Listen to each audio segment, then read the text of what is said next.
If Freedom Failed.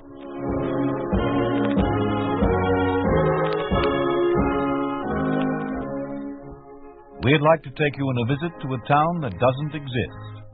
A town we call Springfield, USA. We'd like to show you how things would be in any American town if communism took over. To illustrate what happens to a man of the arts under a communist regime, Gregory Peck plays the part of Charles Reed in A Matter of Fact.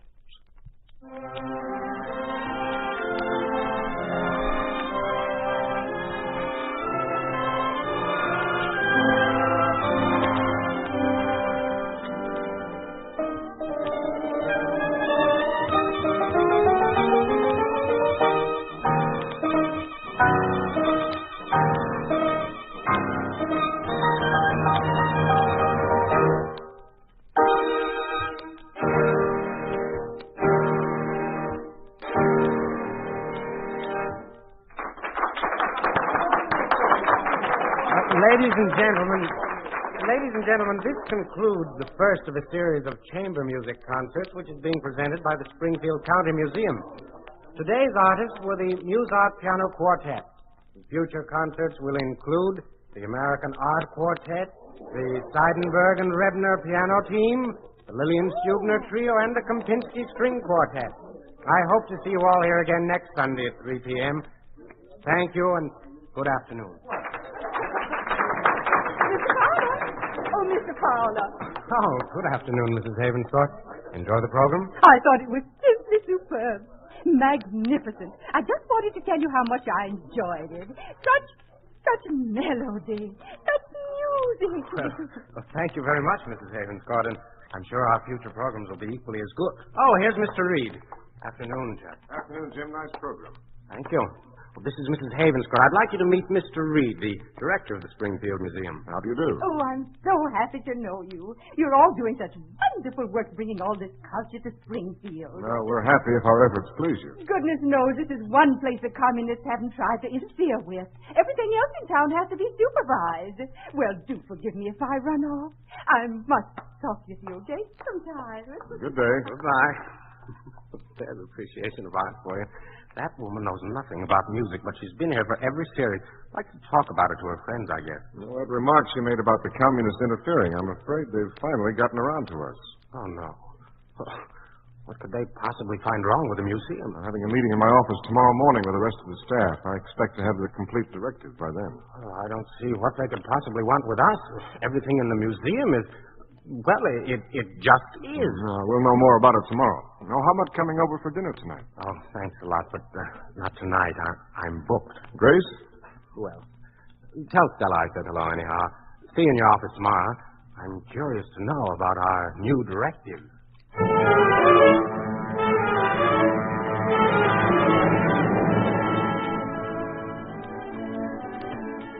More potatoes, Edward. No, thanks, Mom. Charles? No, I'm finished. What's for dessert? Ice cream cake. Pour the coffee, will you? Say, Dad, I heard you and Mom talking about some new directives for the museum. What are they going to do? Oh, I don't know, son. I'm getting the full information in the morning. Oh, I'll bet they'll do the same thing they're doing to us in history. What do you mean? Remember that history book you gave me? The one you used in college? Yes. Well, every year when we get our new history text, the facts go farther and farther from what your book says. It's a little confusing. Here we are. Pass me your plate. Well, what is it that confuses you? Well, for example, World War II. I want to read something to you that we were studying today. I'll go get my book. Poor boy. He's confused. I don't understand how they think they can twist facts to suit their own purpose. Do they think people will believe them? Well, look at Edward. All he knows about the war is what he learns in school or what we tell him. Stella, what are you driving at? Charles, I really think we shouldn't contradict their teaching. Stella. Well, they've put him in work brigades night after night as punishment for his refusal to accept their version of history. He's the one who's suffering. Sorry to be so long. I couldn't find the place I was looking for. Now, here's what it says. Only the heroic struggle of the Soviet armed forces, which fought fascist Germany single-handed, made it possible for them, without any outside help, to completely smash the Hitler war machine and liberate Europe from the German fascist invaders. Well, doesn't it say anything about a little help from us by means of an invasion? Yes. Here. The main objectives of the landings by the English and Americans was not so much to defeat the Germans as to forestall the complete liberation of Western Europe by the Soviets. Give me that Charles, book. Dad, my book! I'm sorry. Edward, pick up your book. I'll help you in a minute. Charles, I think you'd better rest. You have a meeting in the morning.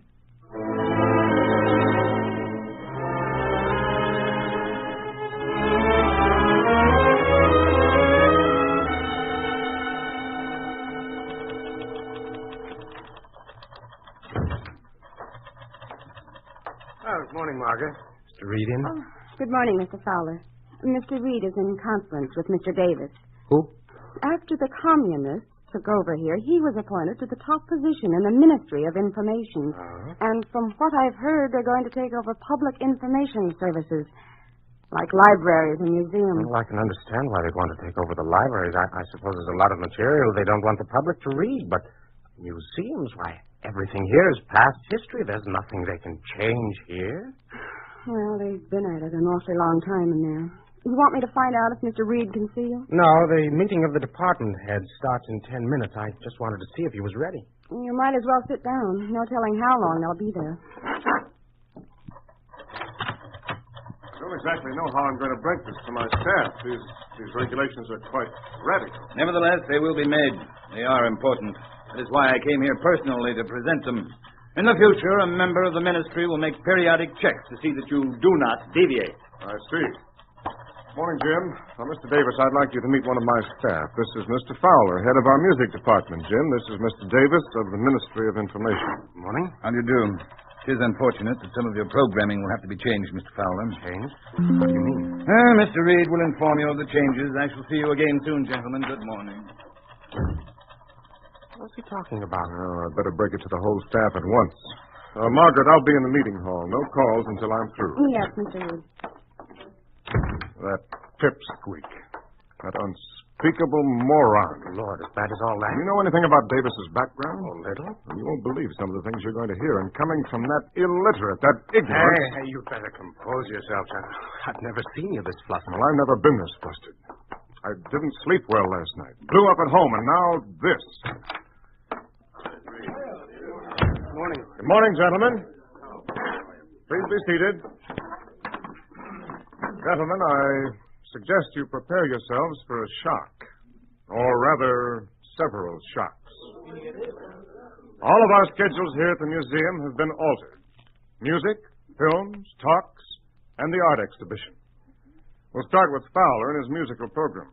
What was your schedule, Jim? We were going to present a series of 12 concerts featuring the chamber music of France. You had the first program yourself yesterday afternoon. Yes. Effective immediately, the entire program will be discontinued. Oh, no.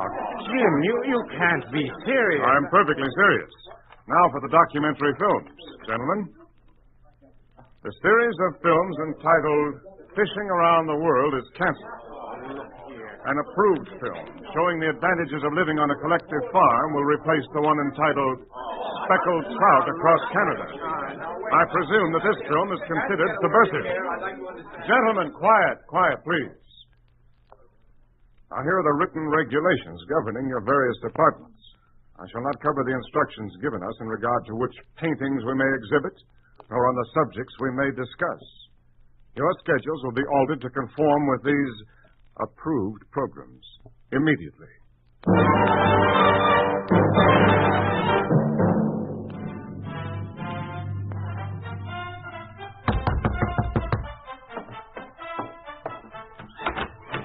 Oh, come in, Fred. Oh, excuse me, Jim. I didn't know you were using your own. That's all right. You needn't go. Now, wait till I turn this down a minute. There, that's better.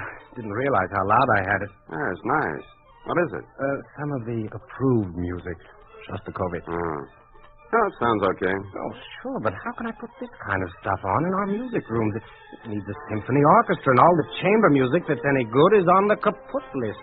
You can't use it. I'm having the same trouble with films. I'm going to ask Reed if we can discontinue the series entirely.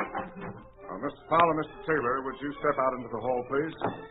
Oh, Mr. Reed, I wanted to talk to you. My schedule of films, it seems that... Oh. Yes. Go on, Mr. Taylor. I'm sorry. I didn't know you were with Mr. Reed. It wasn't anything. Mr. Davis wants us to accompany him. Please, I'd like to hear what Mr. Taylor has to say about his... Well, I wanted to ask if we could discontinue the series. Doesn't the subject matter appeal to you, Mr. Taylor? It isn't exactly that.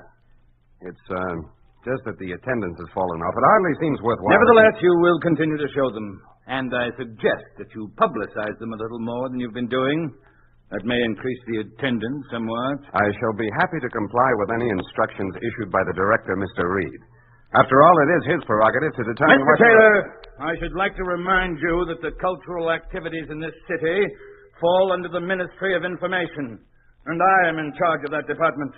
Mr. Reed serves only to transmit orders from my office. Now, just a minute, Mr. Davis. I am director of this museum. I don't intend to be a mere figurehead. I am not interested in your intentions. I shall remind you of one thing. If there is any further deviation from the orders issued by the ministry, you may be even less than a figurehead. Now, I did not come here to argue with you.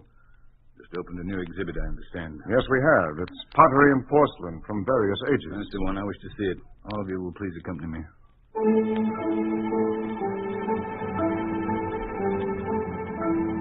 This is the section, Mr. Davis. What in particular did you wish to see? All of it. It's quite a large room. Good display cabinets. Good afternoon, Mr. Reed. Gentlemen. Now, Mr. Crandall, this is Mr. Davis, in charge of culture for Springfield. He wishes to see your pottery and porcelain exhibit. Oh, that's very nice. We have a wonderful selection from primitive times to the present day. Now, where would you like to start? Oh, it's the same to me. This place reminds me of a novelty store. Oh, but surely you're not serious, Mr. Davis. Well, now, let's start right here with the decorated pottery of ancient Greece and Italy. Now, this one on the lower shelf is a Roman crater or mixing bowl. It bears the design of the seasons and dates back to the 1st century before Christ. Fine, but I do not have time for you to describe every piece. Let's move more quickly. Oh, well, now, over here we have English porcelain and here we see some early Chinese pottery sculpture. Notice the horse from the Tang Dynasty and the rare blue clay. That's enough. Let's get on with it. But Mr. Davis, you're hardly looking at any of the art objects. Why do you keep looking at the walls and ceiling? I was thinking that it is a shame to waste such good storage space. Mr. Davis. Mr. Crandall, I don't think that Mr. Davis cares to see any more. On the contrary, I find it quite interesting. Do go on, Mr. Crandall. Oh, well, yes. Now, right here. Well, here is our prize exhibit. You mean that flower pot? Mr. Davis, this is a 14th century Syrian vase. Notice the metallic luster and the beautiful blue glaze. And unlock the case, Mr. Crandall. Sir? I'd like to take a closer look. Well, Mr. Reed, I don't think... Unlock the case. Do as he says, Mr. Crandall. Why, yes, of course. Now, please, Mr. Davis, don't take it off the shelf. You might... Now, what is so wonderful about a piece of dishware? Dishware? Why, for years this was in the Victorian Albert Museum. We have received hundreds of requests to display it. Now, if you will only look closely at the... How clumsy of me. You did that on purpose. Mr. Reed, I want all of this junk moved out of here. We're going to move the public library in this section of the museum. And, of course, we shall no longer need the services of Mr. Crandall. He's dismissed.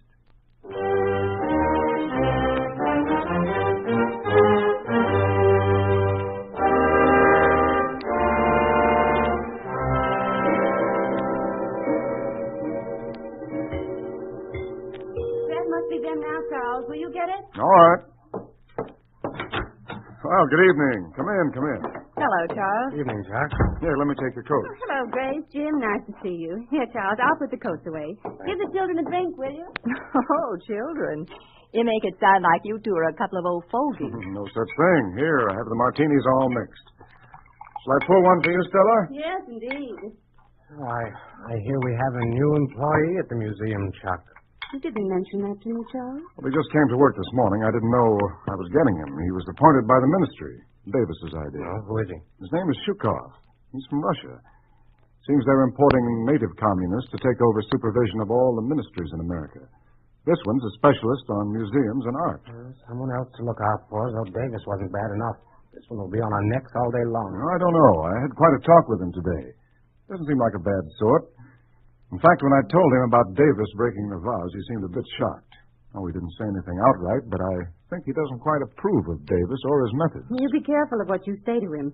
There's no telling what he might do, in spite of how nice he may seem. Well, don't worry. I haven't said anything. Mostly listened. We're to meet again in the morning to talk about revising the setup of our exhibits. If they keep it up, there won't be anything left to show. Well, we can only hope he won't be too harsh. Well, there's one thing we can be thankful for anyway. And all the purges and disappearances that have been going on, nothing's happened to anyone close to us. There's little enough to be thankful for in a land that's occupied by a foreign power. Let's hope it doesn't get any worse than it is. Now, this is supposed to be a party. Charles, another martini, please.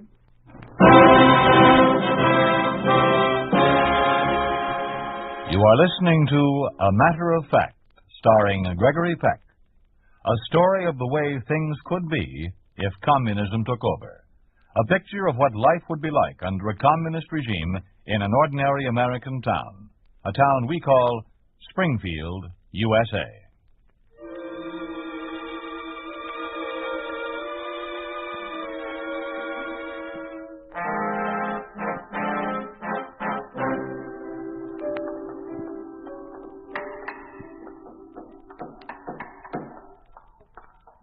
This section is where we have our porcelain and pottery exhibits. We're converting it into a library.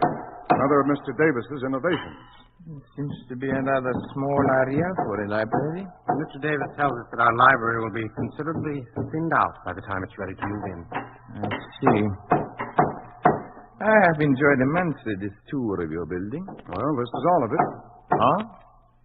Well, then I wonder if I might speak to you alone, Mr. Reed. Surely. Oh, Jim Davis is coming in this afternoon to look over our exhibits on inventions. I wonder if you'd mind checking there to see if everything's in order. Oh, sure, be good. Well, let's step into Crandall's old office. Get away from this noise. I have a slight headache.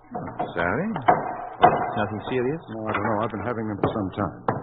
Please sit down. Thank you. Chairs are a bit dusty. Now, what did you wish to speak to me about? Mr. Reed, some of what I say to you here, I will say at great risk to myself, although I have no notorious revelations to make. You are an intelligent man, and you have a deep appreciation of the arts. Well, thank you, but what... In Russia, I held a position similar to that which you hold here. And in Russia, the communists did the same things they are doing here. At first I protested. I soon found that it was safer to do as they said. By following the party line, I became an authority on museum work, although I was not particularly more qualified than many others. Mr. Shukov, why are you telling me this? Because I respect you, Mr. Reed, and because I want you to respect me. There will be things, intolerable things, that I must make you do while I am here. Changes in your work that will repulse you. I hate it, all of it. You know that you could be killed for making a statement like that. Yes, I know. But I had to speak to someone. You see, I had spent my whole life in Russia until they sent me here to supervise the alterations in the American museums. Always I had heard about how freedom of expression was denied to the American people. What caused you to change your mind? I have been impressed by the truthfulness of your museums. There as they should be, houses of truth in which there can be no place for falsification and counterfeits, things that true scholarship cannot tolerate. Well, so far, we haven't had to falsify anything. But you will. I don't understand. What is there in a museum that you can make false? Everything here is simply a matter of fact. You can't change facts. You would be surprised at some of the facts that communism can change. In fact, you may witness the alteration of some facts this very afternoon when Mr. Davis arrives.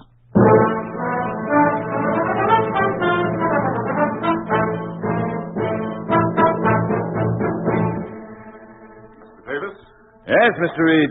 I'm over here in the electrical section. Sorry I didn't catch you when you came in. That's all right. I've been enjoying myself browsing through these displays. They're very amusing. Amusing? Yes, I don't know who's been doing your research, Mr. Reed, but I've never seen a more flagrant display of misinformation. Take this exhibit right here, the works of Thomas Alva Edison. Edison was one of America's greatest inventors. But what did he invent? What? Everything you see on display here. Permit me to show you where you're wrong. This card here, for example. It reads, Edison includes among his first inventions in the field of telegraphy the transmitter and receiver for the automatic telegraph, similar to the model displayed here. Well, he did invent it. Mr. Reed, I have with me some notes from the encyclopedia compiled by the Communist Academy of Science. In them, you will find that the transmitter and receiver shown here were invented by Jacobi in St. Petersburg in the year 1845. Mr. Edison wasn't born until 2 years later. Mr. Davis, I don't believe that, and I don't think you do either. This is just one of the many errors I find here. It seems that your greatest errors lie in the dates of these inventions. The most important advances in almost every field come after the revolution in Russia. Under communism and its resultant freedom, men of science were able to forge ahead in these many fields. Let us consider this carbon telephone transmitter. Edison worked with Emil Berliner on that. They invented it together. The telephone was invented in Russia. I see that you have credited Edison with the invention of the first motion picture machine. This was invented by Boldyrev. Well, what other inventions did the communists inspire, Mr. Davis? In this department, almost everything you have attributed to these imposters. You know, of course, Vic Stasemsky. No. Then you are not fit for your job. He invented the photographic method of recording and reproducing sound. Edison had nothing to do with that, nor with sound motion pictures. I think I've heard enough, Mr. Davis. There is much more, Mr. Reed. You will see that the proper changes are made. Come with me. Here. A model of the plane in which the first sustained flight was made by the Wright brothers, Poppycock. 25 years before them, Golyubov became the first flyer in the world when he flew the first motor-driven plane built by Alexander Mochasky, the father of modern aviation. May I see those notes, Mr. Davis? You may. And in your office, you will find a copy of the Academy of Science Encyclopedia to guide you in making the necessary changes in these exhibits. I see. This is quite interesting. The theory of jet propulsion was originally developed under the Communist Aeronautic League. And the design for the first jet plane was suggested by Tsiolkovsky. Yes. Now, this list covers a multitude of subjects. Aeronautics, electricity, transportation, communication. That is correct. Please see that the guide cards are changed in accordance with the Academy Encyclopedia so that proper credit is given for all these works. Is that all? Yes, that is all. Oh, yes. The bust of Benjamin Franklin in the main hallway. You wish to have the bust removed? Oh, yes. Franklin's experiments in electricity was stolen from early Russian scientists. You knew this all along? Why, of course. His statue will be removed immediately. Not removed. Destroyed. Oh, destroyed, of course. Like this. Control yourself, Mr. Reed. You will need those notes. You serve no purpose by tearing them up. Now, let us play safe. Let us destroy all photographs and paintings and statues and books. Burn them! I don't think that will be necessary. Just a certain few which we find are not in keeping. And the names of the artists will be removed from our paintings, and we'll add the name of some communists. Mr. Reed, you've been working too hard. A little rest will do you. What about painting in the lobby? The one of Adam and Eve. Shall we have it removed? Or has it been established by the ministry that they, too, were communists? Don't get excited. Oh, I have an even better idea. Why don't we just tear down the whole museum, Mr. Davis? This model is a telephone. Edison didn't invent this. Tear down and destroy. Where did communism begin its work of alteration, Mr. Davis? Wasn't it with the churches? All the churches have been closed or destroyed. Like this. What about the symbols of religion? What about God, Mr. Davis? You destroyed the statues and paintings of Jesus Christ himself. And freedom. What have you done to freedom? You've torn it from the people. You ripped the heart and soul out of every freedom-loving country on earth. Ripped the heart out as you ripped fine trees. Destroy. Destroy as you destroy a fragile piece of valuable pottery. Like you destroyed every semblance of decency. Like you destroyed human rights and religion and freedom. Destroyed every vestige of decency and honor and faith and life.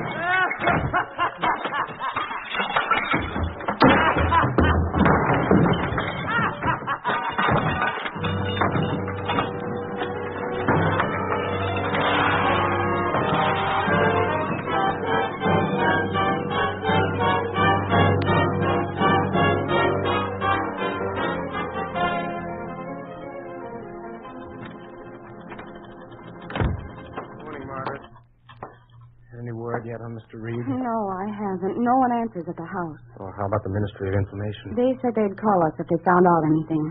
And Mr. Davis said he was coming over this afternoon to see how we were progressing on labeling the new exhibit. Well, he's going to be unhappy. It's not coming along very well. Nobody wants to put up those lies. I've been typing a list of the inventions. Listen to what they say. Further information will be forthcoming on other inventions developed under the Communist Academy.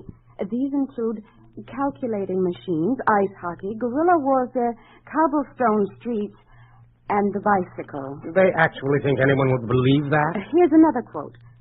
Only in communistic theaters is Shakespeare performed as he was intended to be performed. Come in, Mr. Shukov. We were just reading about some of the inventions which were inspired by communism. It's rather ridiculous, isn't it? Well, Mr. Shukov, that's a strange thing for you to say.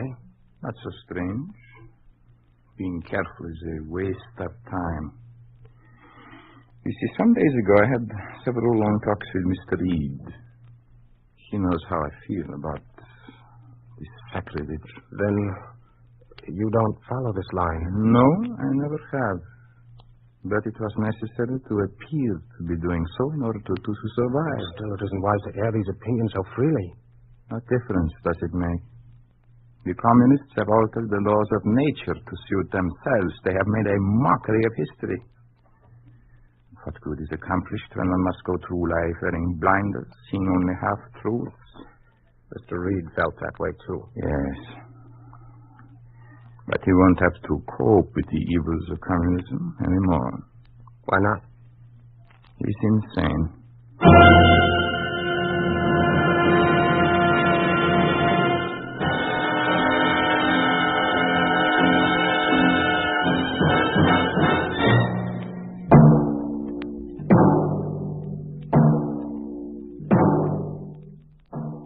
You have just heard what happens to a cultural institution under a communist regime. You have just heard how facts can be altered to suit the purpose of the party in power. You think this could not happen? It did happen. It did happen in the communist-dominated country of Russia. It did happen in the Lenin Museum in Moscow. In this museum, in order to hide true facts, the communists destroyed and counterfeited all material unfavorable to their regime.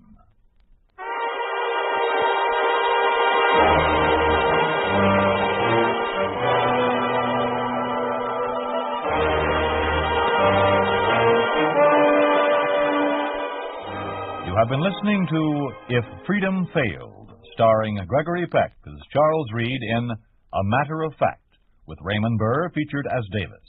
This program has come to you through the worldwide facilities of the United States Armed Forces Radio and Television Service.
If Freedom Fails.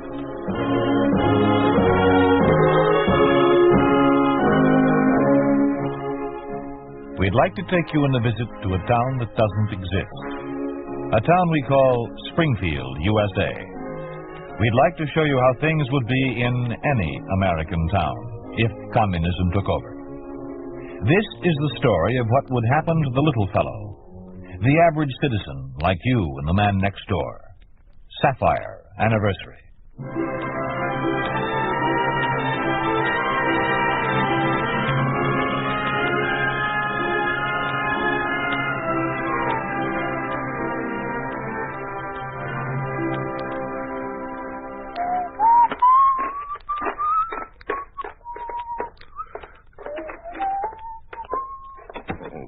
Kate. Kate, don't move. Don't move a muscle. Morning, Dan. Nice day, isn't it? Kate, I said don't move. I've got to unless you want burned toast for breakfast. Kate, standing by the window with the sun in your hair, making it like silver. Well, it was downright beautiful, and I... Full of old springtime blarney, aren't you?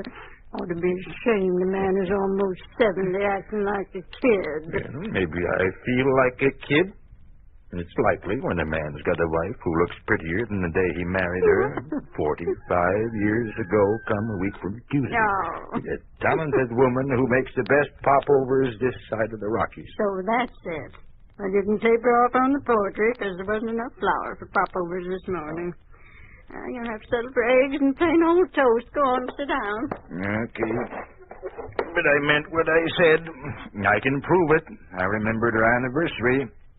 Oh, say, how's the coffee supply holding out? Yes, we can manage a second cup for you this morning. No, thanks. Better save it for George Morrow. He'll be along soon. Hey, that venison George gave us, how much have we got left? Enough for a couple of weeks. Good. You think we could feed 3 or 4 extra for one meal on a certain day come a week from Tuesday? We'll manage it. I'll be very careful. Even if we have to eat a little less afterwards. It'll be worth it. Yes. We'll write John. See if we can bring Viola and little Johnny for the day. You think we can feed George, too? I think so. Oh. Is that you, George? Nobody else. Well, come on in. Come in. Yeah. Looks like I might be in time for a cup of coffee, Here huh? you are.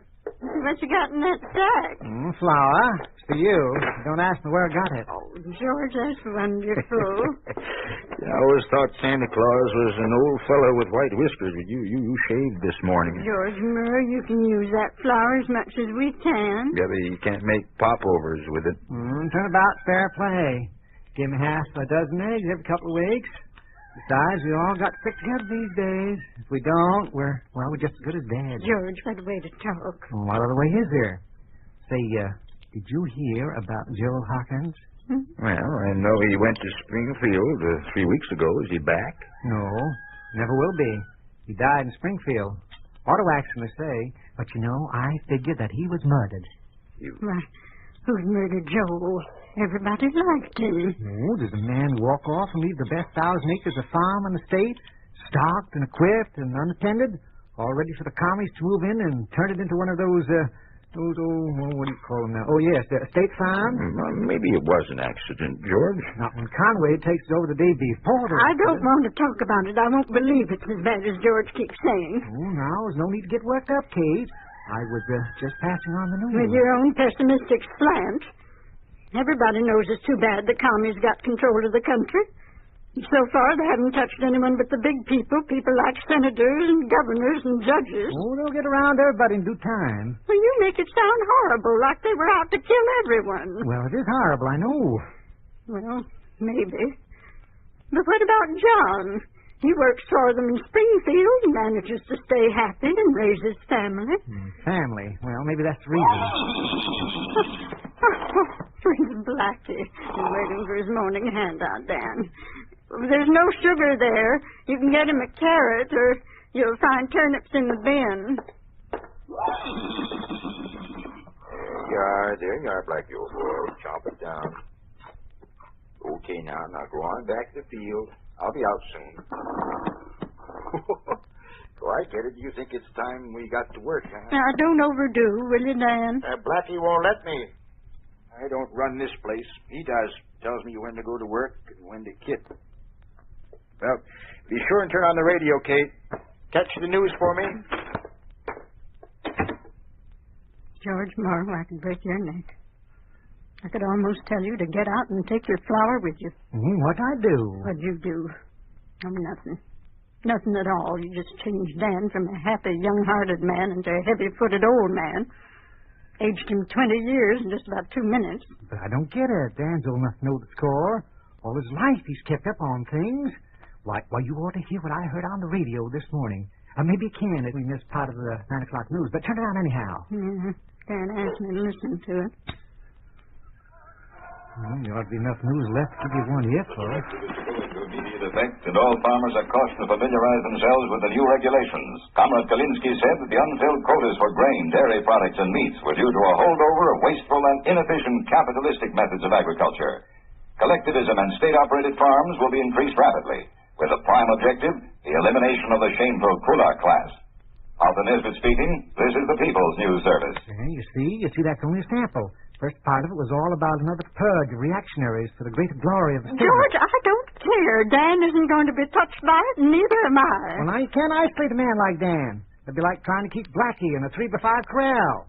Dan likes to know what's going on. There must be some way. There has to be. Kate, what are you trying to do there? Trying to wreck it? There. Looks fine, don't it? Looks the same as before. Except when you turn it on, nothing happens. Nothing.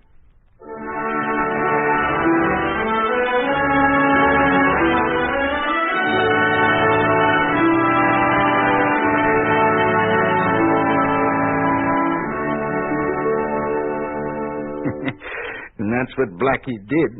Kate, that horse is practically human. Next to you, he's the most important member of this household. He's a friend.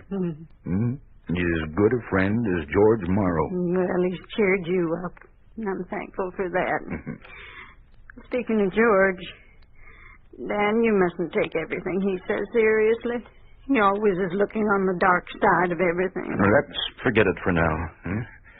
Did you catch the news for me? I tried, but radio's gone dead. Dead? Well, let me have a look at it. Well, it looks all right. Wires are okay. Oh, here's the trouble, I think. Yup, the power tube is missing. Now, who do you suppose took that tube? Well, it was burned out. I hope you remember the size, because I guess I got disgusted and just threw it away. And here we are, miles and miles from town, no way of knowing what goes on. And Blackie and I better get up early tomorrow and ride into Springfield. 50 miles for that? Oh, well, why don't you wait till somebody with a car goes in? No, I've got it. I have to write to John and get the letter down to the crossroads before night. He can bring a tube along when he comes.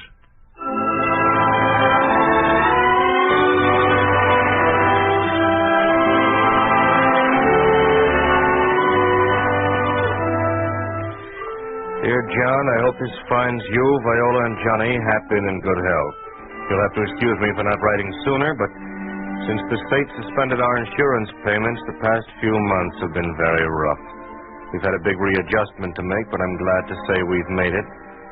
I guess you'd call it a shaky sort of economy, since it depends on the strength and intelligence of an animal, but when you figure this animal is a certain horse named Blackie, then it doesn't seem so risky.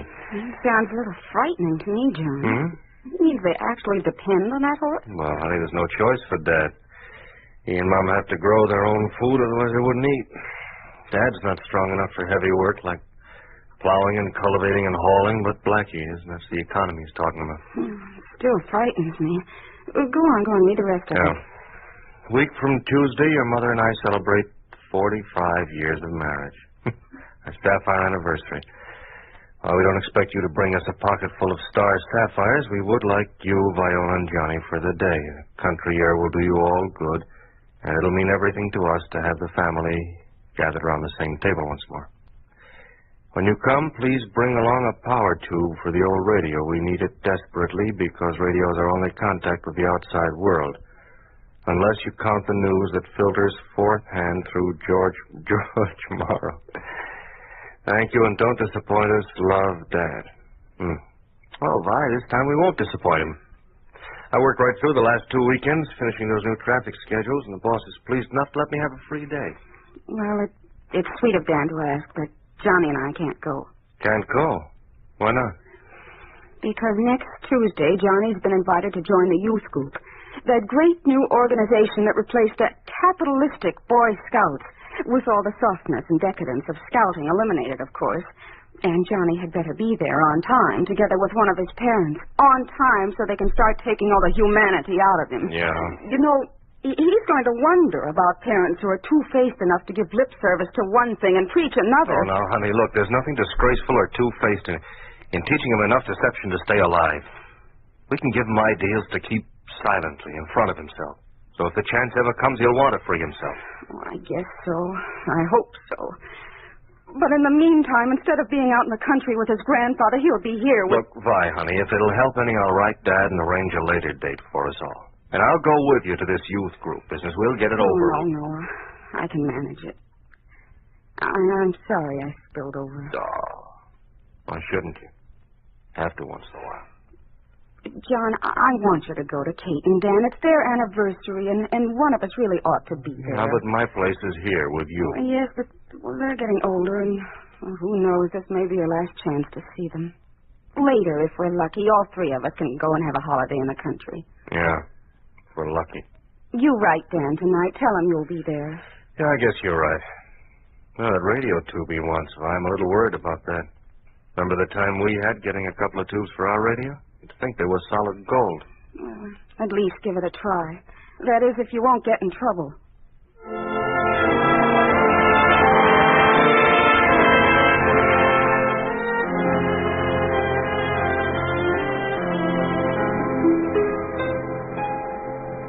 Comrade Ward, if it's too much to ask, just forget. You say a radio is a necessity for these parents of yours, Comrade Proctor. Yes, sir. Yes, sir. You see, they live 50 miles from town up near the foothills. They're old, but no car, of course.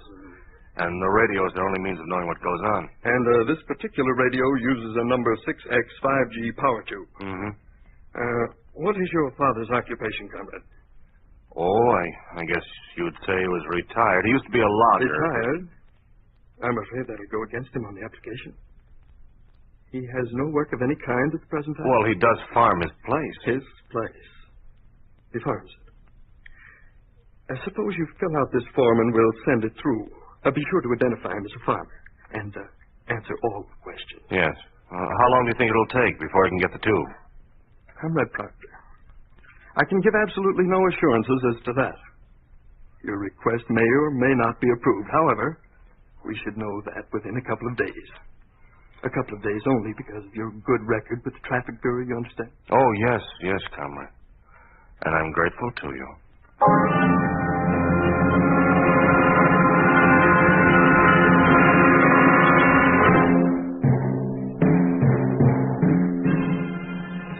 I've checked these applications, Harry, and they seem regular enough. We can send them on. How many times do I have to tell you not to call me Harry around the office? It's Comrade Hollenbeck. And don't forget it. All right, Harry. All right. Not so fast. Where do you think you're going with those? Just send them on, like I said. No, you don't. You let one by last week that never should have passed. And I had the boss on my neck yesterday. You just stand there while I take a look. Stand? Well, can I sit, comrade? Oh, the boss will be here any minute. You stand. And show the proper respectful attitude, too.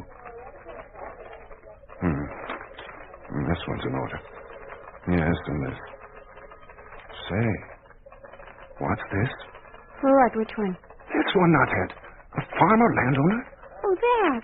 Well, what's wrong with it? The guy only wants a radio tube. Only a radio tube? You missed the point completely. He's a kulak.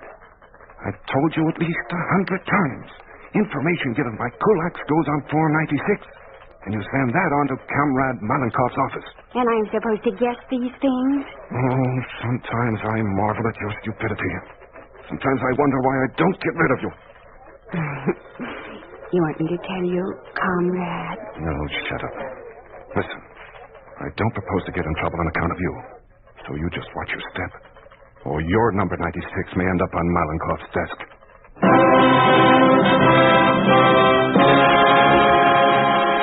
You are listening to Sapphire Anniversary, a story of the way things could be if communism took over.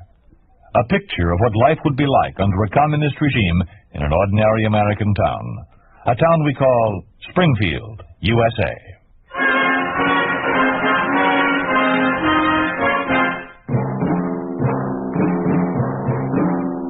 What are these, Conrad? More 96s ready to be processed. Dirty Kulak property owners, huh? They'll be processed, all right.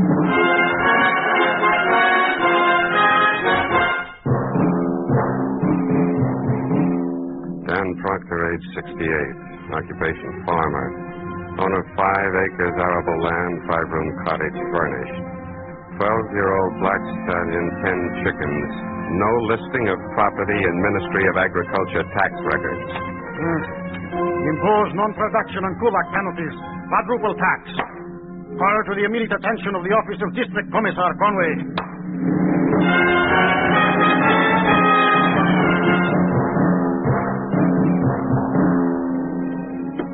Oh, if there's John with me looking this way. Answer it, Dan. Give me a second to powder my nose.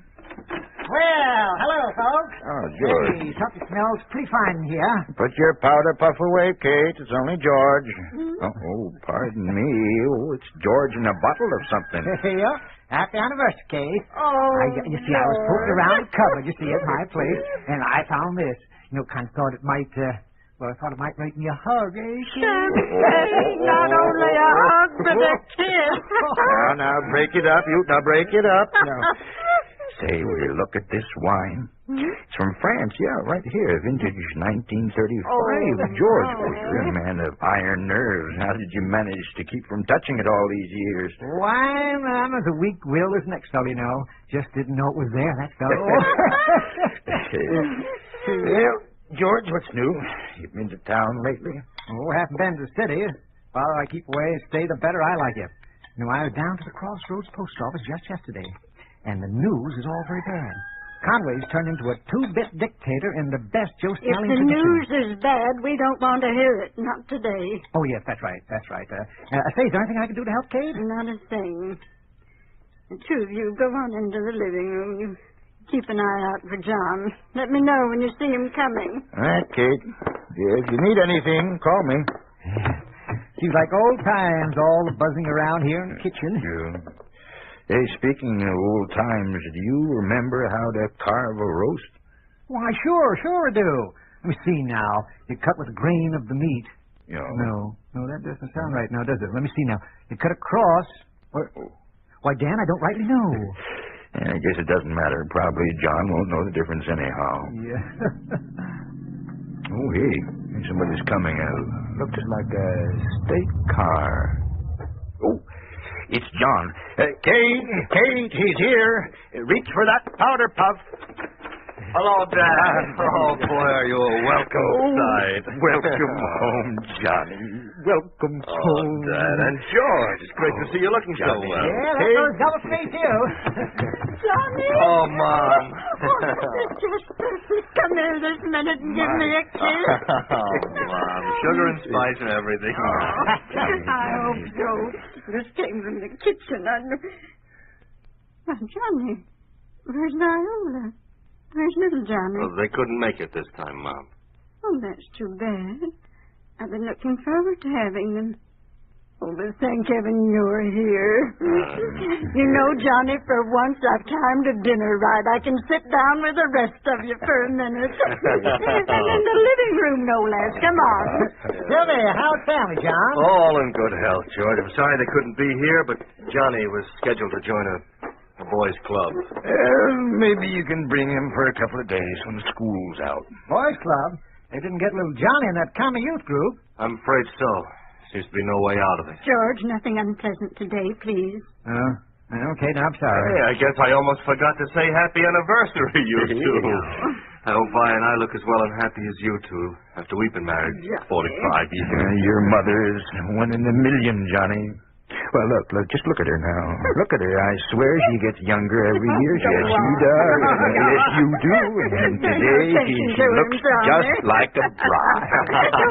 Come on, let's go in the kitchen. Sit down. Oh, Dad, I brought that power tube you wanted here.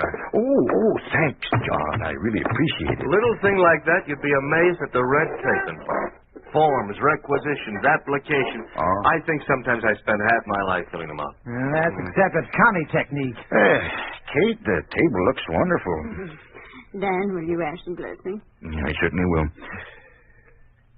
Father, we thank thee for this evidence of thy bounty. We thank thee for 45 years of happiness.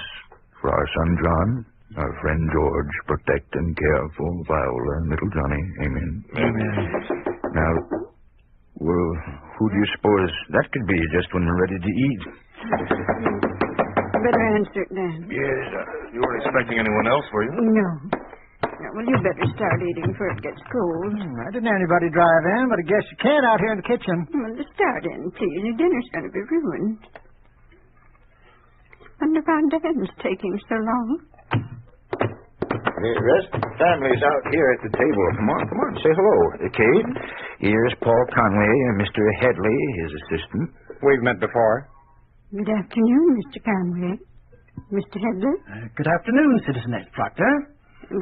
This is George Morrow. This is my son, John. Oh, yes. The driver of the state car from the Traffic Bureau. Yes.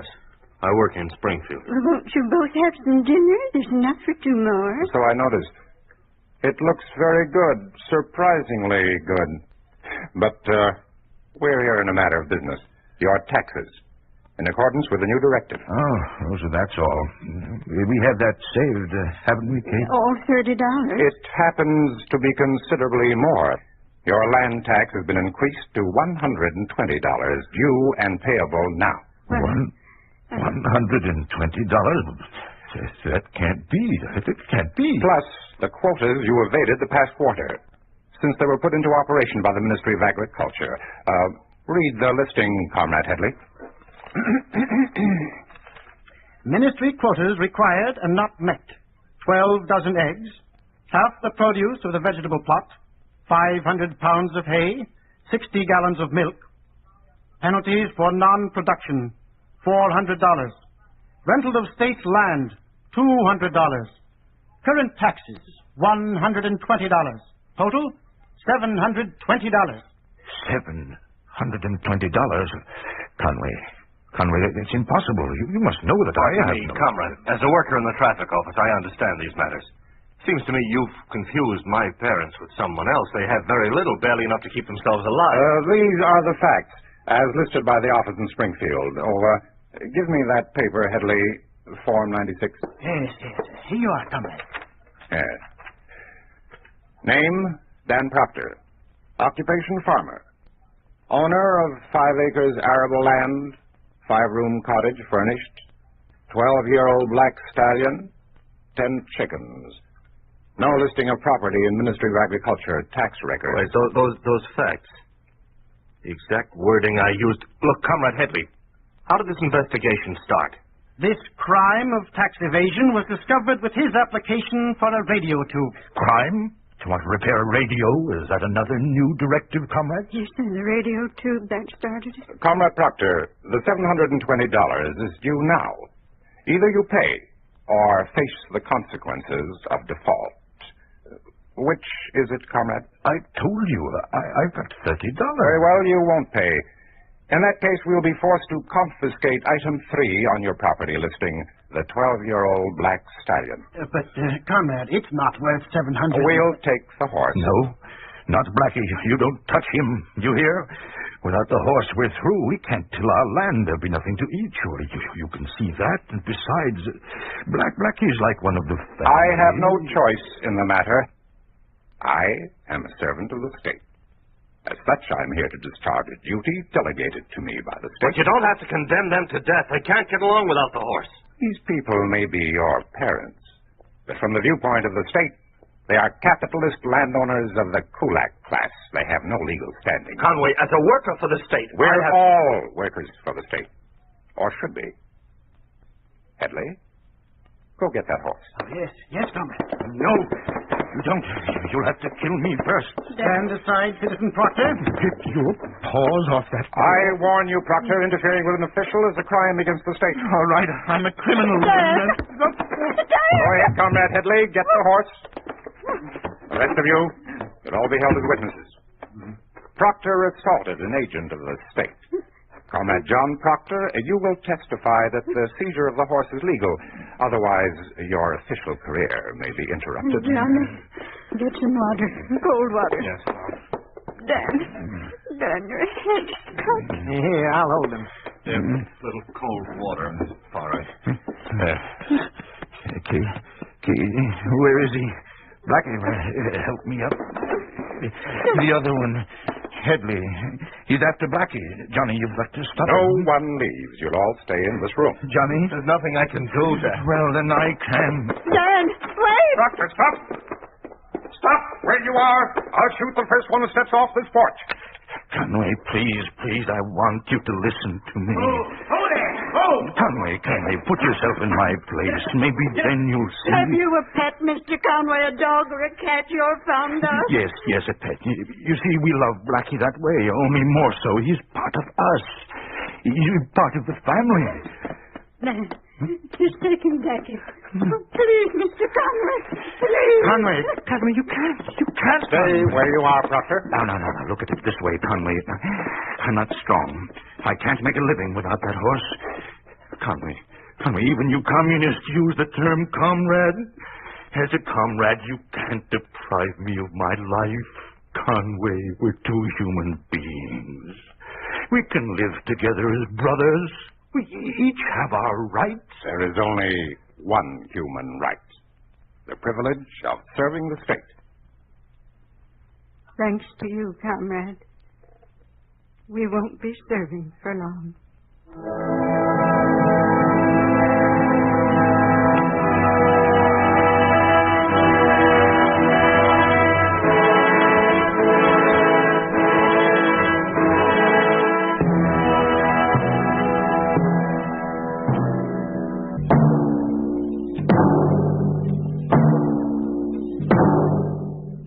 You have just heard a story of what happens to the little fellow under a communist regime. You have just heard what would happen to any American family if communism took over. You think this could not happen? It did happen in the town of Salsk in Russia. It did happen to the family of a farmer named Vasya Golovachy. Because of non-payment of taxes, the communists took from the Golovachys the one thing that kept them alive, their cow, and thereby condemned them to death.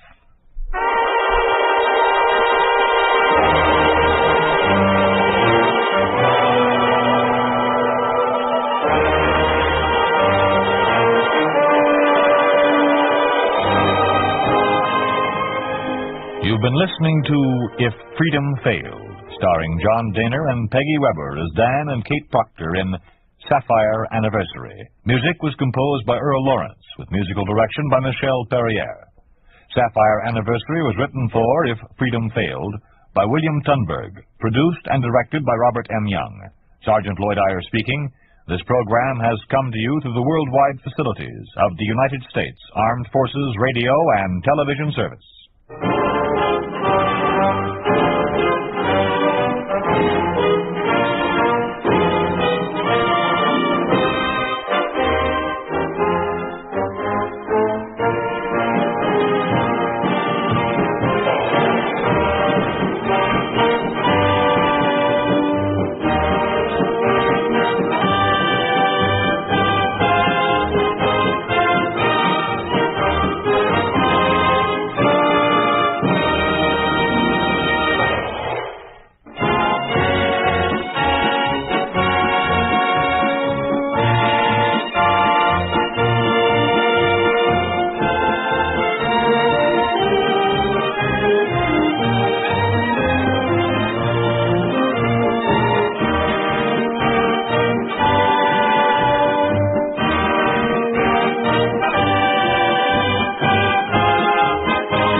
freedom fails.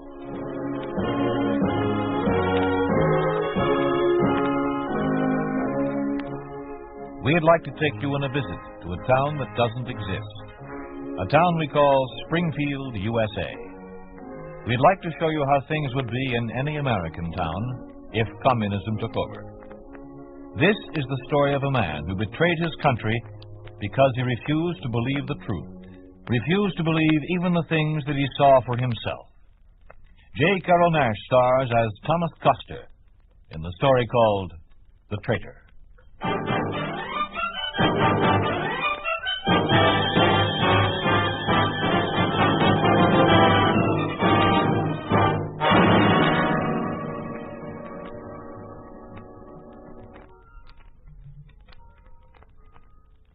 Tom, what time is it? 11:05. Are they all in the church yet? A few stragglers still. A couple of officers standing outside. I don't know whether they're going in or not. Well, we'll wait until they start. Is everything set? Yes, I know my job. Now, take it easy. Sorry. It'll all be over in another few minutes. Well, they're sure giving the old general a fine funeral. That's a shame to spoil the show. George, do you think we're doing the right thing? Getting cold feet? No, just doubts. We have our orders. I know, but this is the biggest thing we've done yet. All the opposition is across the street there. The army officers, the political leaders, Congressman Phillips, all of them. And some others besides. None of our people. We gave them all a warning to stay away. But there are some who aren't on either side. Tom, I know that some innocent people are going to be hurt or killed when I press this plunger. You think I'd do it if I didn't believe it was right? No, I guess not. It has to be done. Get rid of the opposition and we take over. We'll blame the whole thing on the reactionaries, the isolationists, the fascist police. And the people will believe us. Besides, you and I know that it's for their own good. That's what makes this right. I wanted to hear you say that, George. That's the only thing that does make this right. It's for their own good. And for the good of the whole country. What time is it now? 11:10. They're just closing the doors. Did those officers go inside? Yes, there's no one around. Well, as soon as I set off the charge, we'll go out the back way, split up, and meet back at headquarters. Our alibi is all set in case someone suspects us. Are you ready? Ready. Then here she goes.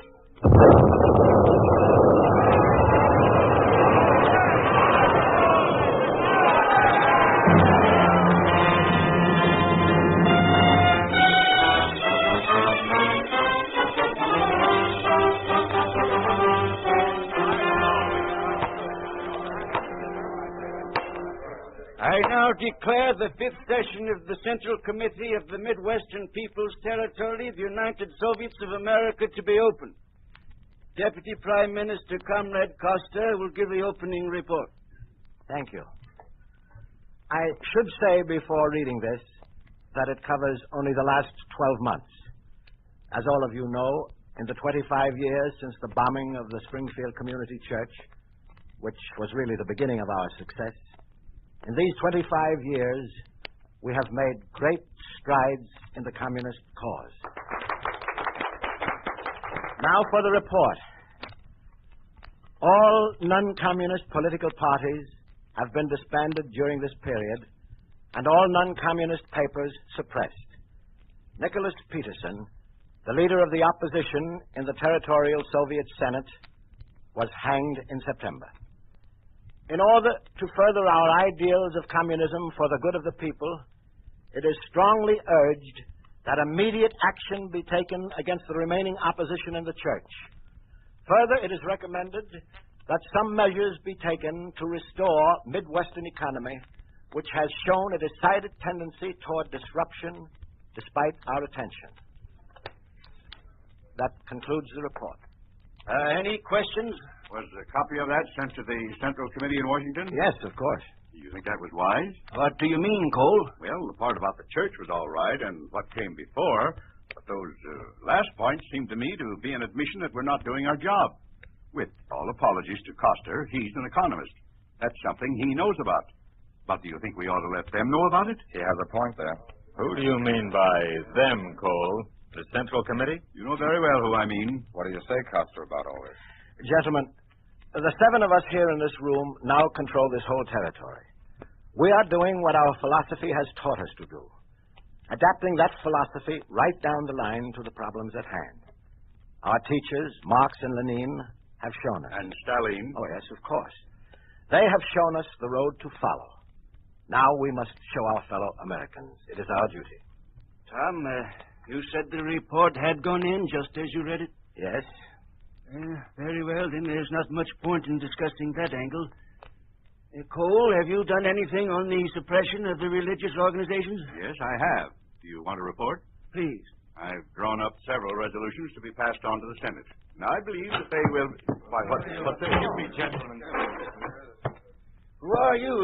What's the meaning of coming in here? Oh, Judge Damon, I recognize you from your pictures. You do not recognize me, though, huh? The name is Bork. Alexander Borka. Oh, Borka, of course.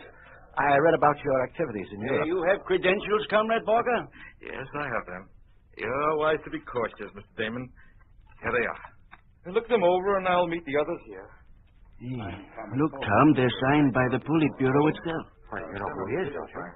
Yes, by reputation. I never expected to meet him. I wonder why we had no warning.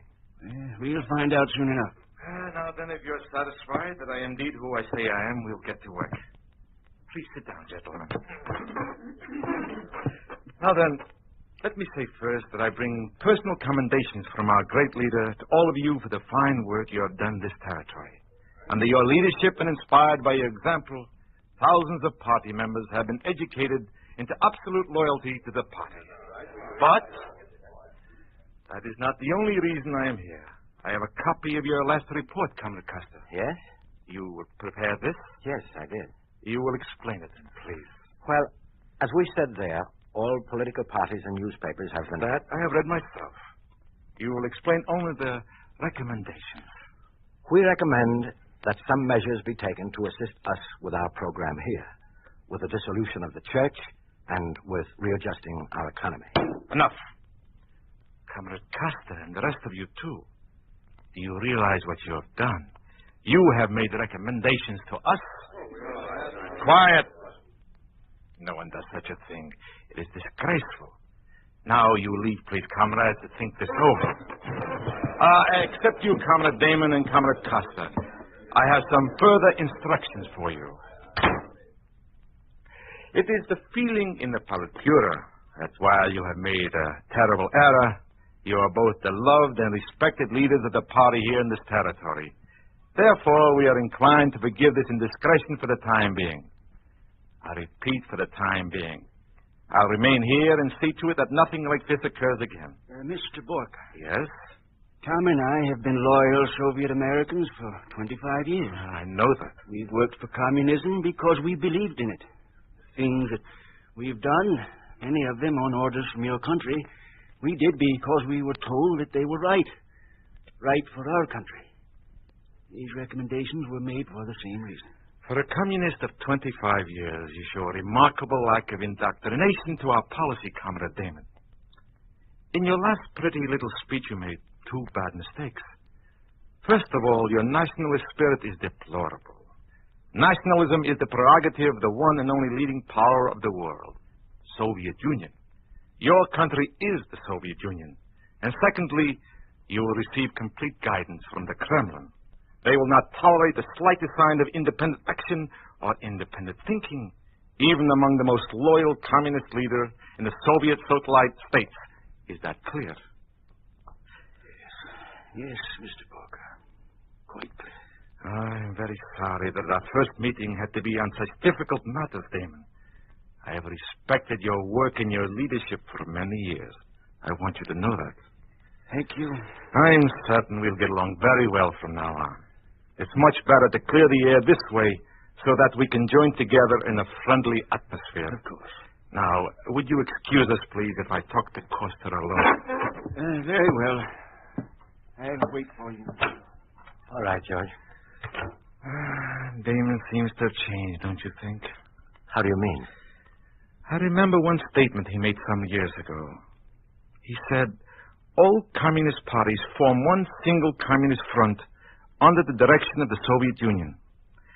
Now he seems to have forgotten his own words. Ah, well, no matter. Now, Costa, let's get down to work. First of all, the Politburo quite agrees with your thoughts concerning the church. They're certainly consistent with Marx and Lenin. You were wrong to make their recommendations, of course. But nevertheless, here are the laws to be enacted to correct this corruptive influence of religious bodies. Here you are. A law guaranteeing the freedom of religion. Article 1. All churches, mosques, synagogues, and other religious bodies of this territory, as well as all clergy and ecclesiastic officials, are remanded under state control. 2. The state assumes power to alter or suppress all church statutes, regulations, administrative rules, and so forth. 3. The state has the power to appoint, dismiss, and remove from their posts all clergy and all church officials. I think you have the general idea. You will submit this to the Senate and carry through after this passed. Naturally, we'll expect a unanimous vote. That's why me? For you? The answer should be obvious. You are now the top man in this territory. Respected, admired, loved by the working class. Yes, but I'm only the vice premier. How about Premier Damon? Why doesn't he present this? Comrade Damon? I believe we need to re-educate him. Too nationalistic, too unreliable. He'll leave tomorrow for Moscow.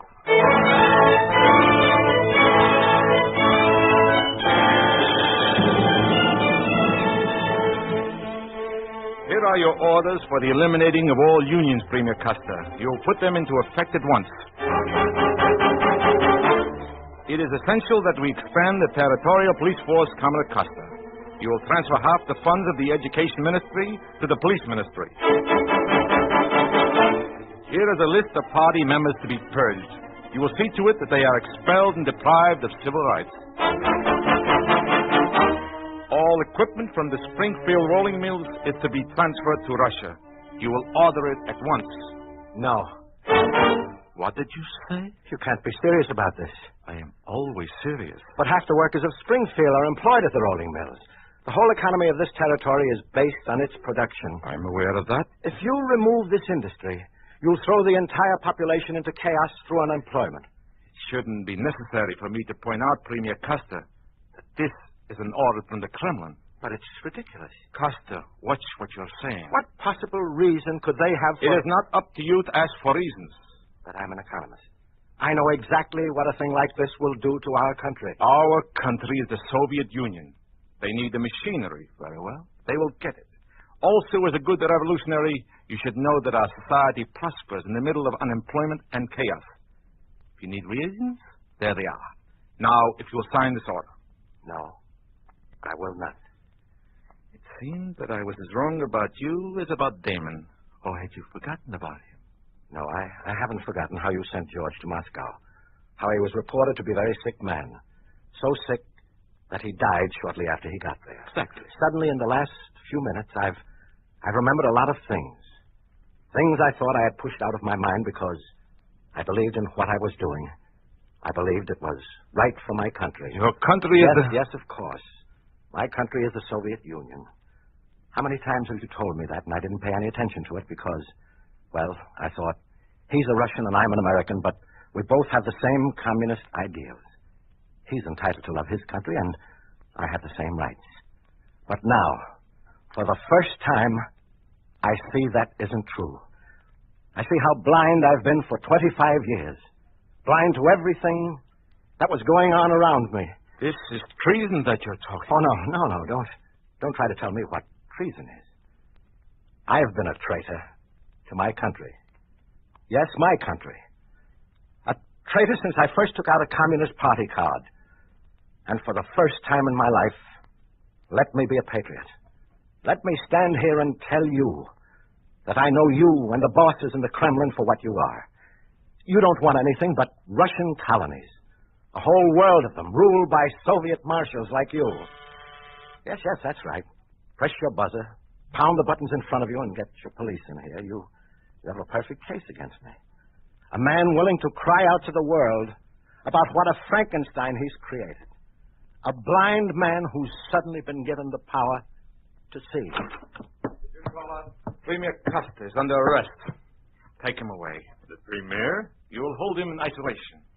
I'll arrange the details later. Yes, I'm sure you will, Comrade Walker. Now, don't give us any trouble, Mr. Custer. Oh, I wouldn't think of it. I know what happens to anyone who resists arrest. Come along. one last question, if you please. Comrade Borka, you have succeeded in eliminating me. But how long do you think you can last? Take him away.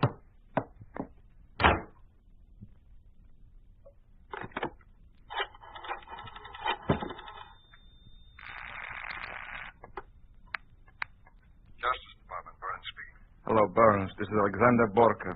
Yes, Comrade Borka. You'll prepare indictment against Premier Costa immediately, charging him You say Premier Costa? Yes, Costa. Can't you hear me? Yes, I'm sorry. You will charge him with treason, espionage, and sabotage. Also with nationalistic tendencies and lack of friendship and sincerity towards the Soviet Union. Did you get that? Yes, sir. I'll give you the details of trial later. How it is to be conducted and what the verdict will be. That's all.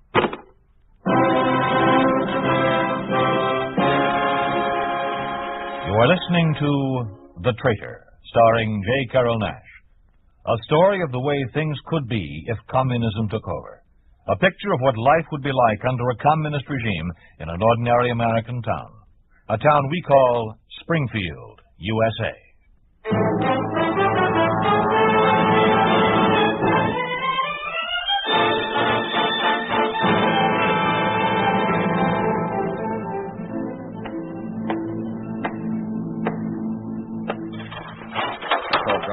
You may leave. Yes, Mr. Burns.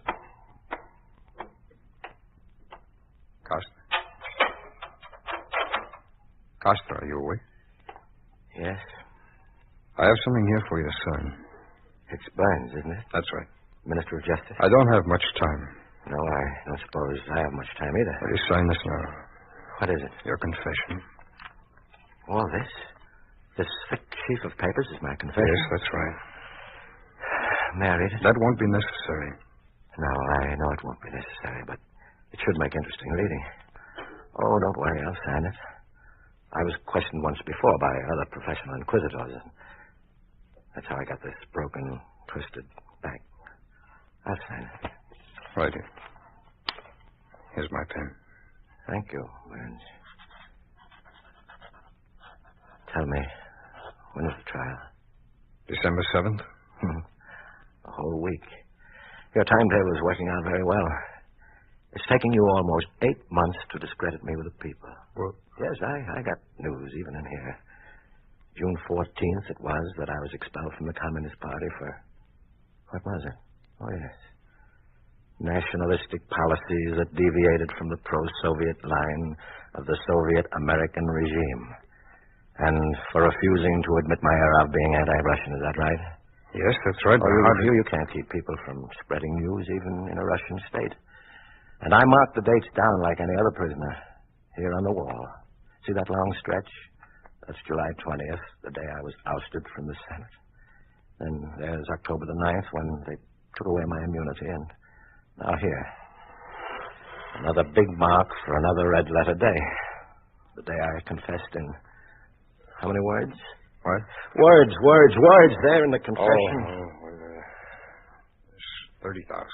Oh, that's a nice round figure. 30,000 words of confession, and I haven't even read it. Mr. Costa, I shouldn't say this, but I want you to know there's nothing personal in all this. It's my job. Thank you, Burns. I understand. I just thought if there's anything I could do. No, there's nothing. Well, I guess that's all. Thank you. Oh, wait a minute, Burns. Yes? There is something you could do. What is it? They'll let you come back to my cell before I'm executed. Now, I can get some papers, some writing materials, and prepare a statement of everything that's happened. The true story of what this Soviet regime has done and what it will do to our country. But there's nothing I could do with it. No place to publish it or spread it around. But there will be. Later on, when the people finally come to their senses. All I want you to do now is to take what I write and hide it someplace. Hide it where Borka and his police will never find it. When the proper time comes, you will know it. And you can bring it out then. Will you do it? I don't know. Burns, you're not like these others. You never were a sincere communist. I knew that. I even tried to have you purged at one time. Yes, I remember. You've seen the same ugly things about this whole business that I didn't see until it was too late, right? Yes, that's All right. right, then say you'll do it. Not for me, not even for yourself, but for our country. It may help sometime in the future. All right, I'll do it. I'll come back.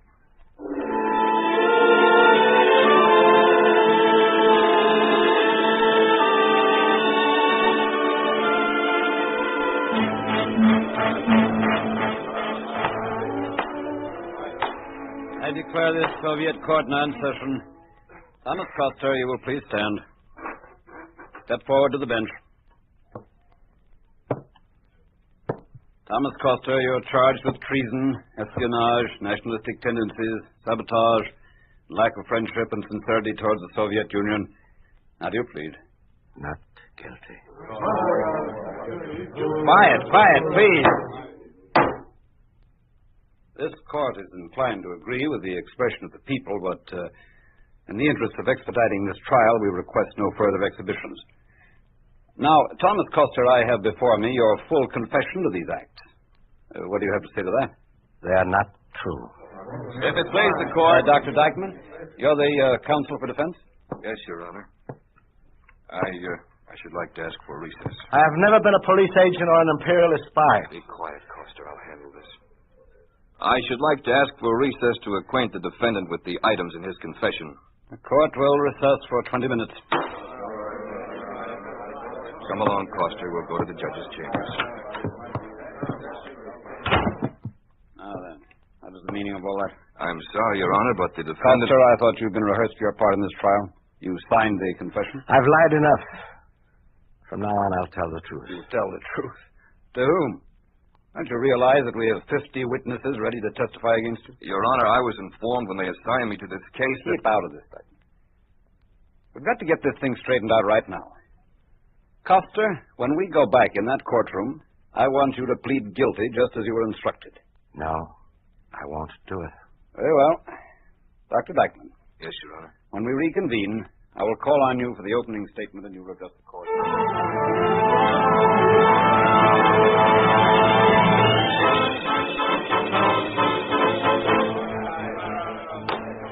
This trial is again in session. The People's Court will hear the counsel for defense, Dr. Dyckman. Your Honor, members of the court, I have discussed the charges with the defendant, charges of great magnitude against which there is no defense. These charges have been proved, and the defendant confessed to the truth. Now he chooses to make a mockery of this court by denying them. I have no recourse except to state that as defense counsel, I must assist the prosecution to find objective truth. I apologize for serving in Coster's behalf.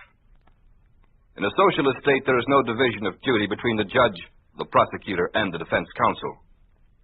Only if Coster repents will I ask for mercy. If he does not, I ask that the maximum penalty be exacted. Thank you, Dr. Dyckman. Thomas Coster, do you wish to change your plea? No, I am not guilty. I have not done the things with which I am charged. It is a pack of lies. Lies. Lies that were prepared under the shadow of a red flag 5,000 miles away. I am guilty only of being blind. Only of helping a cruel machine to gain control of our hearts and minds and finally our country. Thomas Coster, the People's Court of the United Soviets of America finds you guilty as charged. You'll be taken from this place and within 48 hours hanged from the neck until you're dead. Case dismissed.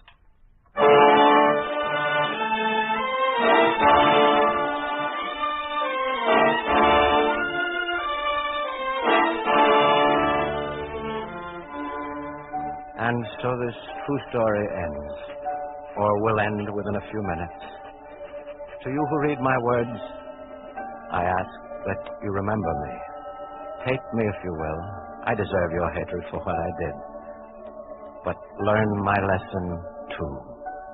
Open your eyes and your minds. Fill them with the truth. For that is the one and only thing that the enemy cannot destroy. Guards, stand outside. The committee's coming right in. Yes, Mr. Burke. Right behind me, Mr. Coster. You finished? Yes, quick. Take it. Here. Get out of my court. Thank you.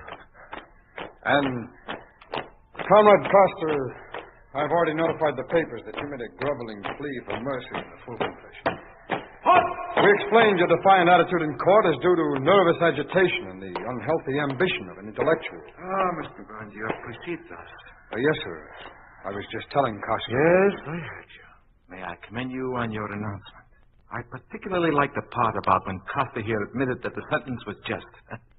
Excellent. Thank you, sir. And now, Comrade Coster, if you are ready. Quite ready. Good. I see that you're not going to give it the same difficulty we had in court. I am ready. Take him away. Yes, sir. What? Punch! It's a great day for me, Comrade Burns. There goes the last of the troublemakers. Now, our own men. Men trained in Moscow are in the key positions. We have no more difficulties with enforcing our regulations. Yes, sir. It's a shame about Coster. If only he had followed orders, he might be dying for a cause instead of for nothing. He might have left something behind. Yes, Comrade Borka. Yes, indeed. He might have left something behind.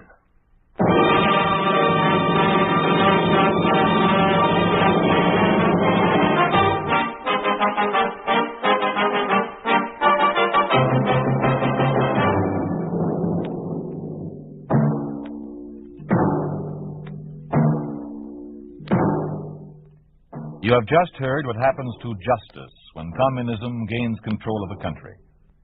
You have heard what happens when the rights of the individual are trampled under a communist machine. You think this could not happen? It did happen exactly as we told it. The whole story took place in Bulgaria. Thomas Koster was Traiko Kosta. He was a slave of communist ideology, but he refused to make his country a colony of Soviet Russia. Yes, this is the true story of Traiko Kosta of Bulgaria. Removed from office, arrested, tried, and hanged within a period of 8 months.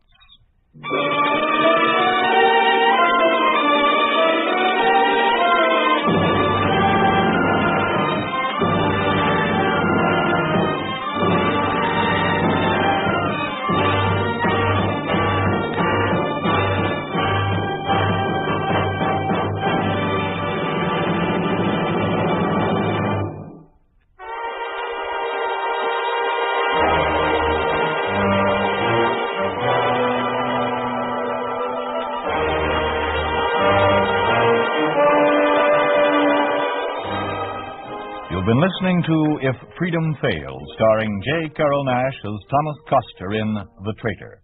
Frank Richards was Borka, Stacey Harris was Burns, and Doug Young was Damon. Others in the cast were Lamont Johnson, Ralph Moody, Bill Bissell, Marty Warren, Herb Ellis, and Frank Gerstle. Music was composed by Earl Lawrence, with musical direction by Michel Perrier. The Traitor was written for If Freedom Failed by Robert C. Vinson, produced and directed by Will Scott. Sergeant Lloyd Iyer speaking. This program has come to you through the worldwide facilities of the United States Armed Forces Radio and Television Service.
If Freedom Fails.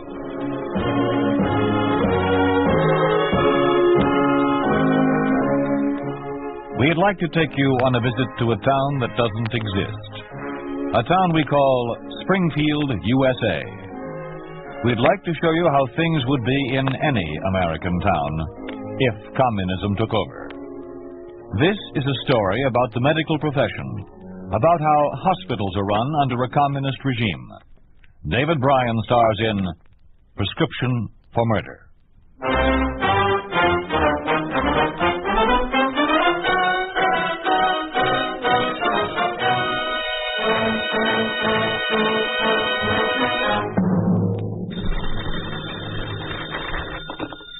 Dr. Brooks' office?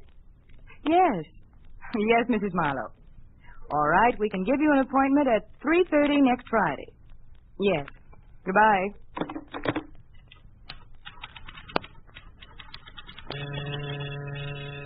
Mr. Crane? Yes? Dr. Brooks will see you now. The door on the left. Thank you.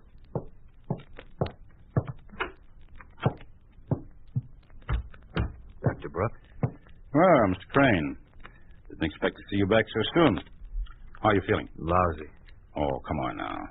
You were coming along nicely the last time you were here. Unbutton your shirt, please. Still got some pains in my chest. My throat hurts. Now, breathe deeply. All right. Now, exhale. In again. Let it out. Now, cough. Let me see your tongue. Wider, please. All right. Well, Doctor? Well, I can't understand it, Crane. Didn't you take the medicine I prescribed? No. What? I said I didn't take it. Mr. Crane, I can't help you if you don't want to help yourself. Oromycin is the one thing that can help you. You'd have been cured by now. Dr. Brooks, have you tried to have a prescription filled lately? I know. I have sample supplies here. Why? I'm not a member of the Communist Party. What difference does that make? Look, Doctor, we're under a new form of government here in America, communism. It's becoming increasingly difficult for anyone who isn't a communist to get anything. Food, clothing, and medicine. You mean to tell me they refuse to give you the oromycin that I prescribed? No. No, not exactly. When I presented a prescription, they asked me for my party card. That's common procedure now, you know. When I told them I wasn't a member, they suddenly discovered they didn't have any oromycin. They gave me these instead. What are they? You asking me? Oh? Would you mind leaving them with me? I'll have them analyzed. I'm glad to. They're not doing me any good. But you can't go in there. Dr. Brooks has a patient. I have no time to wait. Oh, I'm sorry, Doctor. He wouldn't wait. That's all right, Kathy. Kathy, do you have a duplicate of the prescription I gave Mr. Crane last week? Yes, I do, Doctor. Give him a few capsules from our stock. Yes, sir. Crane, check back with me at the end of the week. Kathy will give you an appointment. Thanks, Doctor. Mr. Stark, I believe, of the police. That's right. I was in last week. Yes, I recall. Bronchitis, wasn't it? Yeah. Let's see your throat. Yeah, seems perfectly clear. Let's try your pulse. I think it's all cleared up, Doctor. I feel fine. Yes, you seem all right. I'm somewhat surprised. Don't you have faith in your own curative powers, Doctor? Of course, but without the medicine I prescribed, I don't see how you managed to recover so fully. What do you mean without the medicine? I took the capsules as you directed. You mean your prescription was filled? Of course. I received an ample supply of, whatever you call them. Oromycin. Yeah. Well, that's strange. The man who just left here said he couldn't get any. The supply was gone. Oh, him. Well, you forget, I'm an officer in the party. Oh, yes, of course. Yeah, there are all sorts of advantages to being a party member, Doctor. Now, a famous surgeon like yourself, you could go far. No, thanks, Mr. Stark. I'm quite contented as I am. Oh, that's too bad. Then you won't like the news that I bring. Now what?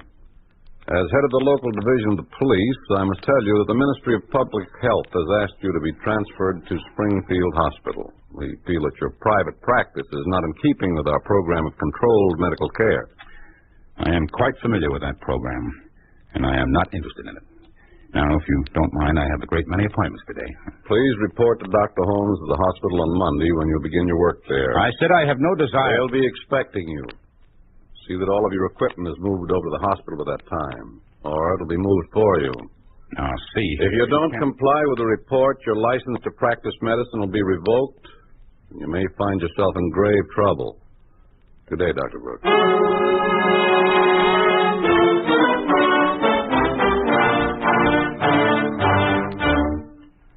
I'd like to see Dr. Holmes. Your name, please. Dr. Brooks. Gilbert Brooks. Oh, yes, Doctor. Please go right in. He's expecting you.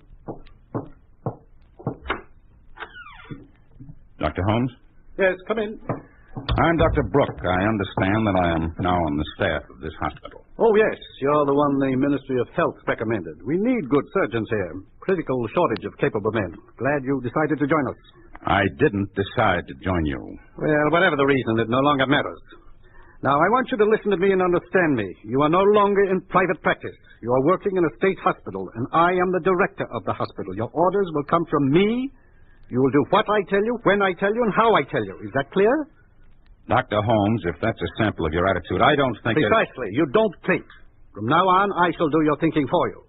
Your days of society medicine are over. From now on, you're working for the people. May I please know my assignment, Dr. Holmes? Yes. For the time being, you'll be an advisor on the staff. Advisor?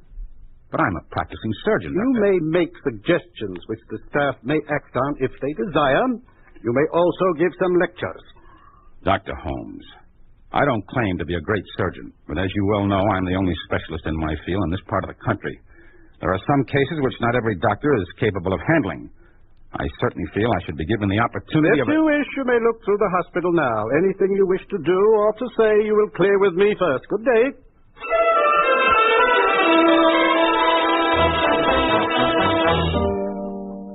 This is the inpatient waiting room, Doctor. This is where we receive our cases each day. Examining rooms are down the hall there. I'm afraid I don't understand. We've already visited an inpatient room. Well, the first one is for members of the party and a few selected officials. There's a list of persons who may be treated through that part of the hospital. I'll see that you get a copy. Collins, sickness doesn't choose the people it will strike. I see no reason why... I don't make policy in the hospital, Doctor, and incidentally, I strongly suggest that you learn to follow the procedures as they are outlined. I don't think that you can change our whole operating procedure simply because you were privileged to pursue your own practice. Collins, I'll thank you to remember you're an intern.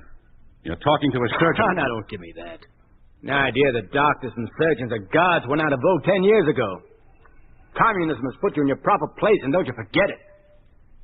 You are the material from which the state expects to make a doctor. My, you haven't as much chance... Now, don't let that concern you, Doctor. I'll have my MD by the end of this month. Collins, I'm not as stupid as you think. I happen to know that your medical exam was one of the worst of the lot. You missed more than half the questions, even with the revised test, which any druggist could pass. Well, now, there's something you don't know. I passed the political education exam without a hitch, and that's what counts. Well, I don't have time to gossip with you. The tour is over. If you have any problems, give me a buzz. Dr. Brooks. Kathy, what are you doing here? Please, let's get out of this hall. I'm not supposed to talk with you. Yeah, let's step into one of these examining rooms.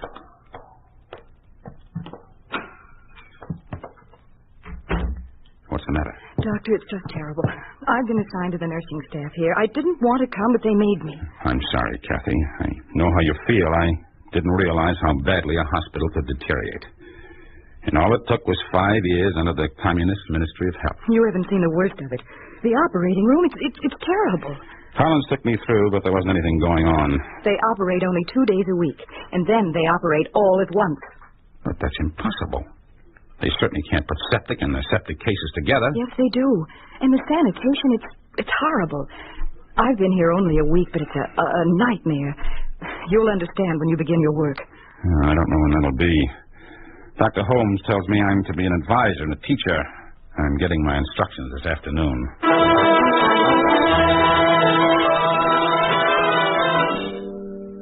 Dr. Brooke, you've met Mr. Collins? Yes. Yes, I have. And we'll get down to business. As you know, the medical school is located here in the hospital. That makes it easier for the students to get a close-hand picture of our work. Now, the course takes 18 months. 18 months? Yes, 18 months. The classes, which you will conduct, begin at 8:30 in the morning till 11. On the 2 days that we operate, they are permitted to watch the operation. So the actual time you'll spend in instruction will be 2.5 hours a day, 3 days a week. May I ask the exact qualifications for a medical degree and how the tests are conducted? Mr. Collins, if you please. Well, 20 medical questions are given to students about a week in advance of the tests. We ask them 8 of the questions. The time limit is 15 minutes. Is that all? Well, then, of course, there's the political education test, which usually lasts 4 hours. There's one more thing, Brooke. From time to time, some of the students will miss a few of the medical questions.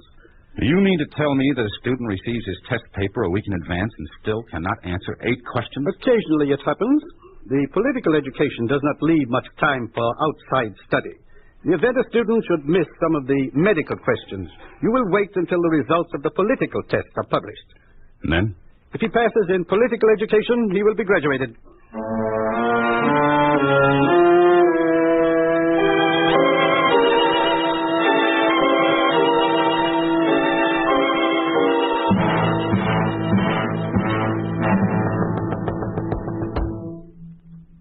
Come in. Kathy, come in. Dr. Brooke, you must help me. What is it, Kathy? This hospital, I can't stand it any longer. Look at me. Look at my uniform. Why don't you get a clean one? Every doctor and nurse is entitled to one clean uniform each day. We use the same gowns, the same gloves for all the operations. Kathy, there's not much I can do. I'd like to help you, but I'm... Dr. Brooke, Nurse, what are you doing here? Why, I sent for Dr. Holmes. Nurses are not permitted contact with the doctors without express permission of the head nurse. I'm sorry. Dr. Brooke, I'm taking you out of the school. You will begin tomorrow to show some of our doctors some of the more advanced technical operations, so they may widen their scope in this field. How long will this course be? There won't be any course. You will show them the techniques of various major operations as they come up, and they will handle them after that. Am I to understand that they are to perform an operation after watching me only once? That is correct. You will begin tomorrow morning in the operating room at 6 a.m. I'd like to see the patient first. That won't be necessary. Won't be necessary? How do you expect me to operate without examining the patient first? And what is the nature of the operation? As a matter of fact, I can't tell you that either. I don't know who you'll operate on or for what. Never can tell what will crop up. But I must know what instruments to order, and I must in the operating room tomorrow morning at 6, ready to operate. They don't bother much with formalities here, do they? Much worse than you think. But if it's any consolation to you, I'm on duty in the operating room tomorrow. I'll find out what I can about your patient.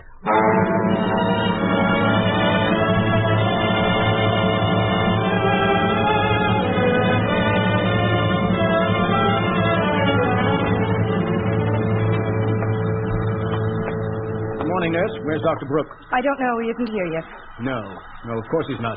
And his patient's on the last table there. Nurse! Yes, doctor? Where's that, please? Here you are, doctor. Here's another case. Put him over near the end. We need more sutures. There aren't any more sutures. Use something else. Where's Dr. Brooke? I'm here. Which is my patient? Here comes another patient. The nurse will help you. It's a goiter case, the last on the table over there. Yeah, let's go take a look at her. By the way, are you assigned to me? I'm assigned to everybody. I'm the only nurse on duty. One nurse for 5 doctors? Yes. Good. And where are my instruments? All the doctors use the same ones. They're on the table. Nurse, please. Coming, doctor. Here's your patient. You'd better get started, doctor. I'll help you all I can. Good morning. How do you feel? Not very good, doctor. Will I be all right? Oh, I think so. Open wide, please. Nurse? Minute, please. It pains so, doctor. Yes, doctor. There's no charge for this woman. I'll give you her pulse and respiration. You write it down for me. I can't do that, doctor. The doctors have to take care of all that. See, here come the other 2 doctors. My hands are full. I don't believe it. This is a nightmare. There's oxygen here. How can they operate on 5 people at one time in one room with one nurse? Do the best you can. We have 15 more cases to operate on by 1 o'clock. Nurse, get over here. Get this oxygen going. Yes, I'm coming. Doctor, I'm scared. What's wrong? There's nothing to worry about. Here, I'll hold this over your nose. You count till you reach 100. Oh, doctor. 1, 2, 3, 4, 5.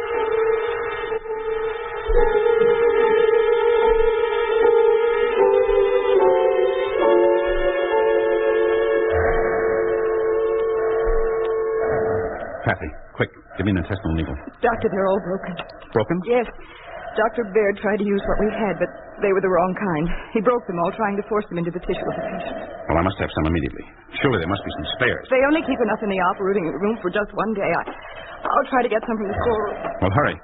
Dr. Brooke, are you still here? Well, that's a stupid question, even from you. Oh, come now. You're overworked. I forgot this is your first day. Yes, my first day. And what a day. I've looked over some of the patients you operated on. Not bad work. Not bad work. It's pure butchery. Look at this man. His stomach is wide open.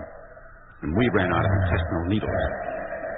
I hope the anesthetic holds until we can get some. Oh, you worry too much. None of the patients we've had are of any importance. I don't even know why we bother with them.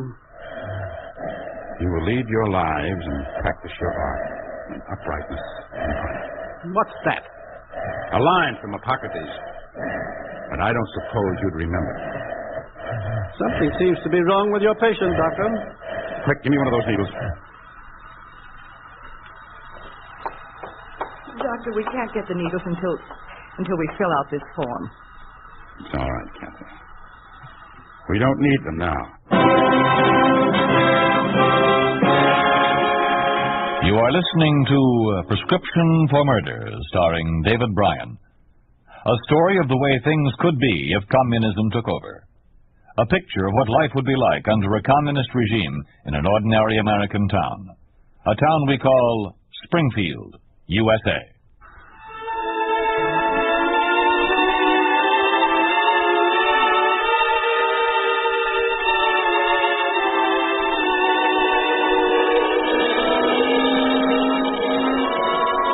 I don't know what's the matter with him. His name was on the call sheet to operate yesterday, and he didn't come in. I talked to him, and he said he refused to operate. Refused to operate. Well, see about that. Yes, Doctor? Send in Dr. Brooke. Yes, sir. Perhaps it will take some time for him to get used to conditions here. Come in, Dr. Brooke. Good morning. Now, what seems to be the trouble? I'm told you refused to do any operations yesterday or today. That is correct. And I intend to do no more until some changes are made. Put your suggestions in writing. I will consider them, but you must continue to work. Nobody can order me to commit murder. And to operate under the conditions in your surgical department is pure murder. You have always had a private practice. You just do not understand the workings of a large hospital. Who is responsible if an accident occurs and the patient dies? You are. Do you refuse to cooperate? Yes. But since this is a communist hospital, let's call a meeting of the whole staff and I'll present my ideas. Then we can decide by vote whether they can be tried out. We do not call meetings to present wishes or demand changes. We call meetings to decide how we can best obey orders and to criticize our faults. Now, you do as I suggest. Put your ideas in writing and I will consider them. In the meantime, you will continue on in the operating room, effective immediately.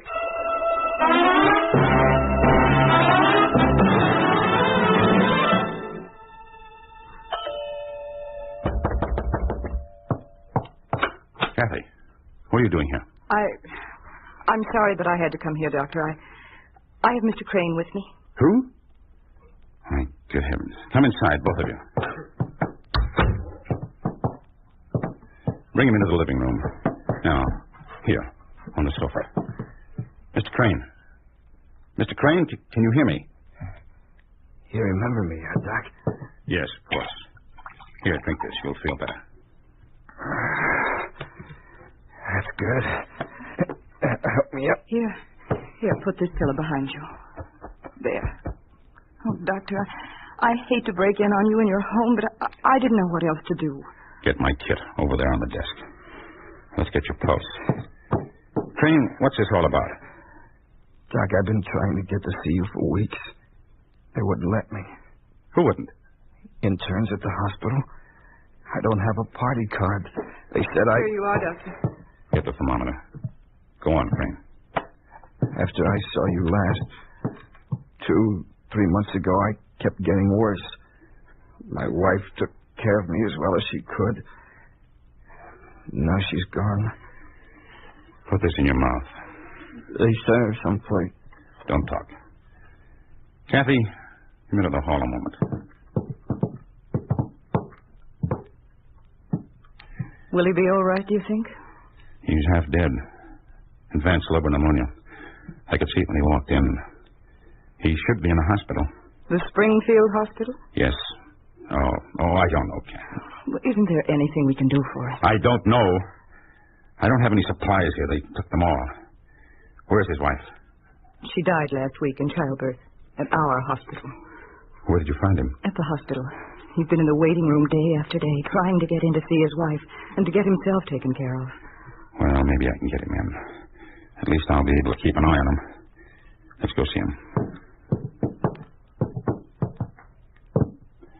Well, you're looking better already.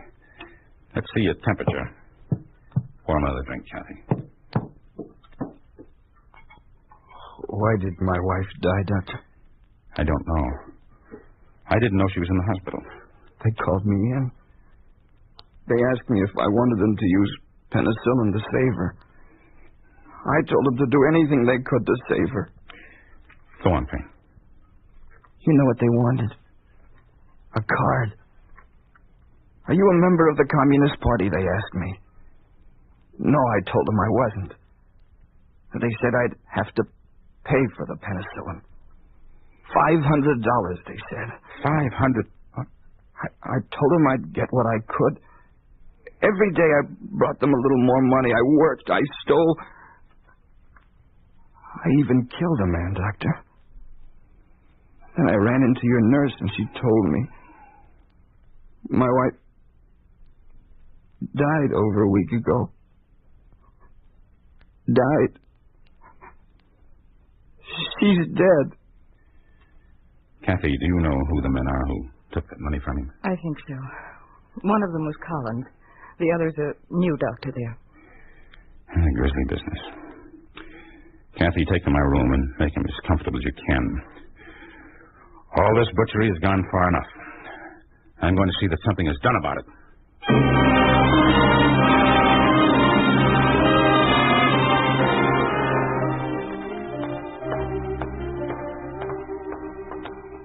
Doctor, you're early. What's wrong? Crane, when I got up this morning, he'd left my house. He's practically a walking corpse. Oh. Have you seen him? Well, no. I was just going to register the new patients. They're all in the waiting room. Perhaps he's in there. Let's go. Why would he come here? He knows they won't treat him, and he knows his wife is dead. I don't know, but if he doesn't get some proper care soon, Here.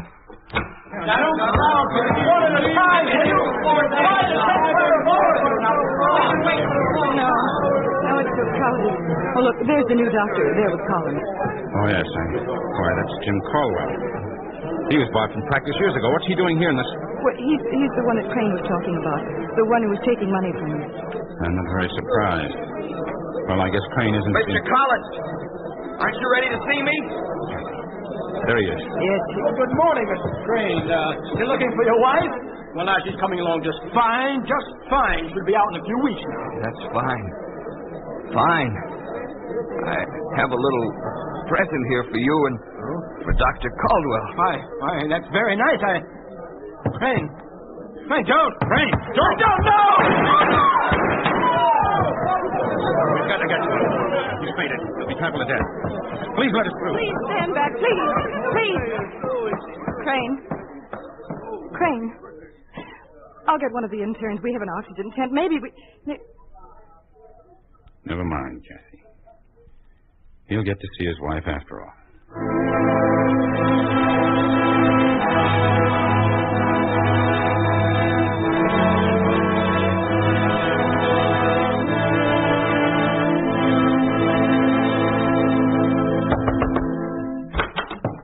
Dr. Brooks, what do you mean by bursting into my office? Dr. Holmes, this is Mr. Stark of the police. Yes, I know, Mr. Stark. Good morning, Dr. Holmes. Is there something I can do for you, Stark? I don't know. Dr. Brooke insisted that I come along. All I'm here for is to find out about the shooting this morning. Most unfortunate thing. Two of our finest doctors. Do you know why they were shot, Dr. Holmes?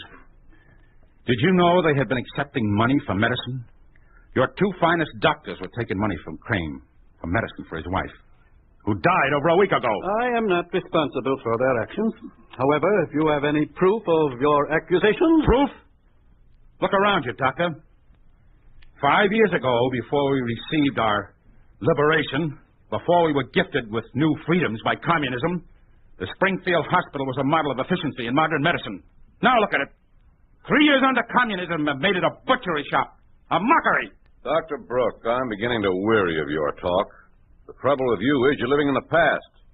Conditions are what they are, and you can't change them. I think it's time, Dr. Holmes, that you explain to our friend here just what the policy of the party is. Policy of the party? Yes.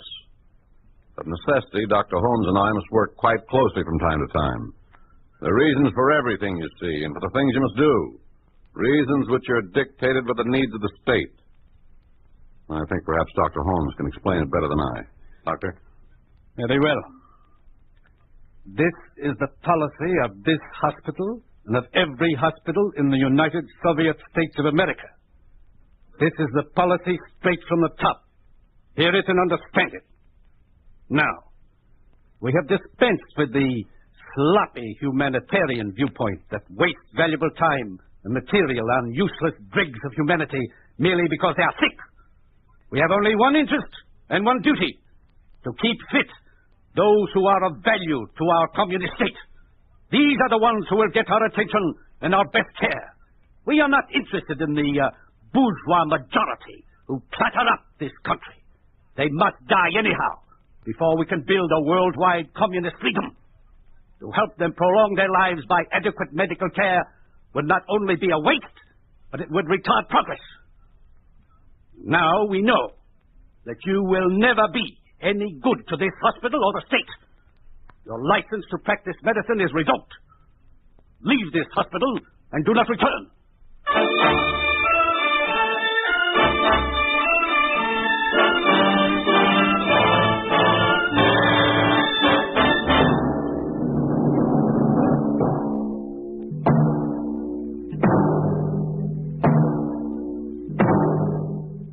You have just heard what would happen to a member of the medical profession under a communist regime.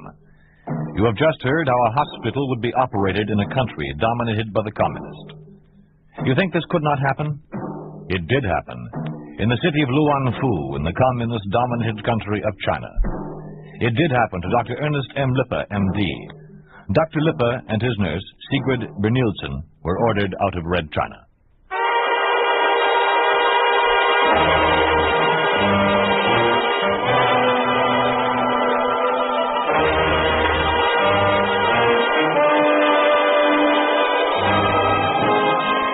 You've been listening to If Freedom Fails, starring David Bryan as Dr. Gilbert Brooke, with Herb Butterfield as Dr. Holmes in Prescription for Murder. Will Wright was Stark and Lynn Allen was Kathy. Others in the cast were Herb Ellis, Margaret Kelly, Hal Goodwin, Jack Carroll, and Lamont Johnson. Music was composed by Earl Lawrence, with musical direction by Michel Perrier. Prescription for Murder was written for If Freedom Failed by Henry Covell, produced and directed by Will Scott. Sergeant Lloyd Eyre speaking. This program has come to you through the worldwide facilities of the United States Armed Forces Radio and Television Service.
if freedom fails.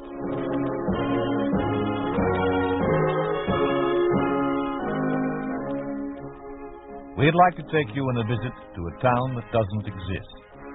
A town we call Springfield, USA. We'd like to show you how things would be in any American town if communism took over. This is the story of what happens to freedom of thought under a communist regime. Mercedes McCambridge stars as Ann Bishop in Tears for Miss Bishop.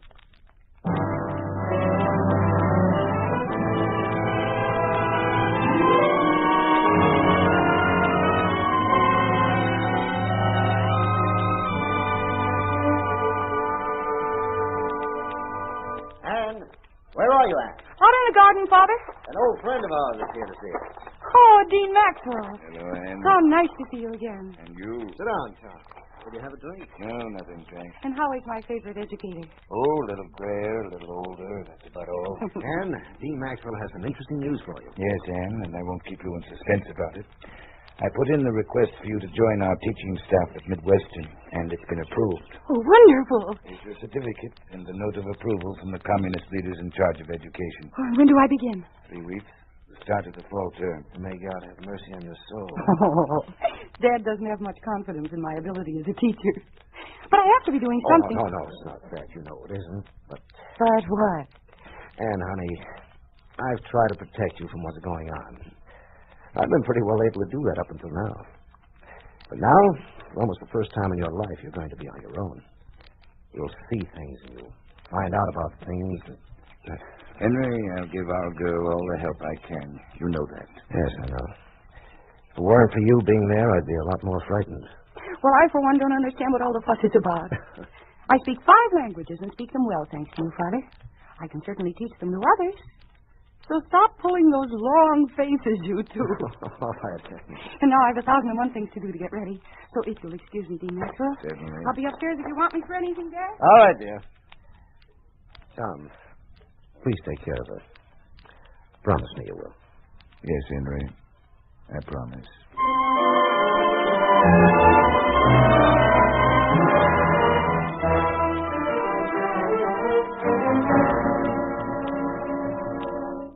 Yes? What is it? Good morning. I'm Ann Bishop. I believe that I... Oh, yes, Miss Bishop. Dean Maxwell is expecting you. My name is Anderson. How do you do? Now, there are a few questions I want to ask, Miss Bishop. Oh, but my appointment These questions come first. Your full name, please. Anne Marie Bishop. Other names by which you are known? I beg your pardon? Other names, aliases, names used in party work, etc. No. None. Mm-hmm. Now, your party number. I'm not a member of the Communist Party. Really? Well, this is most surprising. You have your certificate, do you? Oh, yes, everything's in order. But I don't understand. We've never permitted a non-party member to teach here. Does Dean Maxwell know about this? Yes. Did he have anything to do with securing your appointment here? I believe he put in the initial request. I see. My language experience has been entirely practical. My father and I traveled a great deal before the communists. That is, before travel was restricted. Your father? Miss Bishop, are you related to Commissar of Culture for this district? Henry Bishop? He's my father. Oh, well. Well, of course, that explains a great deal. Please go right in, Miss Bishop. I'm very sorry that this took so long, but you know how it is. Rules and regulations and everything. Yes. I know how it is. Thank you, Miss Anderson. Miss Bishop to see you, Dr. Maxwell. Come in, Miss Bishop. Thank you. Please take a chair there. There are several things that are required of me in meeting a new teacher at Midwestern People's University. First, in the name of the people and of the Communist Party, may I welcome you to this school of learning. Second, I have a statement to read. Here it is. Every teacher in this institution must study thoroughly the broad, many-sided, and extremely significant science of society, which is communism, in order to work with maximum consciousness and clear purposefulness for the cause of communism. This is the society of the laws of the development of society, of the laws of the development of the proletarian revolution, of the victory of communism. Above all, remember, political orientation and loyalty to the work of communism are the principal traits of the good teacher. Now, Miss Bishop, do you understand everything I have said so far? Well, not quite, Doctor. You see, I thought that I would... Miss Bishop, I will repeat the question. Do you understand everything I have said? And answer yes. Yes, Dean Maxwell. I understand. Very well. And now, Miss Bishop, this concludes our initial interview. If you will come with me, please, I shall show you your office and classroom. All right. Miss Anderson? Oh, yes, Doctor. I'm taking our new teacher on a personally conducted tour. I'll be back within an hour. Oh, but have you forgotten I'm about... sure that rules and regulations would require this action for the daughter of Henry Bishop. Don't you agree? Of course. I thought you would. Come along, Anne. Let's get some fresh air.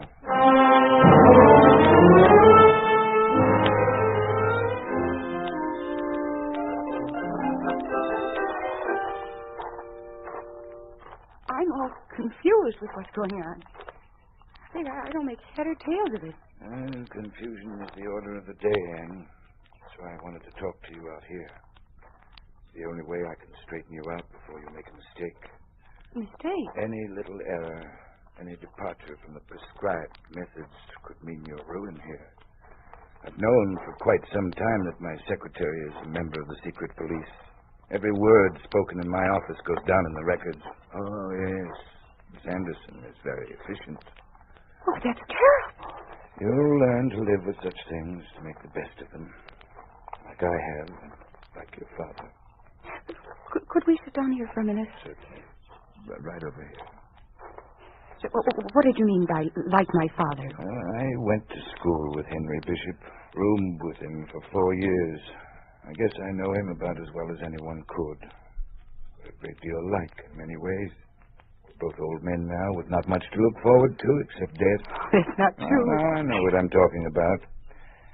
Your father had the same reasons for joining the Communist Party that I did. It was the easiest way to keep living. He follows directions just as I do, for the same motive.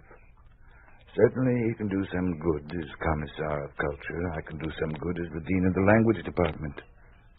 But we're still afraid. Afraid to show any independence of thought because that's dangerous. We obey blindly in constant fear of being called down for deviations. And you must learn to do the same, my dear. I'll try, Doctor. I'll try very hard. I'm sure you will. Now, let me tell you about a few institutions we have here at the school. There's what we refer to as the triangle. It consists of 3 people who spy on teachers and students alike in every department. They're the ones to watch out for. First, there's Frederick Lodge. He's the organizer for the Communist Party. Second, Stanley Tortel, organizer of the Communist Youth. And third is our own Miss Anderson, my secretary. I'm beginning to understand what you're up against. Yes, it makes it all very cozy. Various triangles in the campus are joined together in the PTA. You mean the parents are involved? No, I forgot to tell you. The PTA exists, but not as the Parent Teachers Association. Now it is the People's Triangle Alliance. Clever, don't you think? Yes, very clever. It's frightening, too. Yes. And just one more thing to say, Anne. I know how much you think of your father. Oh, yes, we're very close. We have been ever since my mother died. I know that. But remember this. Your father is a big man as far as the communists are concerned. A man with an important position. They need him because the people respect him. His name alone will help you a lot. But anything that you do will reflect on him also, for good or bad. If you make a mistake, he'll have to answer for it along with you. Do you understand? Yes, Dean Maxwell. I understand a lot more now than I ever did before. And thank you. Well, then, let's show you to your classrooms now.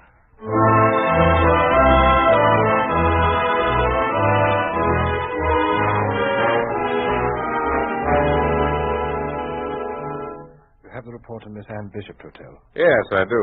Read it, please. Subject teacher does not display proper political orientation. On 4 September, she made the statement in front of the class that the French textbook was outmoded, backward, and ridiculous.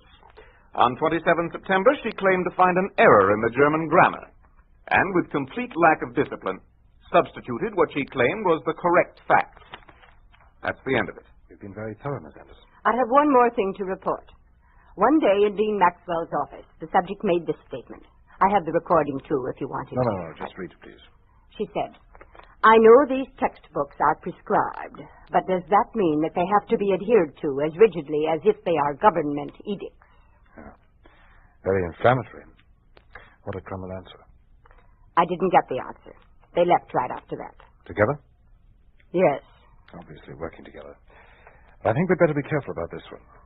Her father, you know. Yes, by all means. I'm going to have Miss Bishop meet with this triangle and see if we can straighten her out.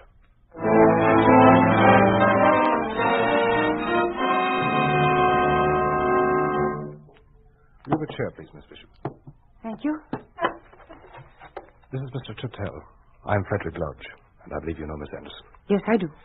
Out of consideration for your father, we've decided to permit you to appear in person to answer certain grievances which are held against you. So may I ask exactly what these grievances are? We're informed that in some of your classes, you no longer use the textbooks that are recommended. That instead, you're using your own methods of teaching. That's true. Can you explain this? When I find a mistake in a grammar, it's a mistake, no matter who wrote the book. Miss Bishop, whatever the leaders say is correct. That goes for even a rule of grammar. And if tomorrow some other rule is prescribed? Then that will become correct. I think that we'd have to... When will you finally grasp this simple proposition? But isn't there such a thing as truth? No. Truth is a metaphysical abstraction. Miss Anderson, But isn't communism a truth, then? Only as long as it is ordered. If tomorrow the leaders disown communism and adopt something else, then that will become the only truth. Now, wait just a minute. This is getting entirely out of hand. Miss Bishop, we want to give you every consideration, as long as you contain yourself within the borders of considered judgment. We're bending over backwards to be reasonable. Perhaps you've forgotten both your responsibility to your leaders and to your father? I'm sorry. I apologize if I have been reactionary. I shall try to conform in the future. No, that's more like it. Your remark just now shows an entirely different spirit. We'll be examining your future work with interest, Miss Bishop.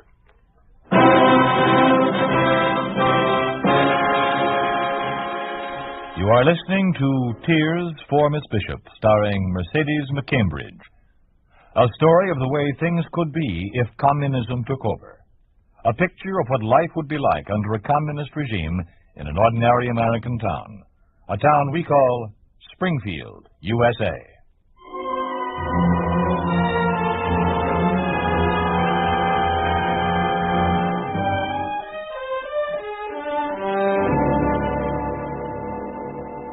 Traduisez l'exercice, s'il vous plaît, Monsieur Martin. Oui, mademoiselle. L'histoire américaine. La traduction, je vous prie. Pardonnez-moi. The American history. The colonies were settled as an outthrust of capital, of British capitalism. During the colonial period, 2 exporting classes. C'est correct? 2 exporting classes appeared in the new land. The capitalists of the North and the slaveholders of the South. Thus, at the time of the War for the Independence, the War of Independence, the people were subjected to a triple exploitation by the English bourgeoisie, by the northern capitalists, and by the southern slaveholders. Très bien. La phrase suivante, mademoiselle Turner, s'il vous plaît. En anglais ou en français? En anglais, comme Monsieur Martin. The slave system was deteriorated. Classe? C'est bien, encore, mademoiselle. The slave system was destroyed. but the people did not win freedom. Following the death of Mr. Lincoln, or following the death of Lincoln, who was killed by an assassin, bribed by capitalists and slaveholders, the northern bourgeoisie established a dictatorship, which was continued until it was overthrown by the Communist People's Government. C'est bien. Enfants, mes élèves. Pardon, mademoiselle. Oui, monsieur. Puis-je parler en anglais? Yes, go ahead. Do you have a question? Well, go ahead. Well, not about the translation, but about what it says. I have some books at home that cover the same material, and there's nothing in there about a dictatorship of the northern bourgeoisie. It talks about the Bill of Rights and the Constitution and several other things. Please, sir, s'il vous plaît. Mr. Martin, I believe that you should check with the authorities to see if your books are on the approved list. As you know, times change, circumstances change, things, viewpoints change from time to time. And what we think is right today may prove wrong tomorrow. I know that you have asked these questions because of an honest desire to find the truth. All I have to say is that this quotation on American history is taken directly from an approved book. And I wouldn't think too much about it. After all, it's only an exercise in grammar. And now back to the French. À 75, nous trouverons un promenade dans les rues. Si vous avez souvent visité une ville...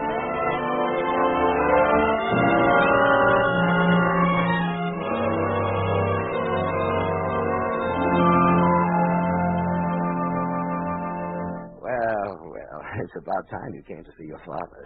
Hello, Dad. Give me a kiss, huh? Mm-hmm. How's that?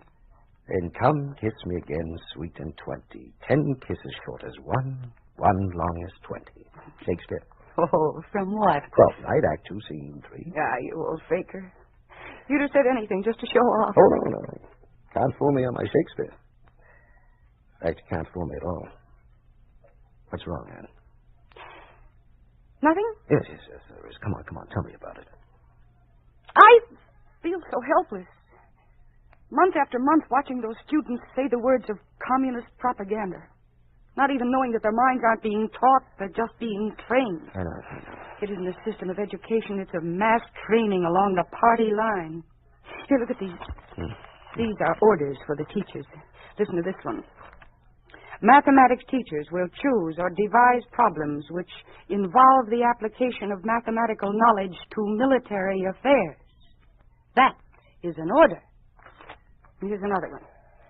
Physical education in our school is most intimately related to the cultivation of communist morality and the traits of Bolshevik character in the students. And they have that same sort of thing for every class in the college. And you can't fight it. There's nothing that can be done. That's the way things are. That's all there is to it. But there's not even any pretense at real education or freedom of thought or any development of those good young minds. It's a case of teach these things because we say they are true. And I'm glad you feel this way. I'm very proud of you for realizing what we have lost, what we may never be able to regain. I've been so wrong trying to live with them, trying to compromise with myself just to keep on living. No, it's not your fault. Yes, it is. The fault of every one of us who lets this sort of thing go on. They came here last week. There were 16 of them with a truck. They went into my library and took nearly every book. All except a few that were on the approved list. All my beautiful books. All my life went out of that door with them. You see, Anne, they were afraid of the truth those books contained. Oh, Father, I'm so sorry. I'm so very sorry. I've made my decision, Anne. Tomorrow I'm resigning my position, resigning from the party. I have only one thing left to do. That's to die as an honest man.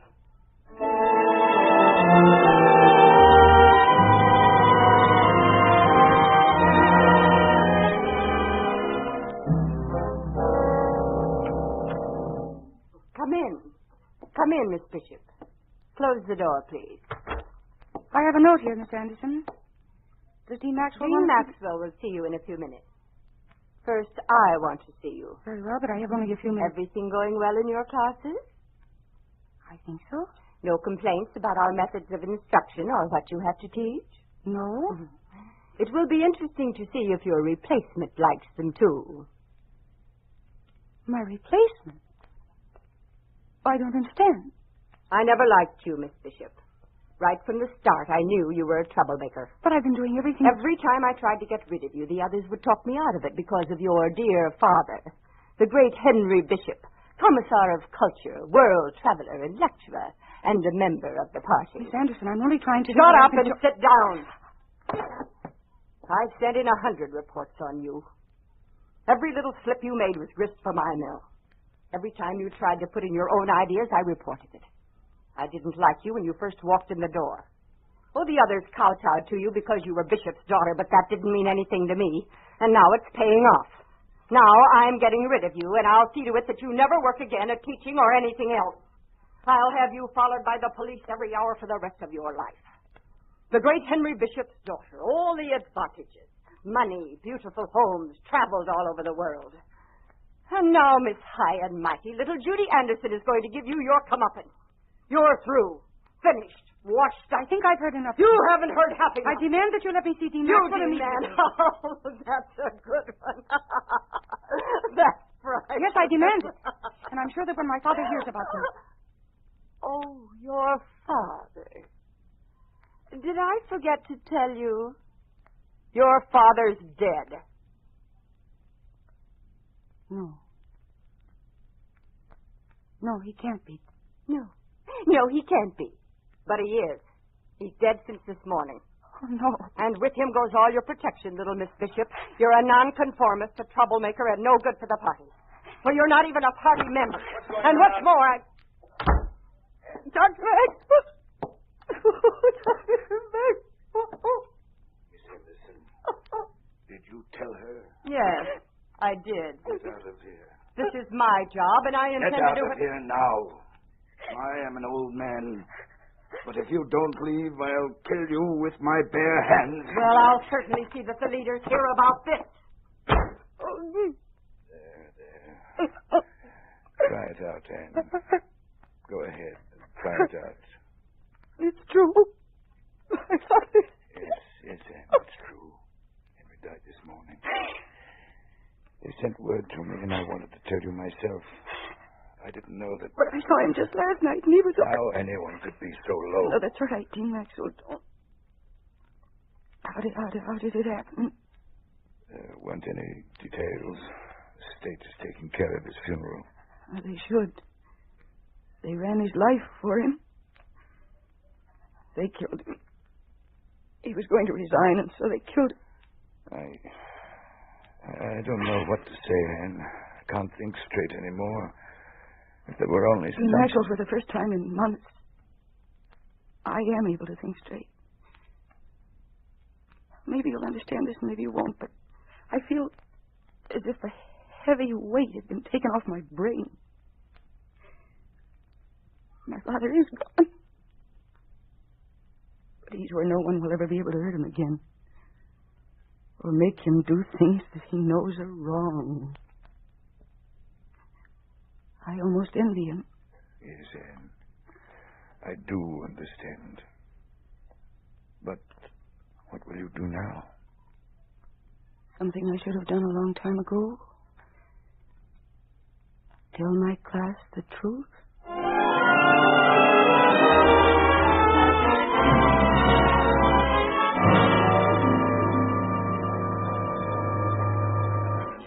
Class, please. Please, I beg you to listen carefully to what I have to say. And to remember it well, because I have only a few minutes to talk to you, and then you'll never hear my voice again. This is my last lesson with you. During the months that I have sat in this chair and watched you progress in your studies, some of you have become my friends.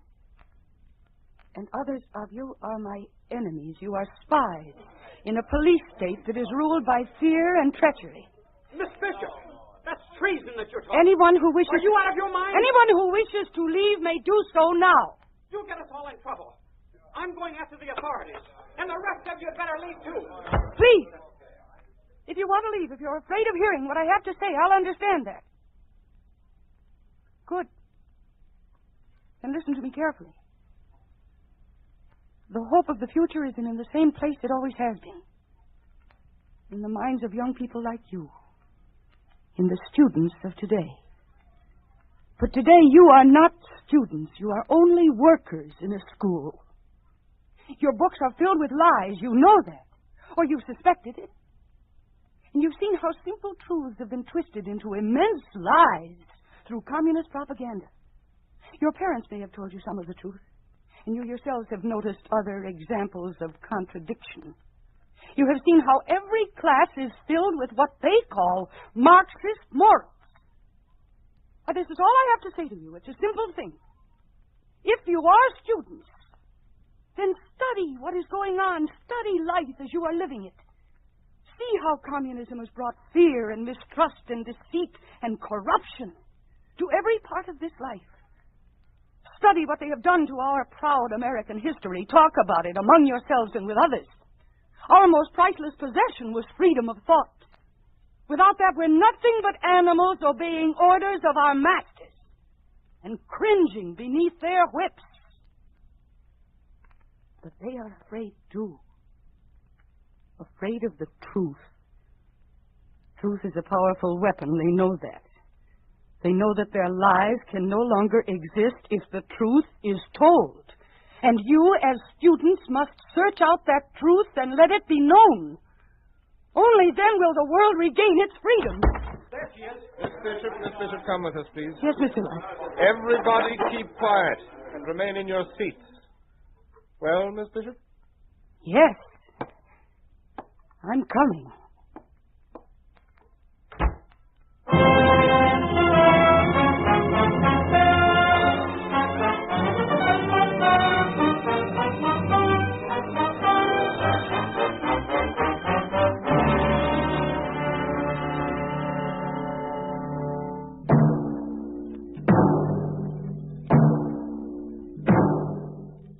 You have just heard a story of what happens to freedom of thought, to the democratic system of education under a communist regime.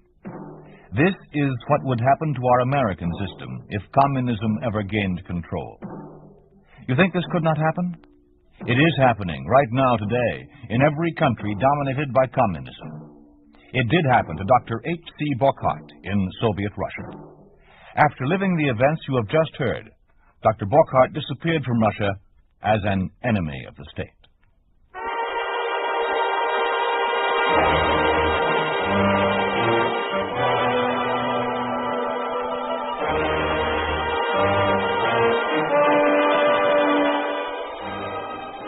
You have been listening to If Freedom Fails, starring Mercedes McCambridge as Anne Bishop in Tears for Miss Bishop. Raymond Burr was Dean Maxwell, Lou Krugman was Henry Bishop, and Isabel Jewell was Miss Anderson. Completing the cast were Dan O'Herlihy, Byron Kane, Sam Edwards, Lamont Johnson, and Donna Hayner. Music was composed by John Hicks, with musical direction by Michelle Perrier. Tears for Miss Bishop was written for If Freedom Failed by Robert C. Vinson. Produced and directed by Will Scott. Sergeant Lloyd Ayers speaking. This program has come to you through the worldwide facilities of the United States Armed Forces Radio and Television Service.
freedom failed.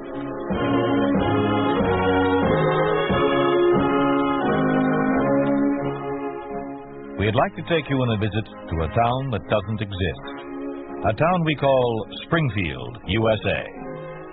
We'd like to show you how things would be in any American town if communism took over. This is the story of two people who fall in love in a land where tyranny rules. With Mary Anderson starred as Ellen Grant, we offer No Other Way.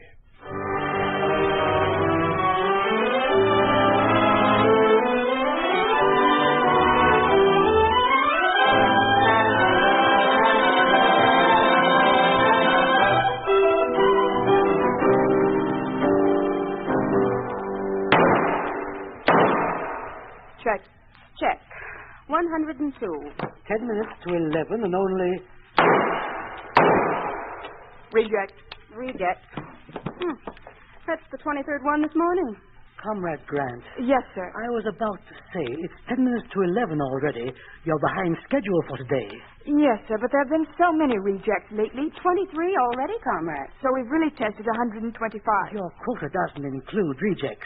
Yes, sir, but You know, I don't like to see you girls putting in overtime. I'm not complaining. 60 hours a week hardly gives you time for your political education classes as it is. Yes, sir. So I suggest we all concentrate a little harder and fill our quota in the allotted schedule. But, comrade, if there were less rejects... I'm going to lunch now. If the rejects become excessive, I'll call it to the attention of the manager. Easy, Ellen. Losing your temper won't help. He must have gotten his training in Siberia. Check. 103. Let's relax for a few minutes, Wilma. After that lecture, We'll catch up. We better. Come Friday night, I don't want to have to stick in this range 1 minute after that bell rings. Date? Mm-hmm. Don't worry. If we're over, you can go up and I'll do the paperwork. Well, I'm kind of hoping we'll both be through. Oh, Wilma, not another double date. Now, look, Ellen, it was the only way. He has this friend. Why is it every man you meet has a friend? Oh, but this one's different. Frank's my date. He says he's tall, very good-looking, good education. Then why does Frank have to get him a date? Oh, well, they're new in Springfield. The battalion was just stationed here. Battalion? Then he's in the Army. Well, yeah, I thought I told you. I'm not interested. Oh, but Ellen... Look, Wilma, if he's in the Army, he belongs to the party. Now, how many times have I told you I'm not dating communists? Why not? Will you tell me? Just because a man has a card in his pocket... Let's not go into that again. Well, who else can you date? They're the only men who can afford to take you to a decent place for dinner or buy you a drink. Wilma, there are 83 other girls in this factory. Ask them. Oh, but you're my closest friend. I'm trying to help you. Don't do me any favors. Just give me one good, sensible reason. Will you do that? What's the use? You wouldn't even know what I was talking about. Well, you don't have to get nasty. I don't mean to be, Wilma. It's just that we have different ideas about things. Maybe it's because I saw things when the commies took over America that you didn't see. Maybe you're right and I'm wrong, but I just can't change the way I feel. Wilma, you're not the only one trying to make me see things their way a little. My own folks say the same things you do. And they hate the commies, which just goes to show how stubborn you are. Oh, what's the use? Oh, all right, I'm sorry I mentioned it. Let's get back to work. Sure. But, just in case you change your mind, will you call me tonight? I won't change it.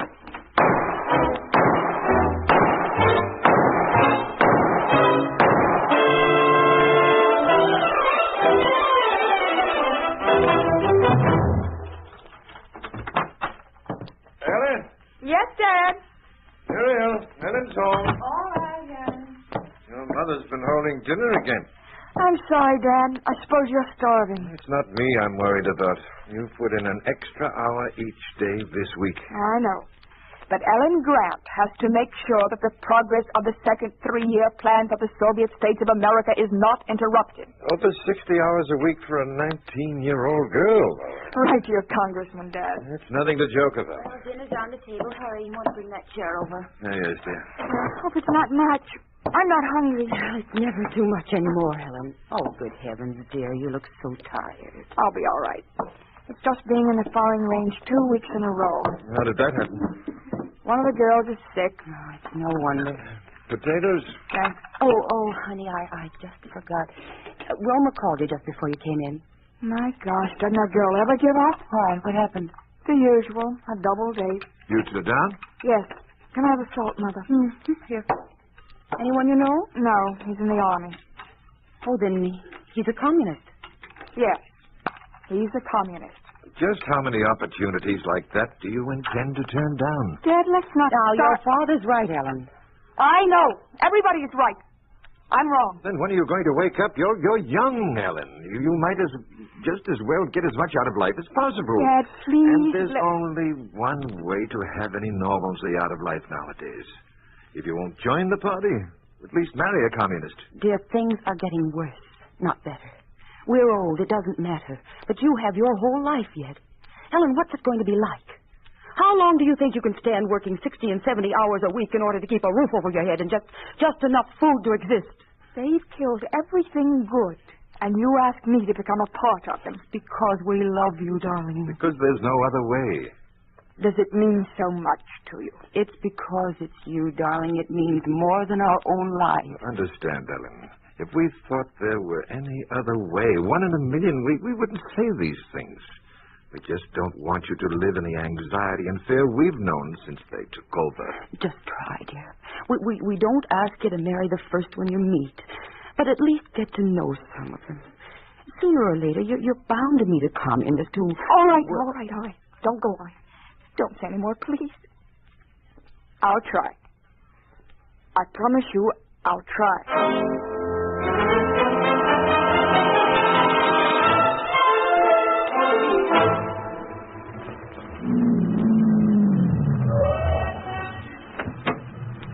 Hey, wait. Where are you going for it? Well, isn't this where she lives?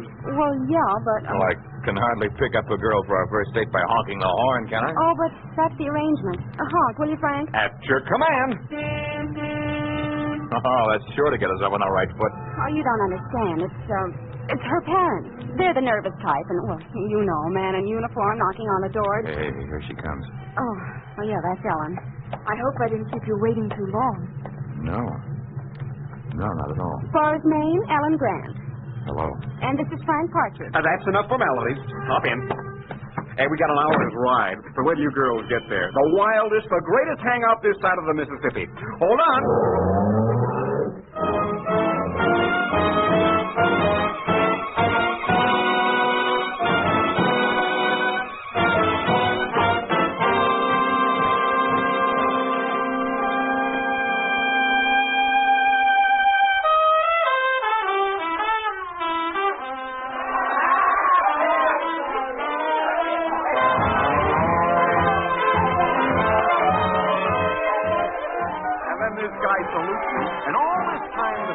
Commissar is standing right behind him. Hey, what's the matter with her ladyship? She don't laugh or say nothing. Yeah, what's the matter, honey? You don't like Frank's stories? They're fine. Fine? Look at that, Frank. You're ahead with a pretty young lady. Boris, could we leave now? Oh, what are you talking about, honey? The evening's just beginning. Oh, don't pay any attention to her. I know what you need. Waiter, over here. She needs another drink. No, I don't want anything. Yes, sir. A drink for the lady. No, I said I didn't want any. Oh, honey, you just had one little itsy-bitsy drink. You can't have any fun that way. I've had enough. She's a little drunk. Waiter doesn't know what she wants. You bring another one like she had. You remember? Huh? Yes, sir, right away. But I don't want anything. Just listen to me. No, that's what I like. People that get in the spirit of things. When Rome, do it so Romans. Sure. The Romans do what the party tells them to do. Sure, everyone does what the party tells them to do. If person number 1 is in the party and person number 2 isn't, and person number 2 does what person number 1 tells them to do, is that right, honey? Yes, that's right. Sure is. Forrest, I'm asking you to take me out of here. Everybody's free now. Everybody in the world is free to do what the communists tell them to do. And who's the communist? We're the communists. Yeah. Oh, Meadowland, my Meadowland. That's Maryland. Stop it, all of you. Oh, Stop it. Besides, there ain't no such thing. Mary can't own any land. What's with you, baby? You stupid. Hey, where's the waiter with Ellen's drink? Forrest, I'm asking you, will you please take me home? Home? Listen, to her. Yeah, listen to her. Take your hands off me. We got much better ideas than you, honey. Meadowland, my Meadowland. Mary's lamb. No, I mean it's Mary's lamb. Mary's lamb. Hey, did you hear that? Mary's lamb. Take it away. Waiter! Another drink. Isn't any shame? A glass drop. Comes your waiter. Forrest, take me home. Take me home. What happened to Ellen's drink? Maryland, come on, Meadowland. Take me home. We got plans. We got plans for you, baby. Sure, because everybody's free to do what we tell them to do. I can't stand it. Let me go.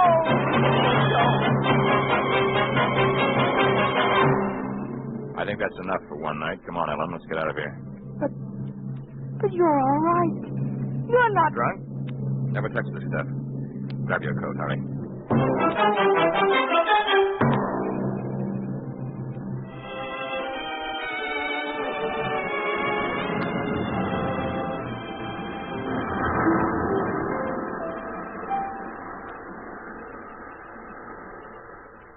Cold? A little. Here. Take this. You didn't say a thing all the way to the beach. You didn't ask me anything. Seems to me there's some things that don't have to be asked. I don't understand you. You have a card in the party? No. I didn't think so. You're not like the girls we usually meet. And what do you like? Yes, I'm two people. The one you saw at the hangout back there, and the one you see here. I don't know what to make of this whole evening. Your parents in the party? No. Why not? They hate the communists and everything they stand for. And you? The same. It's a dangerous thing to say. I'm careful where I say it. You are speaking to a cardholder in the Army. I don't think so. He's still at the hangout. Or am I wrong? You know, I can say anything I want to you. Because if you reported me, it would be my word against yours. You're not in the party, you wouldn't have a chance. Then what happened back there?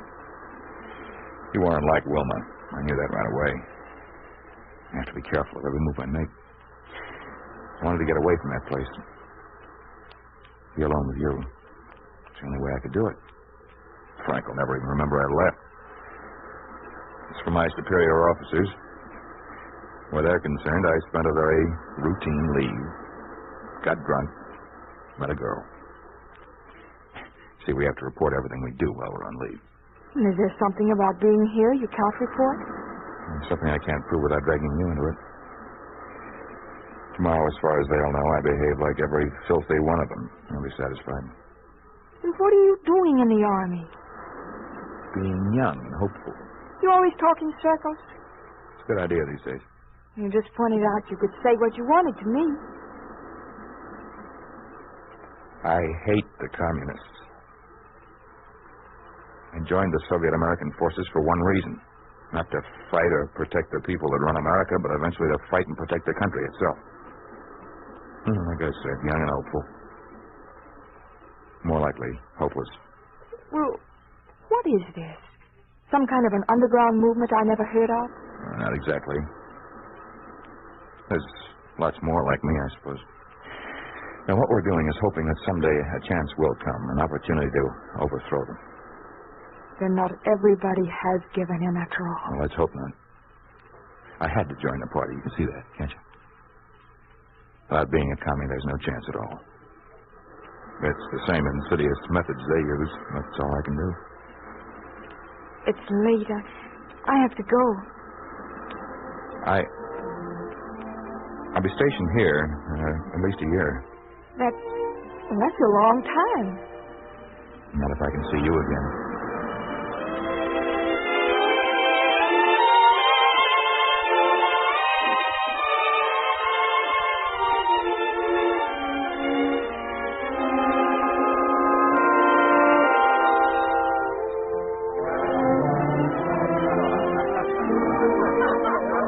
Everyone on the dance floor is looking at you. My slip showing?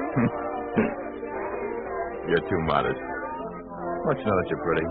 I'm beginning to believe it. You've been telling me twice a week for 3 months now. I intend to go on telling you for longer than you can imagine. That was a proposal. I know. I love you, Ellen. Let's go somewhere else.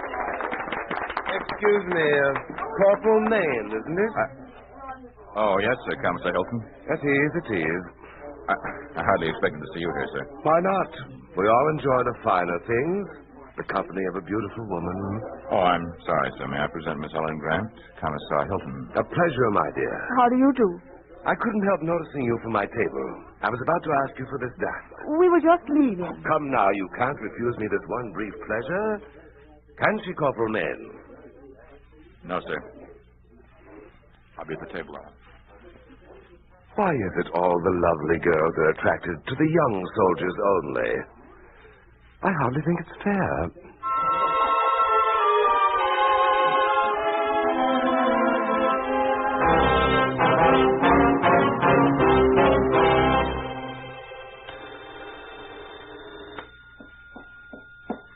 I'll get it, Mother.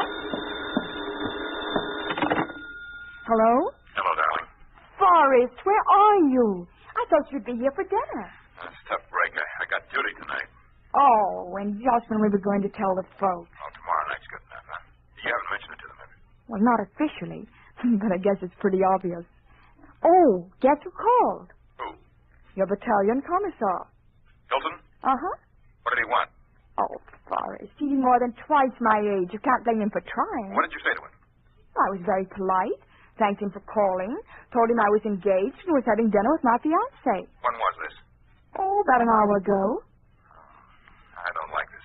Forrest, you're being ridiculous. You don't think he can come between us? No. I was put on duty just 45 minutes ago.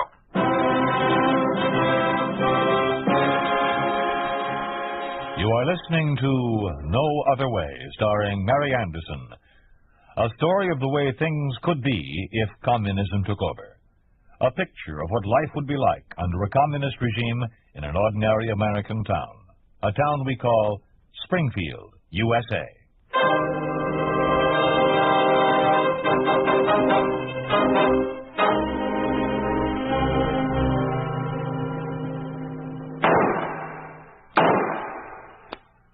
Reject.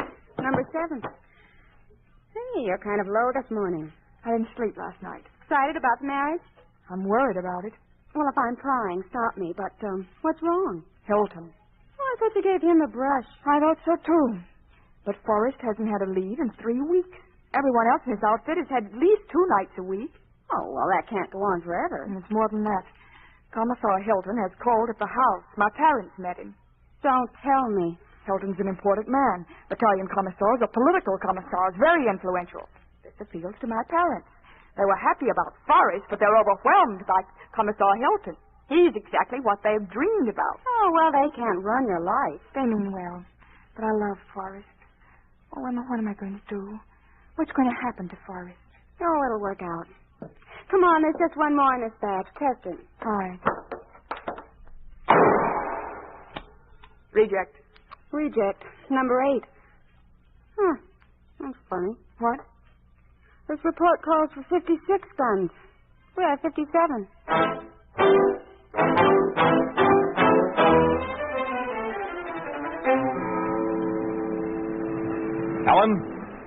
Ellen, over here. Forrest, darling. Oh, it's been so long. Get inside, quick. Is something wrong? No, everything's all right. I finally got a pass. It's only 12 hours, but give us time to get married. Will you, Ellen? Will you marry me? Oh, yes, darling. Yes.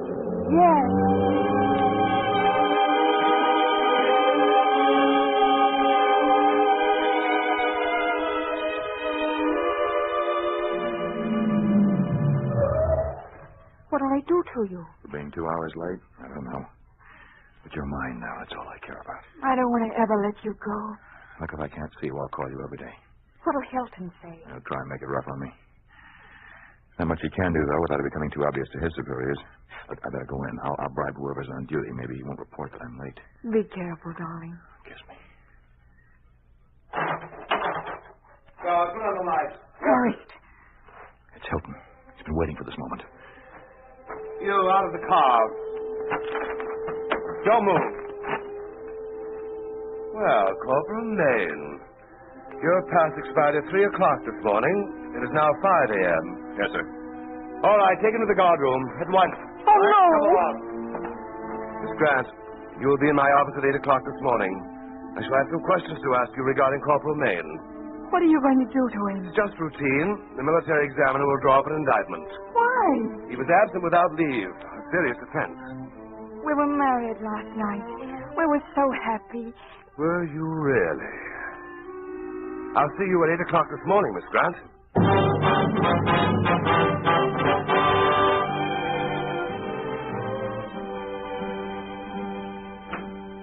Oh, come in, Miss Grant. Or should I say, Mrs. Maine. Forrest, are you... Don't, Ellen. Are you all right? There will be no conversation here unless authorized. Now, what happened last night, Corporal Maine? I contacted my wife. Told her I had a 12-hour pass, and I suggested we be married. Where? A small town, 27 miles north of Springfield. Maple Corners. Well, when the state-approved marital regulations go into effect, these things won't happen. Then what? We took a room in the hotel there. What hotel? It's called the Maple. You drove both ways? Yes, sir. You were aware that your pass expired at 3 a.m.? Yes, sir. Then there are no extenuating circumstances. No genuine reason for your being late. Only my marriage, Commissar Hilton. Hardly be taken into consideration. Hardly to be... Archie. We have some papers for you to sign. I beg your pardon, Mrs. Maine. Then we'll have no further need for you. What's going to happen to my husband? He's under arrest at this moment. The military examiner will prepare the indictment tomorrow. He'll be sentenced by the military tribunal representing the Springfield district. Oh, Forrest. Corporal Maine, under Article 193, Paragraph 7, the Criminal Code of the Soviet American Armed Forces, you're hereby condemned to the guardhouse awaiting sentence. Guard. Yes, sir? Take him away. Oh, Mrs. Maine, since such matters are not publicized, I will personally see to it that you're informed of your husband's sentence.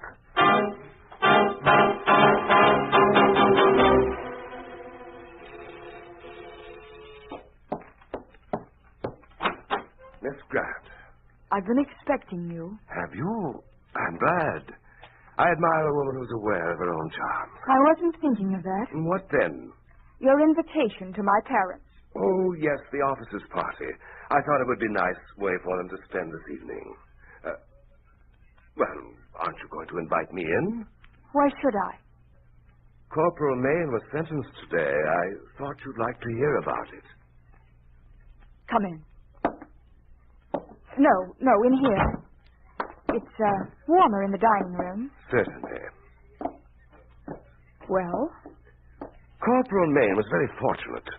He was condemned to only 3 years' deprivation of liberty to be served in a corrective labor camp. The camp is in this country. It could have been Siberia. I thought you'd like to know I intervened in that matter. You? Yes, I recommended leniency. You see, Ellen, you've completely misunderstood me. I don't want you to think of me as you have. Get out. Get out of here. At least I can explain. I'm in the military. I have my duty to perform. It was just unfortunate that it had to be Corporal Maine. Believe me, I wouldn't do anything to hurt you. I'm too fond of you. You deliberately did this. You deliberately stopped his leaves last month so he couldn't see me. That's hardly justified. It's the truth and you know it. A man is likely to do many things for a girl like you. What are you saying? You know what I think of you. You're not like the other women. You're strong. You have a will of your own. I admire you for it. I admire you enough to go any length to have you for my wife. You're forgetting. I'm already married. You were married? What do you mean? Your marriage was annulled. You did that? I did it for your own good. Your position would have been very delicate. Married to a man in a corrective labor camp? I could kill you. I could kill you. Don't speak that way. Don't blame a man for loving someone. You can say that. You can talk about such things. You don't know what you're saying. Your kind doesn't know anything about love or emotion. You're all alike. You're all animals. I'm going to make you my wife. That's very funny. Very funny. You can't make me marry you. You can't make me do anything I don't want to do. Come here, Ellen. I want you to know I love you. In spite of what you think of me, in time you'll see what I'm like. Don't come near me. I don't mean all the things I say and do. Get away. It's just my position. I have to appear hard and cold. I said get away from But with me. you in my arms, you'd see that I'm not that way at all. Get your hands off it. Ellen, I want you. No! Will you get out of here now? Where did you get that gun? It's not allowed. It's a reject, Commissar Hilton. Your communist efficiency slipped up. There was an extra one a few weeks ago. Someone else has to account for it, not I. I didn't know then why I took it. But I do now. Give it to me and we'll forget this incident. No. I'm not leaving without it. I told you to get out of here. You have the nerve to fire it. I know that. You're right. That's what I like about you. Don't come any closer. It's a reject, you said. It may not fire the first time. Your only chance now is to marry me. The penalty for possession of arms is severe. Give me that gun. No! I told you it may not. That was a stupid thing to do.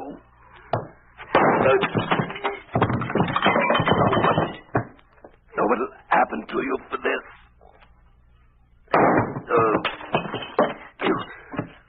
You could have married me if that gun didn't fire so well. But a reject is grand.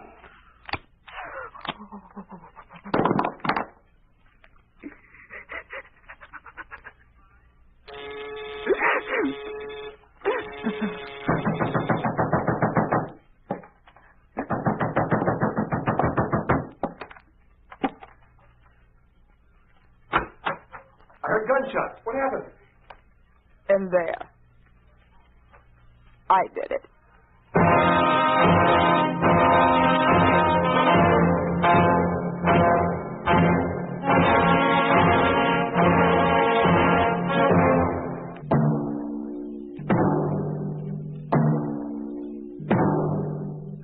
You have just heard a story of what happens to free people when they are ruled by a communist regime. You think this could not happen? It did happen to Anatol Borisov, a citizen of the Soviet Union. After serving his 3-year sentence in a corrective labor camp, Anatol Borisov saw duty with the Red Army and later was put in charge of the petrol depot near Prussisch Eylau in East Prussia. It was from here that he escaped and was able to reveal this story. It did happen to Liza Ryabchinkova, the girl whom Anatol had loved. Her present whereabouts are unknown.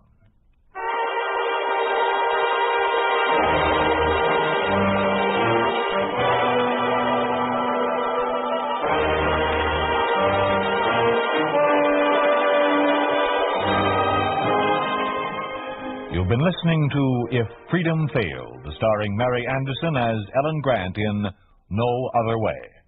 Lamont Johnson was Forrest, Carlton Young was Hilton, and Gene Young was Wilma.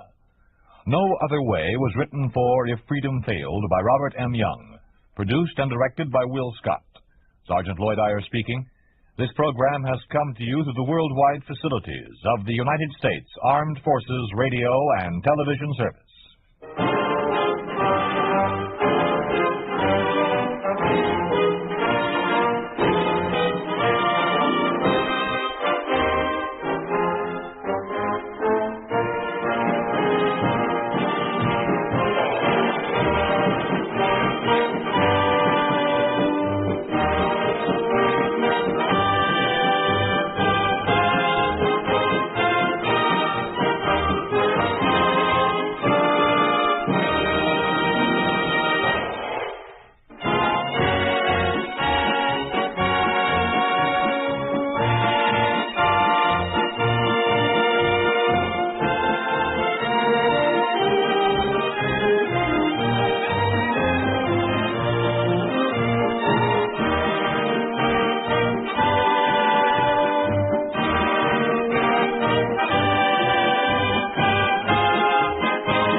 freedom failed.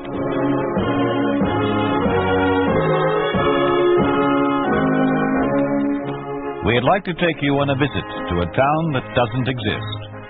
A town we call Springfield, USA. We'd like to show you how things would be in any American town if communism took over. This is the story of a boy and his dad. Jeffrey Silver stars as Mike Malloy in Your Loving Son, Mike.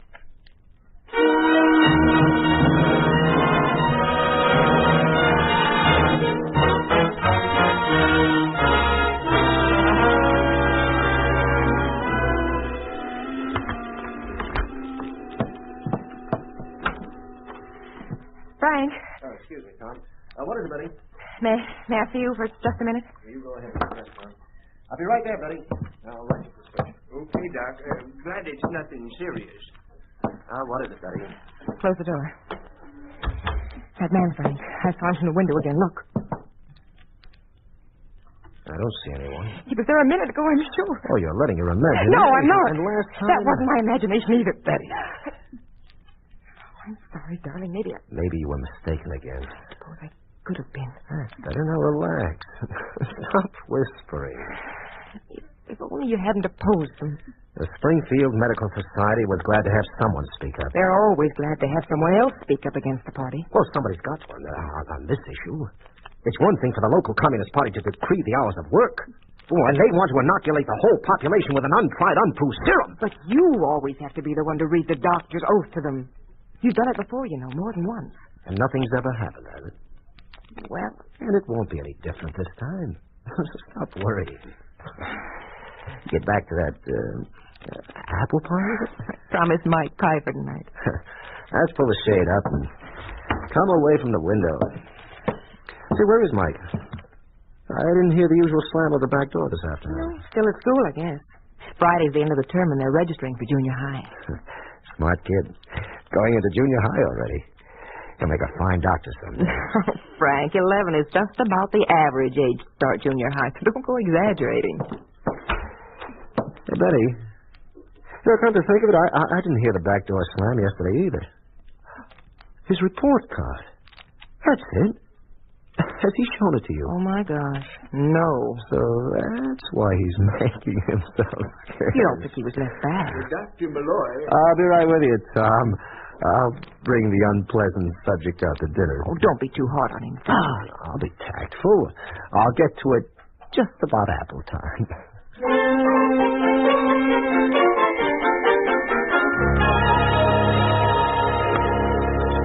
More gravy, Ma, please. Sure, Mike. Piece of bread to soak it up with? Oh, thanks, Dad. Gravy's the best part of it, except for the apple pie, I mean. And milk? I'll drink it later, Ma. You know, son, milk's pretty expensive these days. I'll drink it, Dad. Oh, I wouldn't be surprised if your mother didn't go without a few things she needs so you can have enough milk. Oh. You know, it's up to you and me to see that Mother gets enough money for herself, too. Sure, Dad. Ma, you don't think that Dad or that I wouldn't always take care of you? Of course not, dear. And just how do you I'm propose going to be a doctor like you, Dad. You know that. It's a pretty long grind, son. Through school, I mean. Well, it's been agreed. We always said so. Now, if you wanted to be a policeman like Roy McClure next door... He's a plainclothesman, Dad. Well, detective or cop, he didn't have to go to school for 8 years. But, Dad, I thought you wanted me to be a doctor like you. Oh, I do, Mike. But how about that 8 years of school? I wouldn't mind it, honest, Dad. You haven't, of course, played any hooky this last month. Oh, gee, Dad, Pete McClure and me did Pete go. McClure and I, Mike. Yeah. Him and I... He and I. Yeah, Ma. We only went... Hey, Dad, did I tell you that I got 3 E's and 4 B's? Not even a C. You can look at my report card. May I? Oh. They do still give out report cards, don't they? Yes, Dad. And this is the end of the term, isn't it? Day after tomorrow is, Dad. Tomorrow we're all supposed to fill out application cards for junior high. That is, those who have passed will. But I passed, even though my report card does show that... Well, Dad, gee, I did sort of go to see the Springfield Tigers beat the Red Stars 7-5, and I did see him lose the next 2 games and win the 2 after that. Now may I see your report card? Wouldn't it be better if we had the apple pie first, Dad? I think I'd like to see if 5 games were all you saw. Yes, Dad. He played hooky 5 times. I only knew about his going to 3 games. And you didn't tell me. Now, you must have known about at least 2. Liz McClure told me about her boy and Mike. She must have told you, too. Well, I just couldn't tell, honey, Frank. Neither could I. Well, as long as he passed that, I think we can cut the apple pie. Dad, I want to tell you that I sort of went fishing. Oh, see who it is, Mike. Hello, Mike. Oh, hi, Miss McClure. Hello, Betty. Frank, can I see you a minute? Are you feeling sick, Roy? No. Oh, what's up? I've got to see you. Okay. Excuse me, Betty. You and Mike go ahead with the pie. Well, Roy, is it anything? Let's go into the office. Go ahead with dinner, Betty. The party's tagged you, Frank. I've got orders to arrest you. Because of my stand at the Medical Society? I don't know officially, but ever since they took me out of uniform, I've only been making political arrests. So I'm a political unreliable. I'll give him a fight at the trial. You don't understand. I take my prisoners to Shark Island. Shark Island? In the Caribbean. But they've got to give me a trial. For the love of heaven, listen to me. I know what's happening to you. It's a political arrest. There's no hearing, no trial, no appeal. The party's denounced you. Don't. I just got the phone call to bring you in. And my 2 hatchetmen will be here as quick as they can get across town. I just thought I could make it a little easier. Frank, what is it? Excuse me. It's that business at the Medical Society. Are they taking Frank's license away? Betty, you may as well hear this straight and fast. Lord knows that I'm in their hands as much as you are. But, well, I'm taking Frank away tonight. I don't know when you'll be seeing him. Oh, Frank. They're just trying to scare me. They'll have to let you go. They won't hold me long, Betty. Maybe years. There have been others. The others committed political crimes. Where will they send you? Roy says it's an island in the Caribbean. Roy, we've got to do something. There's nothing to do. There must be. The party's got you. They've got all of us. We can run. Where? I can't let you. I've got to think of Liz and Pete. We can go to the party. We can crawl to them. We can beg. There's no time. We can scream. We can scream in the street. Betty! I won't let them take you. Please, Betty. Just let you go. Remember Mike. Oh. You've only got a few more minutes, and they'll be here. Frank, what about Mike? I don't know. Maybe I'll go talk to him. Hurry. I'll go with you. No, darling, you stay here. It'll be easier. Just give me a few minutes with him alone.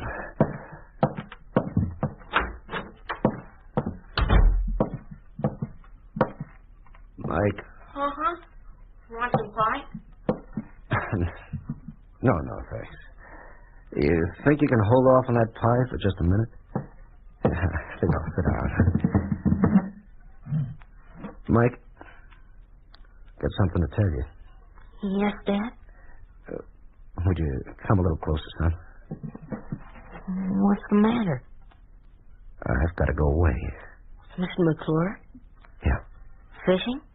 No, Mike. It's on business. It has to do with the Medical Society. Oh, a convention again? No. This may be a long trip. Maybe as long as a month. A month? Well, can't more meet and I go with you? No. It might be for longer, son. It could be for a year. A year? Where? I've been assigned to clean up an island. Where? Well, I can't say. I don't know exactly, but I'm going tonight, and it might even be longer. Gee, Dad, that sounds kind of bad. But I'd be good. I wouldn't give Ma any trouble. That's what I wanted to hear. Listen, Mike. Listen hard and remember. Make a promise. Sure, Dad. Promise me you'll take care of your mother. Promise me you'll take care of her by going to school and studying hard. I want you to be a doctor, Mike. More than ever, I want you to be one. You're going to have to earn enough money so that someday you can really take care of her. The way I would. Sure, Dad. Gee, you're so serious. Promise? Cross my heart, Dad. I'll go to school, and no more hooky, so I can take care of Mom till you get back. Go tell your mother that they're here. The people I'm going with.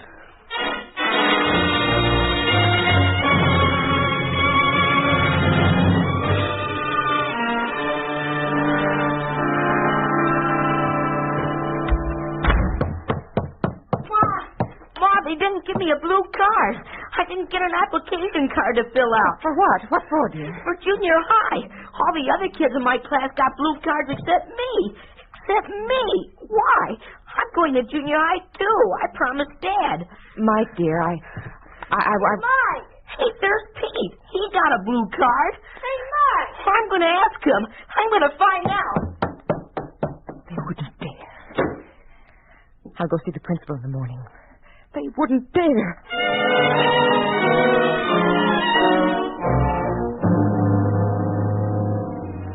I can only repeat, Mrs. Malloy, your son's name appeared on the prescribed list yesterday. There's nothing I can do. There's nothing I ought to do. There's nothing I will do. But the child has done nothing. He's your husband's son. And you'd punish him for that. Excluding a politically unreliable person from the Soviet school system is not punishment, but a carefully considered policy of the Communist Party. But Mike's not even a person. He's just a baby. Policy is clear, the rule unmistakable. And what will I say to him? Shall I tell him that he's inherited diseased political blood from his father? Your tongue, like your husband's, is too loose. Why can't you be fair? The Communist Party is fair, by definition. Oh, you must be mad to punish an innocent child. I can only repeat, the policy is settled and carefully considered. There's nothing I can do. There's nothing I ought to do. There is nothing...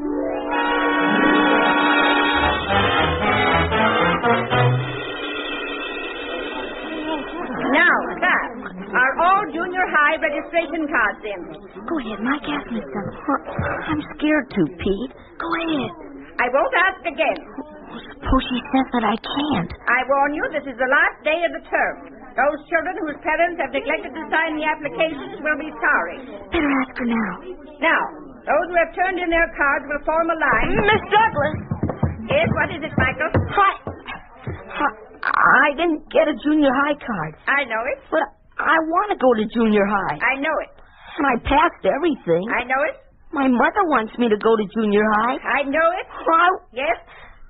Why don't I get a junior high card? Ask your mother. She doesn't know. Then ask your father.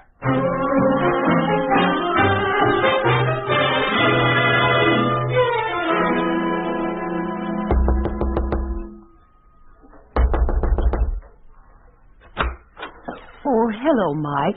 Pete's not home yet. I know, Mrs. McClure. I don't want to see Pete. I want to see Mr. McClure. Oh, well, he just got home from the office, I mean. Did I see him? Well, I suppose so. He's in the kitchen. Roy, Mike's come to see you. Mr. McClure, I'd like to talk to you. Okay, Mike. I'd like to talk to you. Oh, just for us men, huh? Could we? Of course, Mike. Roy, please. Don't worry, Liz. Now, what's on your mind, Mike? Mr. McClure, something's wrong about Dad's going away so sudden. Why? Well, it was awful sudden. He's a doctor. Oh, I know, but everything's gone wrong. Like what? Like Mom sounding so worried, and I didn't get my junior high card. Miss Douglas said if we didn't turn in our cards today, we couldn't get to go to junior high. They're not letting me go. I know. Well, maybe it's just a hold-up because of that hooky that you and... No, he got a junior high card. Why him and not me? Well, maybe, Mike, maybe you ought to talk this over with your mother. No, Dad said not to worry her. Besides, it's all got something to do with you coming over to the house the other night, hasn't it? Hasn't it? Well, Mike... You're a policeman, Mr. McClure. Yes. Secret police. That's right, Mike. Is my dad arrested? Mike, you'd better talk this over with your mother. No. But she'd know best. I'm not going to worry her. Dad told me to take care of her. All the same, Mike... Did you arrest him? Like I said, Mike, You'd better talk this Where over. is my dad? You are listening to Your Loving Son, Mike, starring Jeffrey Silver. A story of the way things could be if communism took over. A picture of what life would be like under a communist regime in an ordinary American town. A town we call Springfield, USA.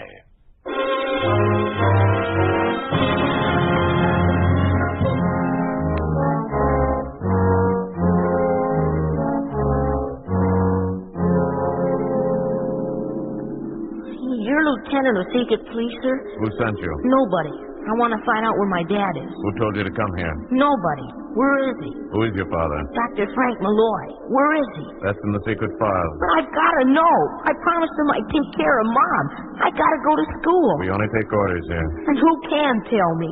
I'm only Lieutenant of Secret Police. I only take orders. Who from? From headquarters. Higher headquarters.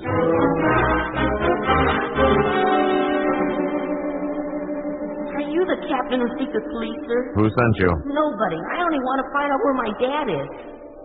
Aren't you the same man as the other one? Who told you to come here? I saw the Lieutenant of Secret Police. Aren't you the same man? Men in uniform are all the same. Who sent you?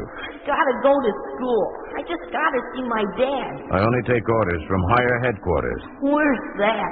Where do I find it? Where is it? Tired. You the inspector of Secret Police? Who sent you? Promised my dad to take care of Mom. Who told you to come here? Gotta go to school. I gotta be a doctor so I can take care of my mom. Where is my dad? I only take orders. You're the same man. We're all the same. I gotta go to school. I only take orders. I gotta take care of my mom. From higher headquarters. I gotta go to school. I only take orders. I gotta take care of my mom. From higher headquarters.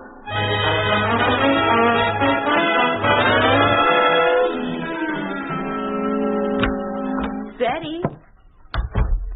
Betty, are you home? Mike! Betty! Well, Betty, didn't you hear me? Oh, no. I guess I've just been sitting here. Any luck finding a job? No, not an office job. Why? I guess I've been blacklisted. I couldn't believe it at first, but after a week of looking... Did you try the labor exchange? That's where I found out. Oh. They asked me what kind of unskilled labor I'd like to do. Cleaning, washing, farming. Oh, I'm so tired I could die. No, not Betty. It isn't that hopeless, dear. Why, they might let Frank out as suddenly as they arrested him. And Roy's making the trip again tonight.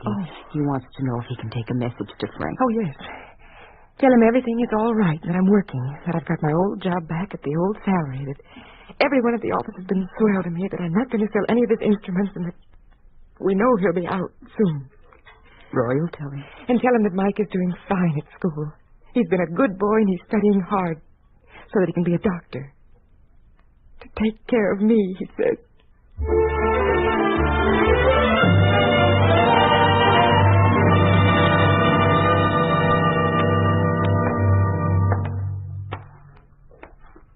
Guy. Hey.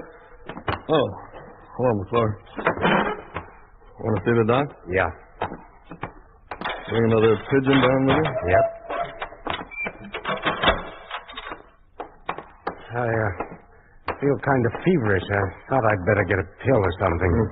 Plenty of typhoid hereabouts. Yellow fever, too. Doc? Take it easy now. Keep your voice down. Take a look at my throat, Doc. I feel a little unsteady. Roy, I've been waiting for you to come. How's Betty and Mike? Okay, both of them. How about the right side, Doc? Yes, a little red. You sure she's all right? She sends her love. All her love. What's she doing? Turn your head, please. She's working back at the old job. Mike, he's not playing hooky. Don't worry, I'm watching them both. Him and Pete. That kid of yours, he sure is the beaver with the books. Say, ah. Ah. Now say that again about Betty's job. The old job, Frank. The last one that she had. The last job she had was secretary to an engineer in the secret weapons commissariat. Say again, McClure. What's the matter? Tell me the truth. What's she doing? Quiet. You want to sink me? They wouldn't give her that job back. Now, tell me the truth. I'm telling me she can't find a job. You want to get me killed? Don't lie to me. She can get unskilled work. She's not strong enough. She's anemic now. Frank, please, keep your voice down. What's the truth? They won't let him go to school. Does he know about that? Well, he's trying to find out. What do you mean? He's hounding police headquarters, trying to find out why they won't put him in junior high. I'm pretty sure he suspects you've been arrested. On a roll.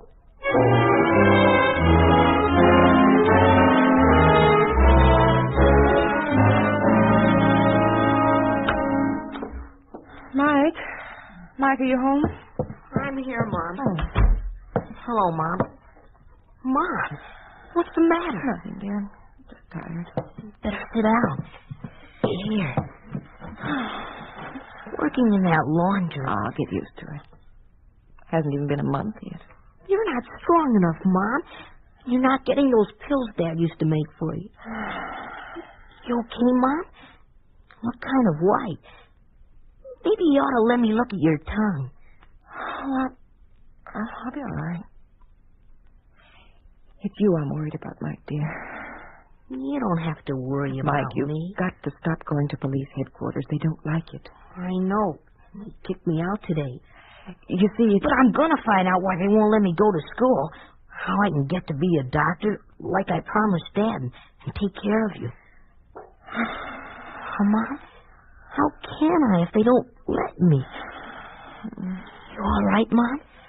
Sure. Just let me rest a few minutes. Mom, you sick? Mom, open your eyes. Mike, call. Mom, how come Mrs. McClure?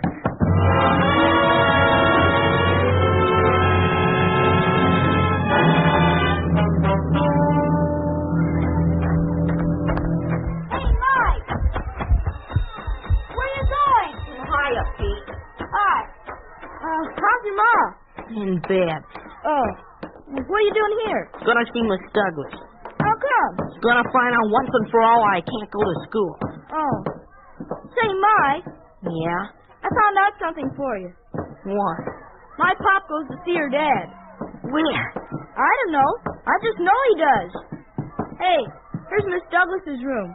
You really going in? Just watch me. The class will come to order. I said order. Now, children. Miss Douglas. Who gave you permission to come in here? I just want to... I asked you a question. Nobody gave me permission. I just want to... Then leave at once. I gotta know why. What's that? I gotta know why I can't go to school. I said that you may leave this room at once. No. Very well. Class, pay attention. Your first lesson today will be in communist patriotism. Mike Malloy? Yes'm. Do you know what Shark Island is? I think I'll tell you. It's a prison for traitors to the Communist Party. Yes'm. For those who are disloyal to the American Soviet Republic. Yes'm. And for those who are traitors to their Soviet profession and to their Soviet responsibilities as husbands and fathers. Yes'm. But, ma'am... Shark Island is where your father was sent to prison. No, ma'am. No. No, ma'am. Wait. One thing more. Yes, sir. Because you are the son of a traitor, you may not go to school. That is the rule of the Communist Party. No, don't say that. My mom will hear you. She's sick.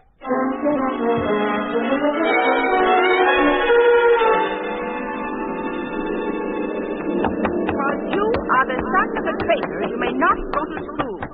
May not go to school. But I've got to. I gotta take care of Mama. I promised Dad. I promised. I gotta go to school. I gotta take care of Mom. I promise. I promise. I promise, Dad. I got something to do. I got a message for your pa to take to my dad.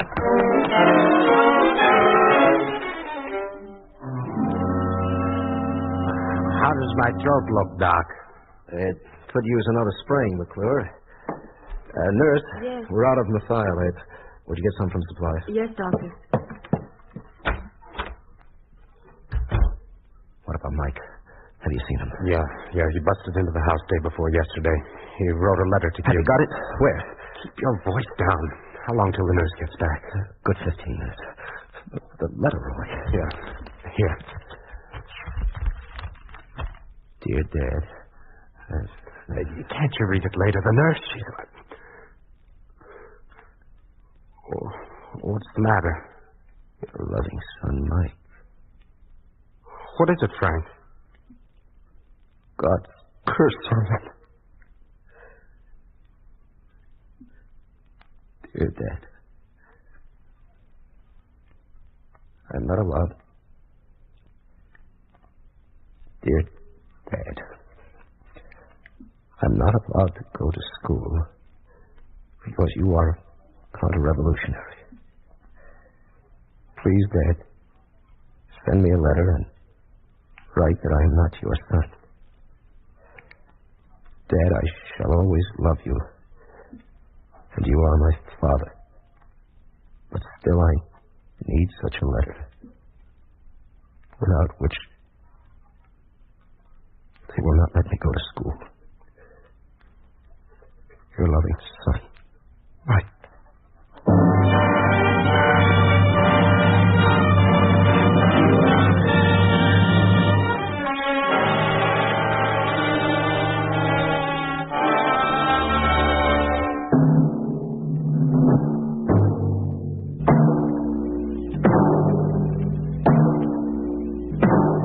You have just heard a story of what happens to a family under the rule of the Communist Party.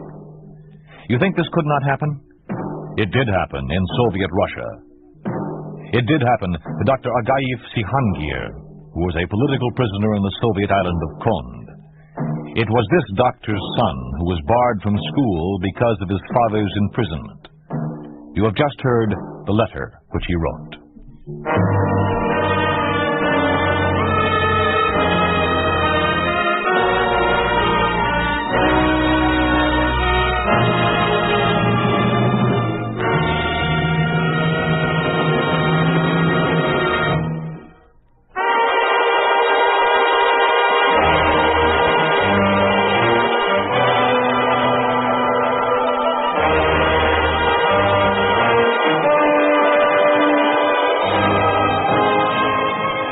You've been listening to If Freedom Failed, starring Jeffrey Silver as Mike and Lou Krugman as Frank in Your Loving Son, Mike. Lillian Bayef was Betty, and Paul Richards was Roy. Others in the cast were Ann Morrison, Paul Frees, Jack Carroll, David Duvall, Ruth Parrott, Joe Cranston, and Lamont Johnson. Music was composed by John Hicks, with musical direction by Michelle Perrier. Your Loving Son, Mike was written for If Freedom Failed by Arthur Weiss, produced and directed by Robert M. Young. Sergeant Lloyd Eyre speaking. This program has come to you through the worldwide facilities of the United States Armed Forces Radio and Television Service.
If Freedom Fails.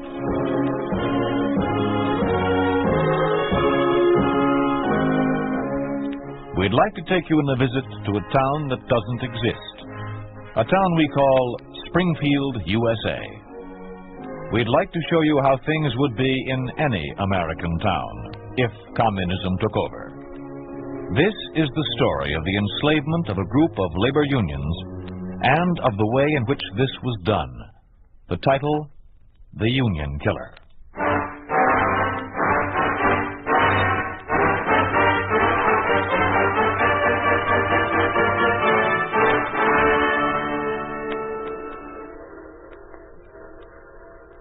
Diane, is that it? Yes, Papa, that's it. Where does it stop? We're at the front of the platform. Come on. Oh, why did he have to come in the midnight train? It's so... Oh, come on, Papa. We've got to meet him properly. What's his name again? Kerr, Papa. But call him Mr. Kerr. Here. This is where the first car always stops. Here it comes. See the headlight? I seem unable to make his name stick in my mind. Kerr. Perhaps because the whole business is so distasteful. Papa, it's for the good of Springfield. Springfield labor unions have always gotten along without interference from the state capital. Well, the government has the right to oversee union elections. That's none of the state's business. Of course it is, Papa. I've tried to explain a dozen times. Please, Diane, no dialectics. I'm tired. Confused. Yes, that too. The idea of sending this Communist Party man down... It's time the party sent someone to teach the union leaders how... Now remember, Mr. Kerr. In all my 10 years as chairman of the Springfield Trade Union Council, I never thought I'd see the day when the state capital would send someone down to dictate to... Papa, you mustn't say that. The state... That must be Mr. Kerr. It is Mr. Kerr. Hunter? Yes. Yes, sir, Mr. Kerr. We're happy to... Oh, my daughter, Diane Hunter. She acts as my secretary, too. How do you do, sir? Do we have transport? Yes, sir. This way, Mr. Kerr. I suppose you've come down because of the approaching union elections in Springfield. And because of the possibility of a labor strike, if certain candidates win. I refer to the present leaders. Oh, but there's no talk of a strike in Springfield. Well, my information is otherwise. Your major unions I are... tell you, there's no talk... Your major unions are... glassworkers. I was president till I retired. Machinists, woodworkers, chemical, teamsters. The big five. The smaller unions follow their lead. You're the chairman of the City Trade Union Council, correct? Yes, Mr. And you know that under the State Labor Code you may be removed by the State Labor Commissariat, which I represent? Oh, yes, I know. Mm-hmm. But about the union elections, Mr. Kerr, there will be in no sense a strike vote. Really? What Papa means is that the elections are just for union officers. You see, practically all the Springfield unions hold elections at the same time. The present union officers who are running for office again do say that the right to strike is a fundamental right of labor. Correct? Yes, but They do say so, correct? Yes, sir, they do. This is our car. When are the elections to be held? Nomination meetings are in 3 weeks. And elections the following week. But they're only ordinary union elections. The situation is clear. There must be no election of officers who are not responsive to the production plan of the Communist Party. But free local union elections are fundamental. What percentage of your local industry is government-owned here? Oh, about 85%. Have you ever heard of the 5-year plan? Why, of course. And remember it. We in Soviet America live, eat, and breathe by that plan. Of course. All industry must function to fulfill that plan. It is sabotage to endanger the plan. Correct, Miss Hunter. And to strike is sabotage. But surely... I will require an office. There's one next to Papa's in the Union Hall. And a secretary. Oh, our well, I'll be budget glad to act as your... Very good, Miss Hunter. I'll be there at 9. And Hunter, I want you to stay as close to your office during the next 4 weeks as you can. There's work to be done. Trade union work.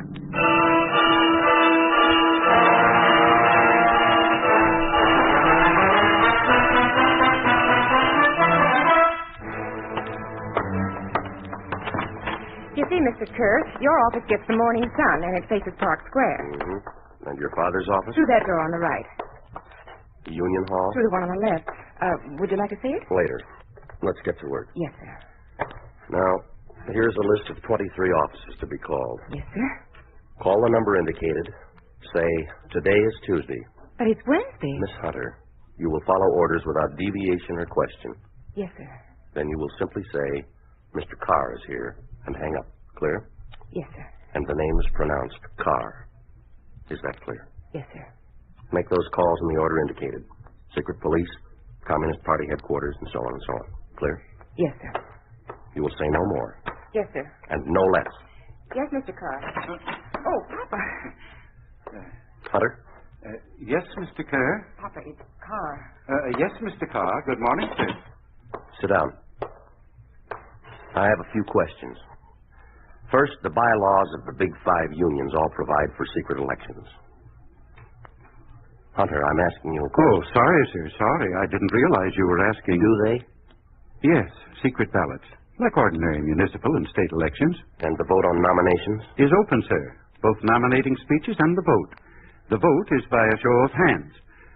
But, Mr. Carr, I don't think Springfield will spoil its strike rate. Now then, what are the reasons for the labor unrest here in Springfield? I hoped we'd get down to cases, Mr. Carr. Now, understand, there's no talk of a strike, but the unions have tried to bargain in good faith with the plant managers and have gotten nowhere. Speed up is killing the men's health. The hours are being stretched without overtime pay. The men are being punished for absenteeism as though staying away from work was a common crime. It is. I beg your pardon? Do I have to repeat my lecture of last night? Just because Springfield has met its production quotas in the past, there's no reason to think that they'll be allowed to fall behind now. We are producing more now than... old line labor men never learn that wages and hours are no longer the measure of correct working conditions? Correct. Don't I make myself clear? But how are we to judge working conditions except by wages and hours and the treatment that the worker gets from the plant manager? All right. Let me repeat. The function of a trade union is to aid the Communist Party to carry out the plan of production under such hours and such wages and such working conditions and such punishments as may be necessary to secure the fulfillment of the plan. But how can I conscientiously... Hunter, what is your salary as chairman of the Trade Union Council? Well, it's only... Yes, when's your term up? In 2 years. Provided you are not removed by the State Labor Commissariat. Yes, that's correct, according to the State Labor Code. You will make yourself available to me at all times. Yes, sir. At all times. Yes, sir. Today is Tuesday. Mr. Carr is here. That was the last call, sir. Miss Hunter, I was surprised to learn that your father is not a party member. Oh, yes, sir. I'm sorry. But I am. I'm recording secretary of the Young Communist League. And I'm a candidate for the Communist Party itself. Miss Hunter, I'm trying to tell you that I know all that. I had your party status carefully checked last night. Oh, well, I thought... Yes, I'm merely trying to get your opinion of your father. I think his failure to join the party is to be condemned. I think it's despicable. I think that he should join the party. Well, perhaps your opinion is strong enough for you to be trusted. I'm a good party member, sir. Fine. Then let's get to work. Get me the local chief of secret police. Yes, sir. And have the following connections ready for me. Chairman of the Springfield Party, director of propaganda of the party, editor of the Springfield News. He's the same man. That's fine. Also the director of the local radio station here. Yes, sir. Mr. Carr calling the chief of secret police. Also the mayor, the chairman of the board of aldermen, also the head of the Young Communist League. Did you get all those? Yes, sir. Good. Hello. One moment, please. The police, sir. Your number 1 line. All right. Code word. Monday follows Tuesday. Correct. Now, for immediate action. Complete dossiers on the chiefs of all the following unions. Machinists, woodworkers, chemical, glass, and teamsters. Everything. Political history, moral delinquencies, religious bias, criminal record. For secondary action, dossiers on chiefs of all other Springfield Union locals. Clear? Also dossiers on all relatives to the second degree. Clear? Correct. Next, Miss Hunter. The chairman of the party local is waiting on number 2, sir. Fine. Carr here. The assignment concerns trade union matters. You will immediately mobilize all party forces for propaganda and direct action activity. I will address a meeting of all cell leaders and shop workers tonight at your headquarters at 8 p.m. sharp. It is of special importance that all party members with particular influence in Springfield trade unions attend. I want also to point out that this task is a first priority and will take precedence over all other assignments. Clear? Correct. Editor of Springfield News on number 3. Miss Carr, prepare for my signature requisitions for extra newsprint and other necessary supplies and labor for a 4-week period. Right. Rough copy in connection with local trade union matters will be supplied to you for your personal attention. In addition, you will be at my office, Trade Union Building, tomorrow night, 8 p.m., for detailed instructions. Clear? Correct. Director of Station WSPR waiting. All right, Miss Hunter. This is Carr. You will reserve sufficient Class A airtime during the next 4 weeks to give trade union matters a minimum of 3 hours daily. 3 hours. Cancel all other commitments if necessary. You will be at my office, Trade Union Building, Tomorrow night at 8 p.m. for detailed instructions. Clear? Correct. Young Communist League, this is Carr. Clear? Correct. Board of Aldermen, this is Carr. Clear? Correct. Mayor's office, this is Carr. Clear? Correct. Very efficient, Miss Hunter. There's a place for you in the Communist Party. Thank you, sir. I hope... Yes. Mr. Carr. Yes, Hunter? I didn't mean to give the impression before that I oppose. Yes? That I am at all unreliable. Go on. That I cannot be relied upon to cooperate. Good. Come on in, then. You and probably Miss Hunter can help me on our next move. Now tell me, of the big 5 unions, which is the most powerful? The Teamsters. Well, not quite the biggest, but the most aggressive. Why? Because of its leader, O'Malley. Party member? No. Why not? Unreliable. What's he like? Strong. Obstinate. But a reasonable man. Intelligent? Oh, yes. Shrewd, you mean? Experienced. Pre-revolutionary experience. All right, I understand. Miss Hunter, set up an appointment. I'll see him first.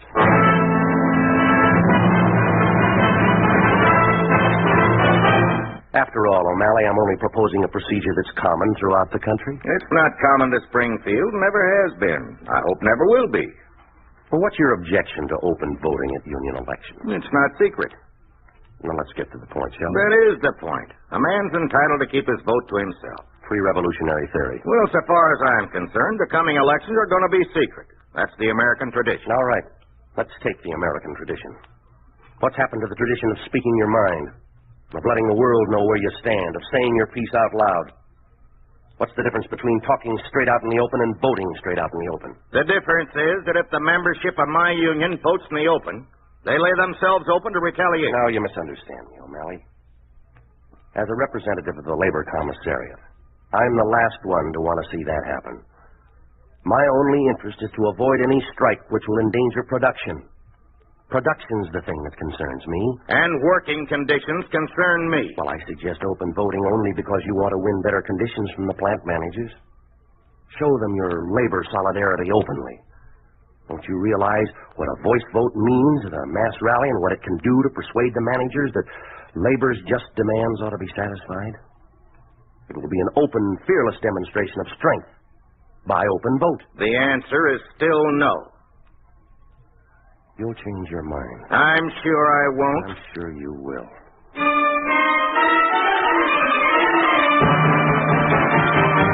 I found your appraisal of O'Malley unfortunately correct, Miss Hunter. Carl Ebert isn't as pig-headed. Ebert is the head of the glass workers. Yes, sir. And he'll probably be early for his appointment. He's Ebert. Mm-hmm. Come in, Ebert. Mr. Carr? Yes, sir. Well, Ebert, come in. Sit down. Thank you. Thank you. Miss Hunter, make a record of our conversation. Yes. Huh? Oh, just for the record, Ebert, nothing official. Say, by the way, have you been in touch with O'Malley since last week when I saw him? Yes. Yes, of course. Well, then you know generally what I want to talk about here. Let me state my position in case Mr. O'Malley didn't make it clear. Now, my only job is to avert the possibility of any strikes in Springfield. Now, that'd be bad for your union and for our production plan, wouldn't it? My idea is to avert even the possibility of a strike by a demonstration of solidarity here, a tremendous voice vote at mass rallies by the various unions. But, as O'Malley said, an open vote lays the men open. Now, Mr. Ebert, American working men afraid to speak out? Really, now.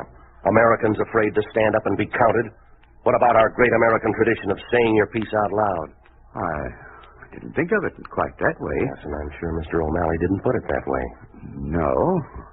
Let me ask you, Mr. Ebert, what's the difference between talking straight out loud in the good old American way and in voting out loud? You certainly make it sound different than O'Malley does. But, Mr. Carr, I think in this I must agree with the others. What others? Well, O'Malley spoke to me and Jenkins of the machiners. Anyone else? Yes, and Gilchrist of the woodworkers. I see. You all went along with O'Malley? Yes, Mr. Carr.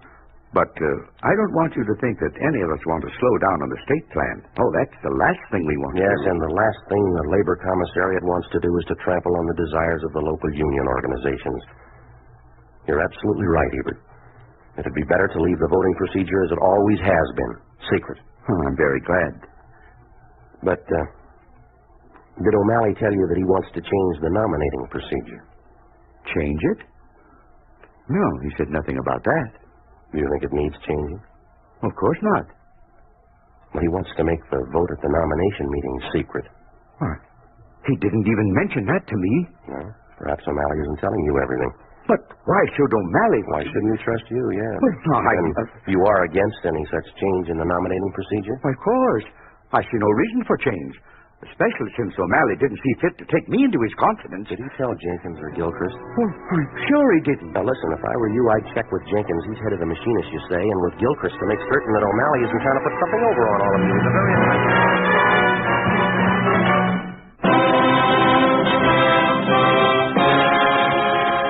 You are listening to The Union Killer, a story of the way things could be if communism took over. A picture of what life would be like under a communist regime in an ordinary American town. A town we call Springfield, USA.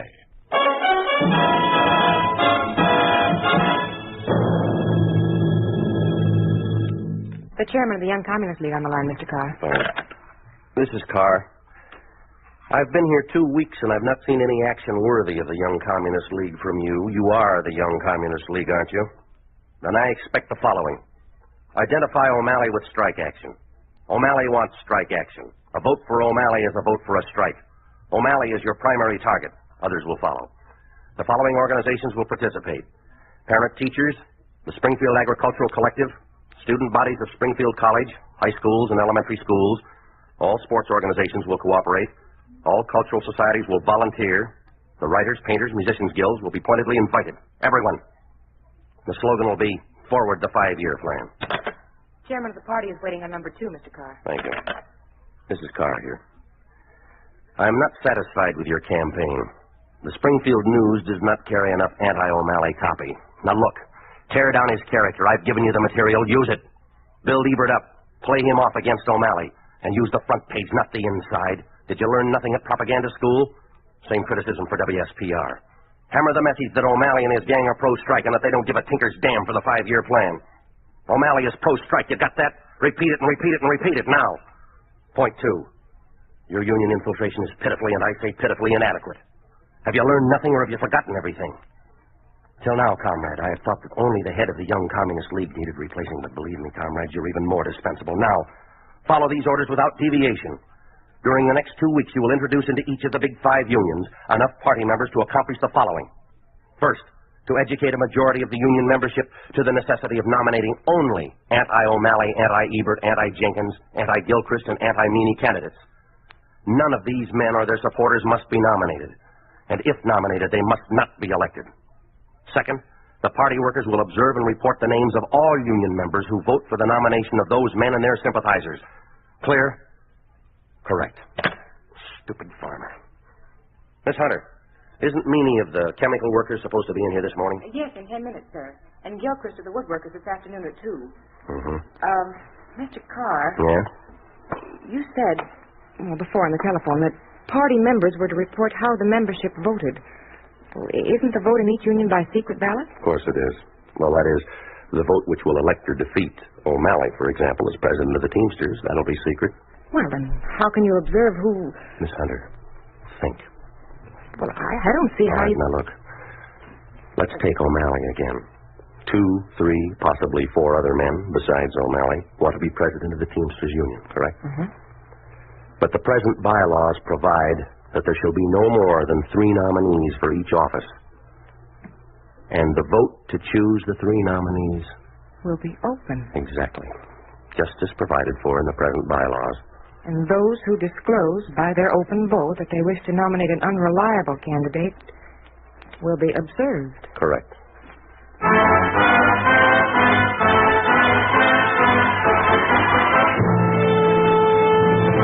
And besides your wife, Gilchrist? Well, 3 children, Mr. Carr. They're 2 boys and a girl. Oh, really? How old? Well, the boys are almost ready for college. Mr. Carr, speaking of my boys and my daughter and my wife, too. Yes, what about them? Well, there seems to have been some inquiries made at school about my boys and daughter, and, the secretary of the parent-teachers group was questioned about my wife. Really? My brother-in-law, he's a party member. He was questioned closely about me. Well, come on. What's the point, Gilchrist? What's the point? Well, sir, that's never happened before, and I well, thought perhaps that... this is just an inquiry concerning your credit. No. This is different. The questions are unusual, you know. They're my personal history, political, religious, my family, and my wife's, too. Is that so? Mr. Carr, has this inquiry got anything to do with the strike situation? Yes. But Gilchrist, get this through your head. The leadership of the Soviet state is the responsibility of the Communist Party. The Communist Party leads the masses by means of transmission belts. One transmission belt is the trade union, and you, as the head of the woodworkers, will either carry out the orders of the Communist Party or you'll be through. Clear? With my family. Correct. With O'Malley, and Ebert, and Jenkins and Meany.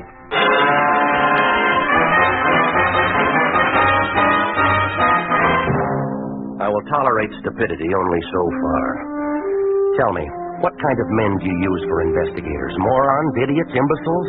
Or perhaps you delude yourself that you are the director of propaganda and not the chief of secret police? Is an investigation a publicity campaign? Must the whole city know who, when, where, and how you are and what you do? Must the very person under investigation be informed of your every question? All right, now.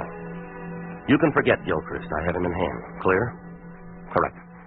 Complete your investigations on Jenkins, Ebert, and Meany. O'Malley? No. We'll handle him otherwise. Clear? Correct. However, your report on the O'Malley-Meany conversation may be very helpful.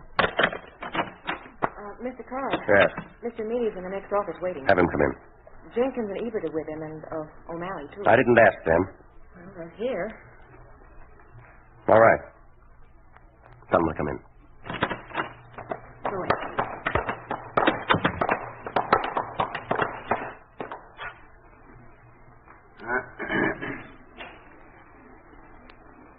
Gentlemen? Did you think you could get away with it, Carr? What's that, O'Malley? With misrepresenting our last conversation? Well, how do you mean? Saying that I want a secret vote on nomination. Well, didn't you say that you... You know I never mentioned it. That is a lie. A lie made to deceive and to double-cross. Who? You? No, your friends, Ebert here, Jenkins, too. Well, that's the real lie. Is it? Yes, it is. Well, now, let's just test who's lying. Tell us.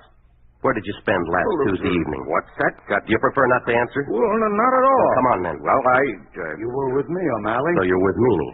Where? Well, yes, that's right. At his office in the Chemical Workers Building. What did you discuss with him? Well, what we would do if and when a strike would ever become necessary. Nothing else, huh? O'Malley, you did suggest the idea of a secret vote at the nomination meeting. So you have discussed. Well, then not with you, as you told Ebert. No, huh? Well, why didn't you? Well, it didn't occur to me then. And not with Ebert either? Well, I was going And not to. with Jenkins either? Well, I was going to discuss it with everyone. But you didn't with me, did you?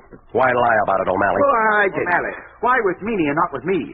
After all, I am the senior union leader in Springfield. My union was the first. I have a Well, now, right. Ebert, What's the difference? What I want to know is why there's something to do about a secret vote for nomination. We've never done it that way. I'm against it, especially on such short Well, notice. now you don't understand, Ebert. Why?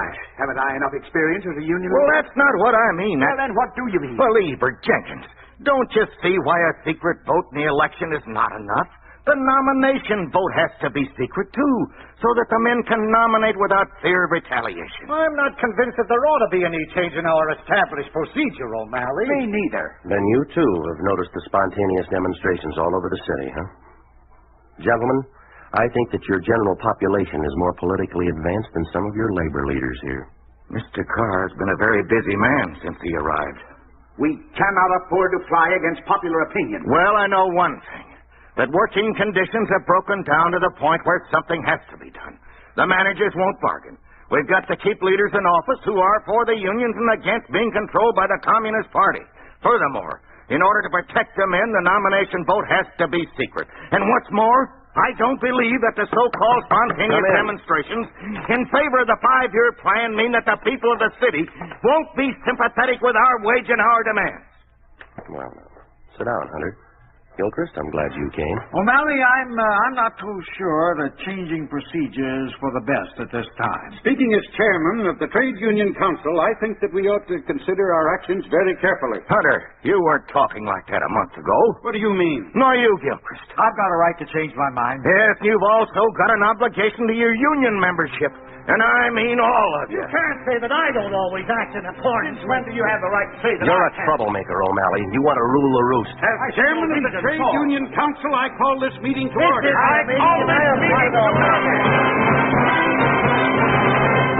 Miss Hunter, would you read that back, please? Yes, sir. For the personal attention of the State Commissar of Labor, on the basis of my observation at Springfield and other cities, I suggest that the secret union ballot be preserved for propaganda effect. Right. Now add this. Yes, sir. However, the state labor code should be amended to provide that all voting for nominees who aspire to union office shall be by open voting.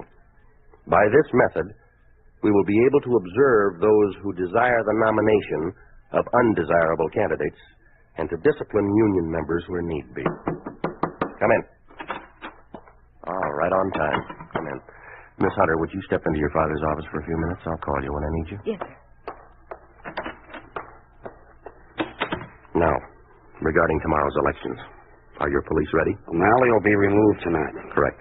Party observers will be present in sufficient numbers to observe all union voters and will report to me on all pro-O'Malley voters. Correct. Very good.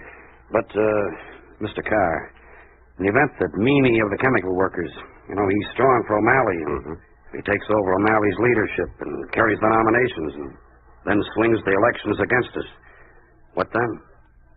Don't worry about that. If persuasion fails, there's always the gun.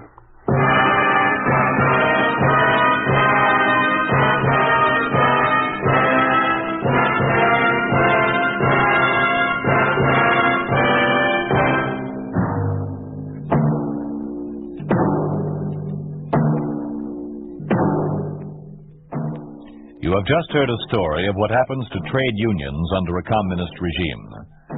You think this could not happen? It did happen in Russia, where according to the bylaws of the trade unions of the USSR, quote, Soviet trade unions shall conduct all their work under the direction of the Communist Party. It did happen in Poland, where the Communist Party liquidated such democratic trade union leaders as Henryk Ehrlich, Viktor Alter, and Katsima Putzak. It did happen in Romania, where by virtue of law number 52, labor organizations can no longer negotiate labor contracts. This is done for them by federations and Confederation of Labor, a body controlled by the Communist Party. It did happen in Hungary, where by paragraph 45 of the penal law, a person who has not a definite occupation in his hometown must serve at forced labor at a place to be determined by the authorities.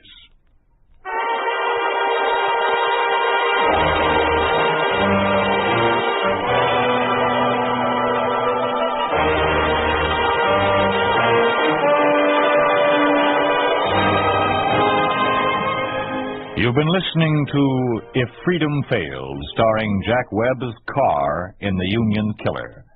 Lillian Byoff played the role of Diane, and Cliff Barnett was Tom. Music was composed by Earl Lawrence, with musical direction by Michelle Ferrier. The Union Killer was written for If Freedom Failed by Arthur Weiss, produced and directed by Robert M. Young. Sergeant Lloyd Iyer speaking. This program has come to you through the worldwide facilities of the United States Armed Forces Radio and Television Service.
freedom failed.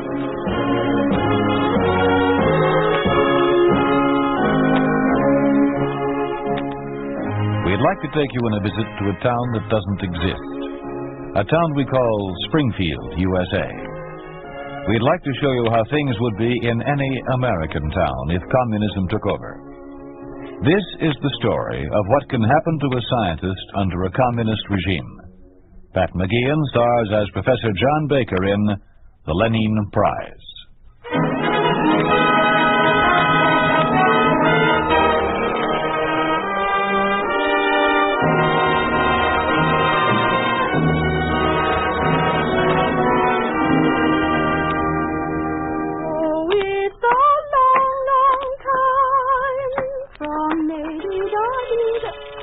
All right, I'm coming. How can the comrade workers prepare a decent meal if the burger keeps buzzing all the day? Rise up, ye children of privation. Rise up, all ye who are forlorn. Rise up, ye Oh, it's only you, Professor Baker. You're home early. A little more rising, Eileen, and you'll raise the roof with that Communist International. Well, you never know who might come knocking at the door. Oh, you've forgotten your hat again. Mrs. Baker ain't going to like that. I'm not exactly a delicate, doddering old man. Nor will you see your 40th birthday again, Professor. Now, you got to be more careful fooling around at the Institute with all them bugs and microbes and genies. Genes, Eileen, genes. Oh. The little organisms which gave you those bright Irish blue eyes. Soviet Irish blue, Professor. Yes, I suppose so. Soviet Irish blue. Well, I'll be off to my kitchen. Oh, it's so long. Oh, Eileen, isn't my wife home? Oh, she's been upstairs all afternoon mooning at that wardrobe trunk in the hall closet. Oh, yes. Thanks, Eileen. I'll be upstairs.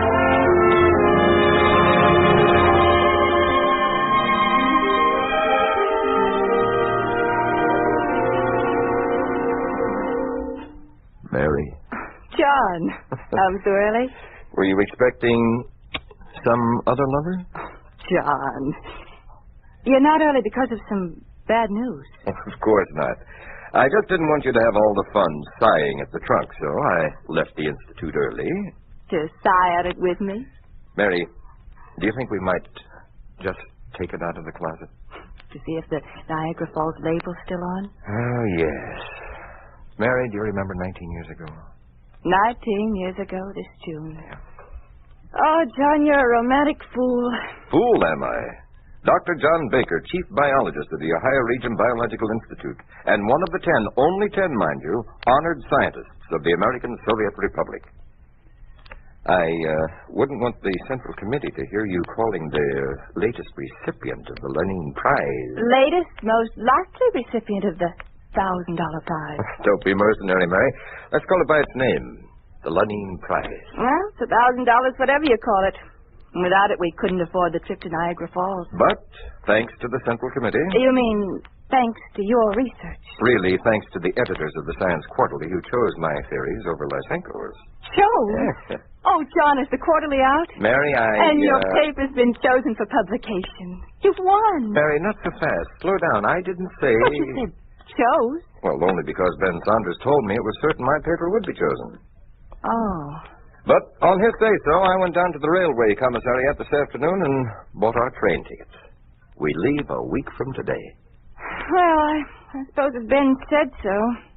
After all, he is the director of the Institute. More important, he's the party secretary for the region. He's bringing an advance copy of the quarterly with him. Oh, John, with your article in it? Well, I expect so. John Baker, if you don't stop teasing me, making me go hot and cold like water tap... Now we can take the trunk out.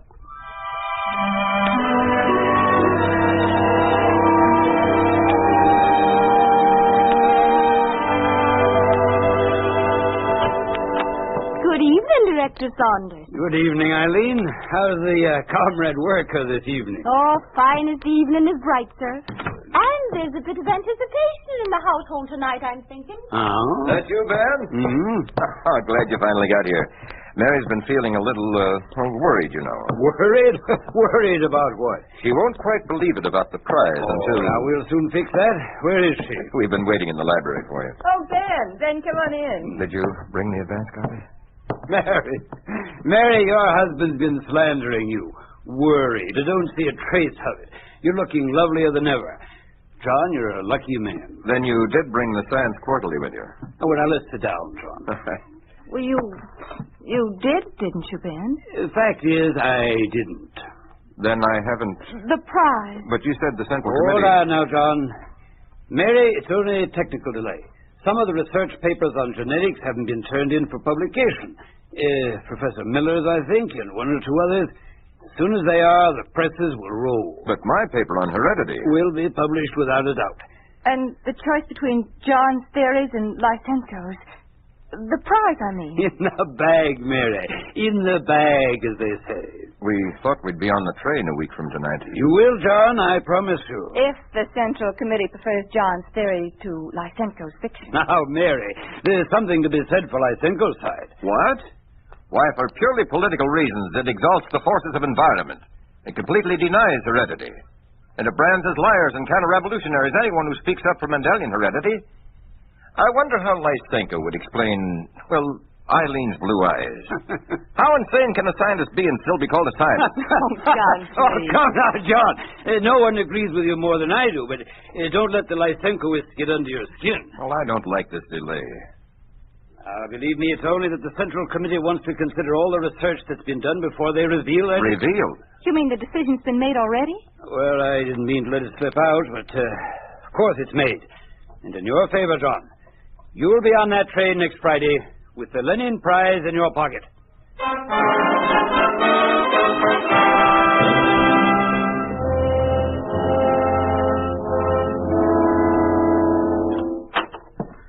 Morning, Miss Kimball. Good morning, Professor Miller. Dr. Goldschmidt was in looking for you. The Science Quarterly. It wasn't in my mailbox. Was it delivered here? No, Professor. No? Oh, what did you say about Dr. Goldschmidt? Well, he didn't get his either. He didn't either, eh? He said he'd be across the hall in the biology library. What's that? He said he'd be yes, the biology library. I'll be right back, Miss Kimball.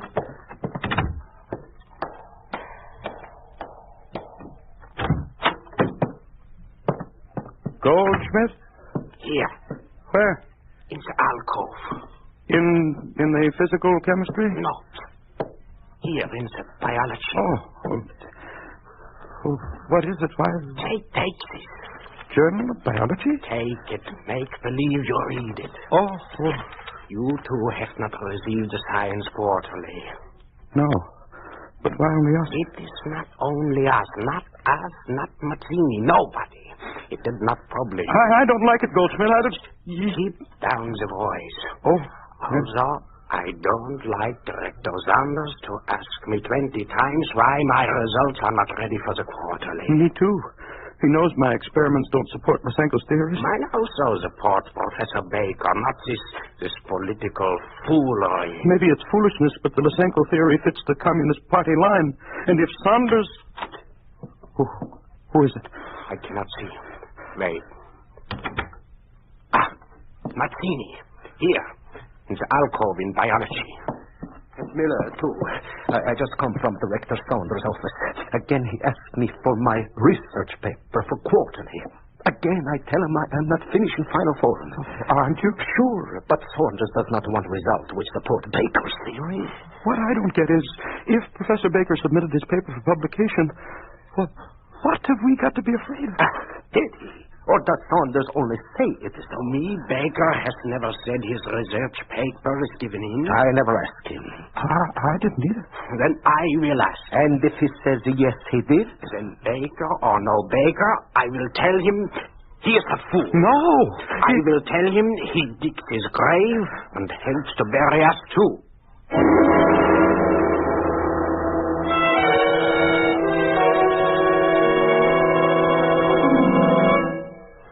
Professor Baker. Yes, Goldschmidt? The quarterly has not come out. I know. Is something wrong? It is not out because some of the men have not given in the research for publication. So Director Saunders told me. Haven't you? Have you given in yours? Of course I have.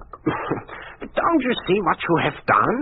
Done? In opposing the theory favored by the Central Committee. Nonsense. The Central Committee wants discussion from both sides. This is what Director Saunders says? Yes. You believe him? Why, of course. You are crazy to stand up against them. And perhaps your own mental balance has been affected by your ordeal under Hitler. So you think my background makes me not to see clear, eh? Then ask your own American Professor Miller. Miller? What about him? His eyes are not sleeping to what is going on. You mean he hasn't submitted his paper on hybrid corn? Exactly what I mean. But his research is airtight. Exactly. Then why doesn't he? Because his neck is more important than his data. He wouldn't suppress his results? No, he's going to burn them. You're mad. Have you seen him today? No. Then go see him. I will.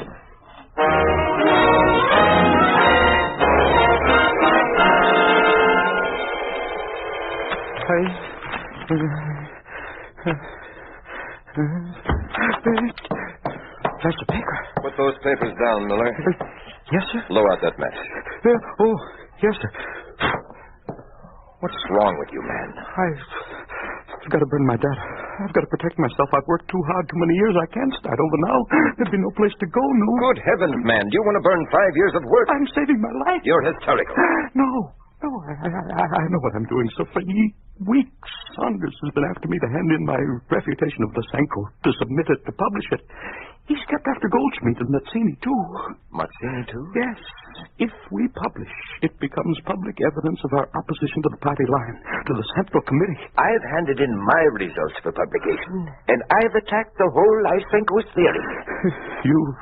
You're too big for them, Professor Baker. Get hold of yourself. What happened to Wilson at the California Institute? A political scientist. And to Simpson at New York. An opposition economist. Biologists are no different. Oh, nonsense. I'm afraid. I'll vouch for it. Could he mean my life? I'll protect you. I can't. I've got to burn.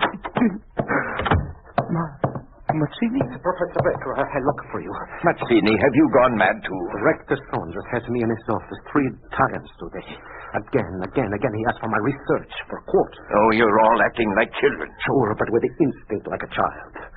Why Saunders wants the paper? Everybody in the Institute know only 4. 4 in 25 scientists are against Lysenko theory. Yes, only me and Goldschmidt and Mazzini. And you, Professor Baker. And only after us do Saunders keep asking for research papers. Why? A trap? Nonsense. And why not he ask for papers from Lysenko? Because he favors my theories. He told me so himself. How do you know? For 14 years, you go from home to laboratory, from a laboratory to home, and read. What do you read? Journal, Biological Chemistry? Of Chemical Physics? Journal of Genetics? But do you read Pravda?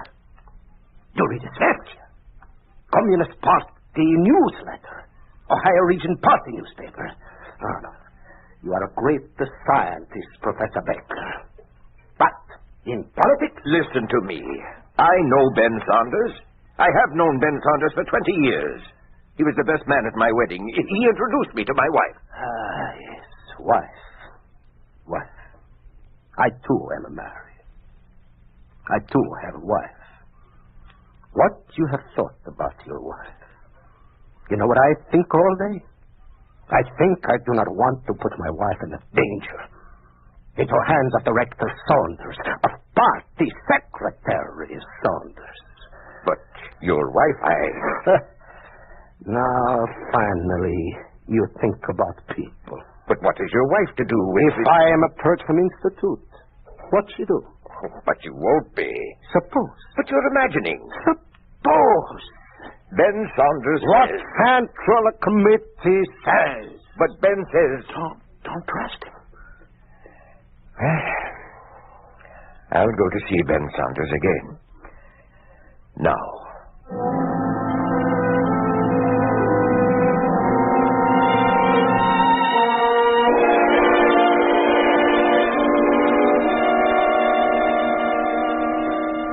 Are you busy, Ben? Hello, John.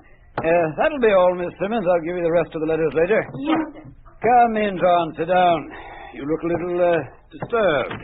Yes, quite disturbed, Ben. You're not still worried about the prize money? No, but it has to do with the quarterly. I didn't know it, but a few men from my section are among those who have not yet submitted papers. 3 of them. Frankly, I've been pressing them. Your job, really, John. I don't understand it. You think that scientists would deliberately withhold the results of their research? They're intimidated by the apparent policy of the Central Committee, and by the fact that you're a party secretary. Oh, how can they be so intelligent in the laboratory and so stupid outside? I've tried to reason with them.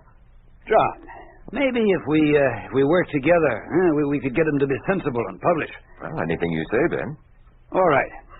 What is there, a little dinner party at your house where they'll feel safe?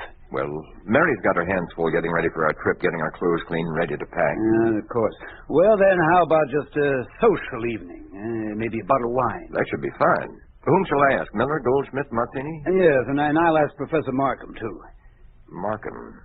I don't believe I know him. The new man in the zoology department. He needs a little reassurance, too, I think. All right, then. Tomorrow night?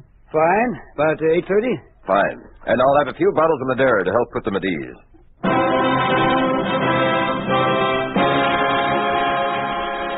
You are listening to The Lenin Prize, starring Pat McGeehan. A story of the way things could be if communism took over. A picture of what life would be like under a communist regime in an ordinary American town. A town we call Springfield, USA.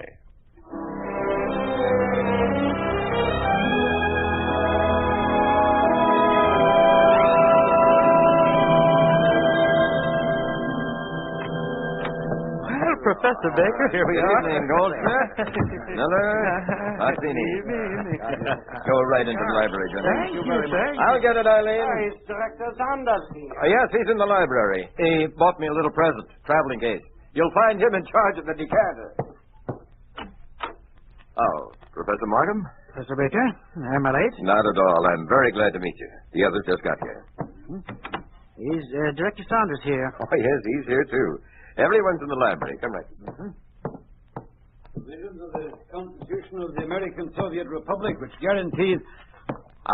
Professor Markham. Gentlemen, let me introduce a new member of our zoology department. Professor Markham.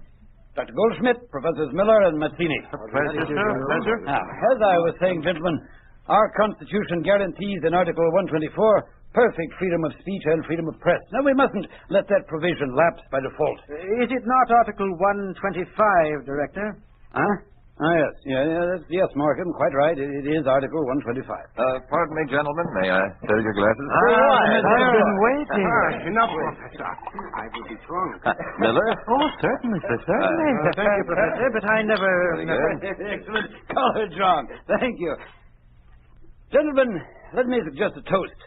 The second honeymoon of Professor John Baker and his wife. What is this? Yes, what's this about a honeymoon? Well, now, I don't think it's premature to say that I have every expectation of Professor Baker's winning the Lenin Prize for his paper on Mendelian heredity. It will appear in the coming issue of the Quarterly, and the prize money will nicely finance a trip to Niagara Falls.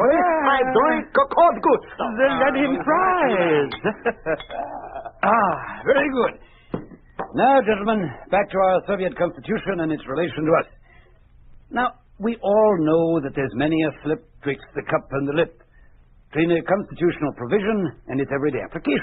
Director Saunders, may I... In a moment, Markham. In short, even in the Ohio Regional Committee of the party, one finds, thick heads which are hard to penetrate. Bear with me a moment, Professor Markham. There is a type of hard head, even in the party, which doesn't understand the right of criticism and self-criticism.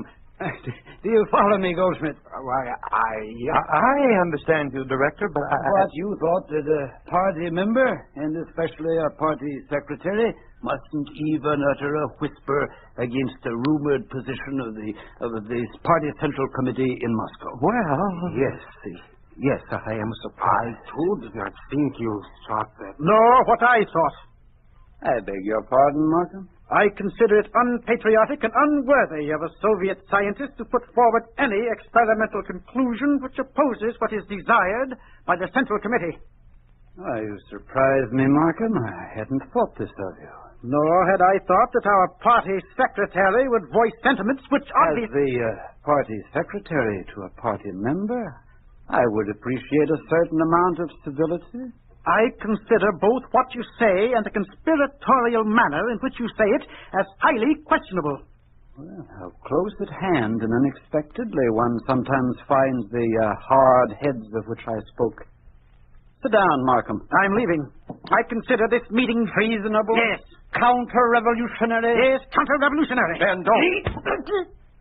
Deserved it. Now you may go, Markham. You'll hear from me in the morning.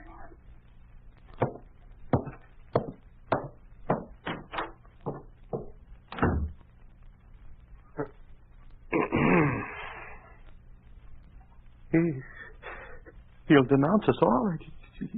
To whom? To me. I will take a little wine. I'm very sorry this happened, gentlemen, but you all certainly see now how wrongly you interpreted Director Saunders' intentions. With the director on our side, any fear is as foolish as... As foolish as Markham is stupid, as he will discover in the morning. And now, gentlemen, need I say more?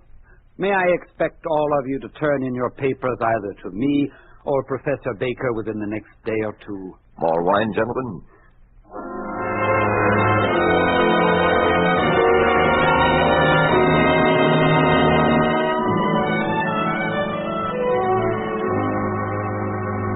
Good morning, John.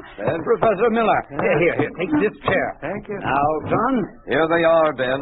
The research papers ready for publication. Every one. You don't know what this means to me. Not only as one who desires to see the party flourish, but also as a scientist. Yes. Mazzini's refutation of Lysenko and Miller's fallacy of Lysenko's theory on hybrid corn. Very good, Miller. Thank you, Director. And Goldschmidt's paper, too. Well, this means the quarterly is as good as published. You'll see it Friday night. And, John, the name of the winner of the Lenin Prize will be on the cover. I've borrowed against that, Ben. Mary and I will be taking the midnight train. Well, why shouldn't we celebrate? A triple celebration. You're winning the prize, your trip, and our own resolve to uphold the spirit of our freedom of science. A very good idea. Why not at my house for dinner in the evening? Count me in, John. Good. Miller, you tell the others. This time we won't invite Markham. Till Friday evening.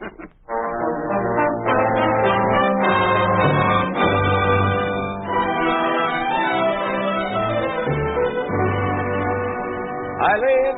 Yes, Professor? Are we ready for dinner? I need only the mouths, Mr. Baker. I'll get it, Eileen. Hello. Professor Baker? Goldschmidt? I am not well. But you look fine today at the Institute. What's wrong? I cannot come. I am sick. Well, have you called the doctor? The doctor has already come to me. I'm sorry, Baker. But Goldschmidt... I am sick. Mary? Goldschmidt is sick. Oh? Well, what's wrong with him? He's not coming. Was it serious? Well, I don't know. He sounded very ill. But he did have a doctor. Oh, what a shame. Excuse me, dear. Hello. Professor Baker, this Mrs. Miller? Yes, Miller. Going to be a little late? I'm at the Institute. What, at this hour? I had a little more extra work to finish up. Are you all right, Miller? Of course. Well, of course I'm all right. You sound a little... Fine, I tell you, fine. Oh, then you'll be right over. No, you go ahead without me. I'll be late. How late? Just late, Professor. I can't say any more. Miller, what's wrong? Goodbye, Professor Baker. Mary, something's wrong. Yes, it is strange. I'll call Mazzini. Yes.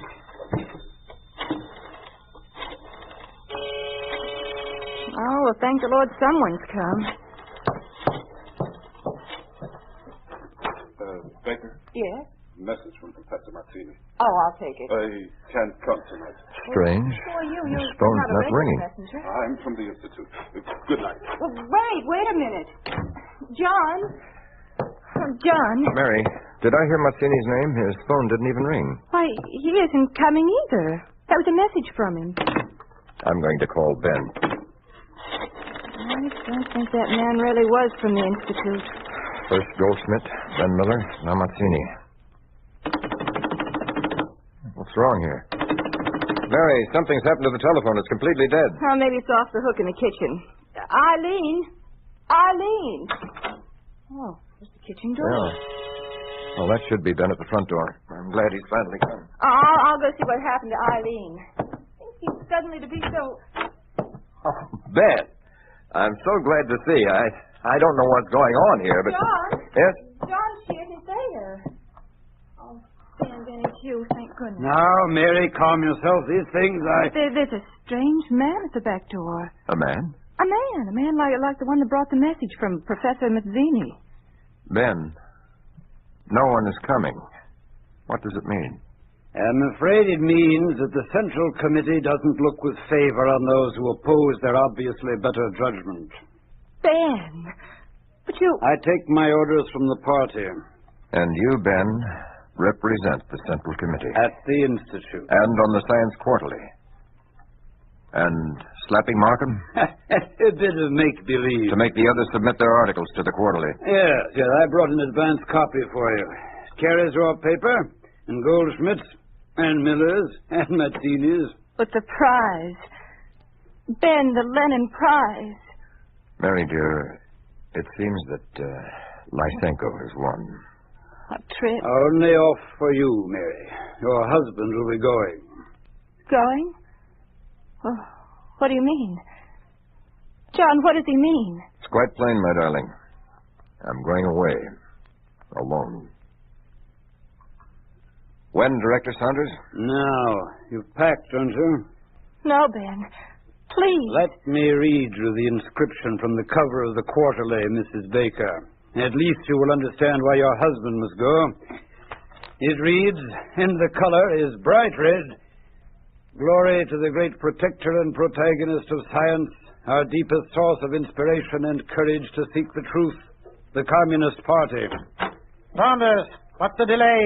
He is coming, Comrade Markham.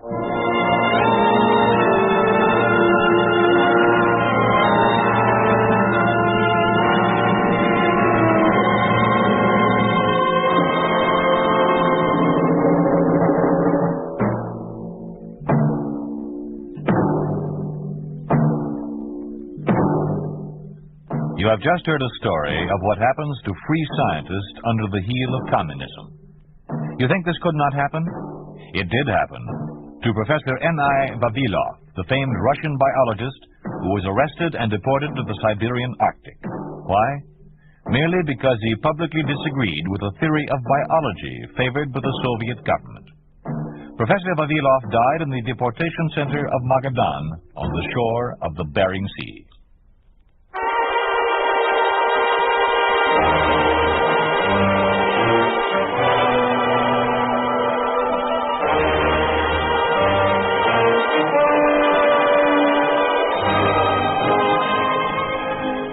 You've been listening to If Freedom Failed, starring Pat McGeehan as Professor John Baker in The Lenin Prize. Music was composed by John Hicks, with musical direction by Michel Perrier. The Lenin Prize was written for If Freedom Failed by Arthur Weiss, produced and directed by Robert M. Young. Sergeant Lloyd Eyre speaking. This program has come to you through the worldwide facilities of the United States Armed Forces Radio and Television Service.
freedom failed.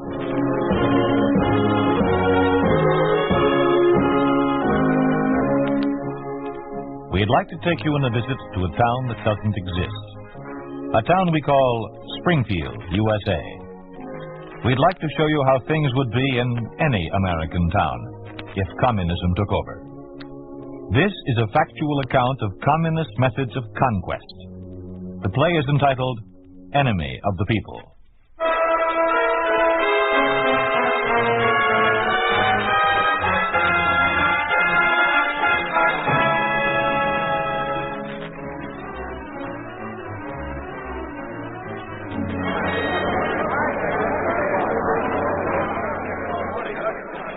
Mr. Poole, Poole. Yes, Mayor? Is all the city council here? Everyone except Clayton. He'll be along right away. He just called. Now, I want all the council to stand here on the upper steps. Yes, sir. I'll stand down there where the car will stop and bring the man up here to introduce you. Oh, by the way, Poole, what do I call him? Commissar or comrade, or do I use Mr.? He's an American, isn't he? Well, yes, his name is Martin. He's an old-time communist, according to what I've heard. Been a party leader for a long time. Oh, I guess Mr. would be best. He'll probably let you know if that's wrong. Well, that's just it, Poole. I don't want to do anything wrong. I don't want to get off on the wrong foot. After all, this Martin will be complete charge of the city, and his word will be law. And he'll want a few changes made, I imagine. And I don't want to be one of those changes. Well, don't worry about it, Mr. Mayor. We'll just have to learn how to live under the communists. It shouldn't be too difficult.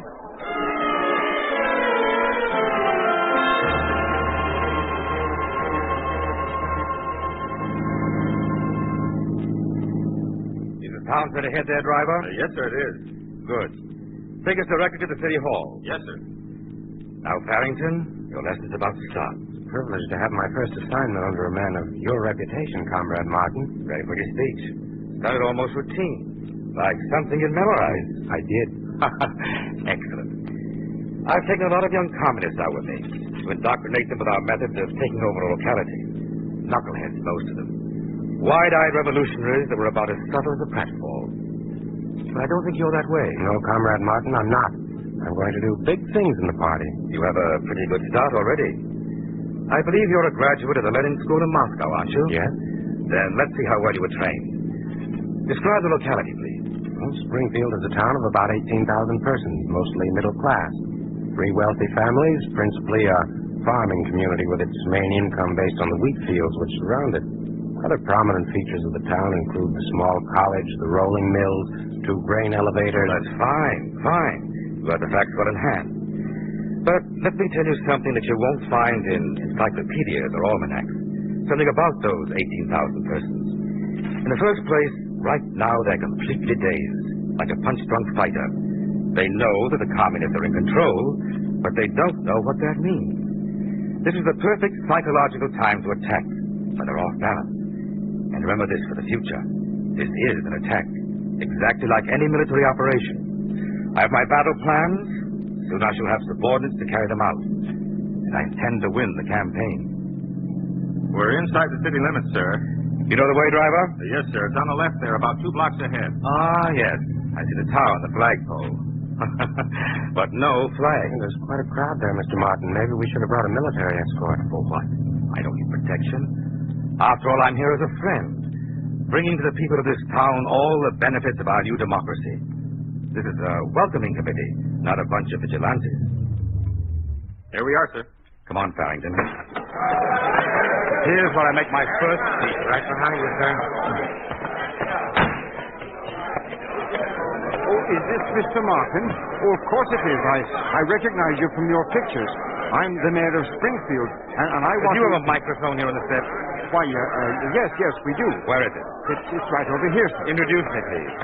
Yes, sir. Oh, excuse me, please. People of Springfield. Fellow citizens, it is my pleasure to introduce a man who has been assigned to help our community achieve prosperity and strength. A man who has come many miles on this mission and who, I am sure, will grow to love our town of Springfield as we love it. Introduce me. Forget about the rest of your speech. Yes, sir. Ladies and gentlemen, the Communist Party leader, Mr. Floyd Martin. My comrades, my friends, the yoke of reactionary oppression is lifted from your shoulders. Henceforth, you are free men. The victorious communists have brought you to the new democracy, and from this moment, your town will blossom.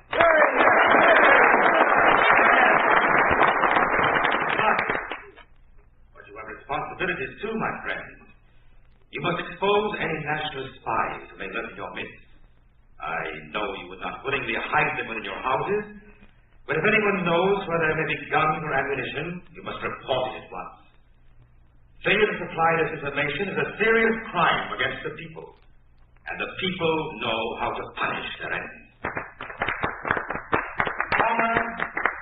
Comrades, one thing more. We want to know your problems, your complaints. Has anyone hurt you or stolen something of yours?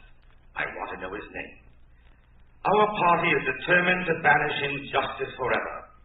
You must help us by revealing the crimes of the unjust. Together, we shall march forward to the bright sun of the new democracy.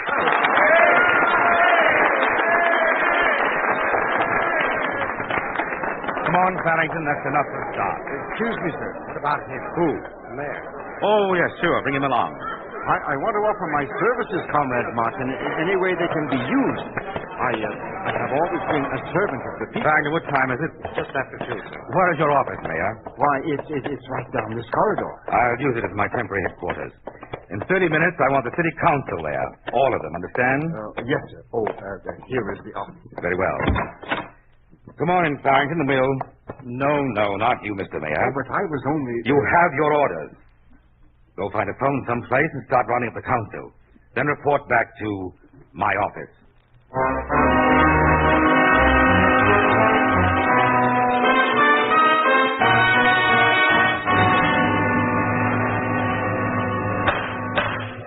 All right, everybody. Let's get down to work. There are several important things to be done immediately. First of all, we are establishing a workers' league. We want the strong, young people of the city who are willing to carry out the party's orders. These young men are destined to lead Soviet America to its glorious destiny. Membership will be voluntary, but you will see that the ranks are filled. Mr. Martin. Yes?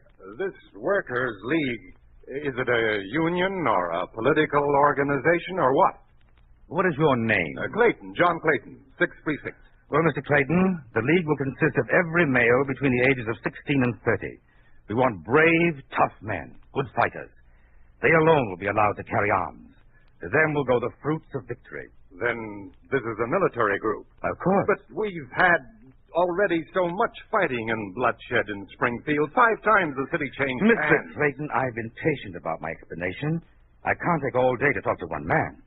The Workers' League will be established. Is that understood? Now, the next thing.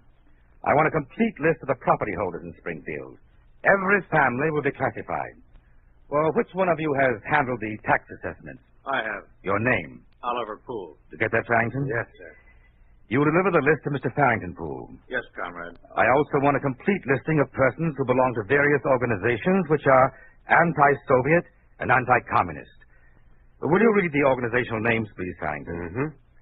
First, all capitalist parties, Republican, Democrat, Progressive, Socialist... Oh, excuse me. I need hardly point out that the Communist Party will function alone as the party of the masses.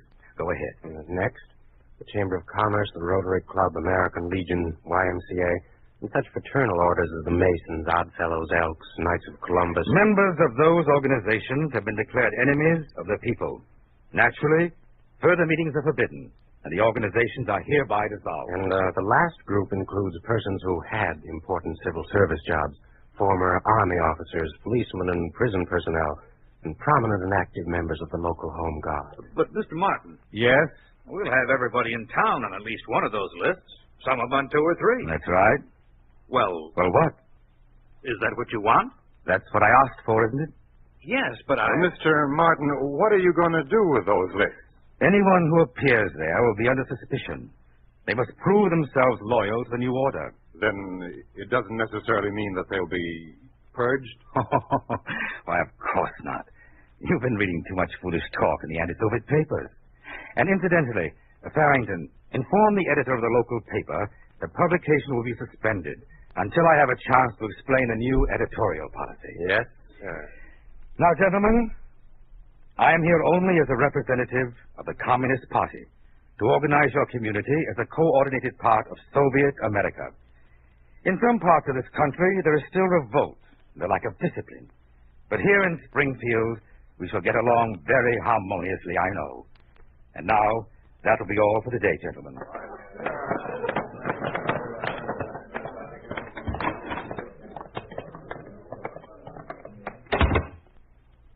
I admire your technique, Mr. Martin.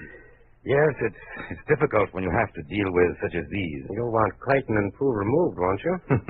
Well, you're a jump ahead of me, Farrington. Yes, find out their resignations. Also, I can't stand much more of the mayor. It reminds me of nothing quite so much as a dead fish in a delicatessen window. He'd better resign, too. All right, sir. Do you have any questions about this operation so far? Well, I'm not familiar with setting up this workers' league. What is it exactly? Oh, yes, I should have explained to you. You see, the Soviet Union is preparing a new assault on the areas in this hemisphere that are not yet under our control. A big army will be necessary, and it will come from these occupied states. Now, the Workers' League is a device which we set up in each community. You notice the age level, 16 to 30? Yeah. Well, this will be the nucleus for a disciplined, indoctrinated corps. We'll give them classes from morning to night, both political and military classes. They run errands for us, follow up clues on hiding of arms and spies in the city, and we'll use them for patrolling the streets. Then when the call comes, they'll be ready to be the shock troops of the new democracy. Very clever. Yes, isn't it? Yes, our leaders have planned well. And what's the next immediate step? Right now? Mm-hmm.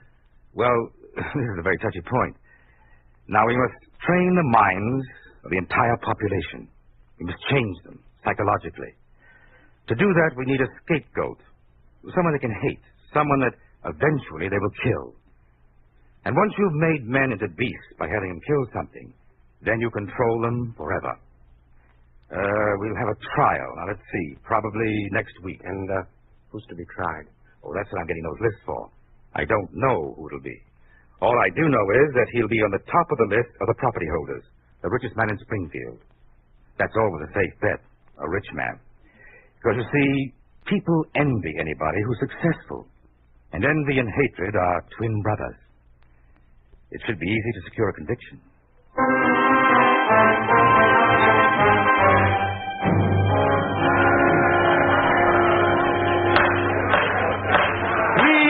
Please, comrades, no demonstration. I shall repeat the question once more, Mr. Henderson. You were the president of the Guarantee State Bank, is that true? Yes. Speak up. Yes, that's true. And you've heard the testimony given by the members of the Workers' League that you foreclosed on mortgages, forcing families to leave their homes and their fields. I need some legal advice on this. You have advice. I advise you to answer the questions. Yes, I did foreclose, but that's... Just yes will be sufficient. But that's how the banks are run. There's nothing different between what I did and what's done all over the country. If someone defaults on a mortgage, then it's only a matter of time until the collateral has been pounded. Quiet, please. Please. I agree with you here in the court that there is no defense, no excuses. He is an enemy of the people.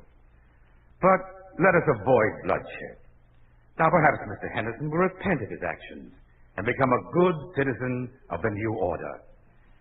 Since it is apparently the desire of the people to see justice done, justice tempered with mercy, I hereby sentence William Henderson to 10 years penal servitude for crimes against the state.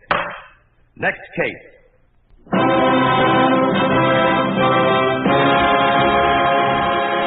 You are listening to Enemy of the People, a story of the way things could be if communism took over. A picture of what life would be like under a communist regime in an ordinary American town. A town we call Springfield, USA.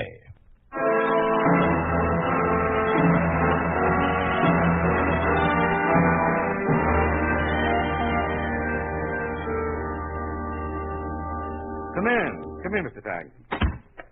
Did you get the court transcript? Yes, I did. Good. Destroy them, will you? Don't you want a record, Cap? No, I'll turn in a report to the Central Committee, and they'll be satisfied with that. I had to make sure that these test cases resulted in conviction. That's why I took those extra legal measures. No defense lawyer, no jury. And it serves another purpose, too. Those people in the courtroom will be firmly convinced that they, rather than the new government, they themselves were punishing their enemies. I see. Now that the first is over, we can speed up the tempo. Oh, did you see those papers I wanted? Yeah, they're right on your desk, there in the basket. Oh, yes. Now, let's see. We'll take the officers of the Chamber of Commerce and the rest of the City Council next. They're pretty much respected in Springfield, sir. Yes, I know. That's why I'm changing tactics.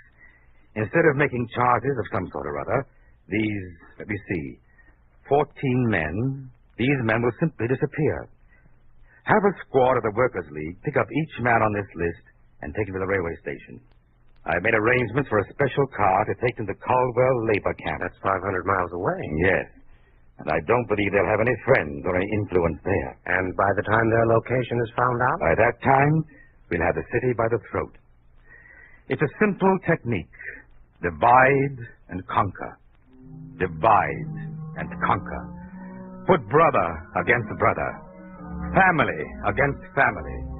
Let them make the charges, pass judgment, and carry out the sentence. We confiscate the land, the houses, the money, the tools.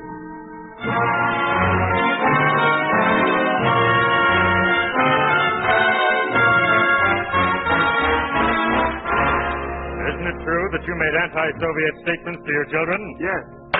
Your land belongs to the state. Your wife quarreled with the woman next door, who was a loyal party member. Is that not true? Yes. Your property is confiscated and belongs to the state. You loaned money to this man and charged him interest, did you not? Yes. Your house, your furniture, your clothing are taken as restitution. They belong to the state. You rented houses to these workers at exorbitant rates, didn't you? No. You are sentenced to death by hanging. You hid this gun in the attic of your house. No, I didn't. Death by hanging. You led a demonstration in front of the city hall, didn't you? Yes. You will be beaten to death from the city hall steps.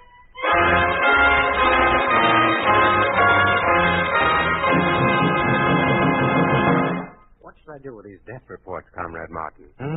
Oh, file them there. Keep a running report on who participated in these executions. It gives us a hold on the man and his family. Oh, how do you mean? Well, our only hope of life is to continue to support the Communist Party and the new democracy. Once they're involved in one of these killings, we can assure them that they'll be on the receiving end if the old order should ever come back. I see. Well, things have gone very well so far. The indoctrination team has done wonders with the Workers' League. They're so full of the party line, they sound like little dictograph machines, talking when you press a button. Yes? Mr. Tyler of the Central Committee is on the line, sir. All right. Go ahead, please. Hello. Oh, hello, Tyler. This is Floyd Martin. How are you, Floyd? Got an important assignment for you. All right. What condition are your recruits in? Perfect. Politically, physically, in every way. What do you call them there? The Workers' League. Well, there's something in the wind down here. We're calling in the whole lot from every town and city in this area. How many do you have? Oh, 2,116. Good. Send them to the training camp at Beckley, and we'll assemble the rest. Is that all? Yes, unless you have something to report. No, not a thing. Everything in Springfield is well under control.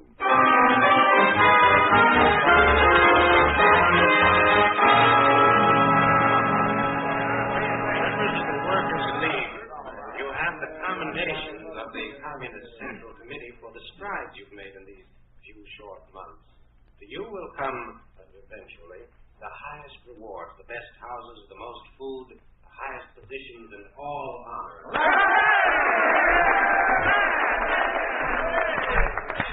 Higher honors await you.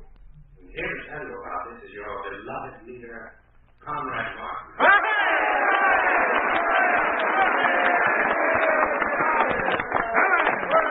Yes, Comrade, your day has come. Your day of glory. You have won much in the past, but in the future lies your destiny. You must strike directly at the enemy and destroy him. The enemy, who even now seeks to take from you the benefits the Communist Party has given you. High honor awaits you at the front. March off with your heads high, for you are the elite corps, the soldiers of communism, the sharp troops of the new democracy.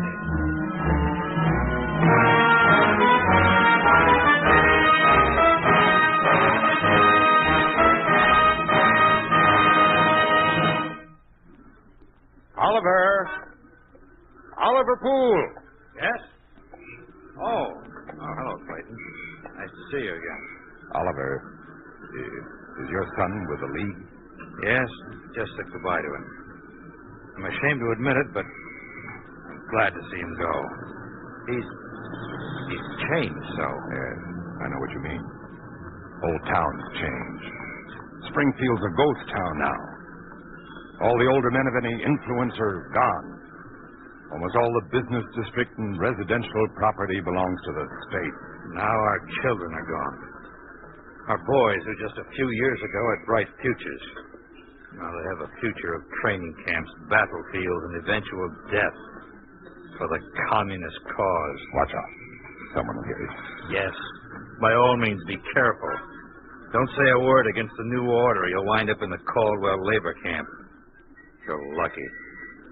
Or is it the lucky ones who get a quick and painless death by hanging?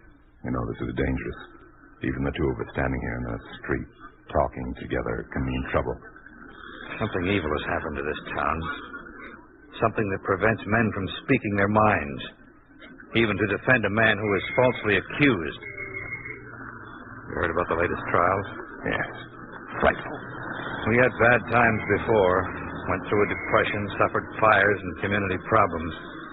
But we worked out of them because we had faith. We had faith in our way of life. Now we have nothing but fear. Careful. Here comes Farring.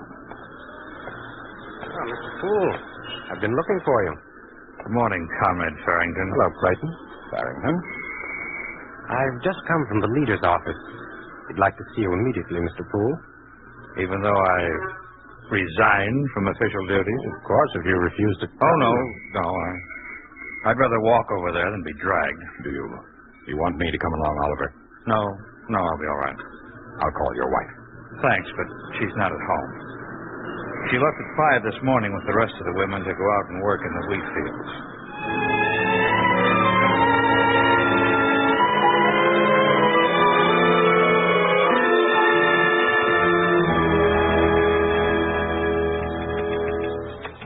Good morning, Comrade Farrington. Hello, Nolan. Is he free now? You'll be busy for a few more minutes. Take a seat there, Poole. All right. What's you're studying, Nolan? Russian. Good idea. I'm going to night school. You like it? Yes, I do. I think it'll come in handy someday. Could be. I studied it in Moscow when I was there. I know. I thought maybe you would help me with it. Sure, I'd be glad to. Well, you can go in now. Thank you, Nolan. Come on, Oliver.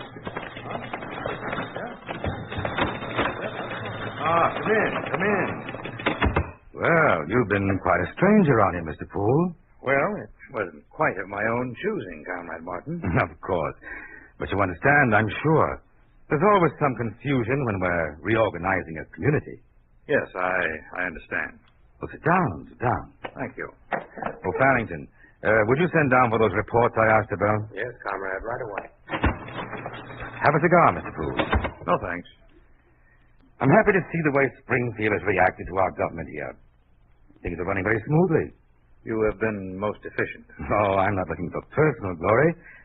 I'm simply doing a job for the party. And I'll be turning the city over to Farrington in a few days and moving on. But it is gratifying to have people like you around. What do you mean?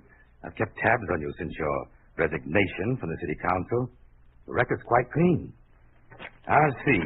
Your son is in the Workers' League. He left today. Yes, I know. And your wife is in the Harvesters Association. It seemed like a good idea when the ration cards came out. Yes. Well, now we have a job for you. Oh? You handled the tax assessments in Springfield for quite a few years, didn't you? Yes. And you're familiar with all the old procedures. Well, we're not changing any of that. Now, it would be most helpful if you take over again and supervise the job of tax collection. I see. Comrade Martin. Yes? I thought one of the promises that the Central Committee made was that taxes would be banished, or at least cut down. You know that can't happen while there's still a tremendous military machine to support. As long as conflict exists in this hemisphere, we must do our full share for the brave sons of the front. Yours among them. Do you have the forms for taxation ready? Yes, we haven't changed anything. Could I see one? Mm-hmm. Right here. This is the only page I'm interested in. Yes. But this is impossible. What's that? Why, your tax rate is 5 times what it used to be. I know that. But the people can't stand it. You're taking everything the farmers have. You'll ruin the whole economy. That's enough, Mr. Poole. Well, this practically amounts to confiscation. Boy, it's for your boy at the front. Yes. My son at the front. What's he fighting for? For a dead ghost town like Springfield that's had every bit of liberty, of freedom, of life itself destroyed? Snuffed out? Oh, Mr. Poole, you forget yourself. No, Comrade Martin. I just remembered myself. I just remembered what it was like to be a free man. To say the things that were true for the simple reason that you wanted to say them. What's going on in here? You've missed quite an exhibition, Farrington. I don't believe you'll have the opportunity to see another like it. Now, will you take Mr. Poole away, please? Springfield is too well under control to be bothered with this enemy of the people.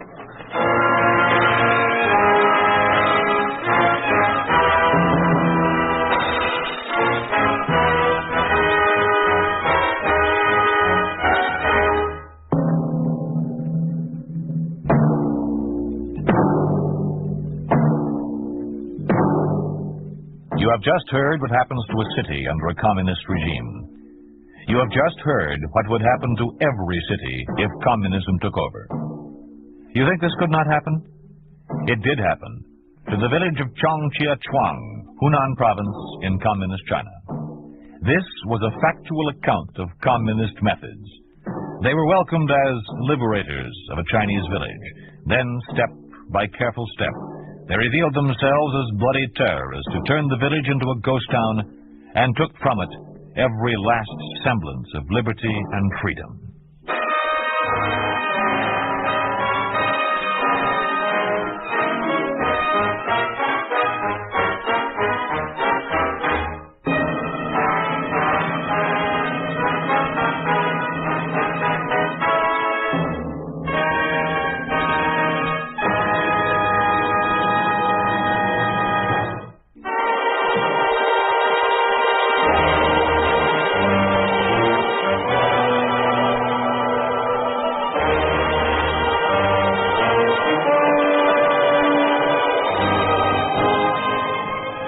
You've been listening to If Freedom Failed, starring George Macready as Martin in Enemy of the People.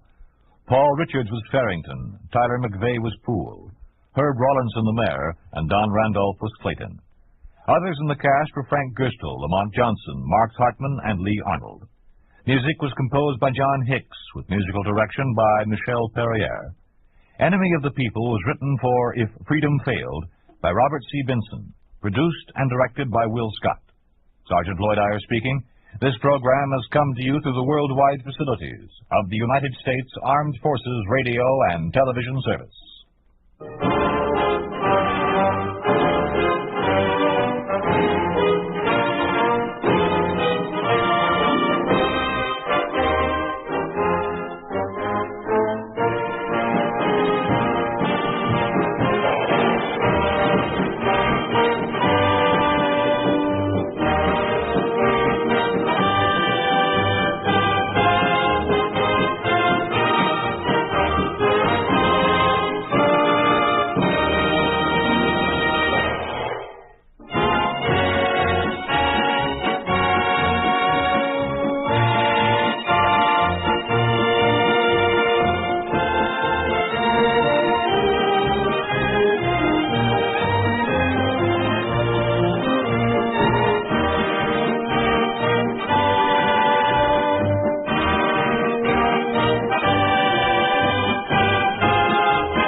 freedom failed.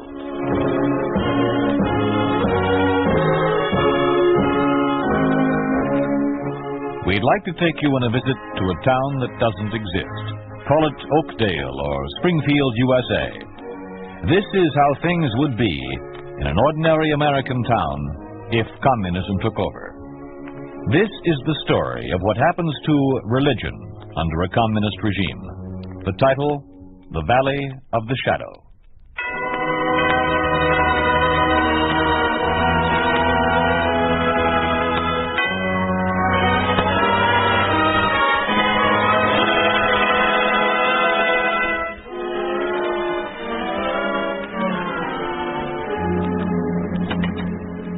The alley's clear, children.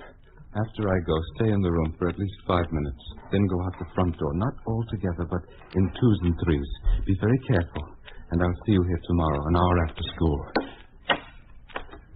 I'll see you here right now, Rabbi Hirsch. Well, what do you want? Who are you? You're under arrest, Hirsch. Arrest? For what? Teaching kids religion. You've cut the wrong man, comrade. My name's Jack Crandall. I know next to nothing about religion. Save your breath. Your room's been wired for weeks. If you think I'm Hirsch, go ahead. Take me in. You'll find I'm a school teacher. You belong to Jameson's underground. You've broken all the anti-religious laws in the book. Jameson? Underground? I'm afraid I don't understand. You will. But I've never heard of Jameson. All right. Have it your own way. If you want to be a martyr, we'll try to accommodate you. I don't know what you're talking about. You will. When the boys down at headquarters start working you over.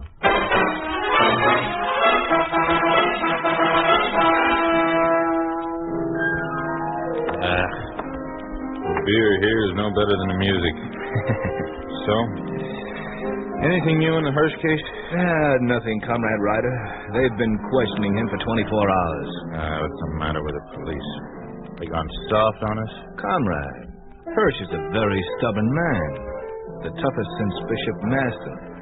But he'll crack sooner or later. Well, it better be sooner. Jeffries has been on me all day long. If we don't get a lead on Jameson soon, we're in for it. Huh? And I figured we were doing a good job rounding up these parsons. It just goes to show you can't please everybody. Yeah. Well, you may as well have the whole picture, comrade. Especially since your neck's at stake, too. Oh? 3 weeks ago, Jeffries made his report to Moscow. He went out on a limb, said all religious cults and denominations were cleaned out of the area. A week later, there's this religious riot in Oakdale, and Jameson's letter reaches the Capitol right on the desk of the big boy himself. Yeah, it's a copy of it. Read it. Dear sir, you have placed millions of Americans in an impossible position. By government order, you have forbidden the worship of God, public or private, confiscated church properties, classed priests, ministers, and rabbis as common criminals, denied the right of the people to religious instruction. Yes, you have even dared to legislate against God himself. Sir, I warn you, an entire nation cannot be plunged into the hopelessness of atheism. If you persist in your persecutions, you can only incite otherwise loyal citizens to rebellion. Give us back our God before his wrath is visited upon those who would deny him. When Jameson signed that, he signed his own death warrant. And maybe ours, unless we find him. Cheer up, comrade. Maybe this Hirsch will start singing. Oh, we can't wait for that. We're supposed to be out after Jameson now. Well, we could start in Oakdale. Religious activity there means one of those parsons stirring it up. What's this Jameson look like? Ordinary. Joe Smith sort of face. Out of clerical clothes, he's a typical passerby. You have a picture of him? Yeah, and a description and the history of past activities. Now, we've got our work cut out for us. Look at this. A high percentage of resistance to the people's government among members of Jameson's old congregation. I remember now. Jeffries was all set to arrest him the day we closed up his church, but somehow Jameson got himself tipped off and disappeared 2 days ahead of time. In this picture.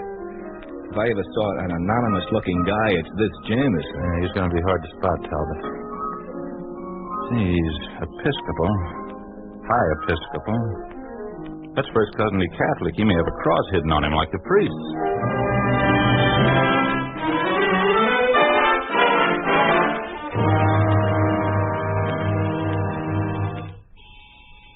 Just a minute. I'm coming.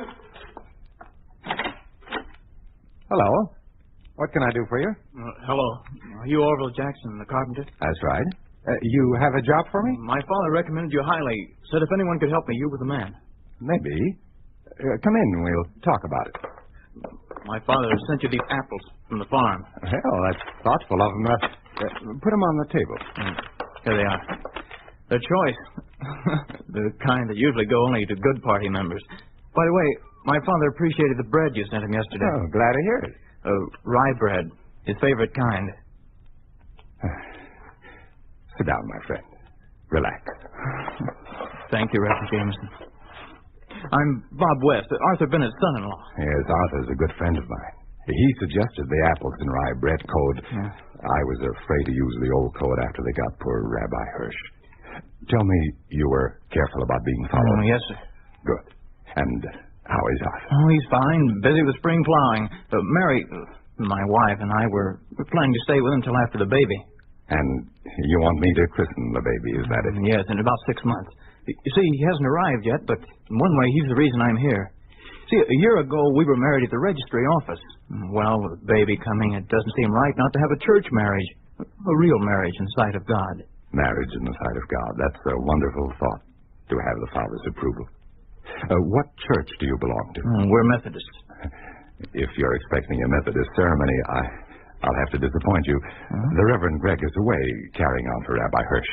Oh, Mary and I are Methodists, and you're Episcopalian. But I guess God is the same to all of us. Yes, I guess your ceremony will suit us. Thank you, my son. I like to think of different denominations as different rooms of the same house. God's house. Now, when would you like to be married? Oh, today, if you could arrange it. Can you have Mary here in an hour? I certainly can. Tell her she can wear Mrs. Jameson's wedding gown if she wishes. Oh, I wish I'd known that. She's getting one from old Marty Dennis down at the general store. Fine. Now, remember, 1 hour. And make sure you're not followed.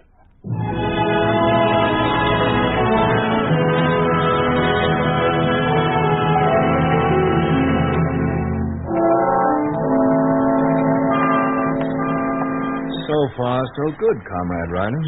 Commissar Dawson's a very nice guy. What do you mean, so far, so good? Dawson doesn't know any more than we do about Jameson, and the news from Springfield's all bad. Fool Hirsch, why doesn't he talk? Man, you gotta give him credit. He's taken everything they could throw at him for 4 days. Talbot, it's dangerous to express admiration for an enemy of the state. Oh, no, I didn't mean it that way, Comrade, and you know it. What's the matter with you, anyhow? I'm thinking of my own neck, and it worries me. Can't figure any way of finding this Jameson except to wait for a break. And Jeffries isn't going to allow much time for waiting.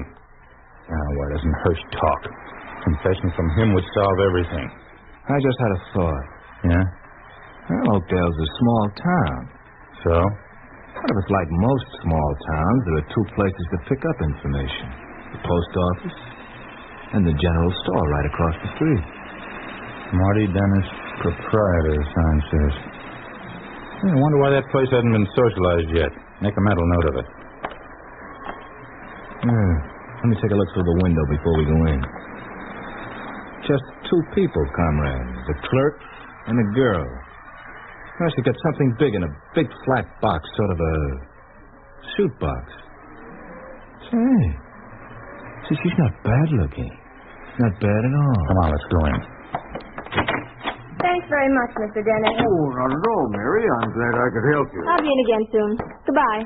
Hello there. Fine day, isn't it? Good afternoon. Say, what's that you're carrying? Looks like it might be a new dress. Oh, you clumsy ox. You did that on purpose. Oh, it was an accident, sister. Here, let me pick it up Come for on, stop it. Stay away from that box. Oh, I'm sorry it broke open. Well, what do you know about that? A white satin dress. Keep your hands off it. Just a minute, sister. Get away from me. Get away. Comrade Ryder, that was a wedding dress. Wedding dress, huh? I'll follow the girl. You question the clerk. Right. Hey, you. Clerk, get over here. You bet I will. What's the idea of coming into my store and insulting the customers? Go get your boss. I'm Marty Dennis, the boss. You get out of my store. MVD, secret police. You, Oh, secret police. Well, I'm sorry. I apologize. Apologize for what, Dennis? For selling that girl a white satin wedding dress? No. They don't wear that stuff at the registry office. She's going to some parson to get herself married. What's her name? Who's she married? Well, Where's Jameson? Come on, speak up. I don't know what you're saying. You're talking now, so look, fast. I'll have a commerce man down here to socialize the store. Come on, talk up. Tell me what you know. And maybe they'll go on overlooking you for a while. Well, you see, I only know that she's Mary West. Yes, she's Arthur Bennett's daughter. They live south of town. It's a couple of miles second farm. She's married to Robert West. She's been married about a year.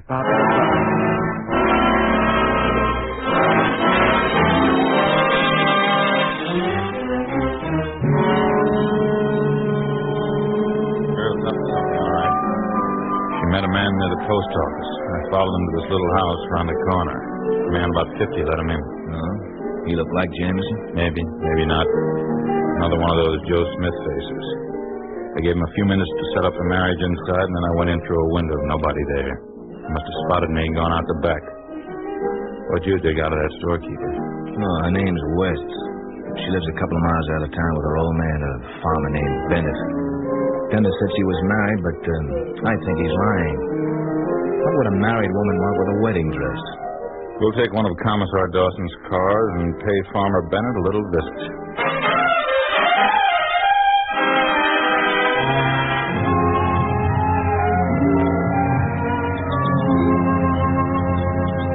Bob and Mary, you please stand here with your back to the trees. Arthur, during the ceremony, you keep a sharp lookout. Yeah, we're all right, Howard. We can hear a car long before it rounds the turn. They see us. And we're parked on the back road, ready to get away fast. We have to. What if they come on foot? Then they'll find nothing but footprints. I'm sure we'll be safe here. This place has a safe feeling about it. Now, if you will stand here, Bob, and you, Mary, to the left. Fine. That's right, Arthur. Slightly behind Mary. And now, if we'll all just glance up at the sky a moment, drink in some of the loveliness of this place, realize that the Father is with us, giving us the strength to withstand whatever the future may hold. Thank you. Now we'll begin.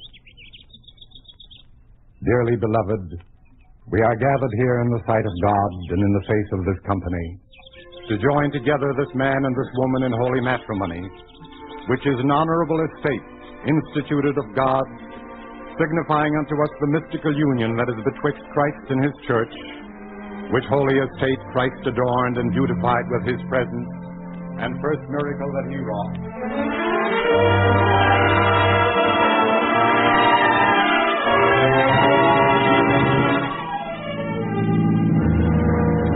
Why is it you always have to slap talk out of him? That old man lives on Bennett's farm. We caught him working in the barn, and yet he pretends he doesn't know a thing about Bennett or his daughter. From what the old gaffer did say, the girl and the two men must have picked up Bennett about a half hour ago. Yeah, those were fresh tire tracks heading east. Yeah. Well, we can ride along till we hit the first crossroad, and we'll check for a turnoff.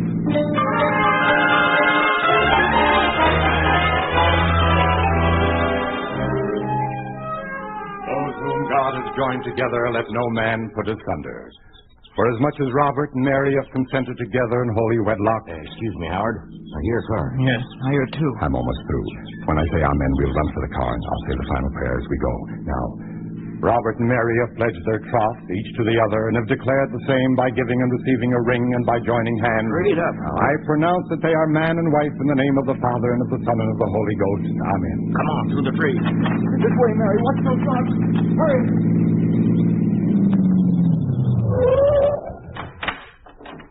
You see anything, Talbot? Oh, yeah. Footprints. Plenty of them. Over there, behind those trees. Come on. Faster, Talbot. Oh, there it is. Heading down the hill. An old gray sedan. Now we'll never catch him.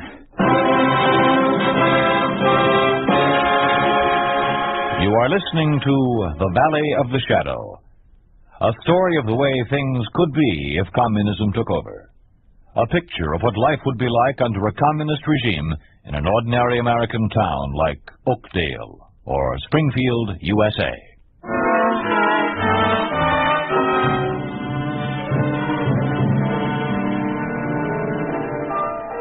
I wonder if this Dawson ever has any good news. What a dirty break, Hirsch dying on us. Died without saying a thing, the fool. I told him to turn state's evidence, but you can't talk sense into those religious crackpots. Something about religion knocks them clear off the beam. You know what Lenin called it, the opium of the people. When we got onto that wedding dress business, I figured we were going places. I still think so. If you'd only let me work these people over a little. Get it through your head we don't dare make a mistake. Suppose I let you beat them into talking. They'll say anything they think we want to hear just to stop the pain. No, comrade. Jeffries wants Jameson, no one else. But he fits the description. And so do half a dozen others in this town. All we can do is keep watching him. Maybe we'll be luckier next time. Comrade, how about using a little fear psychology? Let him know that he's being shadowed every minute. Talbot, I think I've got it. Suppose we pretend Hirsch confessed, identified him as Jameson. It might work.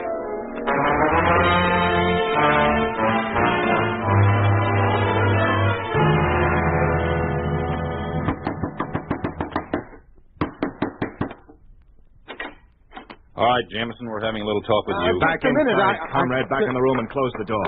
Not wasting any time, Jameson. Hirsch, talk. Yeah, spilled everything like a broken jug. Comrades, I don't understand any of this except you're mistaking me for Want me someone to else. search him, Comrade Ryder? Yeah. Arms over your head, Jameson. I said arms over your head. See if there's a cross on him, Talbot. Not around his neck, at least. Nothing on him, comrade. Hey, what's this? Let me get it for you. Oh, it's nothing but one of those folding rulers. Yes, I use it in my trade. I'm a carpenter. My name is Orville Jackson. May I put my arms down now? Go ahead. Jameson, lying will make your position more difficult. The state isn't unfair. Honest confession of your guilt will operate in your favor. But, comrade, I'm not the man you want, and I haven't broken any laws. Look, here's proof. This is my identity credential with my photograph. It could be a carpenter's face. Or Jameson's. Could be a forgery. A forgery? That's impossible. I got it from the proper authorities. Hirsch was carrying a school teacher's identification. It turned out to be a phony. Why not confess, Jameson? We'll recommend leniency if you do. Please, comrades, if you doubt my identity, take a look at this. A work permit. It could be forged, too. Commissar Dawson didn't question it. He approved the renewal only last month. That's his signature at the bottom. Comrades, ask anyone in Oakdale about Orville Jackson. They'll tell you I'm a conscientious workman who minds his own business. They'll tell you I'm not concerned with politics or religion. You deny you're Jameson? You never heard of Rabbi Leo Hirsch? Believe me, I'm willing to do anything I can to clear this up. All I ask is don't arrest me without checking my statements first. You see, if it were known I was under suspicion, well, nobody would hire me. I'm a poor man. I need all the work I can find. You're going to have to give us more proof than a couple of papers that could be fakes. Comrade, you look like just men. I'm sure you wouldn't intentionally arrest the wrong person. You're after somebody named Jameson. Jackson, the carpenter, isn't going to do you any good. Now, please, go to Commissar Dawson. Ask him about me. I'll leave my fate in his hands. All right, we'll talk to the commissar. But you'll stay under house arrest, Jackson. Don't try to leave. Why? I expected a call for work. I need the job. I have very little money. You'll have to turn it down. Perhaps if I go with you to Commissar Dawson, perhaps we can settle this more quickly. You'll stay here till you're cleared, or we come to take you to Springfield. Come on, Comrade Talbot. All right, Talbot. You called a halt in there. Why? Because now we got him bracketed for fair. Jackson, or Jameson, if he leaves the house, he's breaking arrest. And we can haul him in. Not even Jeffries can say we arrested an innocent man. But we still have to make sure he's Jameson, or it's on next. We will. All we have to do is watch the house.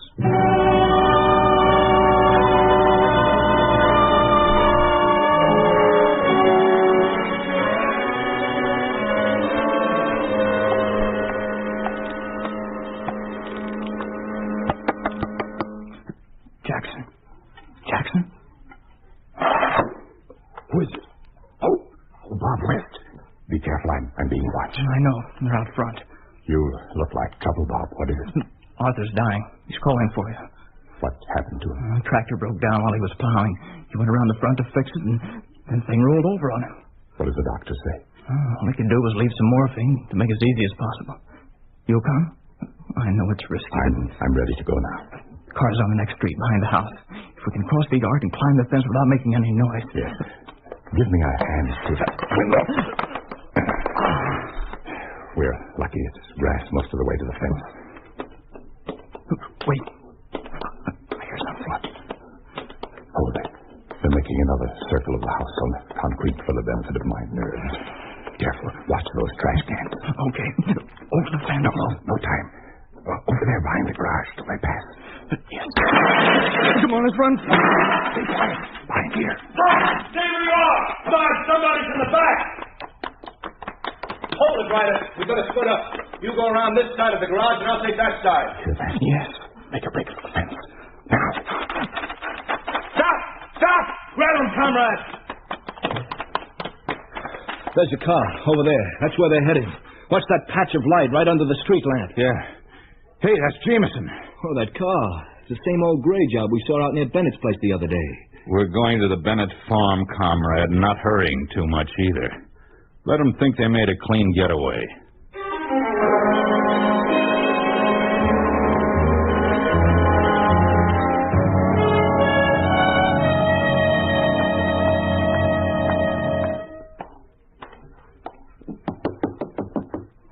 Who is it?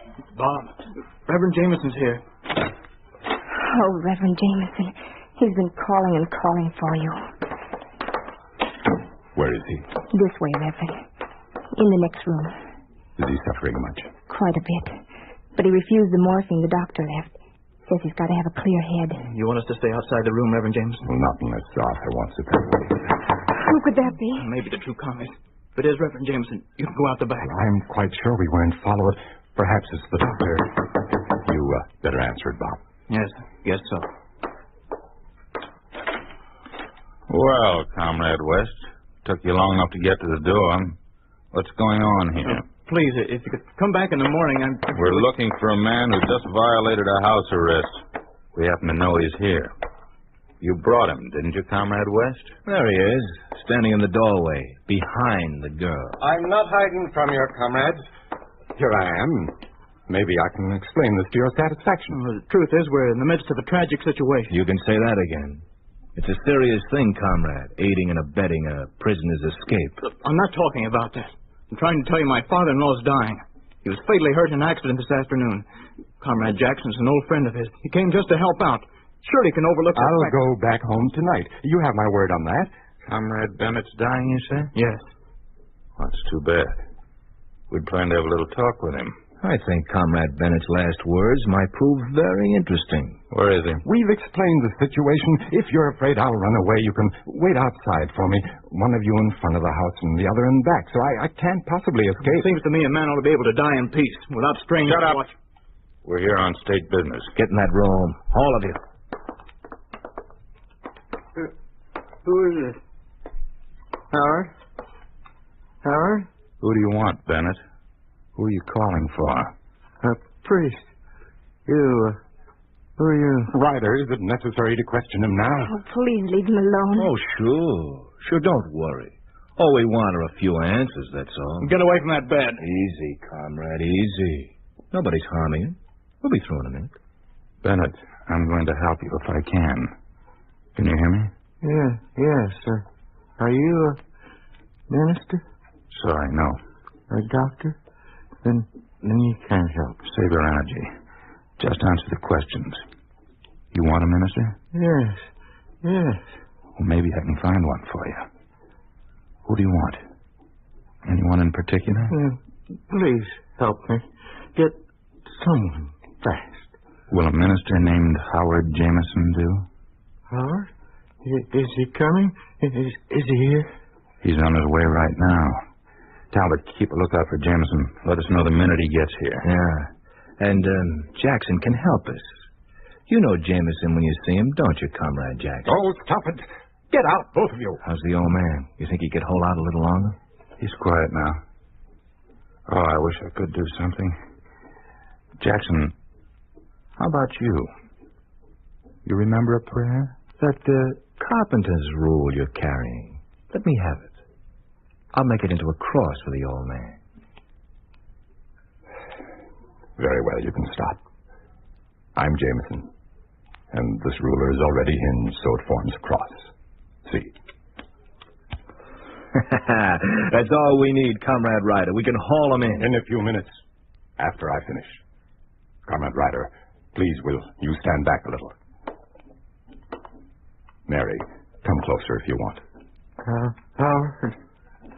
Howard? Is that you? I'm here, Arthur. There's nothing to be afraid of. Remember, have confidence in God's grace, like David. Comrade Ryder, what are we waiting for? Let's go. Please, let him finish. We have no intention of interrupting him, comrade. We can afford to wait now. Take comfort, Arthur. All is well with you, just as it was with David. The Lord is my shepherd, I shall not want. He maketh me to lie down in green pastures. He leadeth me in the paths of righteousness for his name's sake. Yea, though I walk through the valley of the shadow of death, I will fear no evil. For thou art with me. Thy rod and thy staff, they comfort me. Thou preparest a table before me in the presence of mine enemies. Thou anointest my head with oil. My cup runneth over. Surely goodness and mercy shall follow me all the days of my life, and I will dwell in the house of the Lord forever. Amen. Put the cuffs on him, Talbot.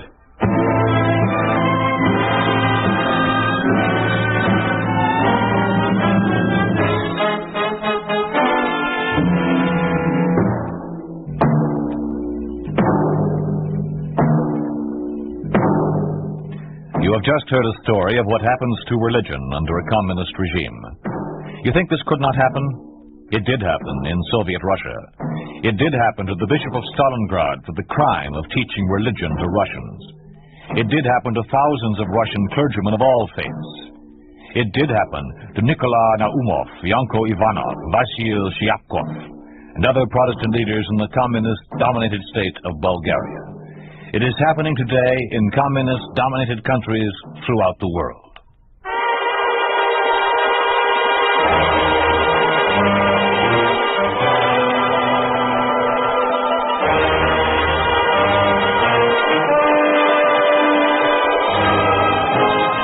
You've been listening to If Freedom Failed, starring Don Randolph as the Reverend Howard Jameson in The Valley of the Shadow.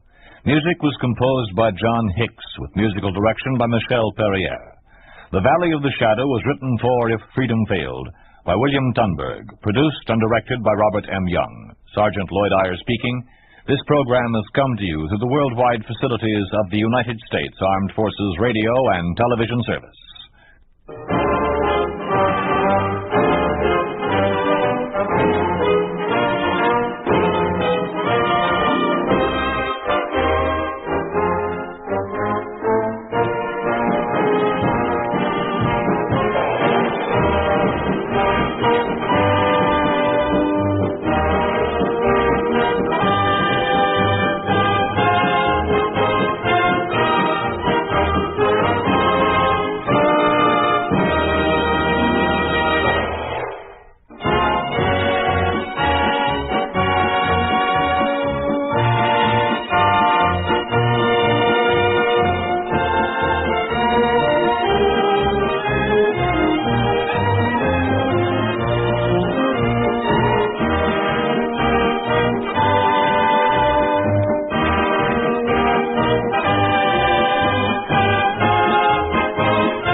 freedom failed.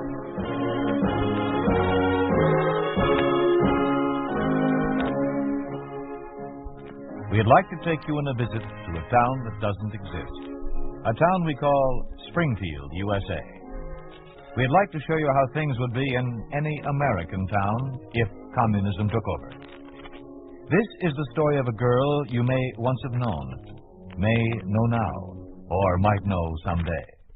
For this could well be the story of any girl if communism took over America. With Mala Powers starring as Barbara Cooper and Raymond Burr as her father, we offer No Escape.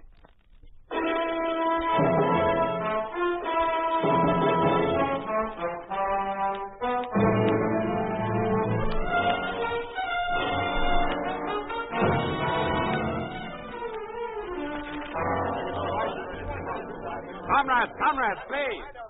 This is hardly the way to behave at a people's meeting. But, Comrade Latkin, to move against a group of Springfield citizens in this manner without rhyme or reason is bad policy. We're trying to win their confidence.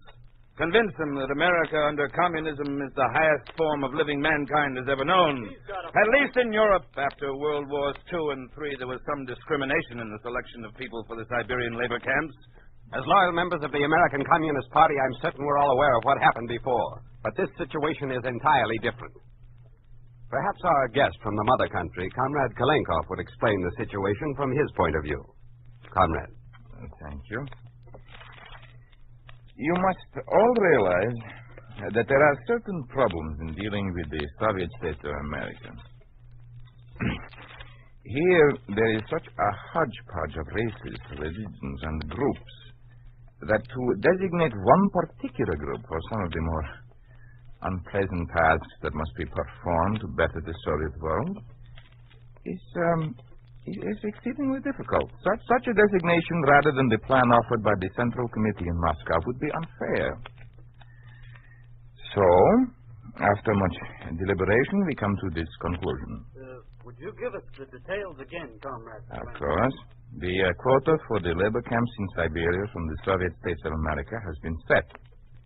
As soon as possible, we will see to... Comrade, but just what is the quota? 80,000. Kind of high, isn't it, Comrade? High? 80,000? Possibly, but you must remember, it has taken many years to complete the organization work that was necessary after communism's victory over imperialist America. To date, this country alone has supplied no personnel for the labor camps. We must make up for lost time here. How do you break it down? That is, what proportion of men to women? That is not determined as yet, but as usual, the majority will be men. There will be something like 60,000 men and 20,000 women. You must have some kind of specifications, Comrade. Naturally. You could not take just anyone. The women must be between the ages of 17 and 35.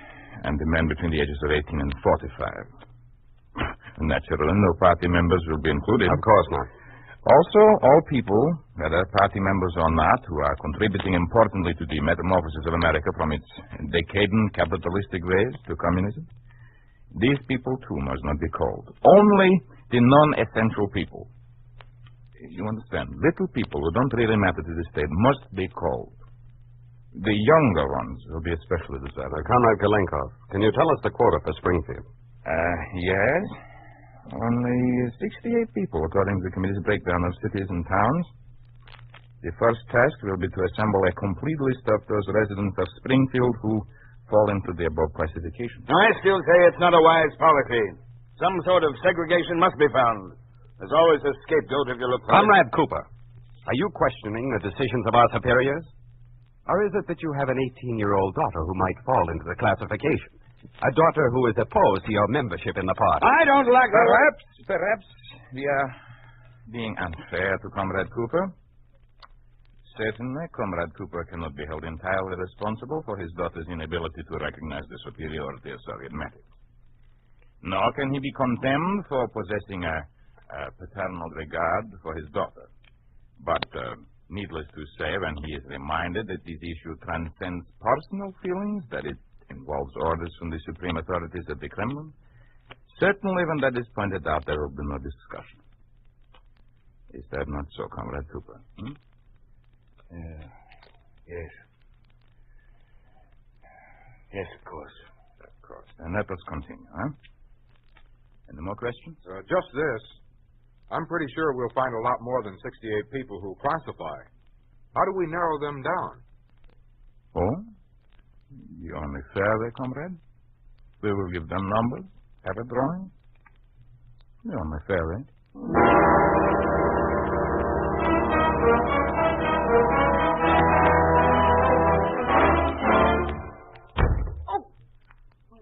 You don't have to throw me over when you come in. Then don't be standing right behind the front door.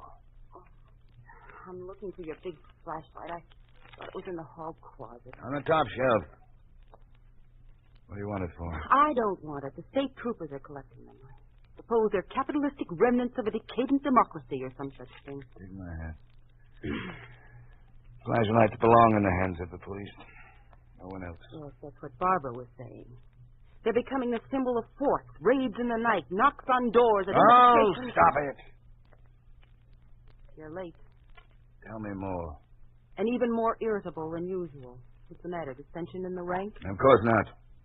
No such thing as dissension in the communistic state. Where's Barbara? Barbara's at school, competing in the swim meet. Susie's out looking for the dog. He's wandered off.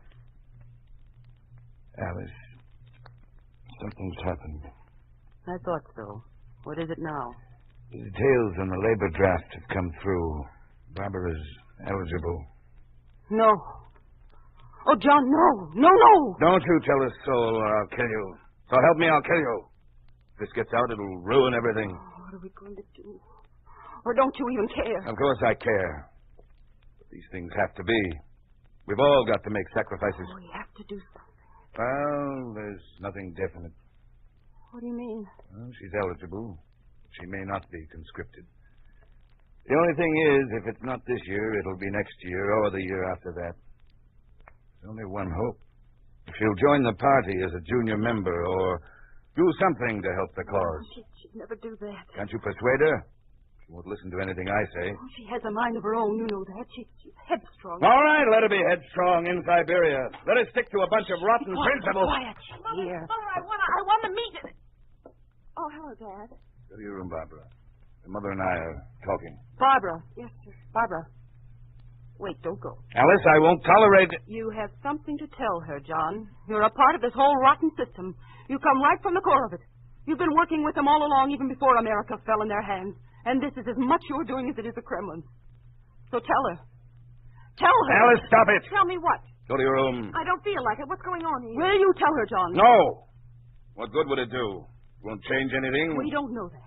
If she knows now, she might be able to do something about it. Now, you tell her or I will. Barbara, for the last time, go to your room. No, this is obviously about me. I want to know what's happening. It is about you, Barbara. They're going... Alice! They're going to draft a lot of the girls... I warned you. Oh! Dad, how could you be so... It's all right, Barbara. And it isn't going to change my mind. They're going to draft people for Siberia, dear. You may be one of them.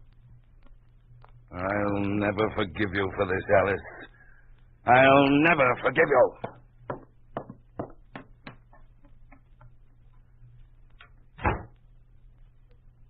Well, you said I may be one of them. Is there some question about it? I don't know exactly, dear. But apparently not everyone who's eligible will be called. Now, Barbara, you have to do something. Your friends, people like you, maybe a few of you could get together and plan something. Maybe if you told them about it, you could do something and take Susie with you. No, I can't tell anyone. Why not? Why should we respect their secrets? It's more than that, Mother. I just can't tell anyone. I don't see why. Mother, think what would happen. They'd trace it back to Daddy, be labeled a traitor. Then he'd accidentally be run over, and there'd be just you and Susie. What chance would you have, the wife of a traitor? But, Barbara... That's worse than just opposing the party. Oh, I'll do something. I don't know what. I'll die before I'll go to one of their camps. But right now, trying to plan something while I'm in Springfield, there's not much use. Oh, but... Mother, make up your mind to it. There's no escape.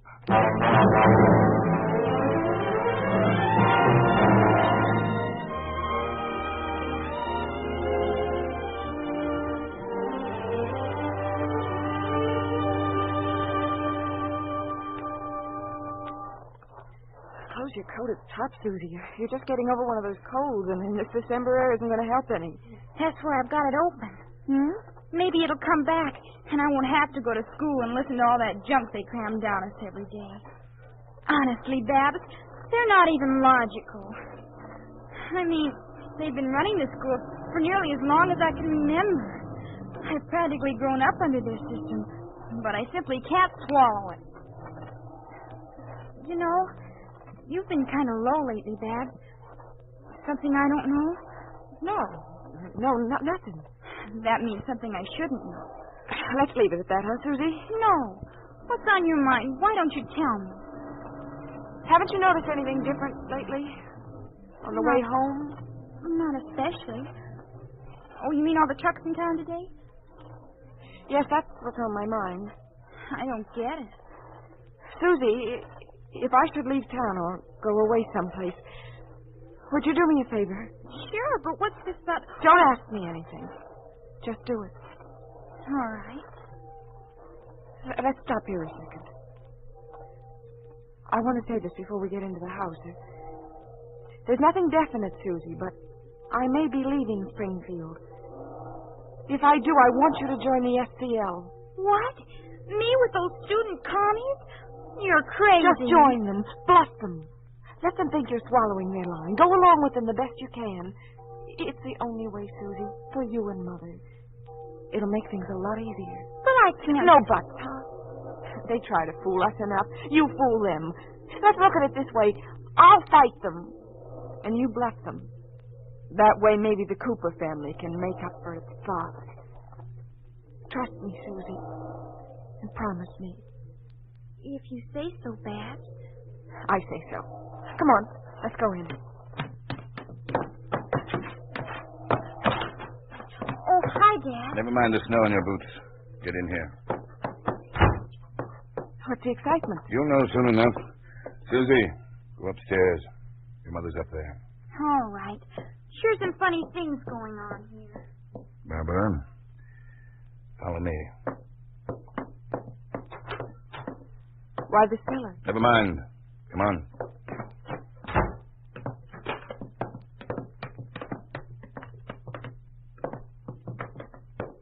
All right. Sit down. Listen to me. The only reason I'm letting you know what's about to happen is because you won't be leaving here until they come for you. So I'm one of the 80,000. Yes. They'll be here in about 3 hours. You don't have to go. Meaning? I've made some arrangements. You may not like them, but at least you'll live through them. I talked to Hatton for 2 hours yesterday afternoon. Hatton? He's the county head of the NKVD. I showed him your pictures in your bathing suit. What are you getting at? You're an attractive girl, Barbara. You can do yourself a lot of good. In 10 years, 15 at the most, you'd be through. You could retire, live comfortably under state protection for the rest of your life.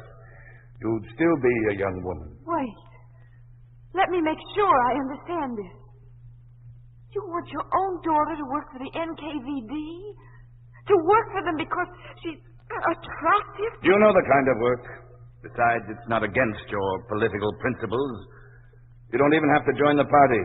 You'd work exclusively against Russian-born commissars and other high-ranking officials. Spying on I told them you'd hardly do a job on Americans. Besides, these Russians over here like the American girls. Because I'm attractive. You'd dance with them, flirt a little, anything you felt necessary, and just report to the state office on their loyalty. Why don't you come out and say it? Why don't you actually call things by name? Why don't you label it? You want your daughter to become... Barbara! It's your only chance. If you'd rather die in Siberia, go ahead. I've jeopardized my position in this state just to help you. Don't, Dad, don't. Don't help me. Don't do anything for me. Just leave me here until they come. Leave me alone. Get out of here. Get out.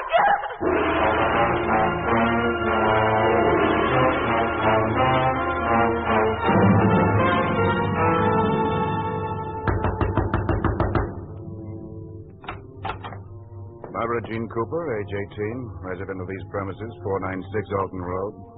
She's here. Yes. I'll get her for you. You have no questions? I'm John Cooper. I'm on the local committee. Oh, of course, comrade. Then there shouldn't be any trouble. Barbara, come on up here. Well, she'll be right here. This picture, it's Barbara? Yes. I have to compare it. Well, here she comes. My name's Barbara Cooper. You want me? Hold still, please, while I flash the light to compare the picture. Yes, this is the one.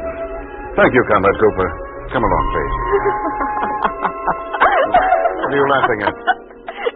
That flashlight. It used to be ours.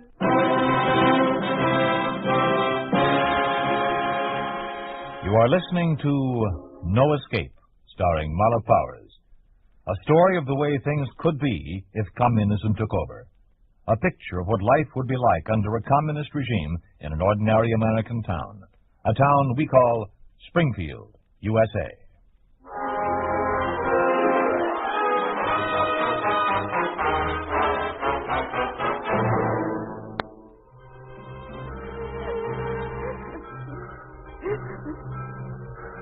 We've been crying all the way to the station. Single file. We're talking Single file here. there. Open the car, you. In line. Open You know where they're taking us? Close number No, I don't know. I heard rumors. Some of the men in the truck, they said Siberia. You see it? Maybe. I'd rather die. What's your name? Patricia Ingram. Call me Patsy. I'm Barbara Cooper. Look, let's not talk to anyone else. It's too dangerous. All right. If we can get in the same car, we can talk some more. I'm planning to escape. Oh, I don't know yet. I'll probably get killed, but I'll still try. Together. It's better if there are two of us. All right. Together. So remember, don't talk to anyone else. All right. Quiet. I think they're coming. Two more. They're over here. Yes, you two out. Out. Follow me.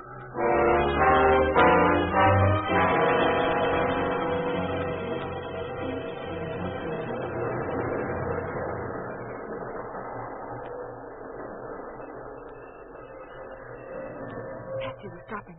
Taking on more people? I don't think so. There's no sign of a town. Food, maybe.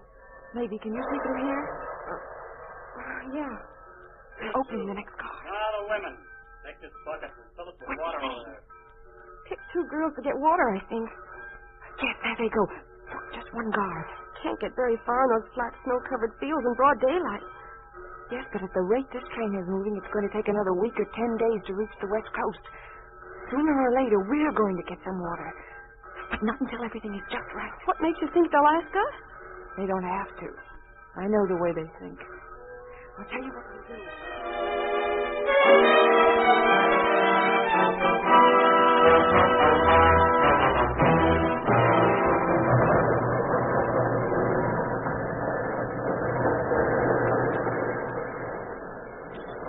We're slowing to a stop. More people? Not this time. We're not even near a village. Food, then.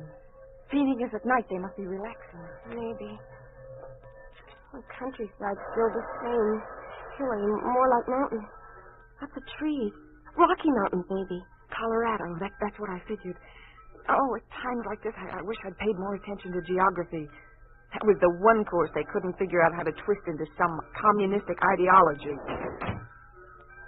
Quiet now. Remember what I told you. Yeah. All right, in there. Let's have two of you to get some water. Ask them over there. We're sleeping. We don't want any water anyway. No, you two look just right. Come on, up with you. We're not taking orders from you or anyone. Get your own water.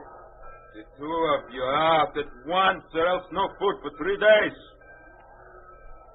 Still not taking orders? All right, you win. Come on, Patsy.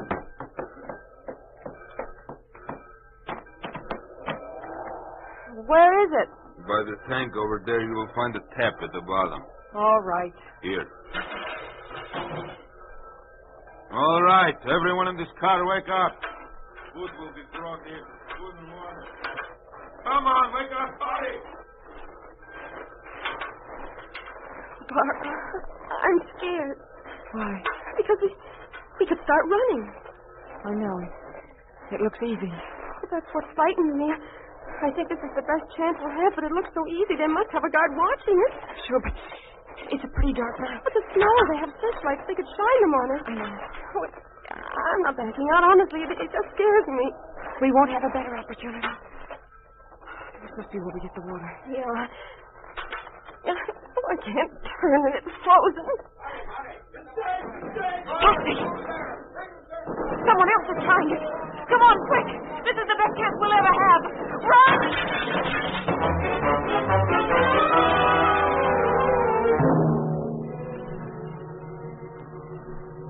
Getting light. I don't hear them anymore. I think they're giving up. Oh, look. Look, down there over that other hill. You can just make out a train. Yes. Yes, I see it. It's ours. It's moving. They gave up. We got away. Patsy, we got away.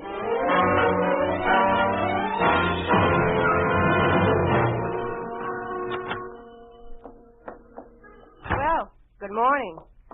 You two girls are the first in this morning. You are the two who escaped, aren't you? Yes, and we've watched you come in. We know you're alone, so don't try anything. Are you crazy? Look, I just run this little beauty parlor. I could have been in the same boat you are. Quick, come in back here. How'd you know about us? You kidding? You two are famous. Been on the government radio every few minutes for the last 3 days. Complete description. Where are we? Just outside of Colorado Springs. Anyone see you yet? No. Oh, you came to the right place. I can feed you, give you some clothes, dye your hair. You're Barbara Cooper. How do you know? Brunette, 5'5". I could even tell you about your birthmark and operations. Those descriptions are pretty complete. Look, I could go blonde and she could go red. I'll wear your glasses, Patsy. And we'll cut Patsy's long hair. Don't worry. In 3 hours, your own mother won't know you. She'll have a chance to find out. You're not going back there. I have to. I want to let her know I'm all right. Besides, we both decided it'll be the last place they'll look for us. Don't worry, kid. You'll get home. After that, I don't know.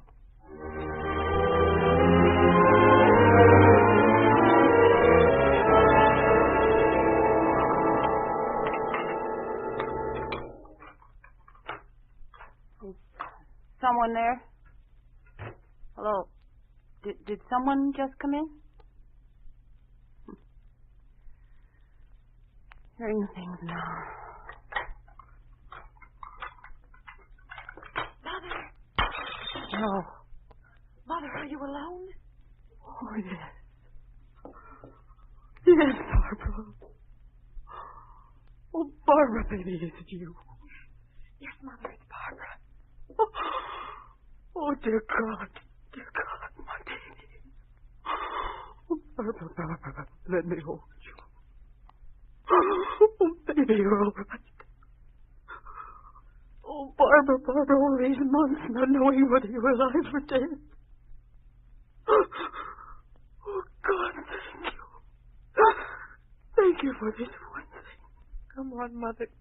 Get a hold of yourself. I'm all right. Oh, but darling, your hair. You're so thin and glasses. You are alone? Oh, yes, always. But you don't know. You don't know what's happened. I don't know anything. I've been watching the house for 2 days trying to figure out when Dad or Susie would be away, but I haven't seen either one of them. Baby, how can I tell you? What? What is it? Susie. What did they do to her? About 6 weeks after you escaped, they took her. Oh, no. No. You mustn't blame yourself, darling. You didn't know. No one knew. But she was only 15. Oh, that didn't matter. I pleaded with him to take me. But Dad, didn't Dad do anything? No, he couldn't. He was already dead. What? Dad? He's dead? He knew about Susie before it happened. I guess it was too much for even him. They've been accusing him of being responsible for your escape. He finally broke under the pressure. He threatened to tell everything that was supposed to be held a secret. The next day there was an automobile accident. There are so few cars on the road. I always felt I'd be glad when he died. But now I'm sorry for him. Why? Why is that? It's the difference, Barbara. The difference between us and the communists. We're human beings. You must be hungry, dear. Now let me give you something to eat and tell me what's happened to you. What about that other girl? We separated about a month ago. She's going to try and make it into Mexico. She has some influential friends down there. Mother, I don't want... All right. Don't move. You're coming with me. Oh, Barbara. Hurry up. How'd you know I was here? You don't give us much credit, do you? Nobody escapes from us. We caught the other girl. We made her talk. Come on, I have no time to waste here. But you can't. You can't. You took her sister. You can't take them both. No, of course not. We have our quota for the labor. Oh, no. That's what you're interested in. Comrade Hatton wants this. It seems your father gave him some pictures. Comrade Hatton. Hurry, the NKVD office doesn't like to be kept waiting.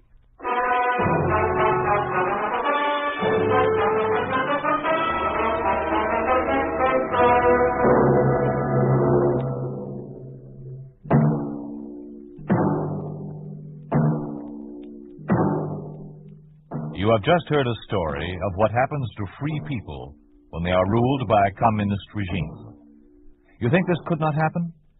It did happen to the family of Hans and Maria Rotbacher. It did happen in the city of Bucharest in the country of Romania. 80,000 people were herded into trucks and trains destined for Siberia, only 2 escaped. It did happen to 19-year-old Sultana Rotbacher, prominent as a diving and ski champion. Sultana Rotbacher experienced the same events depicted in this story. Her present whereabouts are unknown.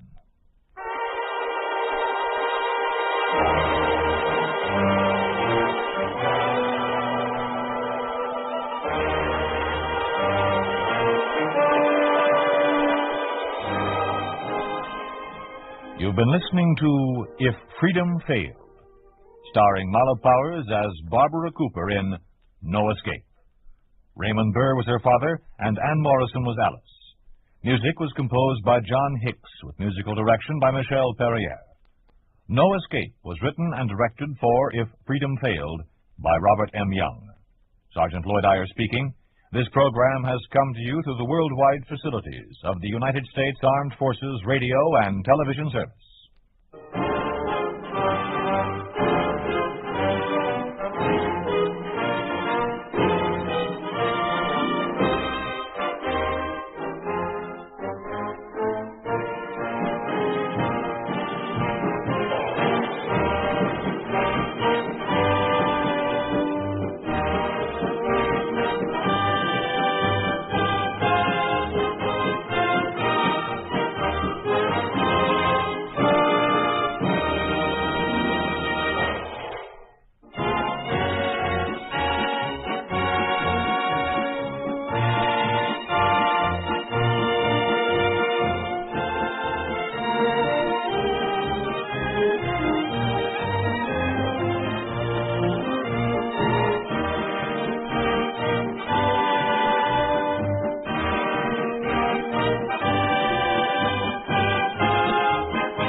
freedom fails.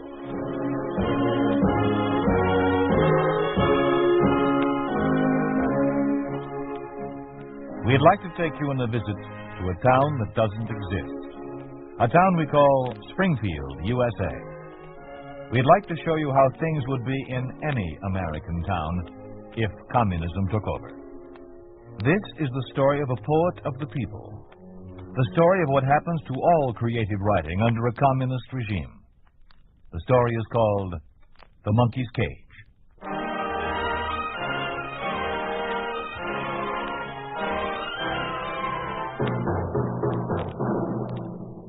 Well, are you sure Ramsey hasn't been there tonight?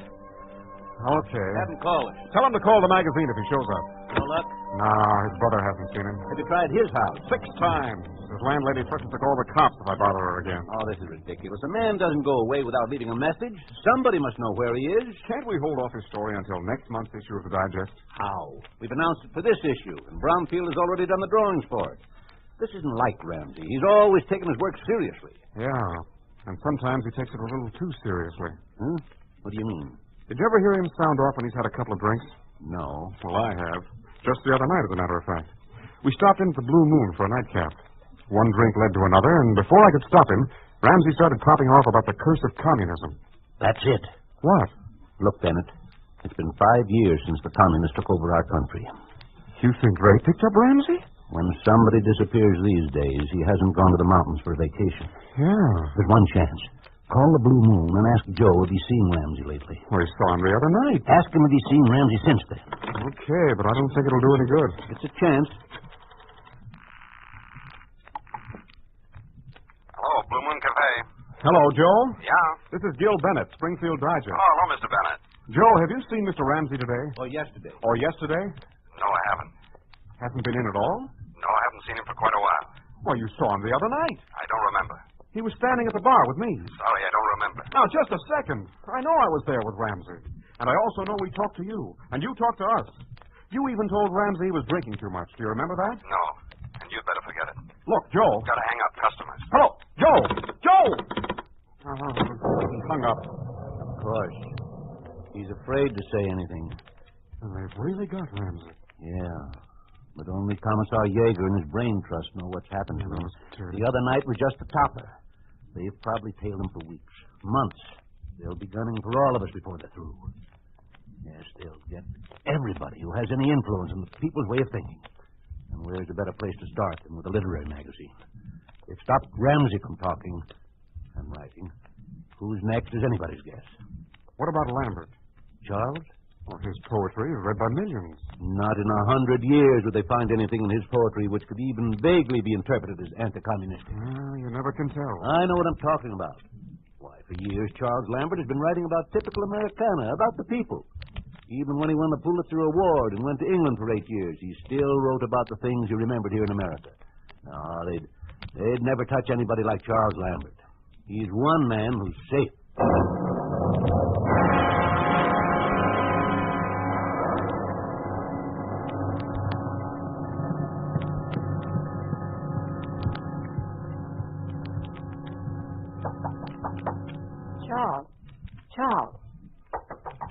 Charles, dear. Judith, come in. I didn't hear you. The rain. It's late, dear. Hadn't you better come to bed? I'm almost finished. Oh, you're pouring for the Springfield Digest? Yes. I'll read you what I have. I called it The Wheel of Life. Good title. These things are real. The rain that soaks the ground. The soil that grows alfalfa, grain, and corn. The crops that feed the cattle and the pigs. The food that fills our bellies gives us life. A fleeting thought, a moment at a time. These things are real, and they are all that count. These things are free. A lover's tender kiss. A baby's smile. The thought, this child is mine. The firm and honest handshake of a friend. The robin's song, the apple trees in bloom. The beauty of the autumn's changing hues. These things are free, and so remember them. That's all I have so far. Oh, I like it. It's you remembering all those years back on your father's farm in Iowa. Is it that obvious in autobiography? Well, when a woman is married to the same man for 35 years, there's little about him she doesn't know. Has it been that long? 35 next Christmas. I've lost track. I've lost track of a lot of things recently. We all have, dear. So unbelievable, Judith. In so short a time to have lost so much. 5 years. It won't be long before every last suggestion of American democracy will be wiped out. Now that the communists have taken over. Oh, you're tired, dear. Why don't you come to bed? I will. In a little while.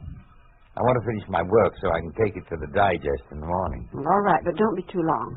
I won't. Good night. Good night, dear. Oh, dear, I do hope the storm will be over soon. You never know when that lightning is going to strike.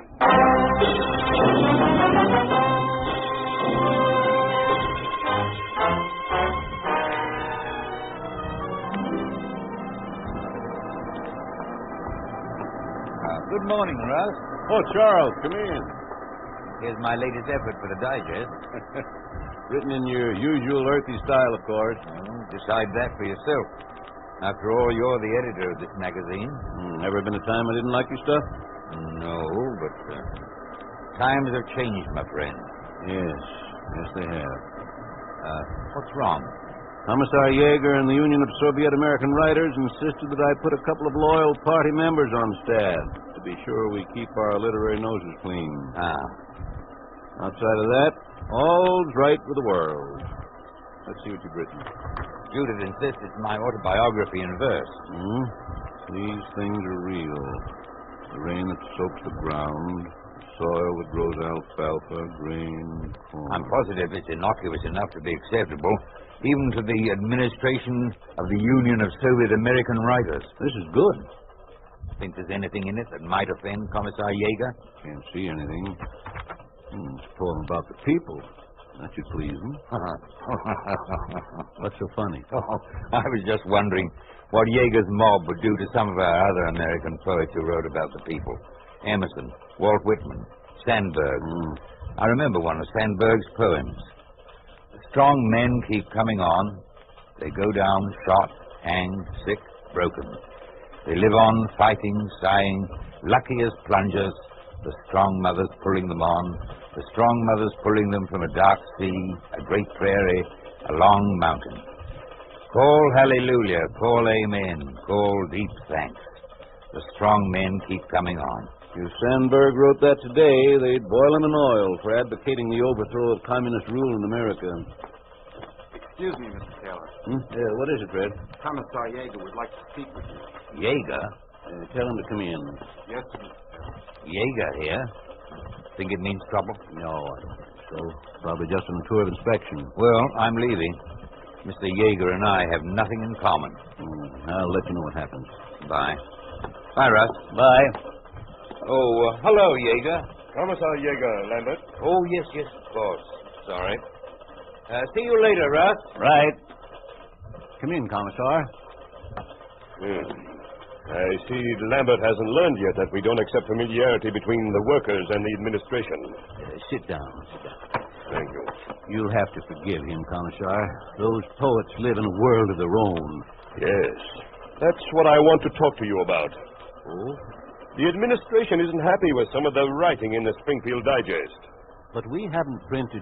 You are popularizing the works of writers whose literary and political thoughts conflict with ours. Your writers have forgotten that the first aim of Soviet American culture is the education of the people to party doctrine and policy. Where do our writers conflict? They concern themselves with a form of writing that is empty and foreign to the way in which we are educating the Soviet American people. This Charles Lambert is a good example. His verses are saturated with a spirit of pessimism and melancholy. But he writes about the people. His poetry is simple, honest, and most certainly not foreign to the communist line of thought. Here, this is his latest poem. Read it for yourself. The wheel of life. Yes, he writes about things we see around us, things which are part of our everyday lives. This is what you would call art for art's sake. Yes, I would. It's filled with words which mean nothing. It speaks of personal pleasures and property which belongs to the individual. Here, A baby's smile. The thought, this child is mine. Under the Soviet-American government, Taylor, the children belong to the state. But... You claim me rights about the people. But this poem, filled with individualistic thinking, would bring harm to the cause of the education of our Soviet-American youth. We can't accept it. Do you understand? Yes. The idealistic years of your American literature are over. Finished. You are now living in the true democracy. It is evident that you have been publishing worthless works because you were afraid of offending a friend. But from now on, the Springfield Digest will accept no more pap like this work of Lambert's. From now on, all your writers will conform to the party line. Our literature cannot have interests other than the interests of the state and the people. The people, yes. Have I made myself clear? Only too clear, Thomas R. Yeager.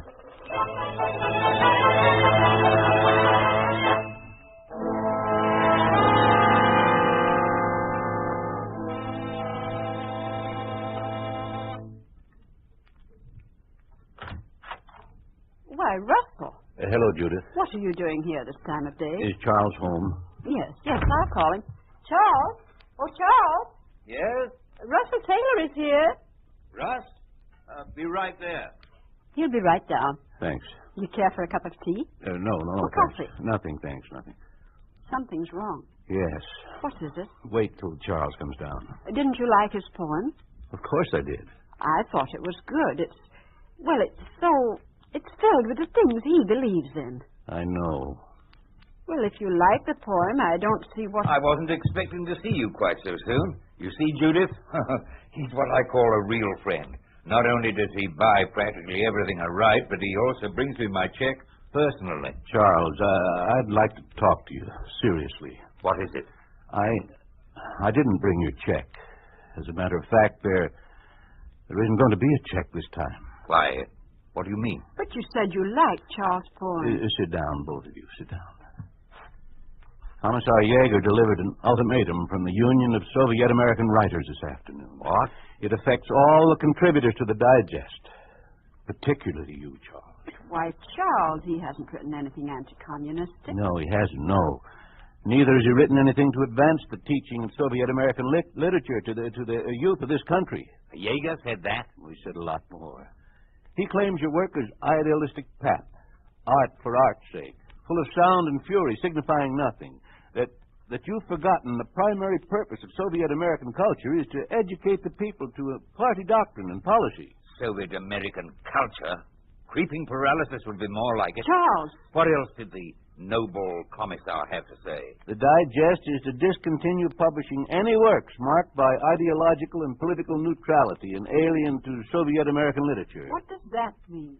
It means, my dear, that the personal liberty we've been enjoying is being seriously threatened. From now on, Charles and all the other writers will have to concern themselves with spreading Soviet culture in their writing and forget anything and everything which even suggests our dead democracy. The beginning and the end. Well, that's impossible. How can they expect Charles to spread Soviet culture when he's an American poet?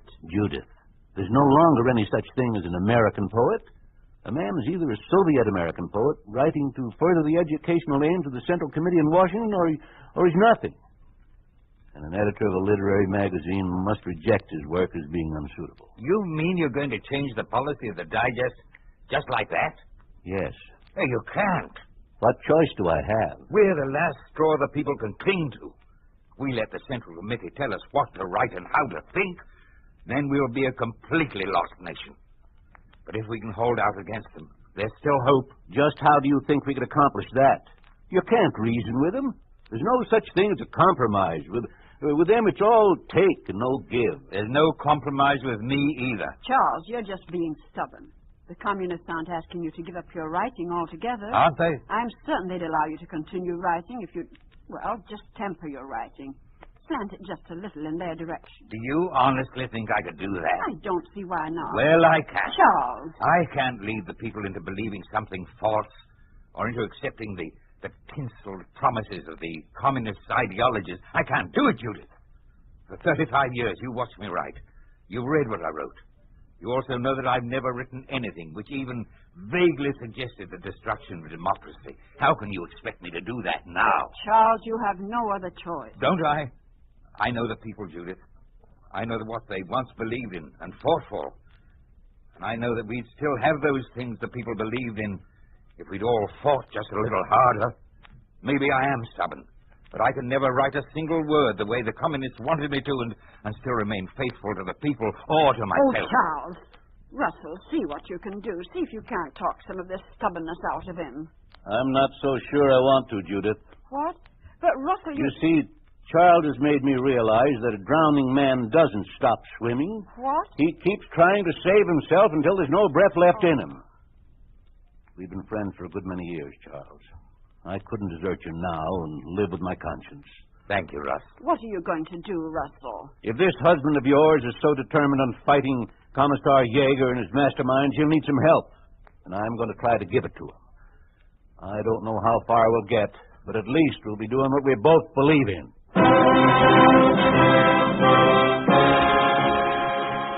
You are listening to The Monkey's Cage, a story of the way things could be if communism took over. A picture of what life would be like under a communist regime in an ordinary American town. A town we call Springfield, USA.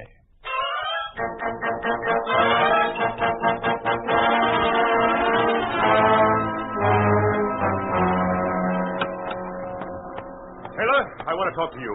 Certainly, Commissar Yeager. Sit down, sit down. This isn't a friendly visit. No? Here. I've just finished reading the latest issue of the Digest. I hope it met with the approval of the Union Committee. It did not. I'm sorry. What exactly displeased you? Charles Lambert's poem. A visit to the zoo? But why should that displease you? It's just a description of a group of children touring the zoo and their reactions. Is that all it is? Yes. Since the primary aim of Soviet American literature is to educate the youth of our country, Lambert felt that a dissertation on a zoo might be an entertaining source of information. A description of the animals, their habits, their homes. Yes, I know all that. It's a simple little poem. It was written to amuse, not to offend anyone, Commissar. Lambert is a clever writer, Taylor. Yes, he but is. not clever enough. For the past several months, his aims have become much too clear. He insists he's a poet of the people, writing for the people. But that's a lie. He depicts the Soviet American people as loafers, as stupid and crude. He's incapable of finding in the life of the Soviet American people one positive thing, one positive figure. He continually mocks at Soviet American life, Soviet American institutions. Yes, even the very people he claims to be writing for. That's not so, Commissar. He has nothing but the interest of the party at heart. He's a faithful supporter of the advancement of Soviet American literature. I don't believe that. But it's true. Then how do you explain his description of the monkey's cage in a trip to the zoo? Explain? It's a deliberately deformed and vulgar caricature of the life of the Soviet American people, written in order to insert into the mouth of a monkey the poisonous anti-Soviet maxiom that it is better to live in a zoo than at liberty, and that it is easier to breathe in a cage than among Soviet American people. You actually think that's what he meant? I know that's what he meant. Oh, but if you can read thoughts like that into Lambert's words, how is he to know what to write? And how am I to know what I can or cannot publish in the Digest? You won't have to worry about that, Taylor. What do you mean? You're no longer the editor of the Digest. Of course. You were told to change the policy of your magazine, but apparently you've been unable to do that. So, for the purpose of introducing the necessary order into the work of the editorial office of the Digest and improving the material appearing in its pages, the Central Committee has appointed a new editor-in-chief and an editorial board. I understand. And Charles Lambert? Lambert has an appointment to appear before the committee at 3 o'clock. What are you going to do to him? Do? We're not going to do anything. We'd just like to ask him a few questions, that's all. You'll never get him to propagandize his writing. He might be convinced. Never. Nikolai Lenin once said that the Soviet regime rested on a balance of coercion and persuasion. I hope Lambert can be persuaded.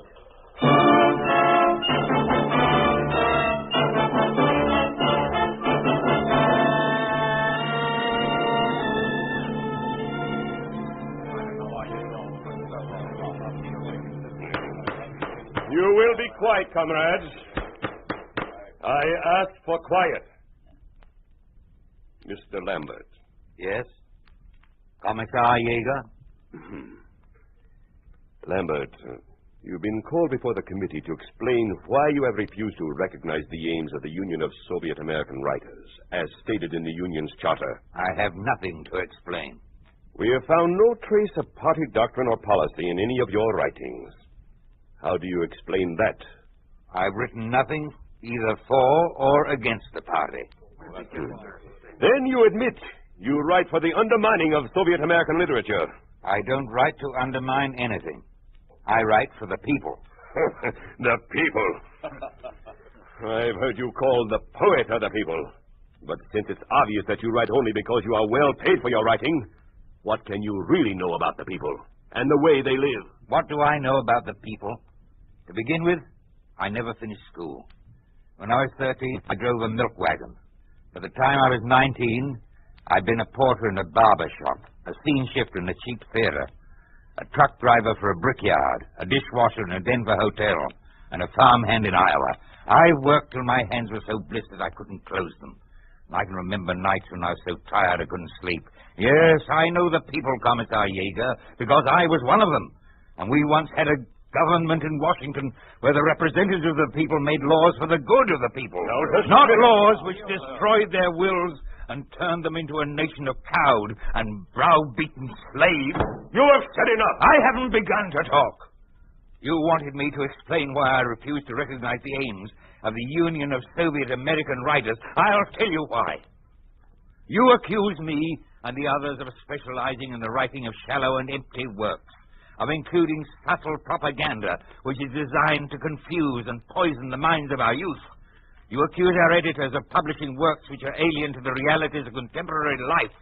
I agree that these accusations should be made, but they should be made by us. We should accuse you of these things, which you are doing with your enlightened program of communist lies. Lambert, you will sit down. You told us that the task of the American Soviet literature is to aid the state, to educate the youth correctly, to rear a new generation strong and vigorous, believing in the cause of freedom, fearing no obstacles to truth. This is also my task, but I'll bring them the real truth, the truth they can believe in as long as they live. That will be all for the present, Lambert. You will be sent home under guard until the committee has made its decision.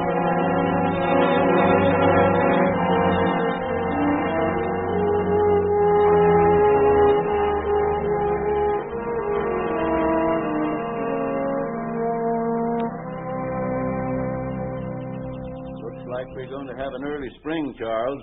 There's a robin out there in the apple tree. I hear. Charles. Yes, dear? Charles, what will they do to you? We'll know soon enough. Oh, Charles. Please, dear. Russell. Yes? Close the window. All right. Why did you have to say what you did? Why did you have to say anything? He said only what he believed, Judith. And by saying it, he has destroyed himself. Would you have had me destroy my soul instead? Oh, I don't know. I don't know. If I can no longer give people something to believe in, to hold on to, there's nothing left. Don't say that.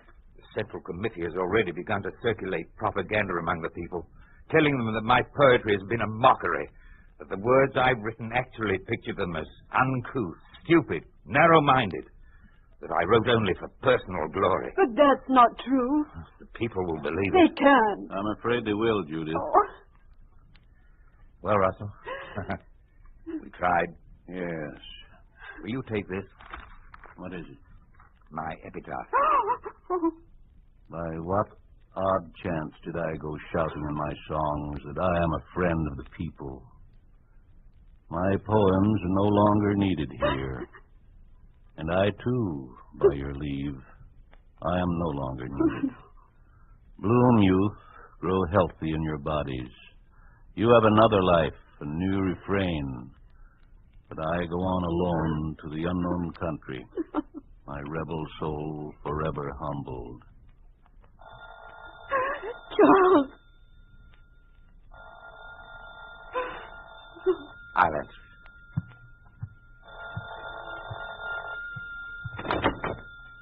Hello? Yes? Yes. Very well. Yes, right away. The committee is ready to give its decision.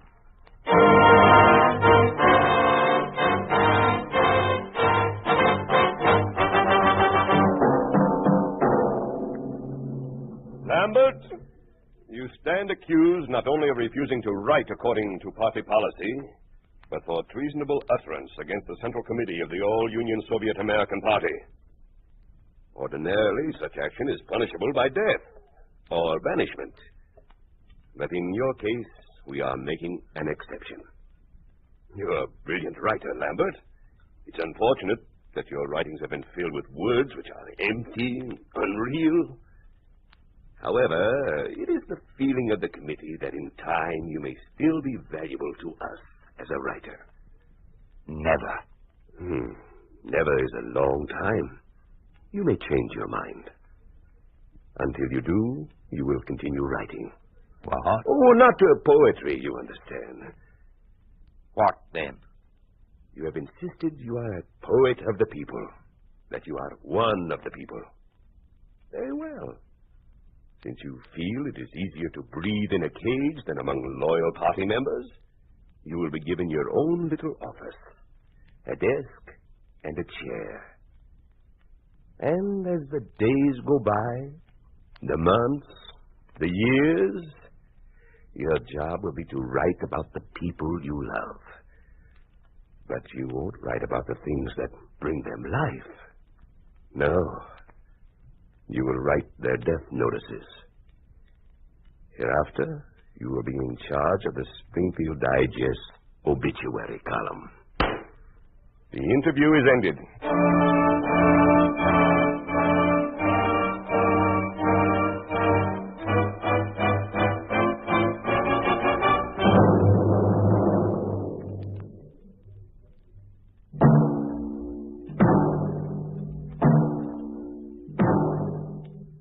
You have just heard a story of what happens to a poet under a communist regime. You think this could not happen? It did happen when the communists took over their own country, Russia. It did happen in 1925 when the 30-year-old poet Sergei Yesenin committed suicide. It was his epitaph which ended, "But I go on alone to the unknown country, my rebel soul forever humbled." It did happen in 1936 when Maxim Gorky, the novelist, was poisoned. And it did happen in 1958 when Boris Pasternak was awarded the Nobel Prize for Literature. Because communist leaders objected to some of the ideas in his novel, Dr. Zhivago, Pasternak was reviled, expelled from the Soviet Writers' Union, and forced to decline the Nobel Prize.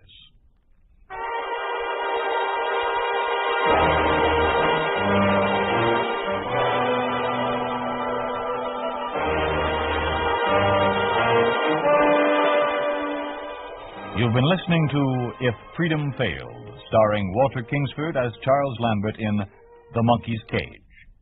Music was composed by Earl Lawrence, with musical direction by Michel Perrier. The Monkey's Cage was written for If Freedom Failed by Milton Kahn, produced and directed by Robert M. Young. Sergeant Lloyd Ayers speaking.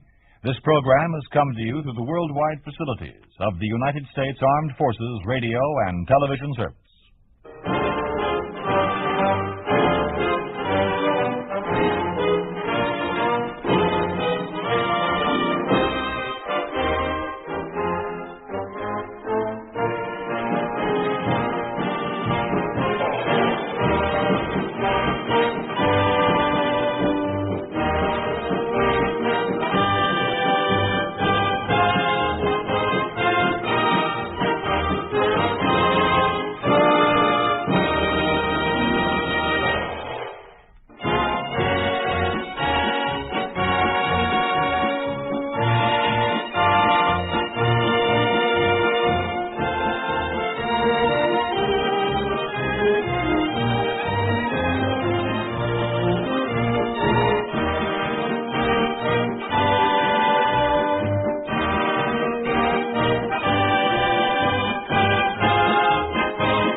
If Freedom Fails.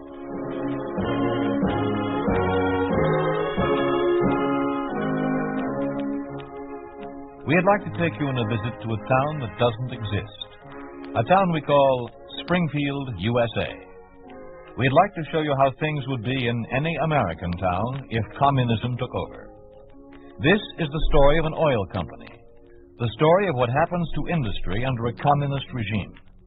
Lloyd Nolan is starred as Elliot Vickers in Danse Macabre.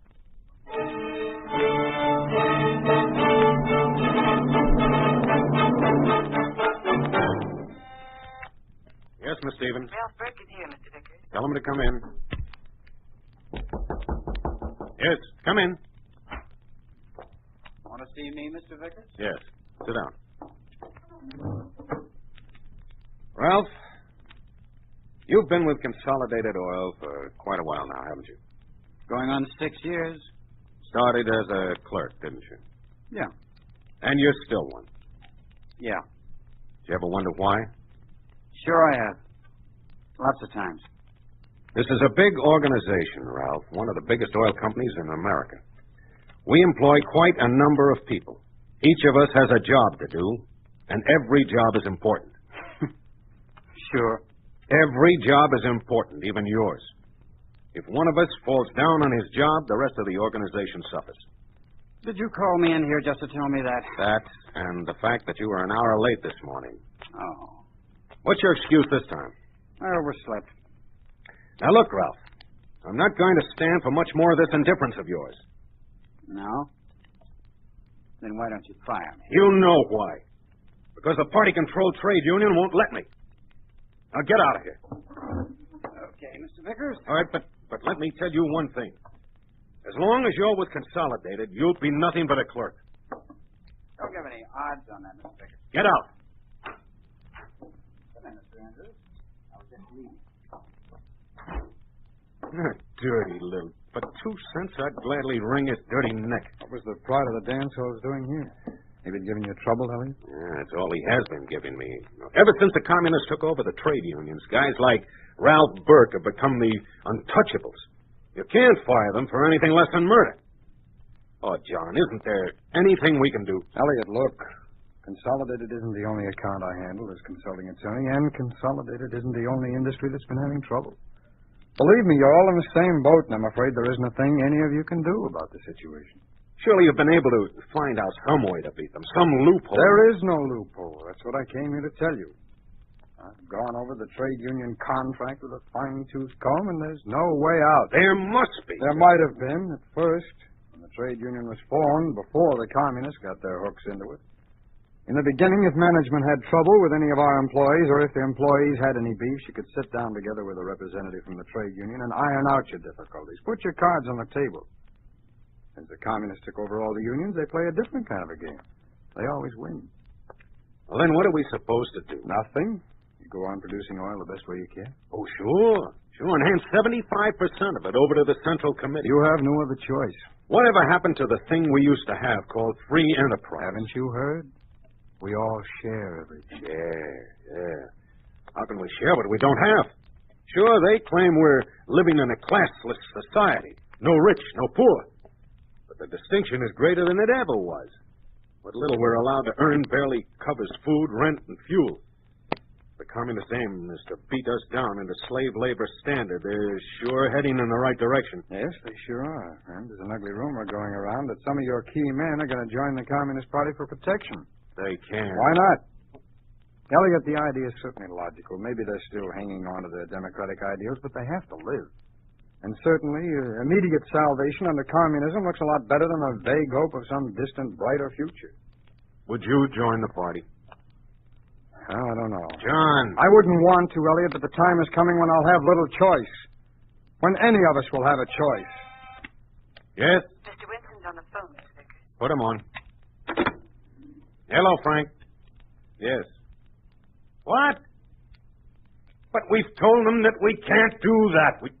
We'll kill it if we do. Yes. Oh, I of course you have. I'm sorry. Uh-huh. Well, maybe I better come down and see if there's anything I can do. Is Albright still there? Well, tell him to wait. Well, they're at it again. Comrade Albright's at the field, insisting that we aren't producing enough oil.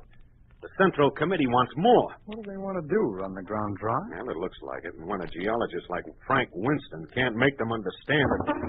I'm going down to the field and see if I can make Albright listen to reason. You're wasting your time, Elliot. I know, but enough's enough. Oh, in the meantime, John, go over the contract again. Go over it with an X-ray if you have to. There must be some way to beat them at their own game.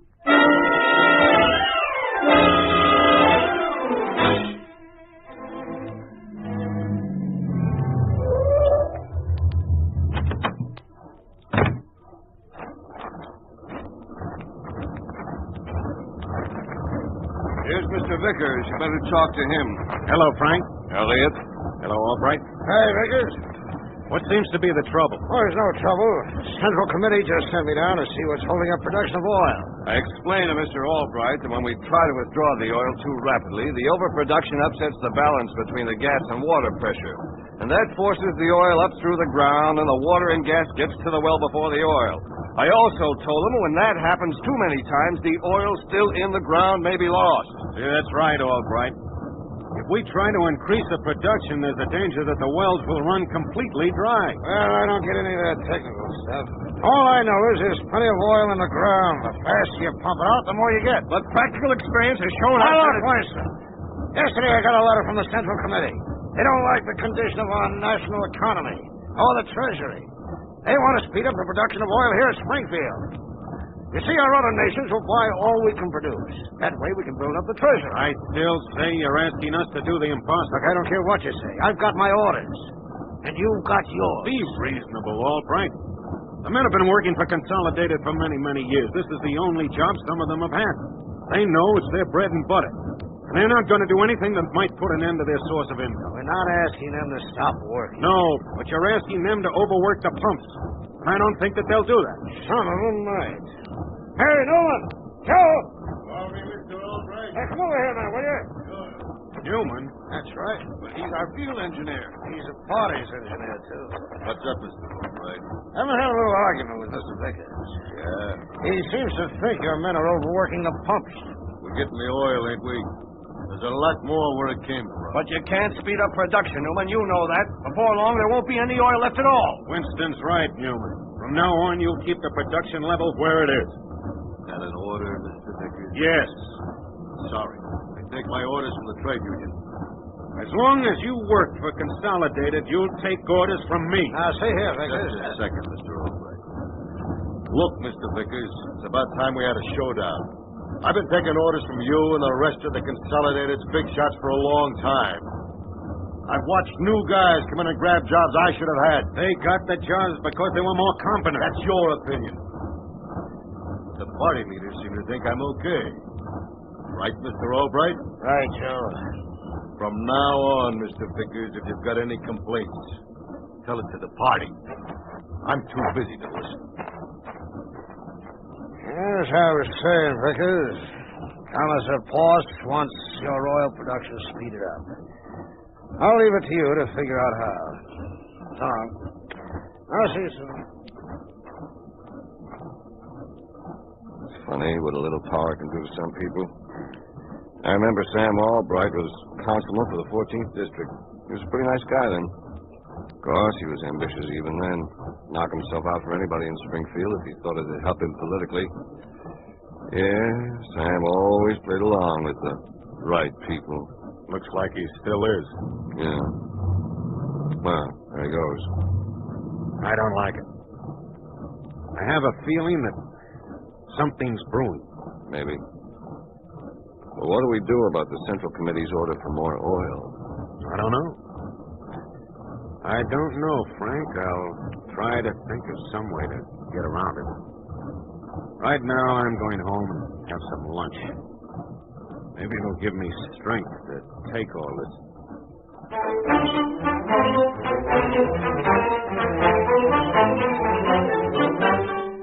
Mr. Vickers, I've been trying to reach you. I called your house, but you'd already left. What is it? Where is everyone? In the boardroom upstairs. In the boardroom? Mr. Walker and two other trade union officials came in just a little while ago and said they wanted everybody on the office staff in there. Mr. Vickers, what does it mean? I'm not sure, Miss Stevens. I just hope it doesn't mean what I think it does.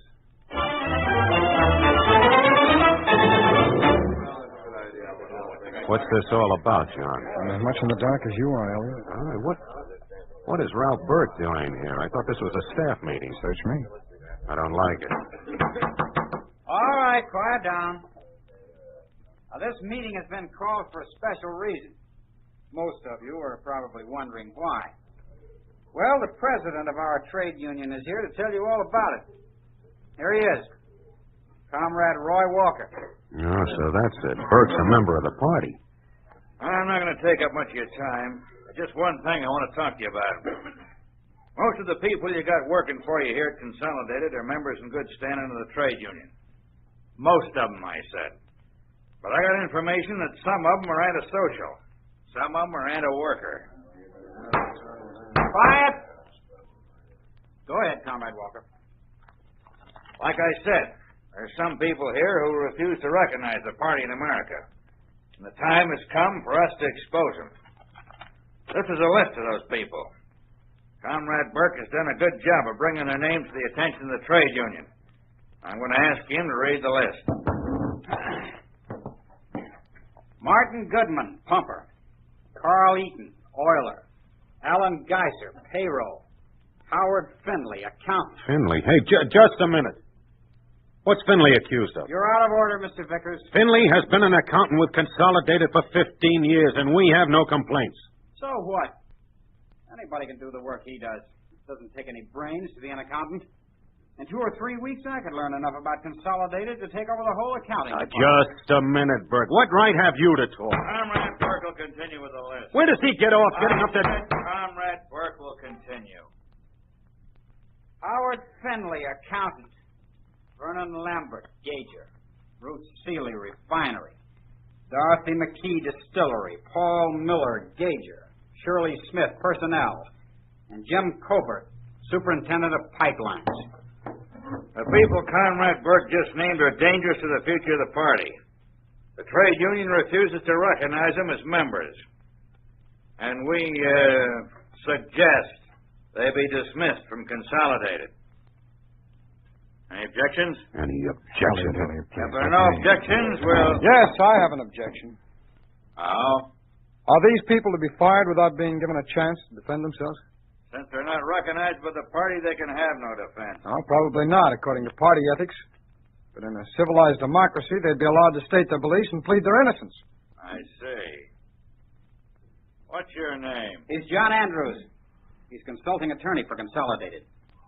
Well, Andrews, all I got to say is if you're smart, you'll stick to your law books and stay out of things that are none of your business. Are there any more objections? Okay. If there's no more objections, it's the will of the workers that the people on this list be fired from the Consolidated Oil Company. That's all.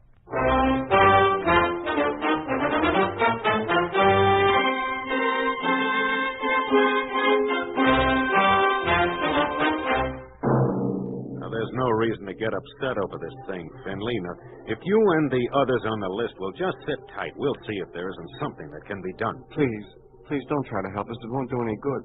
It'll only make matters worse. But the trade union has no legal right to take such action. What difference does that make? They have the power. But Finley, Please, don't call me in here again. If Burke or any of the others see me, they'll report me.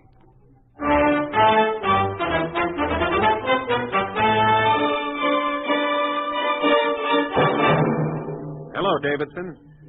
Hello, Mr. Vickers. Sorry, I'm due out in the field now. No, wait. I want to talk to you. I haven't seen you for a couple of weeks. I know. Mr. Vickers, I don't have time to talk right now. I'm sorry. Wait. What is it, Davidson? Have you joined the party, too? No, not yet, but... Look, I got 4 kids. One of them taking treatments for polio. I got to make a living. Job I have is the only one I'll ever have. They'll see to that. They got us all dancing to their music.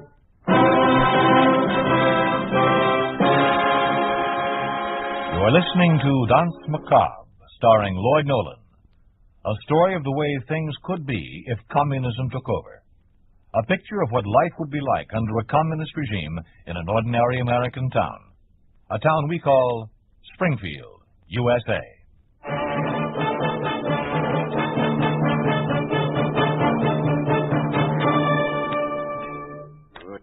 It's maddening, Edith. They've got the employees completely paralyzed with fear. They can make the most outlandish request, and all you hear is, yes, comrade. Right away, comrade. Please, dear, your dinner's getting cold. Oh, dinner? I can't even think of food. Elliot, you haven't eaten a decent meal in weeks. You can't go on like this. Can any of us? Already we've had 3 purges. You know what that does to morale? The people come to work, but they can't concentrate because of worry about the future. Then they work because of fear. The fear is certainly no incentive to efficient work, so we try to offset the deficiency by drive. And again, urging people to work is no substitute for their will to work. So what happens? Production falls off despite everything we try to do. Is it really that serious? Yes, Edith, it is. The whole atmosphere around the plant is poisonous. If the communists inform us see anyone associating with us or even talking to us, they're branded as possessing ideas contrary to the thinking of the people's democracy. Joining the Communist Party such a terrible thing? Edith! Well, after all, the people keep their jobs, even if they do join. Oh, you don't understand. They aren't the same people after they've joined. There's no longer the friendship of men working together on a common job. It's evident that they're being influenced, instructed. They fear what'll happen if they don't toe the line. And not only that, every man has his eye on the next man's job. Every one of them is a potential informer on others that they once considered close friends. But how can the communists exert so much influence over the people? For that matter, where did they get such power in the first place? I always thought America was the most powerful country on earth. It could have been. It could have been if we had stamped out this evil while we had the chance. Well, what's going to happen, Elliot? I don't know, but I have a feeling that it's going to happen soon, whatever it is. As Davidson said, the communists have us dancing to their music.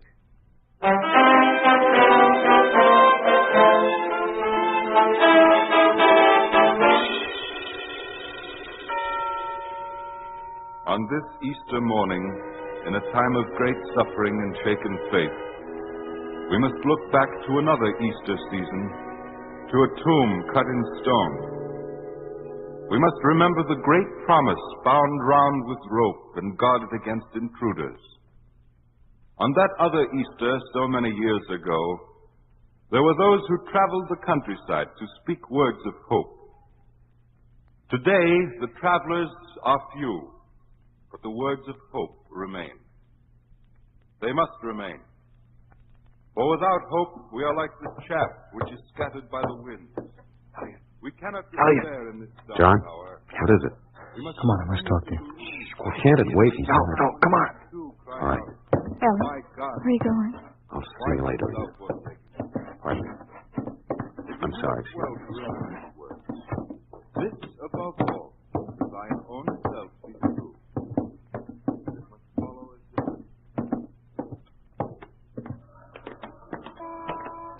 What's wrong, John? Wait a minute. All right, get in the car.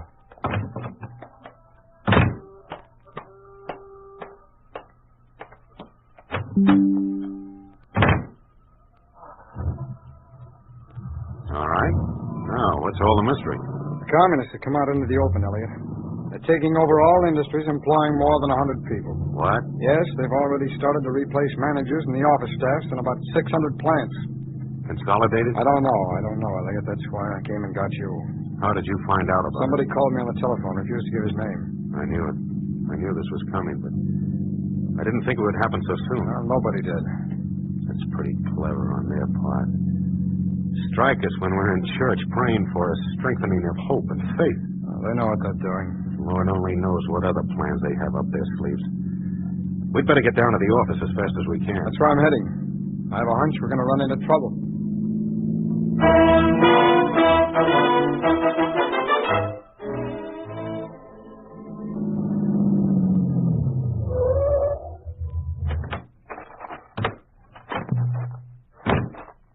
Well, so far everything's all right. Yeah. Wait a minute. Look, Elliot. What? Somebody else must have found out about this. They've called the police to guard the front door. It'll take more than 2 policemen to keep the communists out. Just a second. Where do you think you're going? Oh, that's all right, officer. I'm manager of this plant. Who's he? He's our consulting attorney. I don't know. I got orders to keep everybody out. All right, now, look, officer, I appreciate your doing your job, but since I'm manager here, I can't see any reason why I should be kept out, or Mr. Andrews. It's like he said, mister. We got our orders. The orders to do what? To do whatever Comrade Walker tells us to. Walker? Sure. We're working with him now. Maybe you haven't heard, mister, but the party's taken over this place. Matter of fact, Comrade Walker's in your office right now, going over the books. What? I want to see him. Think it's okay to let him in, Charlie? Yeah, sure. Why not? They can't make us any trouble. Okay, go ahead. Well, thank you, officer. Come on, John.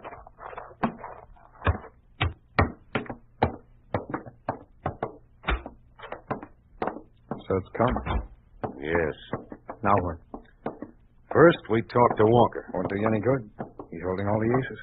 Maybe he is. But I'm not giving up without a fight. We haven't got a chance, Elliot. They're in, and they're going to stay in. Maybe. But first, I'm going to find out just what goes.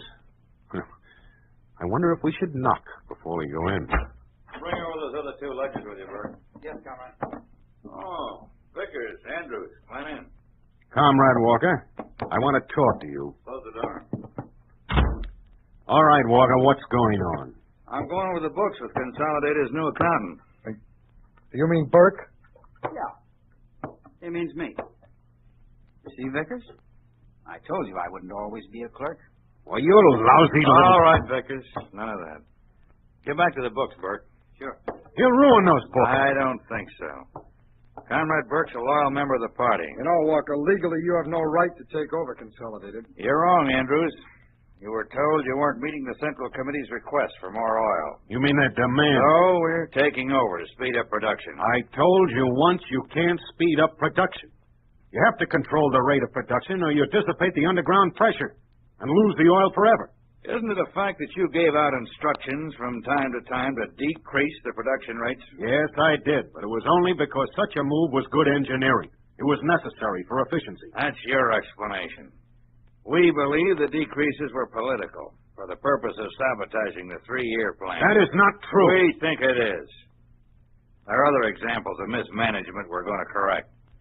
For one thing, the wages you've been paying are too high. They're too... Well, coming from the head of a trade union, that's very funny. Just how do you figure that? Your books prove it. Out of their wages, the men are able to give contributions to social welfare expenses, gifts for births, marriages, maintenance of employees' clubs. Well, they've never complained about it. If they pay for these unnecessary benefits, they're obviously making more money than they need. So these benefits will be eliminated, and the wages cut accordingly. No, wait. How will the men meet their living expenses if you cut their wages? They have rent to pay, food to buy, autos. Autos are a worker's luxury. They'll be confiscated. We'll show the workers that savings can be made, even though they earn less money. That's impossible. Not if they're conditioned to accept the savings. You don't have to condition workmen against fair treatment.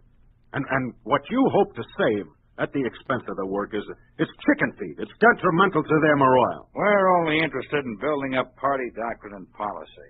You'll make slaves of the people by depriving them of their rights. Rights? It's only right if the party says so. And their freedom? Freedom to do what? From now on, the only freedom in this country will be the freedom to work for the party. Let go of me! Let go of me! I'm going in! David, what's going on? Davidson. The guy says he has to talk to you, but we told him... Come on, you're getting out. No! Let go of him. What? All right, Sergeant, you can let him go. Now, what do you want? I've been fired. Why? What's your name? Davidson? Henry Davidson. He was on the last list, Comrade Walker. Oh, yeah. Thanks, Bert. I demand to know why I was fired. We don't have to give you reasons, Davidson. You're through, that's all. Oh. How about the money that's coming in, my severance pay? Forfeited. But it's mine. I need it. My son, the hospital, his treatment. You've been declared a fascist, an enemy of the party. Therefore, your severance pay is My canceled. son is going to die if I don't get that money. Then let him die. No. Go on home, Henry. I'll see what I can't see Take him him die. out of here. All right, get going. I can't do anything for him. He'll die. But if he dies, there's nothing left. Nothing. Is that an example of what the party hopes to do for the people? He's weak. There's no place for the weak in the party. What was that? You better come out here. That crazy guy just grabbed my gun and shot himself. John, let's get out of here. I think I'm going to be sick.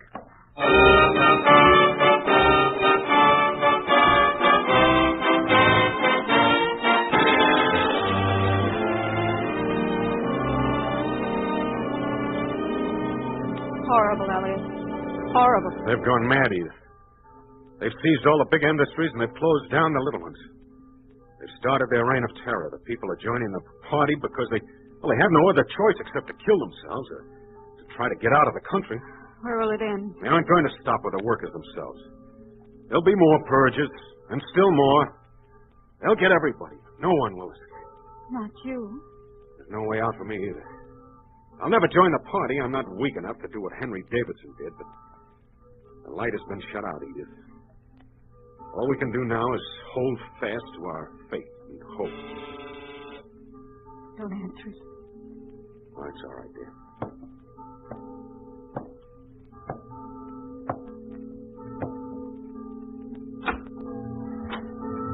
Yes? You, Elliot Vickers. Yes. You're to come with me. Where are you taking? What are you going to do to him? Don't worry, Mrs. Vickers. We only want to ask him a few questions.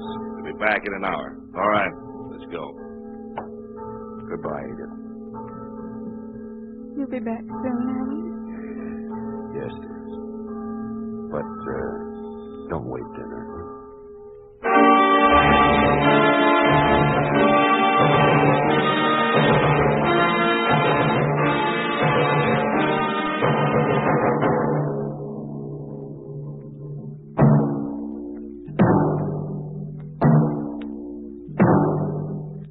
You have just heard a story of what happens to industry under a communist regime. You have just heard what would happen to any American industry if communism took over. You think this could not happen? It did happen to the Mayort Oil Company in Hungary. It did happen to the manager's secretary, the chief geologist, and the consulting attorney who were arrested. It did happen to the field superintendent who jumped to his death from an oil derrick. It did happen to the chief engineer who got 4 years in prison, to another executive who got 10. It did happen to the manager of the company who was tortured into signing a confession and sentenced to life imprisonment.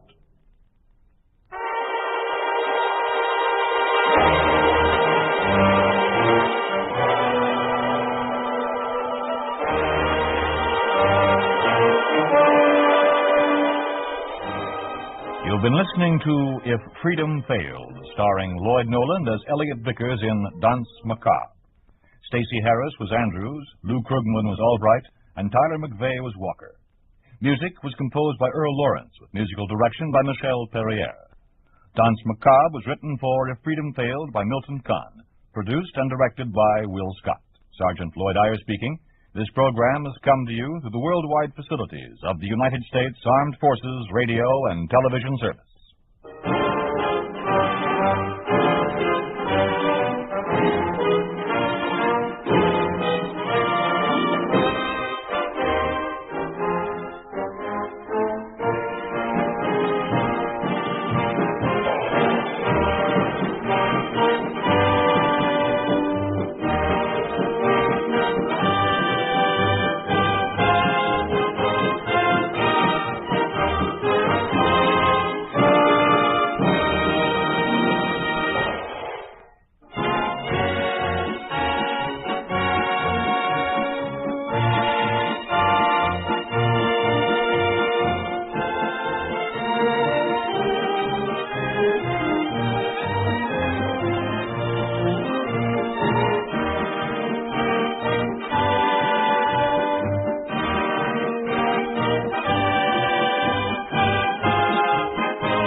This is Chesterton Radio, your home for podcasts of works by G.K. Chesterton, plus drama, comedy, mystery, science fiction, big bands, and much more.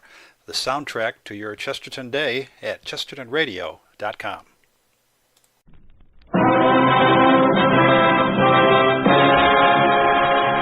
If freedom fails.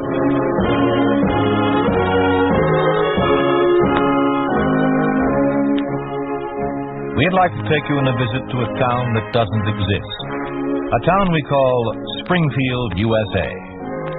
We'd like to show you how things would be in any American town if communism took over. This is the story of what happens to a young man with everyday ideals under a communist regime. Mark Stevens plays the role of Randy Felton in The Heavens Fall.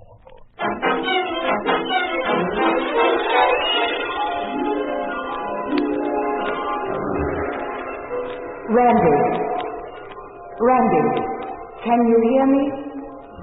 It's me, Lois. Open your eyes. Look at me.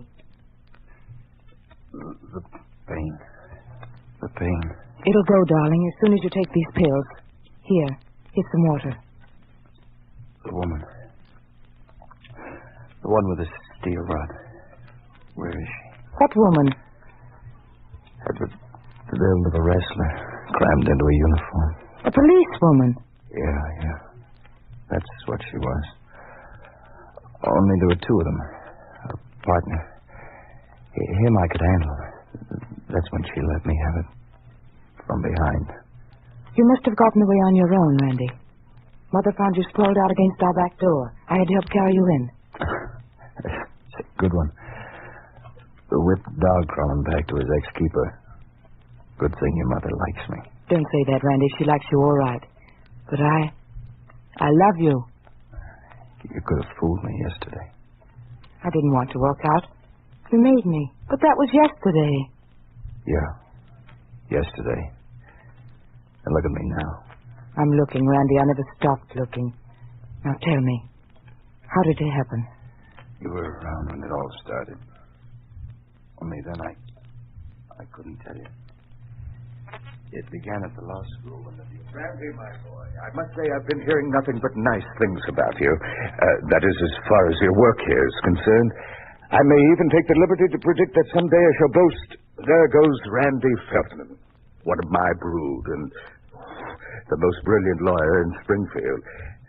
But as you know, Randy, success adds to our responsibilities toward the community, and I think you ought to. I know, sir. It's about my holding down that job at night. The drugstore. I'm afraid the Board of Education feels, or shall I say was advised, that tomorrow's generation of budding jurists should prepare itself for the task of enforcing law by affiliating with the party. Since when have justice and the party become bedfellows? Randy, you've got to learn to watch your tongue. Such sentiments are dangerous. I seem to remember a slogan I learned here. Something about there should be no sword in the hand of justice. My boy, these days it's not for us to live by slogans, but by the facts that surround us. And the facts are that only Communist Party members make desirable pupils.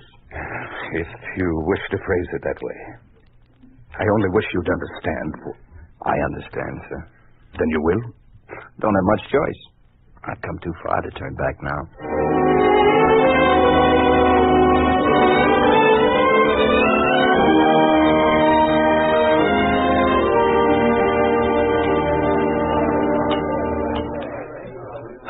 Here you are.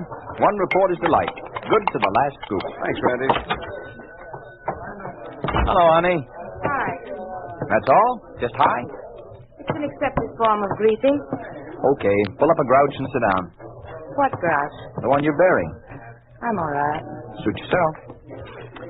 Love someone? Very much. Someone I've seen? Whenever you're shaving. Huh? At least the mercury's back to normal. How about a Coke? Fine.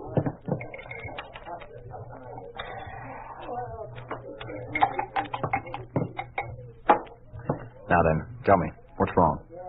Oh, nothing. Oh, I should have known better than to listen to those nasty rumors. Rumors? What rumors? That you joined the party. Oh, that. Randy, you didn't. You're not so loud. Besides, what would you do if the dean asked you to? Well, I'd walk out. Yeah, sure, and jerk sodas for the rest of your life. At least you'd keep your self-respect. There's a pretty phrase, self-respect. I wonder how it'll taste for dinner, or how many ounces it'll take to pay for our honeymoon. Springfield hasn't got the only law school in the country. I'll go with you wherever you want. It's not that easy. Nothing seems to come easy anymore. Like last night. Like last night when you said you couldn't see me because you had to work late, helping Mr. Higgins pick inventory. Oh? So I came by. Thought I'd keep you company. But the place was all locked up and dark. So we worked with a seeing eye dog. Just drop it, will you? I will not. Hey, Randy, how's about a little service down here? Yeah, I'll be right with you. Look, honey, I can't explain now. I'll have to wait until I... Now, there seem to be a lot of things you can't explain. Okay, it's just as well. It'll save me the trouble explaining about the job I've been offered in New York. A job in New York? And I was going to tell you about the kick I got in turning it down. But now it looks like I'd better take it. Here, for the Coke. I wouldn't want you to miss a dime the next time you take inventory. Goodbye.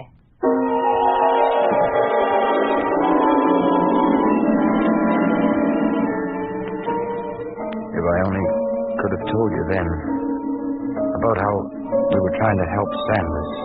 You mean Sanders is running for mayor against that commie? Yeah. Needed a push.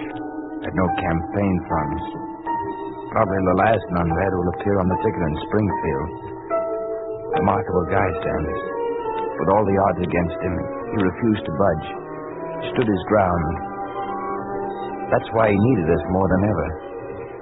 Then I went to see Bert last night and laid it straight on the line. It's going to be rougher than we figured. Looks like the party's out for blood.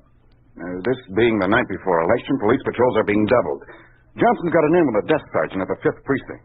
He found out that most of the patrols are reserves, staunch party members, who managed to get their schedule and are out of their beat.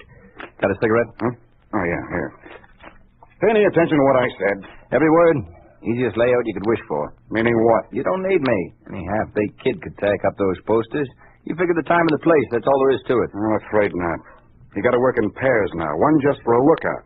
Patrol schedules aren't reliable. Okay. Where's the stuff and where does it go? Thanks, Randy. I guess you and Joe can handle Barn Street. I can handle it alone. I told you, you'll need a lookout. When I need a nursemaid, I'll ask for one. Sure, Randy, sure. Only the cops travel in pairs. And if there's trouble, you'll need some extra hands. There won't be any trouble. Have it your way. Just time yourself and hurry.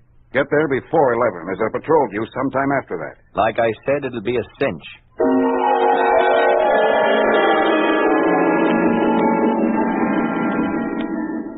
Yeah, cinch. Like putting an elephant into a phone booth. When I left Bird with the posters tucked under my arm, it was already 10:15. I didn't want company, because I was going to look you up first. Might as well have carried dynamite with a lit fuse and hauled that bundle around the streets, and then it started to rain. It was coming down in buckets. The posters under my arm started to get soggy, so I stopped at Paul's newsstand to get some papers to wrap them with. Paul gave me kind of a funny look, like he knew I was up to something. Lousy night to be running errands. All I'm running for is home. Better not. You'd be crossing up Burton Sanders. You know? Heck, kid. Been in on it from the beginning. Wouldn't miss helping old man Sanders for all the vodka in Russia. Hey, where's your lookout? I don't need one. You need something. Got a gun? I'm not the type. This is a tough setup. Can't go walking around naked. Here, put this in your pocket. Hey, hold on. I'm not figuring on opening any letters tonight. A kidder, huh? Only this ain't no time for being smart. The town's crawling with goons. Yeah, I know, but a knife, I've never handled one before.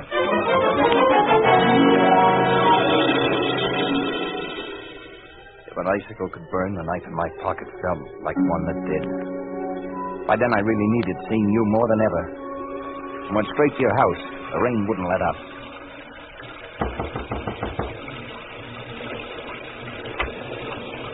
Randy! My goodness, you look soaked to the skin. Come inside before you catch your death of cold. Lois in? She went to a movie. Why don't you take off that red coat and make yourself comfy? She ought to be home soon. I can't right now. If it's okay with you, I might come back a little later, as long as she's... As long as she doesn't take off for New York? There are no more trains leaving tonight. Besides, she hasn't even started to pack. Do you really think she's going? I don't rightly know. I think that's more or less up to you.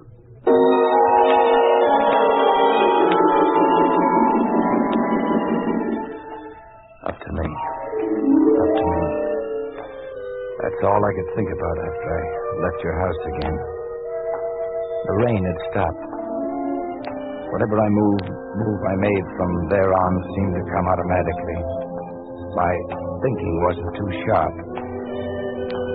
If it had been, I probably would have looked at a clock before I headed for the street corner where Bert wanted me to tack up those posters. I wish it would start to rain again. The night was sensitive. Too sensitive. The air had been washed too clean to muffle sound. The pavement wore that shiny glaze which brightened shadows. And when I came face to face with the wall that was to bear my posters, I felt like I'd walked onto a stage, with thousands of eyes peering at me out of the darkness. My hands felt clumsy as they unrolled the posters.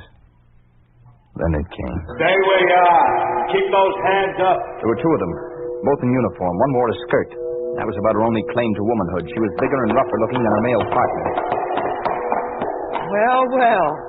Out late playing politician, eh, Sonny? There's going to be an election tomorrow, and I'm within my constitutional rights to advocate our candidate. That's so. Well, if you ain't the one with the fancy lingo. You hear that, Chuck? Mr. Smarty Pants is dragging out the Constitution again. One of the brain boys, that one. The commissar'd love him. Let's see your identification papers. What if I won't show them to you? You will, or I'll... You'll nothing. Here they are. Oh, here now. Let's have that knife. Stay away. Oh, Brainy's a wildcat. Go to it, Chuck. The kid's bluffing. Now, you wouldn't want to get hurt, would you now? It'll all be over in a minute. I simply reach over like this and then... And then what? You play rough, huh?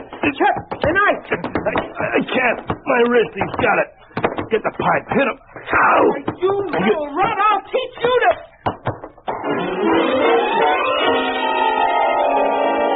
The ground under me turned to footing. I had to stay on my hands and knees to keep from sinking into it. I didn't know how I mustered the strength, but I did. And an upward kick with one foot set the big woman reeling against the wall. I heard the lead pipe bounce on the pavement. Then I ran, stumbling, but I ran. Didn't know where, didn't know how, I just ran. Randy, I wish I'd known. You said something about going along. Wherever I'd go. You still want to? Want to? Do I want to breathe? But we have to go separately. I'll go first. I'll get word to you somehow, through Bert. I don't care. Only leave town immediately. They must be looking for you everywhere. Yeah. Yeah, Only what? Nothing. You mustn't stop anywhere. Today's election day. If things go well, I might not have to leave. Darling, let's face it. What are Sanders' chances outside of a miracle? None. And the age of miracles is over.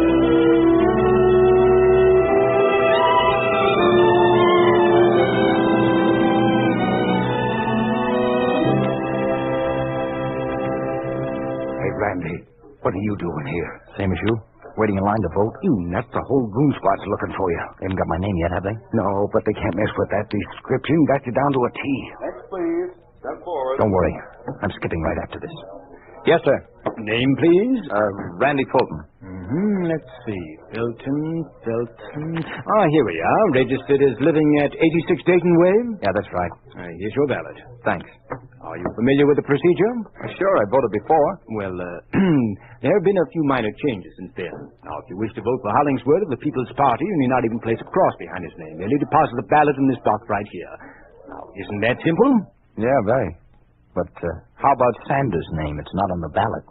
Oh, well, there's an empty space provided for those who wish to fill his name in, but well, then, of course, you'd have to go to the voting booth over there to do so. But you see, this way we save you all the fuss and bother. I like being bothered. Suit yourself, young man. After all, it's still a secret ballot. Oh, secret ballot, my foot. Will you please help yourself to the booth? Others are waiting. Hey, you better oil up these curtain rings. For the use this booth's been getting, they've rusted to the rod. I'm next. My name is... Just a minute, sir. If you'll excuse me, I'll have to make a quick call. Be right back.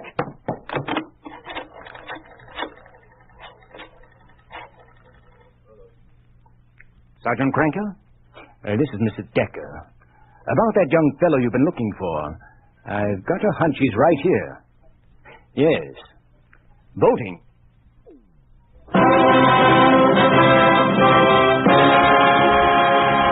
You are listening to The Heavens Fall, starring Mark Stevens. A story of the way things could be if communism took over. A picture of what life would be like under a communist regime in an ordinary American town. A town we call Springfield, USA.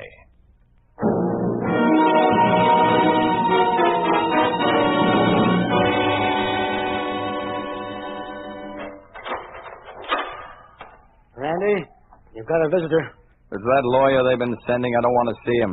Some kind of a professor. Says he's the dean from your law school. The dean? What does he want? Make more speeches? No, just offer whatever help I can give. Last rites are usually administered by a priest. Please, my boy, give yourself a chance. Embittered emotions rarely turn the wheels of justice. Ah, nuts. The wheels got jammed a long time You're ago. wrong. Examine the facts, my boy. Regardless of what the circumstances may have been, you did attempt to kill a man. He almost died. Good. Now then, if I had tried to kill, and justifiably so, would you not have hastened to my side? Yeah. If the scales of justice were still in balance. Well, let's trust that they are. As long as you're on trial, you must retain that trust. Look, Dean, I realize you're my elder. But hasn't it come clear to you yet that all hopes for such support died in our voting booths? The timid clutch their bread and keep their silence. They close their ears to the cries of those that dare to be strong. Me, I'm neither. I'm just guilty of growing up too darn late. Oh, I know you tried. Thanks. Ready? Sure. Which is it, court or scaffold? Not that there's much difference. Court's waiting. Randy, you didn't want the lawyer they sent you. It's not too late for me to take over your defense. I can get a postponement, prepare a solid case. Oh, come now and deprive me of handling my first and last case? I wasn't that bad a pupil, was I, Dean? May God bless you, my boy. God bless you. All right, let's go. Do you mind if I come along? Well, it's okay part of the way, but I got to turn him over to the marshal out and back. Back of what? Are we going to the courtroom? No, it's been booked up for weeks. I'll bet. They've taken over the dance hall across the street. Want more room. Seems you're a pretty important boy. Dance hall? What's the idea, Dean? Well, I suppose your case is to set a precedent and discourage any further political crimes. All the dance halls in town, they have to pick the evidence. Nothing deliberate, I'm sure. It's the closest. Yeah, the closest. The closest to everything. In what way? Dolores and me, we got engaged there.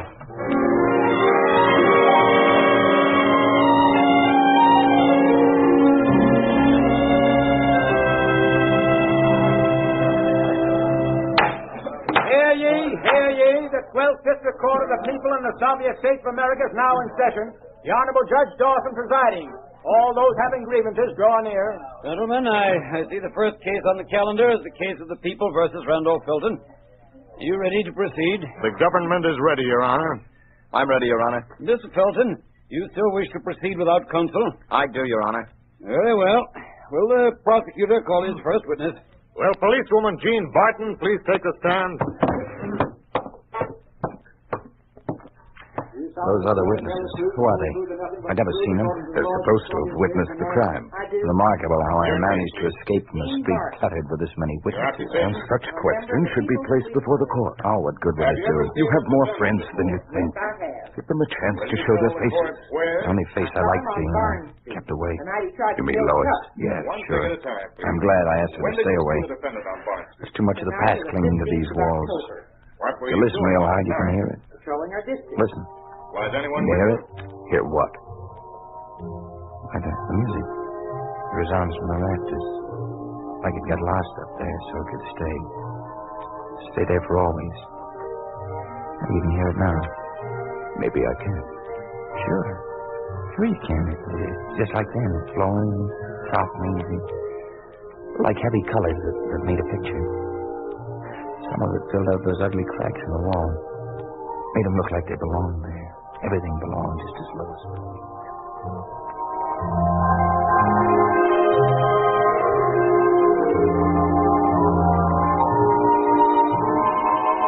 Dance nicely. Hold nicely. I never really danced before. I went through the motions, but never really danced. I know. It's not the steps. It's that slow beat. The beat of the heart. Hey, love someone? Very much. Someone I've seen? Every time you powder your nose. Oh, if all the world were only as safe as it feels in here. This is our world. Right here. Maybe today it is. That other world can't come inside. But what happens when we've got to go out and meet it? Tomorrow. What about tomorrow, Randy? Just stay close, honey. Tomorrow will take care of itself. Tomorrow will take care of itself. Will take care of itself. Take care of itself. Itself. Tomorrow will take care of itself.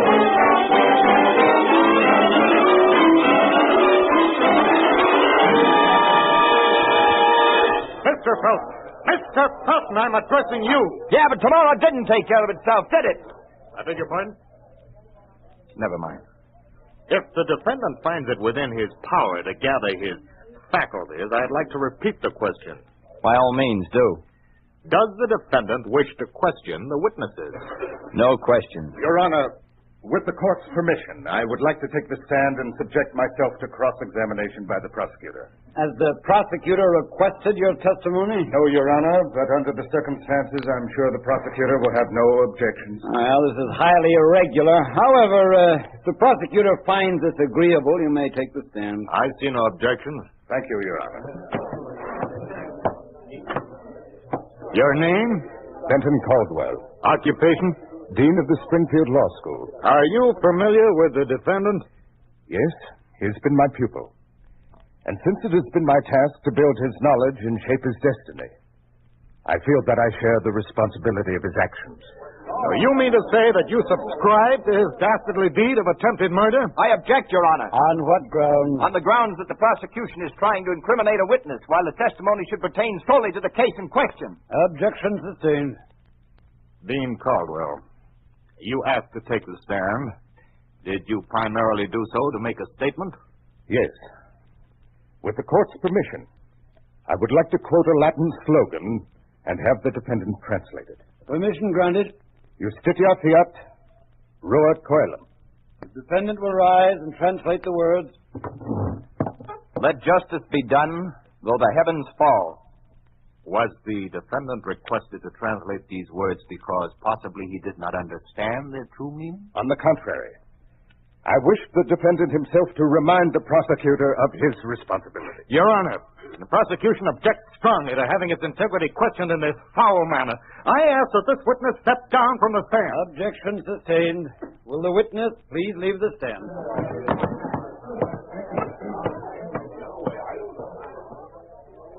Without calling the defendant to the stand, I would like to ask him whether he fully understands the meaning of the words that he has just translated. I do indeed. In that case, doesn't your belief in justice prey on your conscience? Does it not fire you to seek repentance and admit the wrong of your criminal act? It took me 5 years to learn how I could best benefit this community, namely by doing everything to rid it of the red pestilence. It would take me another 5 years to find one single reason why I should not have done what I did. You mean you would repeat your criminal acts were you given the opportunity? I would not only repeat them, I would multiply them. And I would do it so precisely because justice must be done though the heavens fall. And today, right here in this very place, the heavens have already begun to fall and shall keep on falling until all of us are crushed beneath. Your Honor, in order to spare the court any further theatrical recitations, I hasten to make my recommendation as to the defendant's deserving punishment. A mentally unbalanced killer is a trivial menace to society in comparison to this cold-blooded, calculated, would-be murderer who admitted right here and now that he would complete the job of killing and keep on killing anyone who would stand in his road of treason against the Soviet government. Nothing but capital punishment could still his thirst for blood. And I thus ask the court to find Randolph Felton guilty of attempted murder in the first degree as well as of high treason, punishable by death.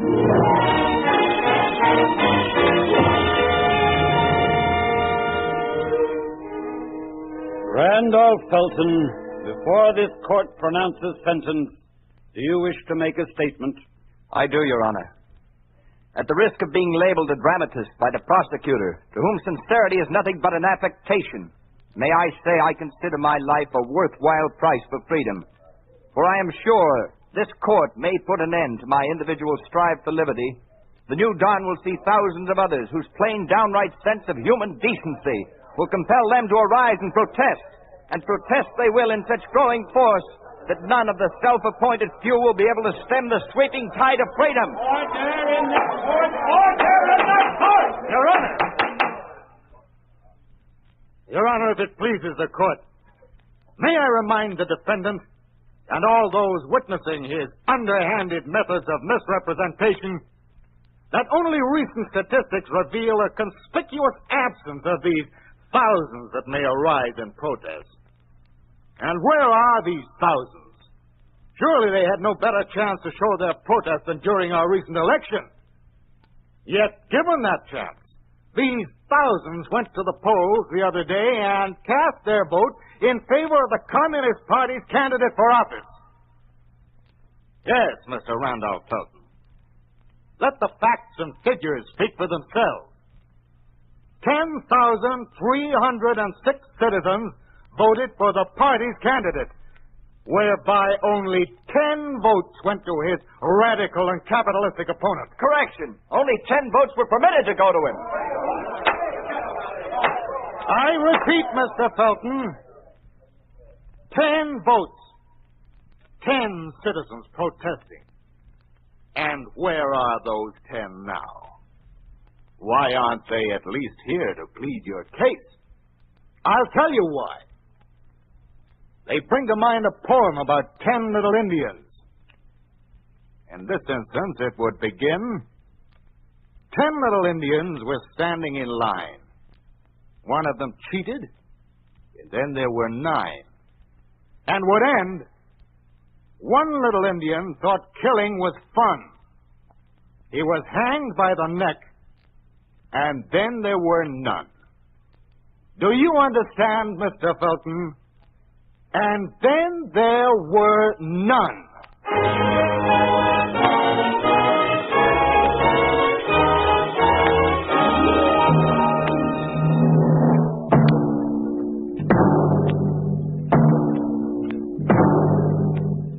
You have just heard what happens to an ordinary, ambitious young man under a communist regime. You have just heard what would happen to any young American if communism ever took over.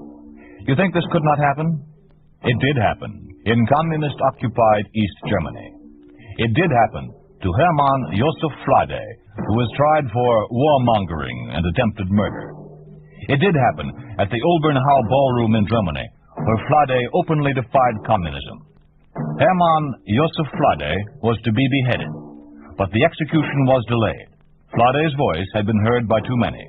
He was finally sentenced to 15 years in prison.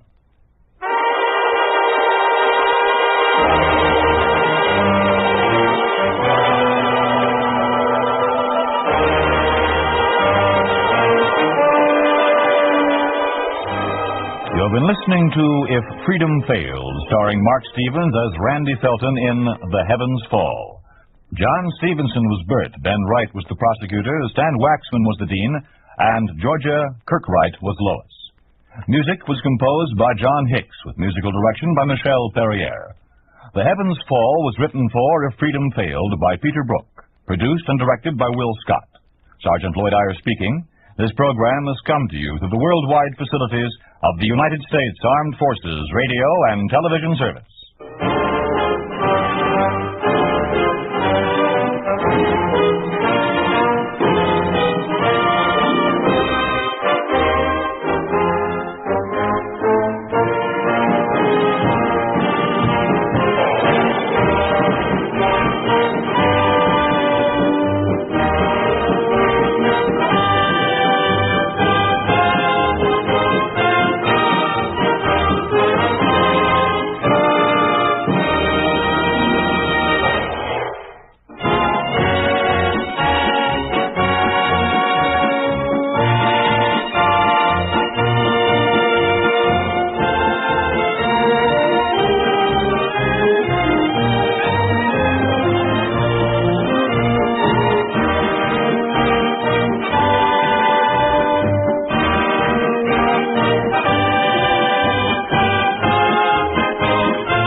This is Chesterton Radio, the true, good, and beautiful at chestertonradio.com.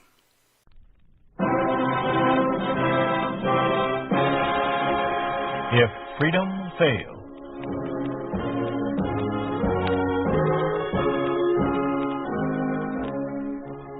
We'd like to take you on a visit to a town that doesn't exist. A town we call Springfield, USA. We'd like to show you how things would be in any American town if communism took over. This is the story of a Boy Scout. The story of what happens to youth organizations under a communist regime. The title of the story is The Pledge.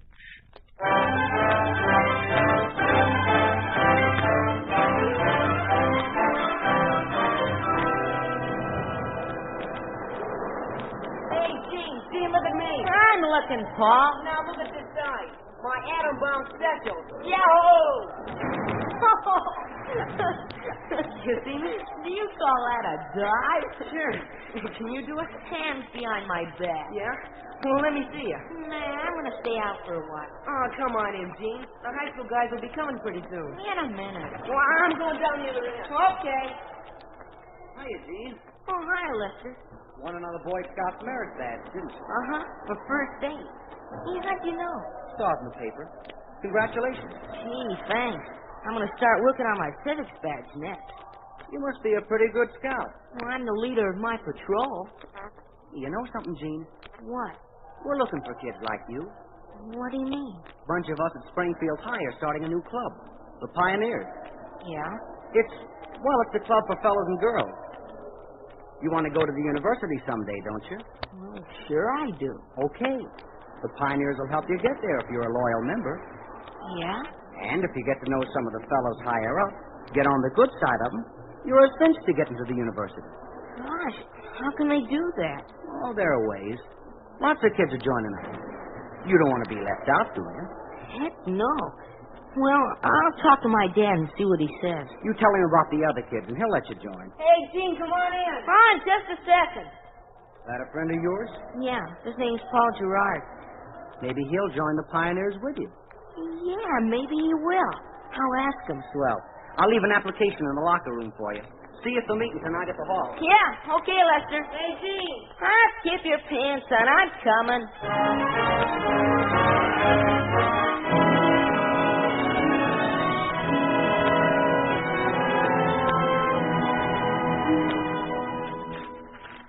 Well, son, how'd it go today? Okay. Paul and me went swimming over at the high school for a while. Have fun? Yeah. Oh, I saw Lester Parker over there. Parker? Uh-huh. He said he read all about me in the paper. What did he want? He asked me to join a club the fellows in Springfield High are starting. Oh, what kind of a club? Oh, I don't know. But it's got a keen name. The Pioneers. Gene, He gave me an application for you to sign. I got to get your permission, Dad. I'm not so sure I want you to join the club, Gene. Huh? But why? The Parkers are all loyal members of the Communist Party. All you have to do is sign the application. Gene, don't you understand? I don't want you to join the Pioneers. Won't you let me join the Boy Scouts? That's different. Why? Because everything the Boy Scouts stand for is different. Well, that's that for another day. Oh, my. What serious faces. What's going on? Dan won't let me join the Pioneers. What's that? Something to do with your Boy Scouts? Well, why can't he join, Ben? Well, it doesn't have anything to do with the Boy Scouts, Marion. No? It's a new youth movement starting up in Springfield, a communist youth movement.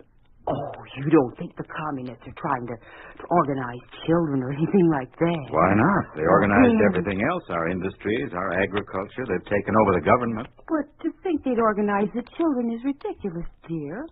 Well, can you tell me what harm a bunch of 12 and 13-year-olds could do? They'll think up some way for the kids to work for the party. Darling, I know how disturbed you've been since they took over. Everybody has. But as long as we can't fight it, why shouldn't we accept it? You joined the party. Yes, so you and Jean could go on living. And we are. Maybe not as well as we used to, and maybe we don't have as much freedom as we used to, but we have food and clothes, and you have a job. Yes, I still have a job. So, as long as you're already a member of the party, I can't see any harm in letting Jean join this Whatever it is they call it. Pioneers, Oh, Mom. They go camping and hiking, and they even have dances. There's nothing wrong in that, is there? Well, it sounds all right, but... Oh, I don't know. You've seen how they do things, Marion. Why should this be different? Well, darling, there's one way to find out. Let Gene give it a try. Then if we decide it's not the right kind of organization for him to be in, why, he can drop out. Yeah. I have an idea he will anyhow, what with his scout activities and his school, but... Well, dear, it's up to you. You're the one to sign the application. Oh, please, Dad. Can't talk you out of it, can I? Well, I don't want to be the only one who isn't a pioneer. Okay. I'll sign it.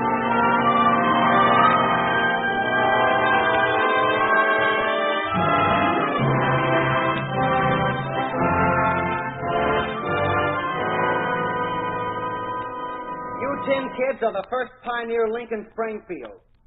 You and 4 other Links will take your orders from me. I will be your brigade leader. Your first order is to learn the Pioneer Law and remember it. Here it is. The pioneer is true to the cause of the working class and to the laws of Lenin. The pioneer is the younger brother and helper of the Communist Party. He is a comrade to the workers, children of the world. You will all learn it before the next meeting. Now you'll rise and repeat the pledge after me. I, a young pioneer of Soviet America. I, a young pioneer of Soviet America. In the presence of my comrades. In the presence of my comrades. Pledge that I will firmly defend the cause of Lenin and Stalin. Pledge that I will firmly defend the cause of Lenin and Stalin. The victory of communism. The victory of communism. I pledge to live and study in such a manner. I pledge to live and study in such a manner. As to become a worthy citizen of my country. As to become a worthy citizen of my country. For the struggle for the cause of Lenin, Stalin, be ready.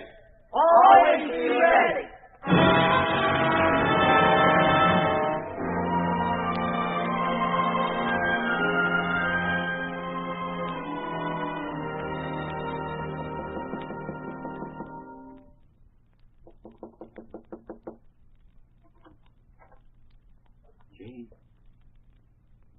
Jane, you asleep? Oh, no, Dad. Come on in. I was just laying here and looking at the stars. Sure are bright, aren't they? Yeah.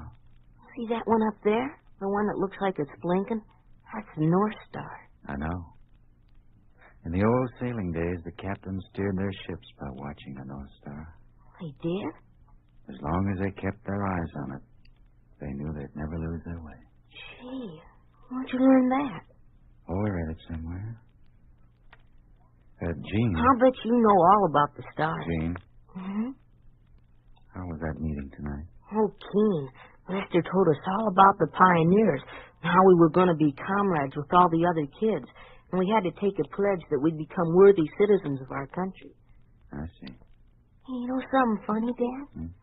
The motto of the pioneers is the same one the Knights used to have in the old days. Always be ready. Just like they told us in the Boy Scouts. Isn't that funny? Yes, it is. You don't sound like you think it's funny. Guess I was thinking about something else. What, Dad? Do you remember right after you joined the Boy Scouts, you learned the oath of the Athenian young man? Uh-huh. You still know it? Sure. I think so. Say it for me. Now? What for? I just want to hear you say it. Okay. We will never bring disgrace on this, our city, by any act of dishonesty or cowardice. We will fight for the ideals and sacred things of the city, both alone and with many. We will revere and obey the city's laws, and will do our best to incite a like reverence and respect in those above us who are prone to annul them or set them at naught. We will strive increasingly to quicken the public sense of civic duty. Thus, in all these ways, we will transmit this city, not only not less, but greater, better, and more beautiful than it was transmitted to us. How's that? That's fine, son. Why did you want to hear me say it? I want to be sure you still remember it. And I don't want you ever to forget it. All right, Dad. Promise? Scout's honor. Now you better go to sleep. Good night, son. All right, Dad. You shouldn't kiss me. Why not? You're my son, aren't you? Good night, Jean. Night, Dad.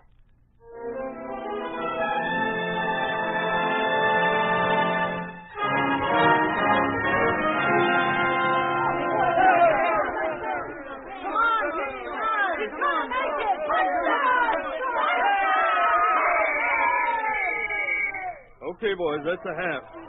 Say, that was a nice run, Eugene. You better sit down and take it easy. Okay. Oh, excuse me, Mr. Hanna. There's Paul Gerard. Hey, Paul, wait a sec. Eugene, second half in 5 minutes. I'll be right back, Mr. Hanna. Hi, Paul. Hi. Hey, what's your big hurry?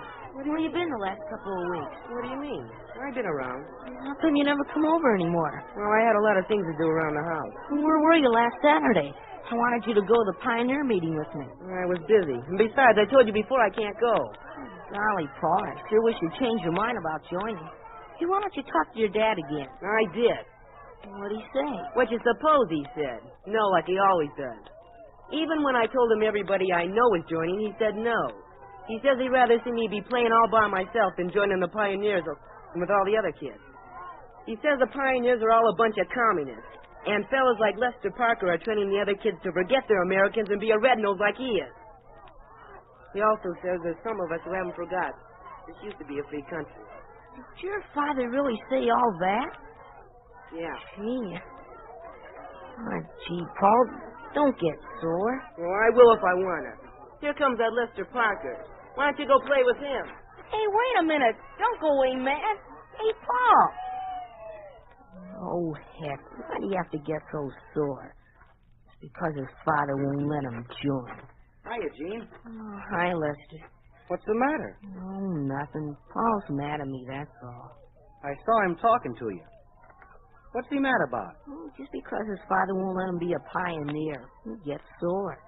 Doesn't have to get sore at me, does he? I didn't do nothing. Why won't his father let him join? Well, I don't know. He says the pioneers are a bunch of red-noses or something.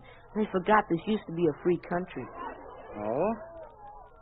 Where does his father work? He's foreman of the Springfield Dye and Tool Works. He's our scoutmaster, too. He is, huh? Yeah. What you want to know for? Oh, nothing special. Just wondered.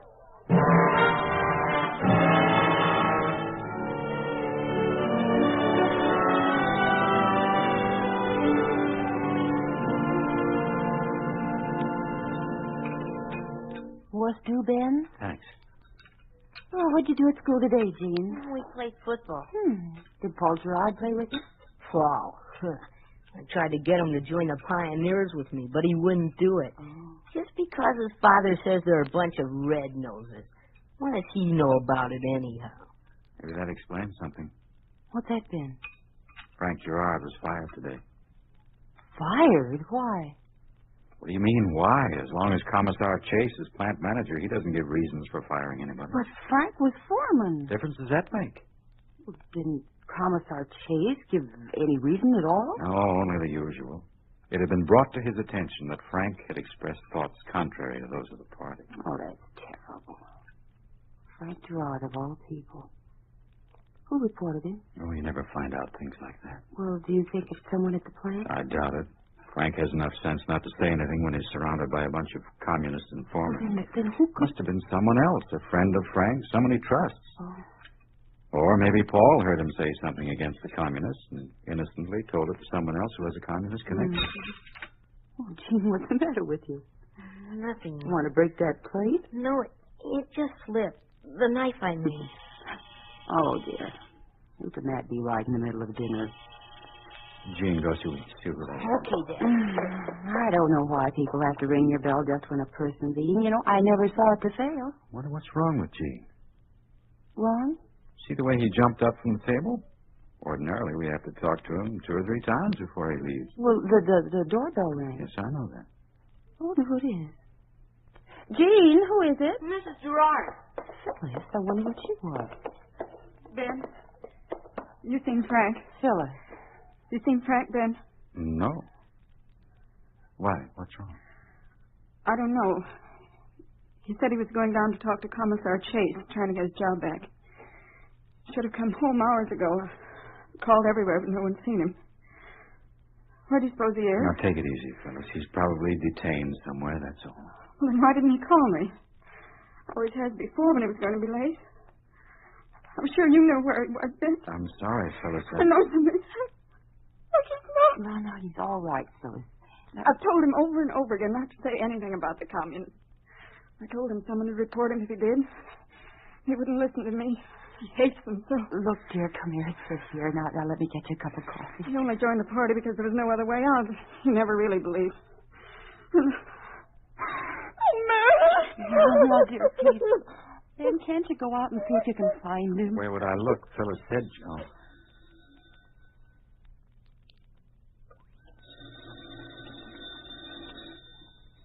Jean, answer the phone.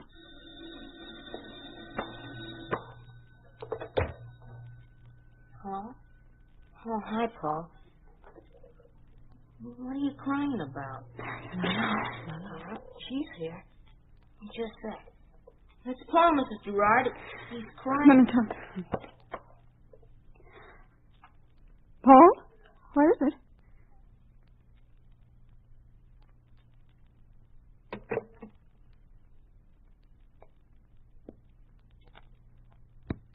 Frank's dead. Oh, no. They found him in his office. Gun in his hand. Frank's dead. Marion, you better go with her. Yes. Come on, Phyllis. I'll take you home. Frank's dead, Marion. Yes, dear. Frank's dead, Marion. He's dead now. Now, don't think about it, dear. Don't even talk about it.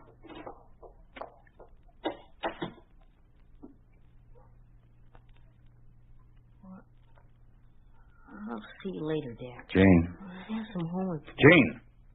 Yes, Dad? Sit down. But, Dad, I want to talk to you. Yes, sir. Mr. Gerard is dead, Jane. Yes, sir. I don't know whether he killed himself or someone else did it, but he's dead. Do you know why? No. Because somebody talked to the wrong person. Now, do you know anyone who could have done that? No, Dad. Think, Gene. Are you sure? I'm sure. A scout is trustworthy, Gene. I didn't lie to you, Dad. I don't know anything about why Mr. Gerard's dead. I don't. You've always told the truth, son. I'm telling you the truth now. I don't know anything about it. All right, Gene. You don't know anything about it.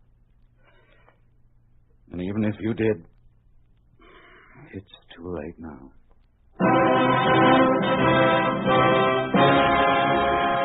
You are listening to The Pledge, a story of the way things could be if communism took over. A picture of what life would be like under a communist regime in an ordinary American town. A town we call Springfield, USA.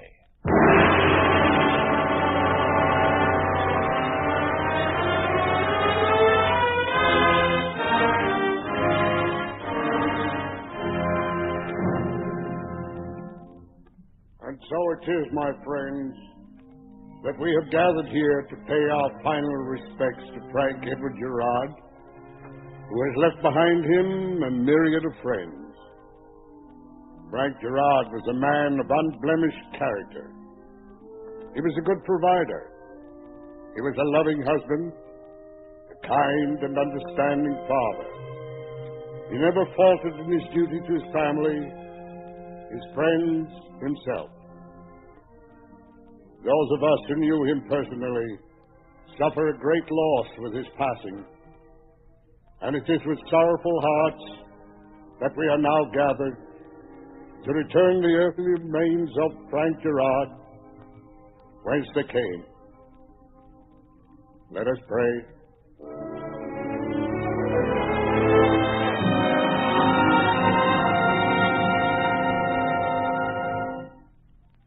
So the funeral's over, and Frank's gone. Yes. Poor Phyllis. And Paul. Don't forget Paul. pretty tough on him, too. Don't you think so, Jean? Yes. How could they do it to a man like Frank? He never hurt anyone in his whole life. Why would they kill him? They said it was suicide. Suicide? Oh, Ben, you know better than that. Frank had never committed suicide, no matter what happened. He always fought for the things he believed in. And that's probably why they killed him. How far are they going, Ben? They have our government, our industries. Now what do they want? Our souls? Oh, those greedy vultures. Now, take it easy, Marion. Talk like that can get you into trouble. I suppose it could. Thank God only my husband and son hear me. That's what I mean. What? You're alone with your husband and your son. You certainly wouldn't inform on me, would you? No, I wouldn't. But you forget that Gene is a member in good standing of the Pioneers. What? Dan, how can you think of such a thing? Oh, I don't say he'd ever do it deliberately. I don't think he could. But they'd find some way to make him turn informer. I wouldn't do it, ever. Mom, you know I wouldn't. Oh, of course I do. And I didn't tell him, Mr. Gerard. Honest, I did. Oh, I know, darling, I know. Paul thinks I did. He won't talk to me anymore. And Dad thinks I did, too. Ben, could you accuse your own son of such a terrible thing? I'm not accusing him of anything, Marion. It's the communists. I wouldn't trust any one of them as far as I could throw an elephant. I know how those pioneers work, and if Gene knew something they wanted to know, you can be darn sure they'd find it out somehow. I didn't tell. Look, Gene, I warned you, I begged you not to join the pioneers, but you wanted to do what the other kids did. There was no way I could stop you. Sure, I could have chained you to your bed or locked you in the cellar, but it wouldn't have done any good. Your mother insisted that I let you get it out of your system. Oh, but I didn't know. Nothing's sacred to them, son. They'll praise you, make you think you're a wonderful guy until you're not only betraying your friends' families, but your own. Oh, now, Ben. I couldn't do anything like that. I couldn't. My scout pledge. You took a pledge when you joined the Pioneers, too. Which one are you going to be true to, Gene? Which one means more to you? I don't know. Well, you don't have much time to decide, Gene. It has to be one or the other. You have to make a decision now. I don't know. I don't know. Ben, wait. You're confusing the child. Gene, when's the next Pioneer meeting? Tonight. All right, go to it. Be a man. Stand up and tell them you're quitting. Remember, a scout has the courage to face danger in spite of fear.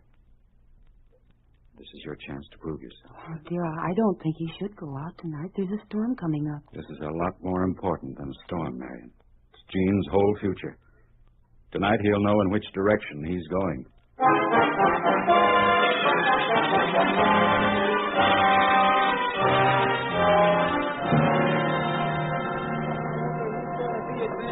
And the last commendation from the Central Committee goes to Pioneer Elsa Hudson, who is responsible for exposing anti-Soviet American action in her father's mill. I have requested that Pioneer Hudson be advanced to the next group. I knew Elsa. That takes care of the old business. Now for the new business. Comrade Parker. Yes, Comrade Morrison? I want to ask you a question. Go ahead. I want to know why you made me tell you about Mr. Gerard. No special reason. Did you know he's dead? Well, sure I do. So what? He's dead because I told on him. He's dead because he knew he was an enemy of the people, and he committed suicide. He didn't commit suicide. Somebody killed him and made it look like he committed suicide. And he wasn't an enemy of the people. He was a good man. Why, a scoutmaster couldn't be anybody's enemy. Yeah? What's so wonderful about being a scout? Everything is. Scouts are loyal and kind and trustworthy. No. Scouts don't snitch on people. And they're worthy citizens of their country. Only loyal pioneers are worthy citizens of their country. Scouts wouldn't bring disgrace on their city by being dishonest or a coward. Forget about the Boy Scouts. Your duty is to defend the victory of communism. My duty is to God my country. There isn't any God. God's a fairy tale. Just something that people dreamed up to explain something they didn't understand. There is a God! You can't believe in middle-class junk like that and still be a loyal pioneer? Then I don't want to be a pioneer anymore. All right, then get out. You're expelled from the Pioneers right now. And the rest of you aren't to have anything to do with him or talk to him. Ever. I don't care. The pioneers are bad, and everything they tell us is bad. Just like my father said. I should have listened to him when he tried to tell me. He told me the communists aren't any good. He told me nothing's sacred to them, and that they're making a bunch of stool pigeons out of us kids.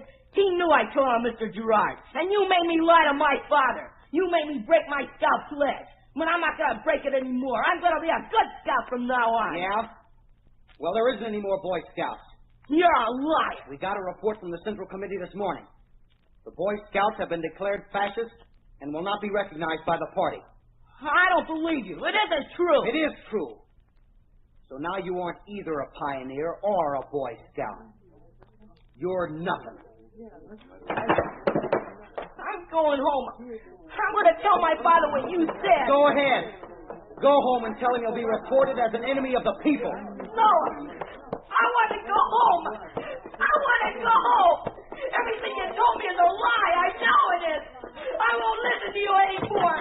The Scouts haven't been outlawed. I know they haven't. They'll never be outlawed. You made me tell my father. He said you would. But I didn't want to. I didn't. Now they'll kill him too. I want my father.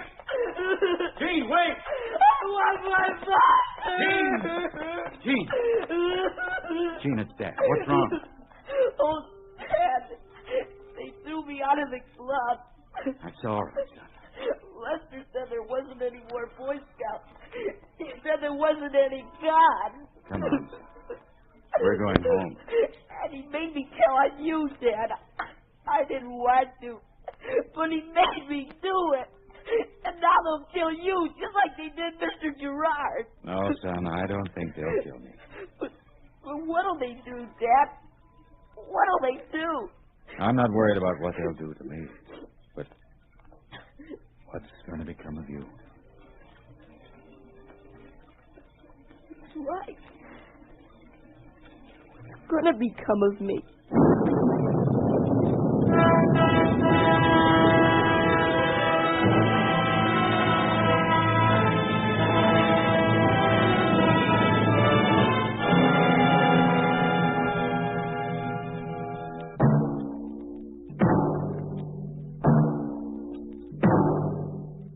You have just heard a story of what happened to a Boy Scout who was forced to betray everything in which he believed.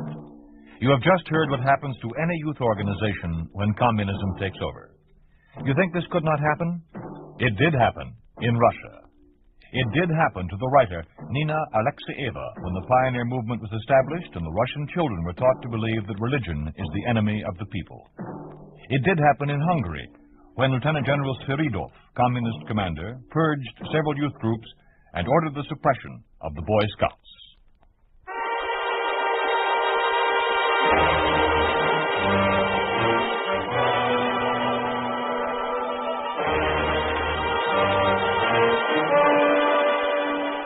You have been listening to If Freedom Failed, starring Jeffrey Silver as Gene Morrison in The Pledge. Whitfield Connor was Ben, and Ann Morrison was Marion. Others in the cast were Jimmy Ogg, Joel Nestler, Peggy Weber, Joel Davis, Richard Monahan, Joe Cranston, Joe Granby, and Lamont Johnson. Music was composed by John Hicks, with musical direction by Michelle Ferrier. The Pledge was written for If Freedom Failed by Milt Kahn, produced and directed by Robert M. Young. Sergeant Lloyd Iyer speaking. This program has come to you through the worldwide facilities of the United States Armed Forces Radio and Television Service.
freedom failed.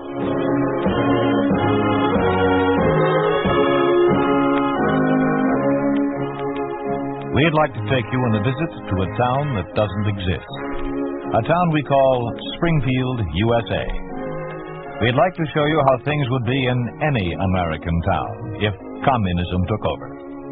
Thomas Gomez plays the role of Joseph Maston in The Bishop of Springfield.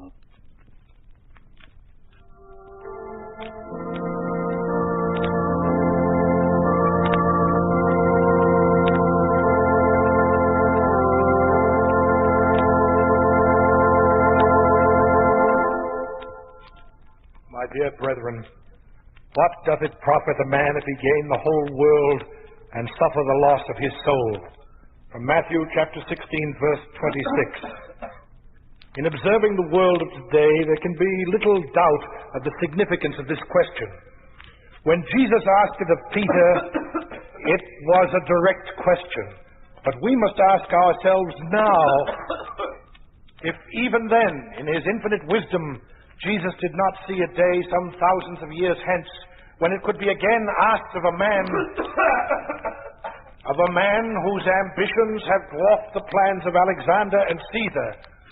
It has been said to us by our rulers that man has no soul, or that if he has, that soul belongs to the state. Somebody shut that guy up. I can't hear the picture. He's right. Let's throw the copper out. Yeah, then let's get the math and start all over again. All right. Why don't you know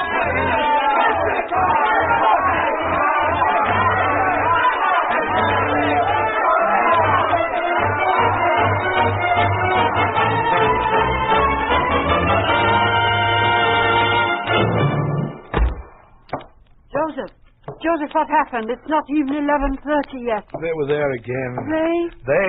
Yes, they. Who else? The whole local contingent. Every communist in Springfield who wasn't busy plotting some other inspired evil. Oh, Mother, I'm sorry I shouted at you.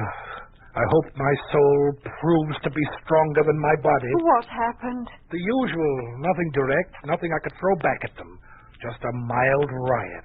Mild enough to break up the services. You couldn't do anything? I didn't try this time. Where's the Reverend Mr. Cleary? In the next room, in bed. Oh, of course. How is he? Oh, he'll be all right. His rheumatism comes and goes with the season. I might as well tell him what happened. Come along if you wish. Francis, wake up. I'm wide awake. Pardon me for saying that not many a man born of flesh and blood can sleep when Bishop Maston blows his top. You'll pardon the expression. That's right. Calm me down. Make me forget my anger. No, I don't mean to do that. You heard what happened? Only too clearly. Francis, what am I going to do? You're the bishop. It's up to you.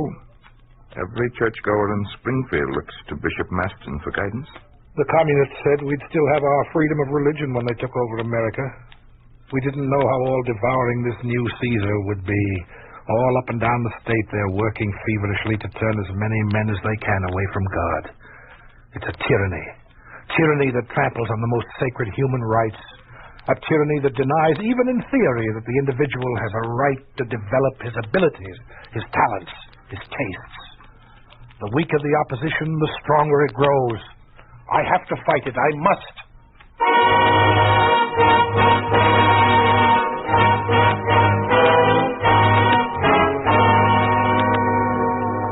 All right, Talbot, tell me about it. Well, I've been assigned to watch the rectory since Tuesday. Yes, I know. Get to the point. Wednesday morning, some people stopped by. You have all their names? Yeah, they've all been checked. There were no party members. Anyway, they were each carrying sacks full of shoes. In the afternoon, there were more, and then ever since then, 5 or 10 parties a day have been dropping into the rectory, all of them with more shoes. For what? Poor parishioners, I suppose. How touching. Poor parishioners, you say. Don't be naive. They're for... Hey, the black market. Yes, that's a good one. Maston is collecting shoes to sell on the black market so he can make money to fill his belly.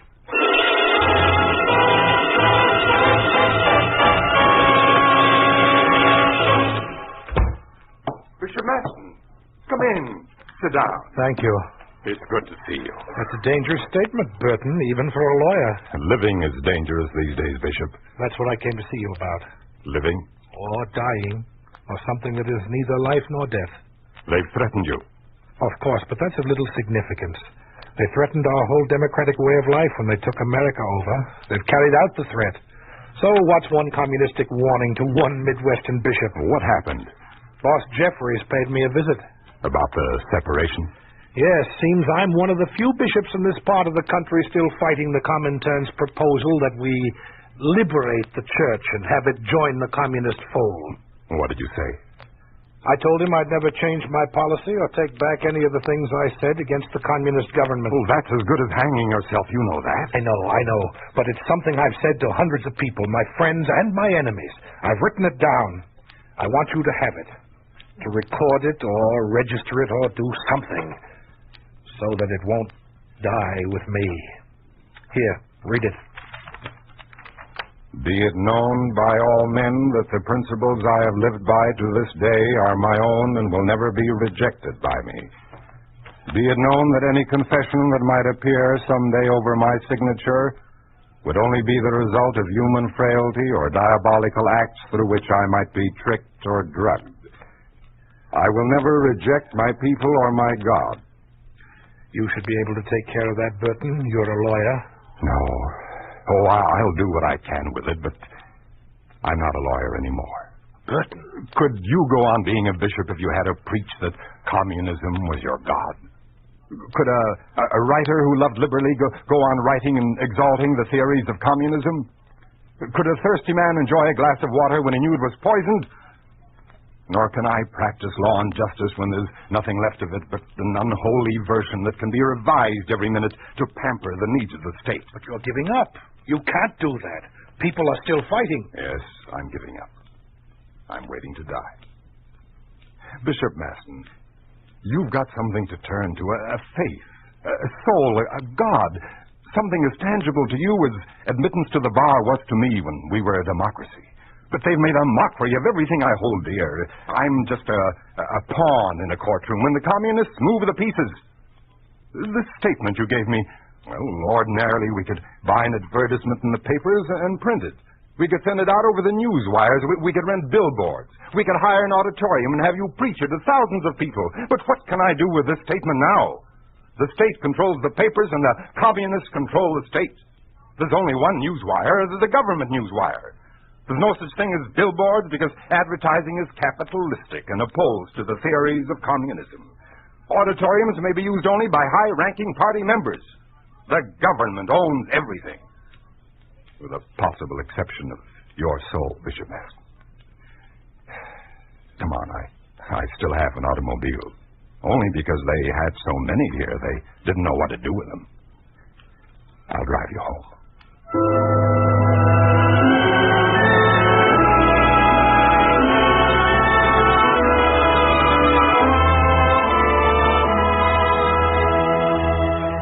Gentlemen, I called you all here on behalf of Mr. Jeffries. The Maston case has come to a head. As you know, we've been exploiting every possibility in order that his church doesn't look up to him as a martyr. We've had little success. The man is remarkably strong and equally stubborn. More drastic steps will have to be taken. Miss Winslow, will you read the memo from Mr. Jeffries? Just the last part. Yes, sir. In view of the situation, I am recommending the formation of a Maston elimination group with you in charge. You will begin with an all-out campaign of propaganda and intimidation against the bishop. A full detail of secret police will be assigned to him 24 hours a day, thus supplementing the smaller detail now working on the case. All his mail is to be censored. His telephone's tapped. That's enough, Miss Winslow. Measures aren't very strong, Mr. Ryder. Don't you think Jeffries is being too lenient? Not lenient. Rather, let us say tactful. If we can get Maston to submit without causing a public issue, we'll save the party a great deal of time and money. Making a martyr of him would keep his sentiments alive long after his death. Jeffries is well aware of this. However, you must remember he has given me a free hand. I intend to use it. We will begin by causing a series of accidents. Fires, broken store windows, the stoning of automobiles, especially those of people who still attend his services. That failing, arrests will begin, not with Maston.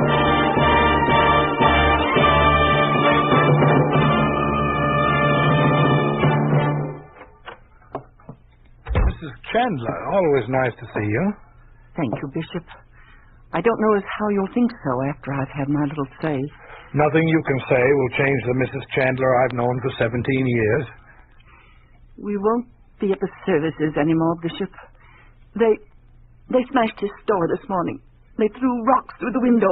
Oh, no. Broke the showcases, stole half the merchandise, and then they beat him up. He's in the hospital now.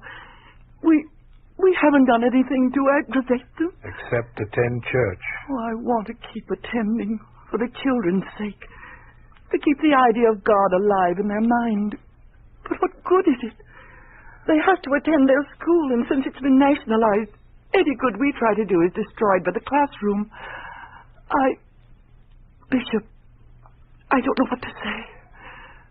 Just forgive us and pray for us. Yes, that's one thing they can't take away from us no matter what they do. Prayer.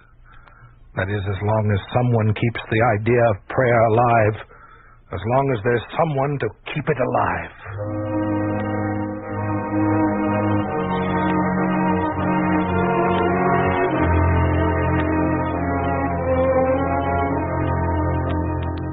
I want the records for the trial completed within the week. Yes, sir. Judge Blackburn is arriving Saturday. He's going to take charge of everything. Conveniently enough, he will also be the presiding judge at the trial. Well, then there'll be a trial. Yeah, I'm afraid so. I'm sick of wasting time. Everything Jeffrey suggested has failed. One more thing. I want you to arrange for transportation from Moscow for Professor Vasily Gerson. The details are all set. He'll be prepared to leave by tomorrow night. Yes, sir. Should I know that name, Gerson? Sounds familiar. Yes, you might know it. He's been active in every major trial which involved a confession. It's Gerson, you see, who will make certain that Bishop Maston renounces everything for which he has stood.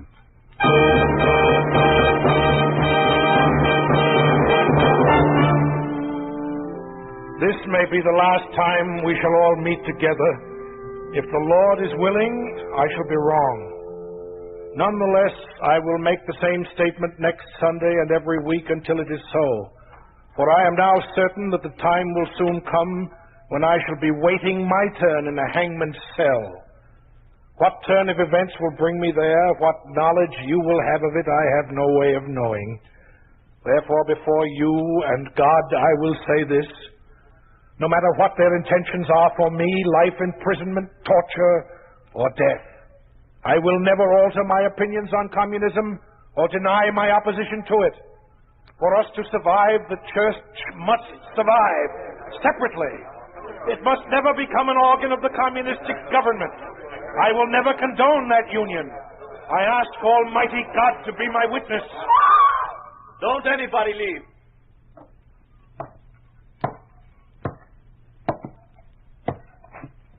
You, up there. Your name? I am Bishop Joseph Maston. You're under arrest.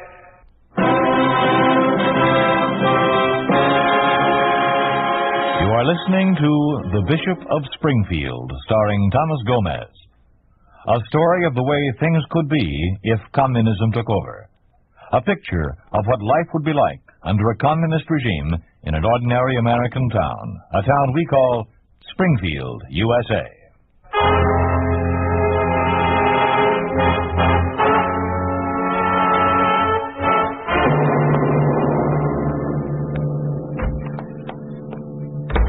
Right down here, Mr. Ryder, into the corridor. The door is locked? Open from the outside. You needn't come any further, then I won't see him alone. Yes, sir.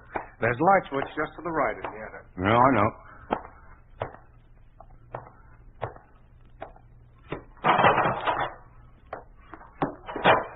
Hello, Master. It's so dark in here. What's the matter, Master? Oh, of course, the light hurts your eyes. Well, no need for it. There. Hungry?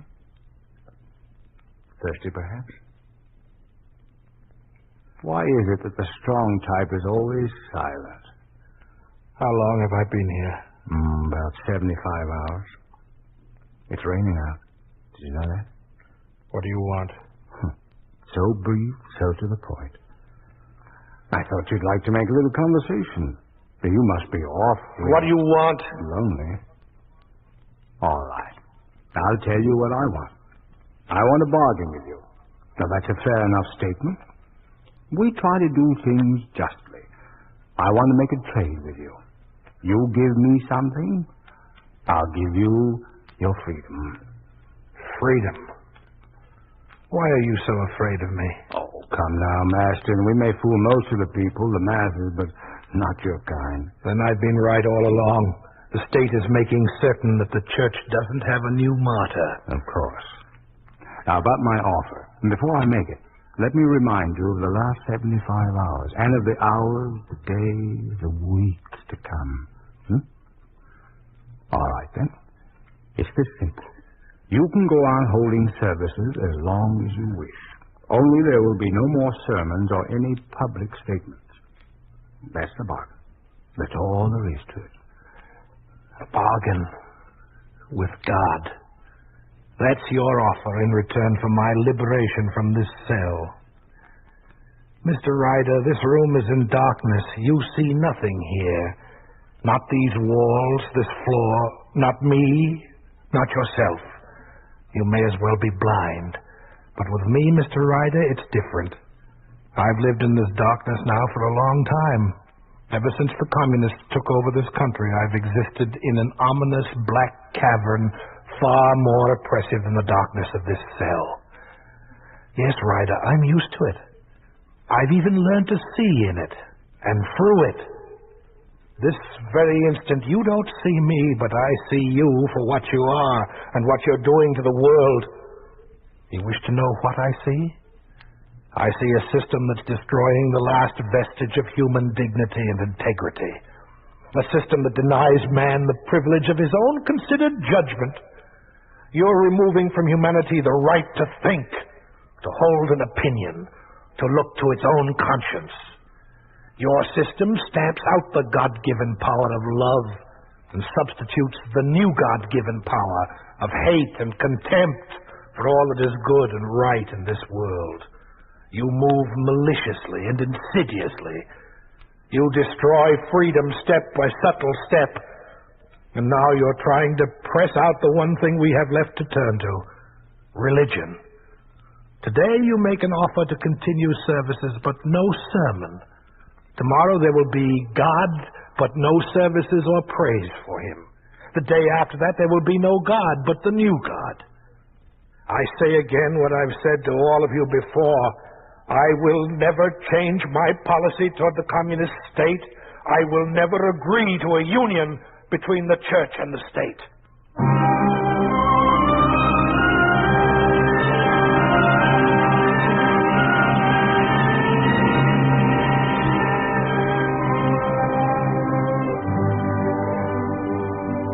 You're right through here, Professor Gerson. Good.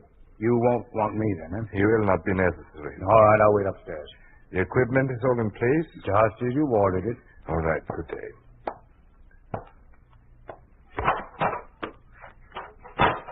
Well, you look very comfortable, Mr. Maston. You like the chair I had placed here and the small light? Who are you? My name is Gerson, Professor Gerson. You've heard of me, Mr. Franklin? Maston. Maston's the name. Huh? Oh, of course. Everybody always says that Professor Kotoff is absent-minded.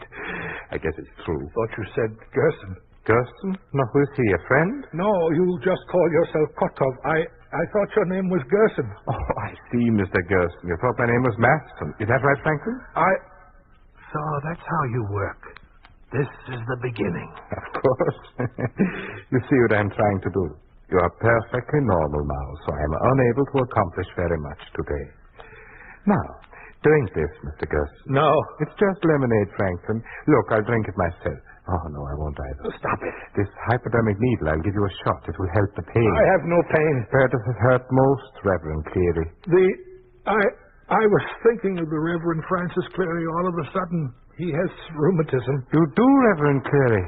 Then your legs hurt. What time is it? I don't know. Drink this. It'll help the time. No. What's your name? Maston. Strange. That's my name. Bishop Maston. I thought you were Gerson. You're Gerson. You, Mr. Franklin. You're confusing me. the needle. It will stop your rheumatism. Stand up. Quickly. My name is Gerson. You are master, correct? No, Yes. You will drink this, all right? No. Why not, Franklin? Too dark, perhaps? I'll turn on the light. You're hungry, Professor. You should be. I'm thirsty. Drink this, Professor Gerson. No.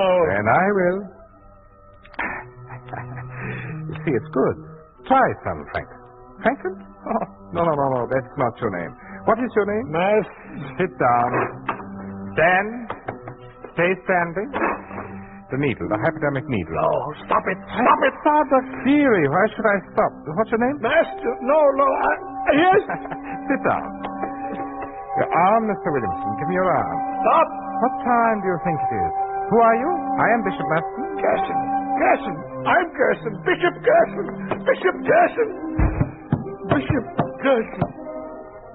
All right. Sleep now. You're very tired. But first, your arm. This will make it easier for both of us. You will see. In a few days, you will see.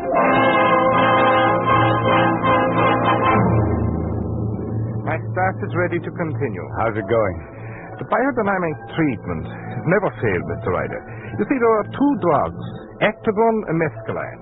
They overstimulate and break down the nervous system to the point where the difference between fact and fancy fades out, and memory becomes so plastic it can be molded by any capable operator. He's a strong man. Yes. The first day I saw him, no food, no sleep for nearly 4 days, yet it was very difficult to confuse him. It's different now. The drugs are taking their effect. If you wish to observe, we can watch. What you will see under your very eyes is a complete transformation of character.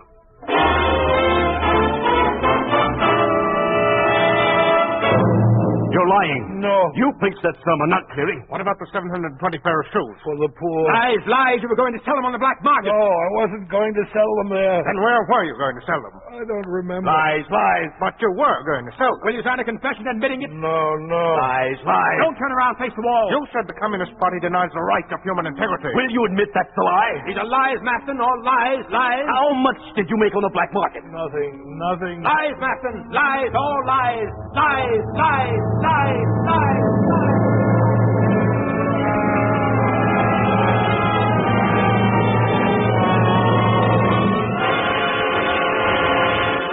All right. Stop it a moment. Spell. Huh? How long has he been standing? 40 hours, Professor. This is my fourth shift. Bring him a chair. Professor? Yes, sir. Coffee, quick. Yes, sir. Sit down, Maston. Give me that, Professor. Here you are, Professor. Pour some more. All right, now, Maston. And hold your head. You drink this. Yes. Some more. Professor? Yes, sir. All right. Drink, Master. Thank you. You want some food? Yes. Well, after you answer some questions the way we want you to. All right, all of you. Begin again. Continue all night. Maston, on your feet. Face the white wall. Turn the light. Good. Now, begin. And do not stop. Go on. Do you still oppose the party? How much did you get for the shoes? Where is this God you talked about? Lies.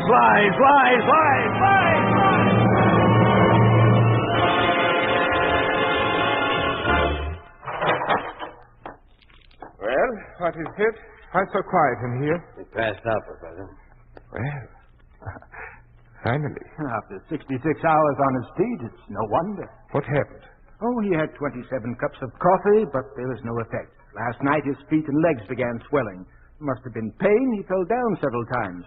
We took off his shoes, asked him some more questions, and about 10 minutes ago, he collapsed. Bring him to at once. Yes, sir.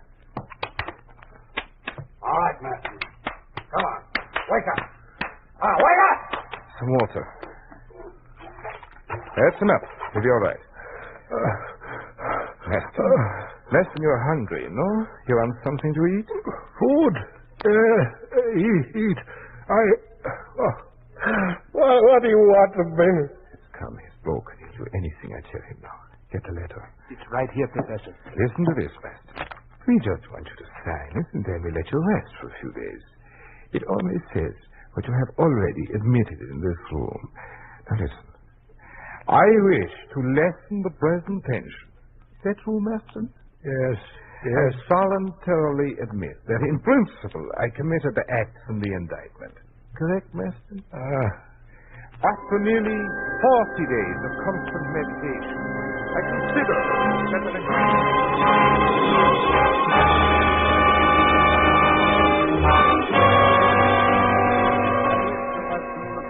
tension, I voluntarily admit that in principle I committed the acts in the indictment. After nearly 40 days of constant meditation, I consider that an agreement between church and state is necessary. I hereby willingly declare, free from pressure, of course, that I am willing to withdraw from the exercise of my duties for a time. Signed, Bishop Joseph Maston. This confession was given to the court this morning to be read before the beginning of the trial. Will the clerk call Joseph Maston to the stand? Joseph Maston, take the stand. Place your hand on the book.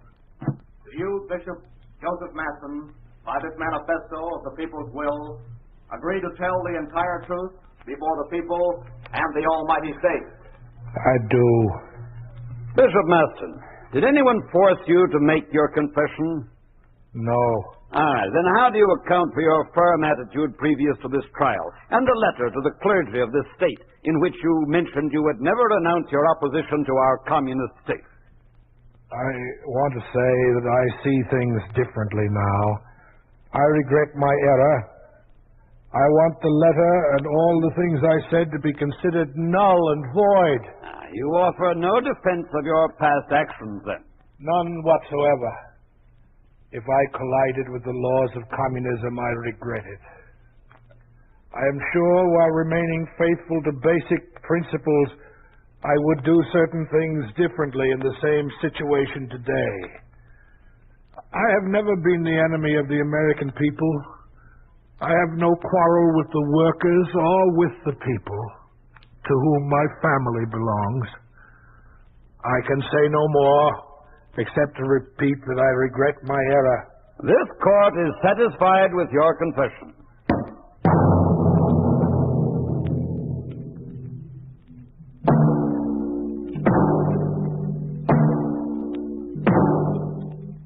You have just heard a story of what happens to a man of God under a communist regime. You have heard what would happen to any American man of God if communism took over America. You think this could not happen? It did happen in the communist-dominated country of Hungary. It did happen to Cardinal Joseph Mindszenty. In 1949, Cardinal Mindszenty was sentenced to life imprisonment. It took the Hungarian uprising of 1956 to free him, and when that revolution was crushed, Cardinal Mindszenty was forced to seek refuge in the American legation, where he has remained ever since.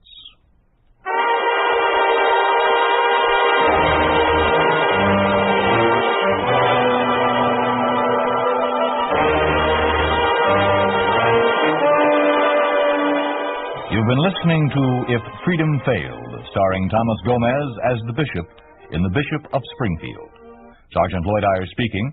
This program has come to you through the worldwide facilities of the United States Armed Forces Radio and Television Service.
freedom fails.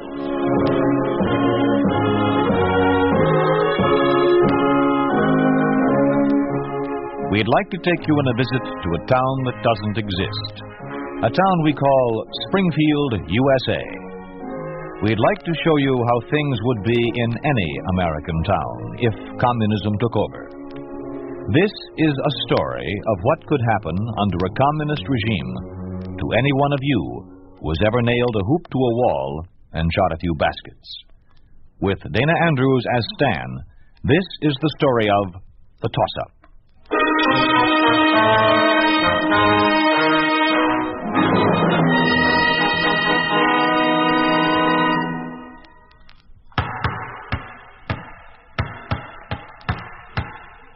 Stan. Walt. You hear anything? I think I hear something. It sounds just like... You fellas hear anything? No. Oh. Stan. No. What do you hear, Ben? It's gone now. But a minute ago, it was real plain in my cell. I swear it was. I believe you, boy. What did it sound like? Like a basketball. It was a slow dribble, as if it was coming off the sidelines into the center court. You remember how we... It was just your imagination, Ben. I told you to stop thinking of that stuff. We all got to stop. It was just your imagination, Ben.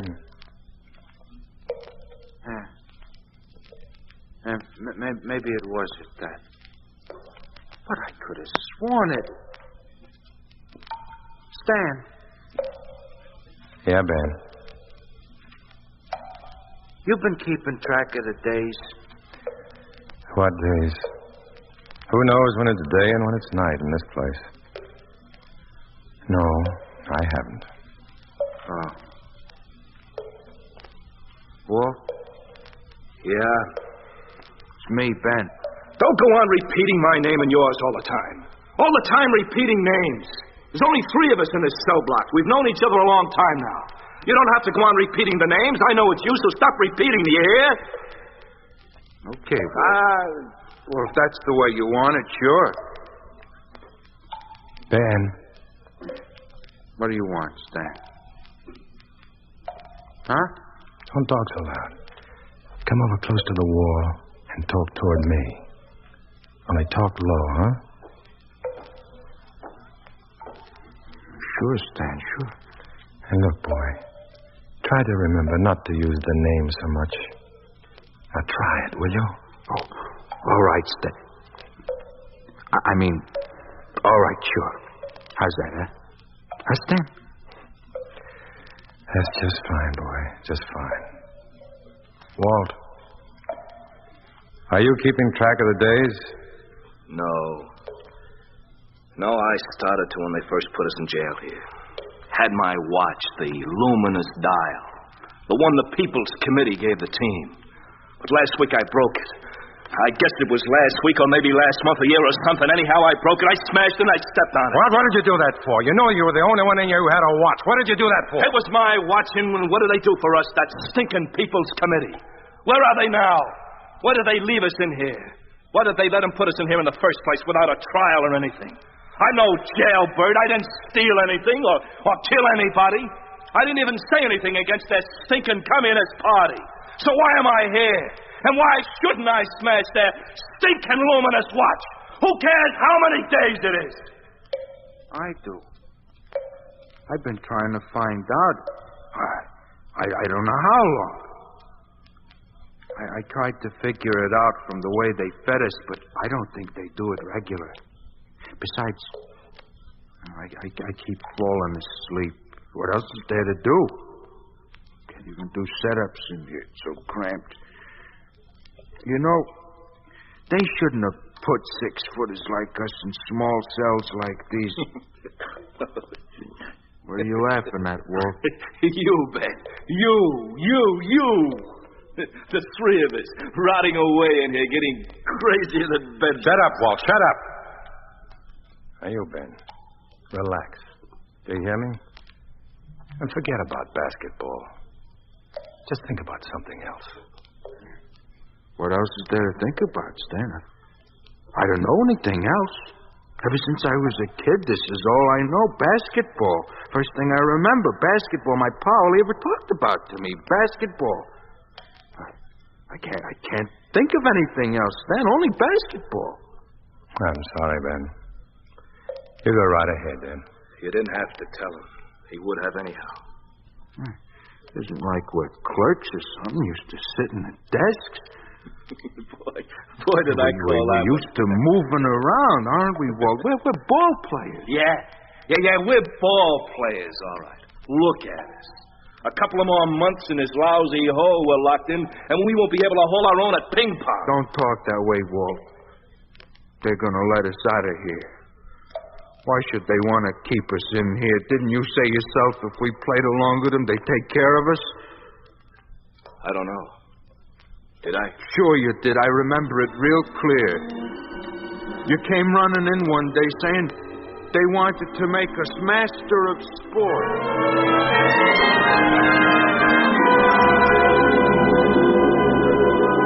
That's what I said.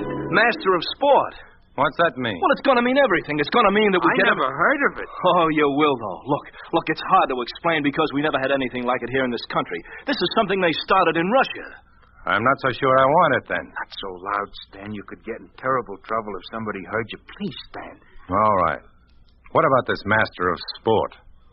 What do we have to do for it? Well, nothing, really. Just play ball, what we want to do.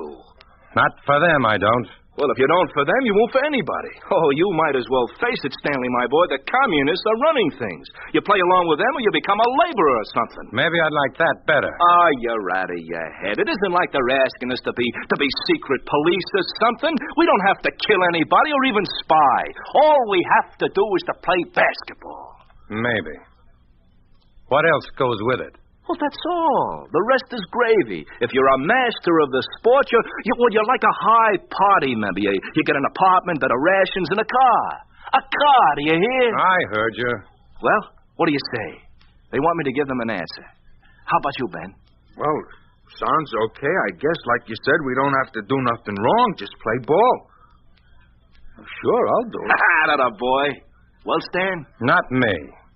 I don't know much about these things. I can't even figure out yet how all this communist business happened here in the USA. It all came about so sudden. Kind of sneaked up on us. All of a sudden it's here. The guy doesn't know what to do about it. But I don't like the sound of your master of sports business. I don't like all that extra ration stuff. There's a catch somewhere. I don't know where, but there is. No, just count me out. Well, if you're out, we're all out. That's the bargain they made. You're going to let us down? It looks that way. Well, then it's probably a labor camp for us. It'd be like a slap in the face if I turn them down now. They'll punish us. We'll never play ball again. We'll be locked up somewhere. Oh, Stan, say you'll do it. I don't know about you, Stan, but I don't think I could stand it if I couldn't play basketball. You gotta do it, Stan. It won't hurt nothing to nobody if we just play basketball, will it, Walt? It won't mean a thing. Like I told you, they only want us to play ball. Well, all right, I'll play.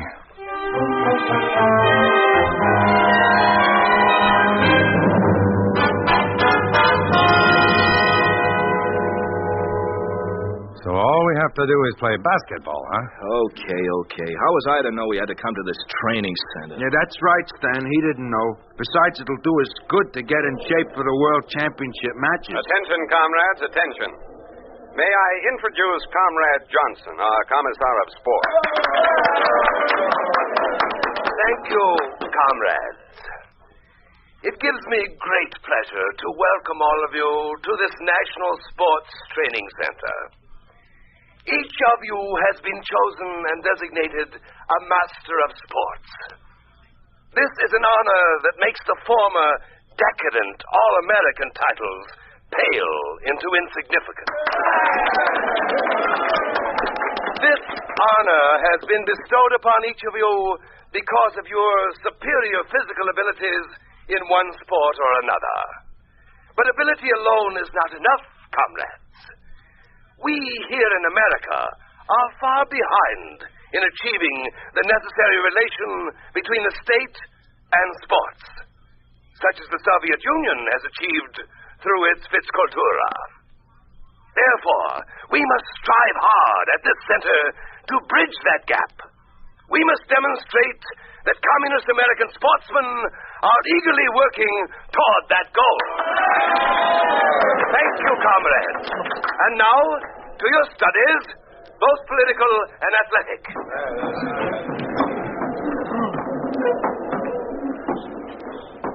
Well, what do you think, guys? I don't know. Yet. What do you mean, decadent All-American? I didn't think it was anything like that. I was proud when they picked us All-Americans. The Galloping Goons. That's what they called us. Remember what the sports writer said? The one in the Springfield Post-Dispatch. In all my life, I never read anything like that. How'd that go now? You remember how it went, Walt? Oh, no. What would I be remembering that for? I remember it, Ben. Enough to tell it, Stan? Well, maybe. I memorized it once. Oh, tell it first, Stan. If you want. Sure we want. Go on, tell it. Well, I don't know how right I got it, but it went something like this. Let's see. Yesterday, our favorite goons went galloping into the Hall of Fame. Yes, Bradley, Rosen, and O'Connor made All-American. And for our money, there never were three guys deserved it more. If you ever watched them, you would know why. They may look like goons, these three, but when they gallop across a court, you know you've seen some basketball players. You watch them. They're poetry in motion. And they're real ball handlers, which is the final measure of a player. They can hook them into the basket from either side or push up the soft, looping ones from straight away, and when they miss, which isn't often, their misses are soft ones that drop down when they hit any part of the rim instead of bouncing away. Go take a look at them when you can, because these three All-Americans, Bradley, O'Connor, and Rosen, these three six-footers are every inch of them American. Come on, we better go. There's another meeting.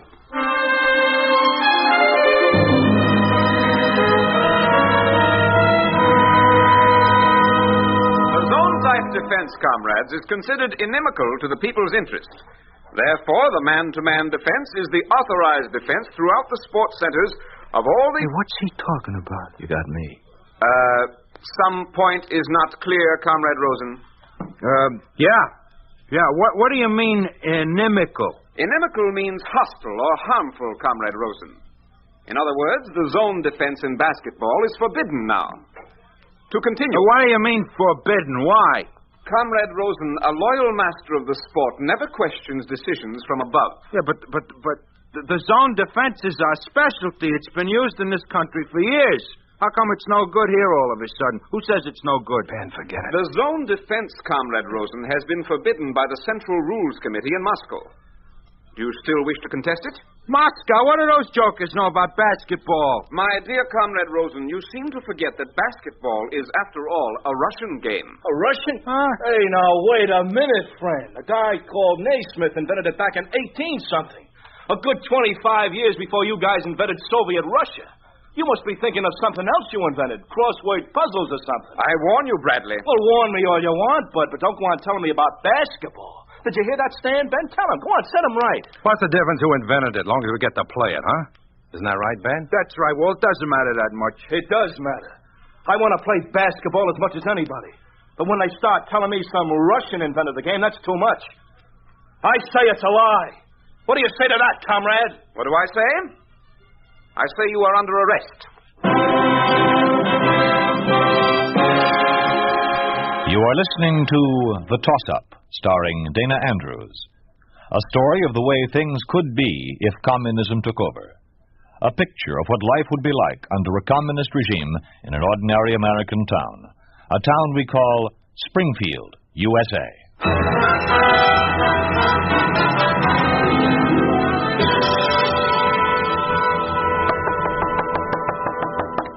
Come in. Come on. All three of you. Dear me, you are tall ones, aren't you? I expect you know who I am. Sure. You're Commissar of Sports. Very good. O'Connor, isn't it? Yes, sir. So, you're the famous galloping goons, eh? I take it the one with his mouth open is Rosen. Yes, sir, that's me. Center. Center, of course. And that leaves Bradley, doesn't it? Bradley, the malcontent. Bradley, the stickler for the truth. You know, there's no need for you men to be under arrest. Absolutely no need at all. Then why are we? A good question. Because you haven't yet learned acceptance. What does that mean? Quite simply, it means this. Either you play the game our way, or you don't play it at all. That's okay by me. Maybe I just as soon work on a farm or something. Farm? Your alternative is jail. What? Why, what are you talking about? You can't do that to Walt. And Comrade Rosen, never, I say never tell a commissar he cannot do something. Ordinarily, you understand, I wouldn't put up with this. Not for a moment. I'm doing it now only because of the championship matches, because we're to play Russia, and because I want us to look good. For that reason alone, I am being so charitable. Now, which is it to be, basketball or jail? I repeat, which is it to be? The apartments, the cars, the extra rations, or a cell, hard labor and slop? Well... All right, Commissar. All right, what? I guess the Russians did invent basketball at that. Well, I knew you'd see the light. Now, let's forget this whole nasty business. The important thing now is the championship matches.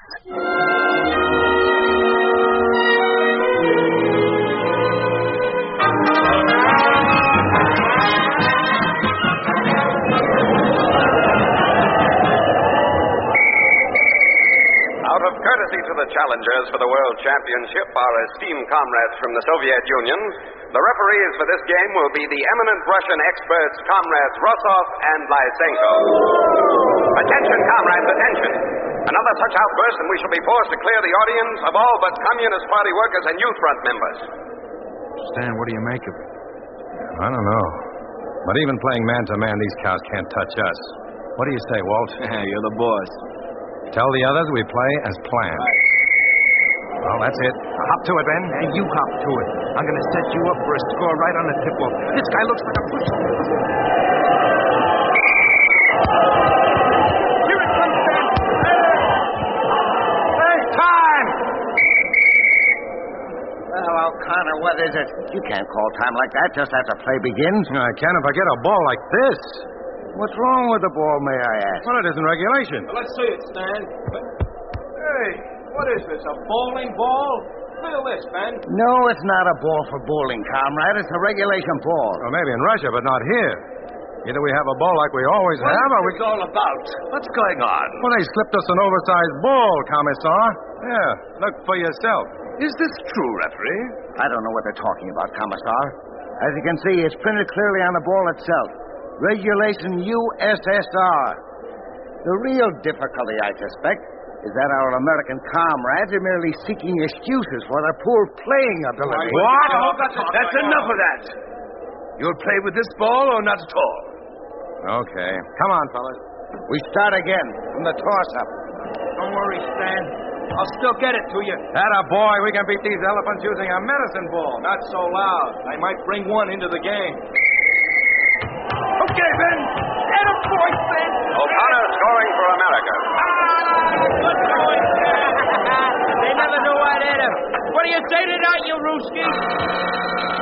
Foul? You must have made a mistake, Ref. Who fouled who? You did, Comrade Bradley. Comrade O'Connor's score will not count. Foul against America. Bradley. Hey, now, wait a minute. I never fouled anybody.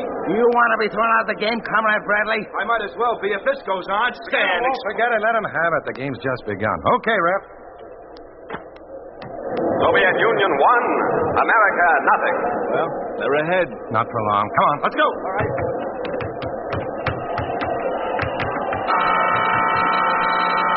Now what? Hey, who fouled this time? Foul against America. Bradley. Again? Hey, what is this, a conspiracy? I got a reputation. Listen, you... Hey, Walt, you'll get thrown off the court. We want time, referee. You can have it. Thanks. Do you think you can spare it? Well, what do we do now? Looks like they're going to send us out on personal fouls 1, 2, 3. No wonder they're European champs. Sure. Now we know why they insist on the man-to-man, too. It's easier to call fouls. No wonder the zone is inimical to the people's interest. So what do we do about it? There's not much we can do but give them the game. You mean throw it to those mutton heads? We never did that, Stan. Never. We can't do it now. Oh, we can beat them, Stan.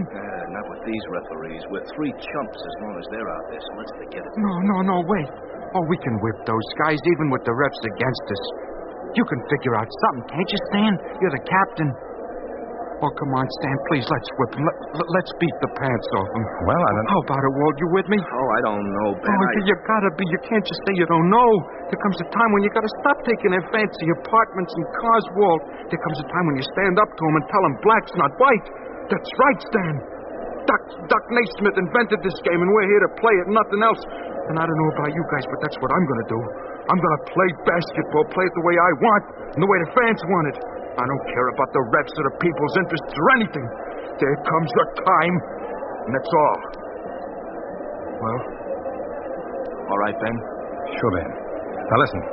We go into a shifting zone. I'm front man. We get the ball, I'll break fast, ready to score. You'll score. And how?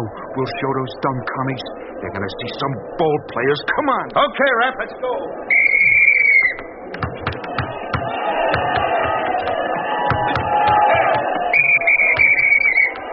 What's wrong now? You're playing contrary to the rules, Comrade O'Connor. We're playing international rules like we always have. What's wrong with them? We don't accept them, Comrade. They're outmoded capitalist rules. What you mean is we might win with them, and you don't like it. Comrade Bradley, you're disqualified. Leave the floor. You'll make me. Yeah, make it. Rosen, you two are disqualified. What about me, flat nose? Aren't you going to disqualify me, too? No, Comrade O'Connor. I place under arrest. Guard! You can't do that to Stan. He's the captain. You got no cause to arrest Stan. Shut up, Rosen. Forget it, Ben. I know the only other way to stop Stan from scoring is to break his leg. And it can't be that obvious. Not just yet. Shut up! You're all under arrest. Take him away. No, you got no cause to do this. All we want to do is play basketball. We don't know anything about the party or any of that stuff. We just want to play. Why don't they let us? Why do they always have to win? Why don't they just play ball, win or lose? But play it. That's all we want to do is play basketball. Play basketball. Play basketball.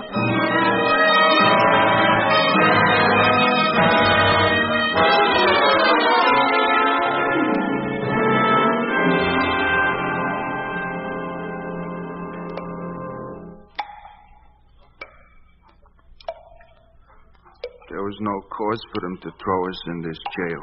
How come they did it? All we wanted to do was play basketball. How come they did it? Aren't you going to answer him, Stan? You're captain.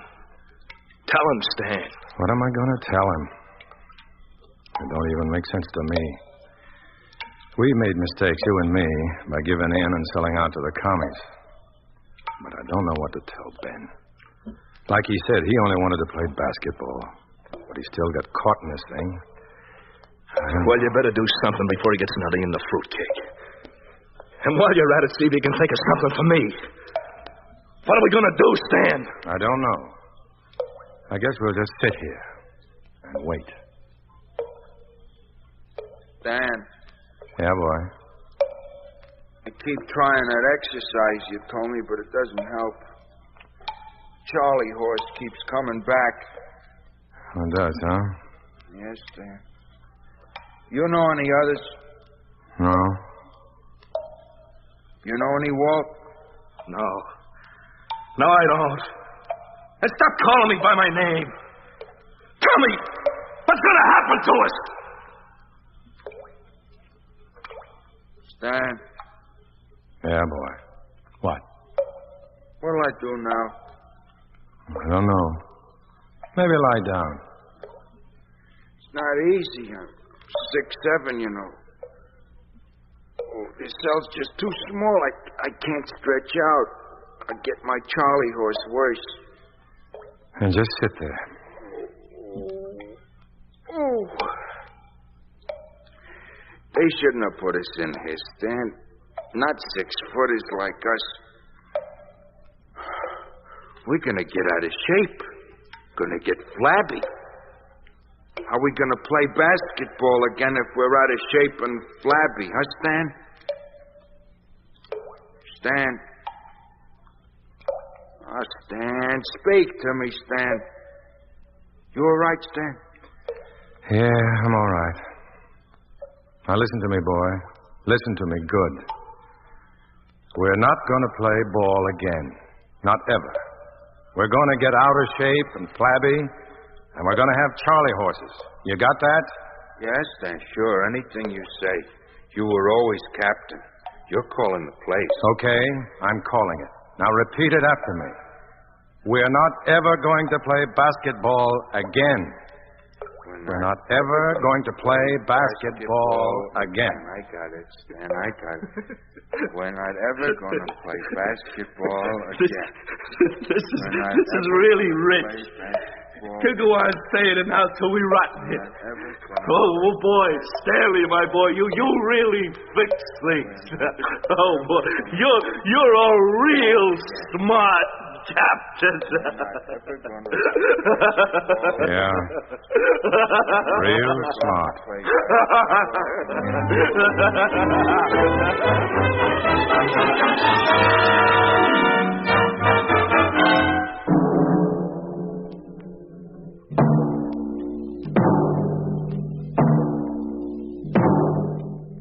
You have just heard a story of what can happen to sports when communism takes over. You think this could not happen? It did happen in Prague, Czechoslovakia, where sports audiences have been purged for objecting to fixed decisions.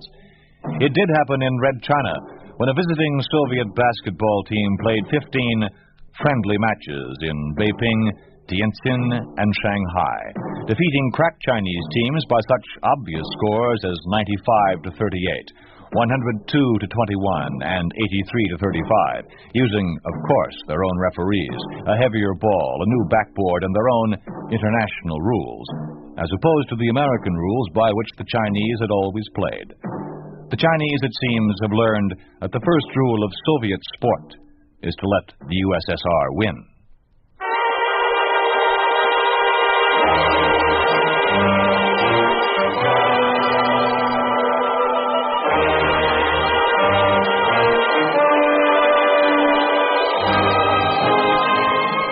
You've been listening to If Freedom Failed, starring Dana Andrews as Stan in The Toss-Up.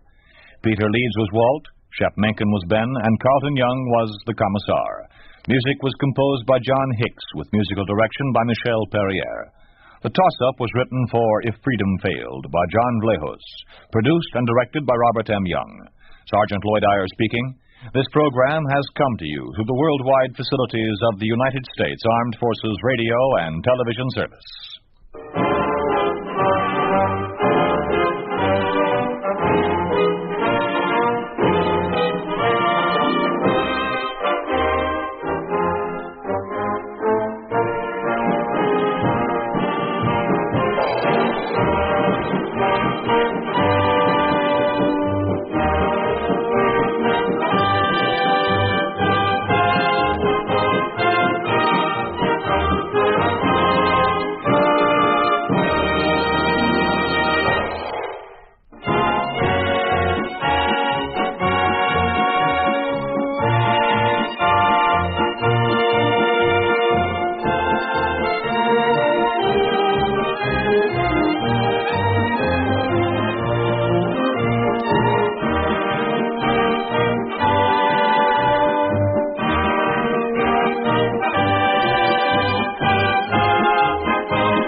freedom fails.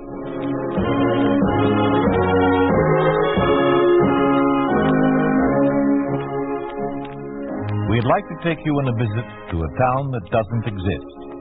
A town we call Springfield, USA. We'd like to show you how things would be in any American town if communism took over. This is the story of an average American family, like the family who lived next door. What would happen to this family under a communist regime? Carl Brady is the name of the father in our family as we tell the story of Springfield Revisited.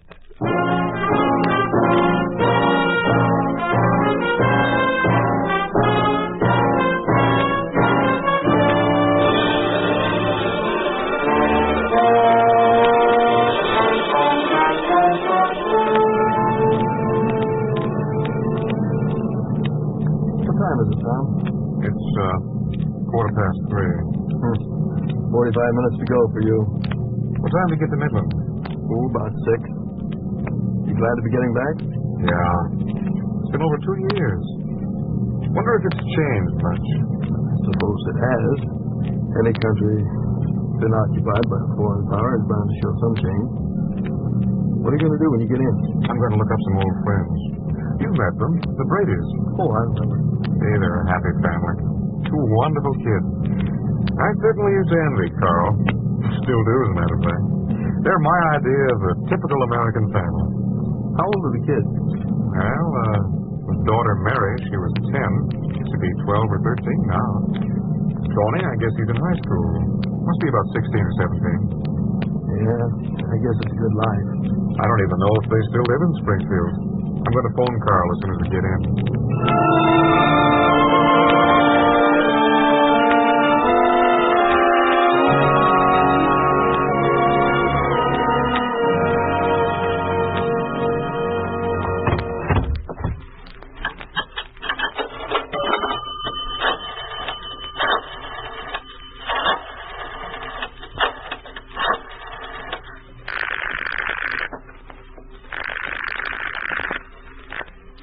Jordan Company. Say, I'm calling to Mr. Carl Brady. Does he still work there? Yes, he does. I'll connect you. Brady speaking. Carl! It's good to hear your voice. Who is this? Midwestern University, class of 26. And best man at your wedding. Tom, where are you? I'm here in Springfield. That's fine, Tom. Look, can you come to dinner tonight around 6:30? Fine, I'll be there. You still live at the same place? Yeah, I do. I'll see you then. Goodbye. Hey, wait a minute. What's the rush? Look, I can't talk to you now. I'll see you at dinner. Goodbye.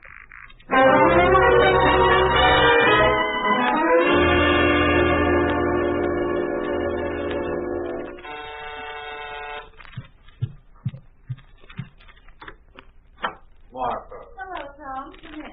Martha, it's good to see you. Oh, thank you. Carl just phoned from the office. He'll be here in a few minutes. Please sit down. Thank you. I wish I'd known earlier that you were coming. I could have fixed something special for you. Oh, that wouldn't have been necessary. Well, let's see. When were you here last? Oh, it's been almost 3 years. This is the first time I've been back in the States. Everything seems so quiet. Yes, there have been changes. Oh, that must be Carl. Good evening, dear. Hello, dear. Yes. Oh, hey, Tom. Oh, good to see you, Tom. Oh, what a pleasure. Thank you so much for asking me over. Tom, I'm sorry I was so abrupt with you on the phone, but one never knows who's listening in. What's this in your lapel, Carl? The Communist Party button. You, a communist? Tom, you've been gone for a long time. You don't know how hard it is just to live. My mother had an expression she used. You've got to howl with the wolves or they'll devour you. And that's what I'm doing. Howling with the wolves. But I don't have to like it. Not at home, at least. Oh, it's not that bad. Things could be worse. Yeah. Where are the children, Martha? Oh, Mary will be here any minute. Tony won't be home until later. This is Tuesday. Tuesday? You know, political education. Oh, that. Let's all sit down. Yes. Political education. 3 times a week. The boy hasn't even got a free evening anymore. Sundays he has to go out with the brigades, working on farms or building roads. Political education. Well, it's orders. Everybody does it, and Carl knows it, but he just won't bring himself to realize that times have changed. Oh, Martha, please. Well, I'd better go see about my pie. Do you still like apple pie, Tom? Green apples, cinnamon, and fresh cheese? Sounds delicious. I've thought of your pies many times. Good. I'll get you a drink. Well, Tom, tell me about yourself. Oh, well, there's not much to tell. You know I was working for the oil company in South America when the communists took over. Yeah. They kept us all there on the job. Took over the supervision, of course. But the more I see of things here, the more I realize how much better off we were there. No restriction? Oh, we're still subject to the communist rules and the laws. They closed the plant down there and ordered us all back. Told us to register at our homes and find new jobs. I see you've got a lot to learn about living in an occupied country. Here's everything you need for drinks. Will you mix them, Carl? Yes. Tom, still scotch and water? Well, that's what I drink when I'm able to get it. And this is our last bottle of imported scotch. Well, if you'd only stop finding fault and try to make the best of things, you could have all the scotch you want. Party members have priority, don't they? Oh, now, Martha, I've told you time and again that I joined the party on account of my job, and not so that I could beg favors from some pompous stooge. See what, Tom? Thank you.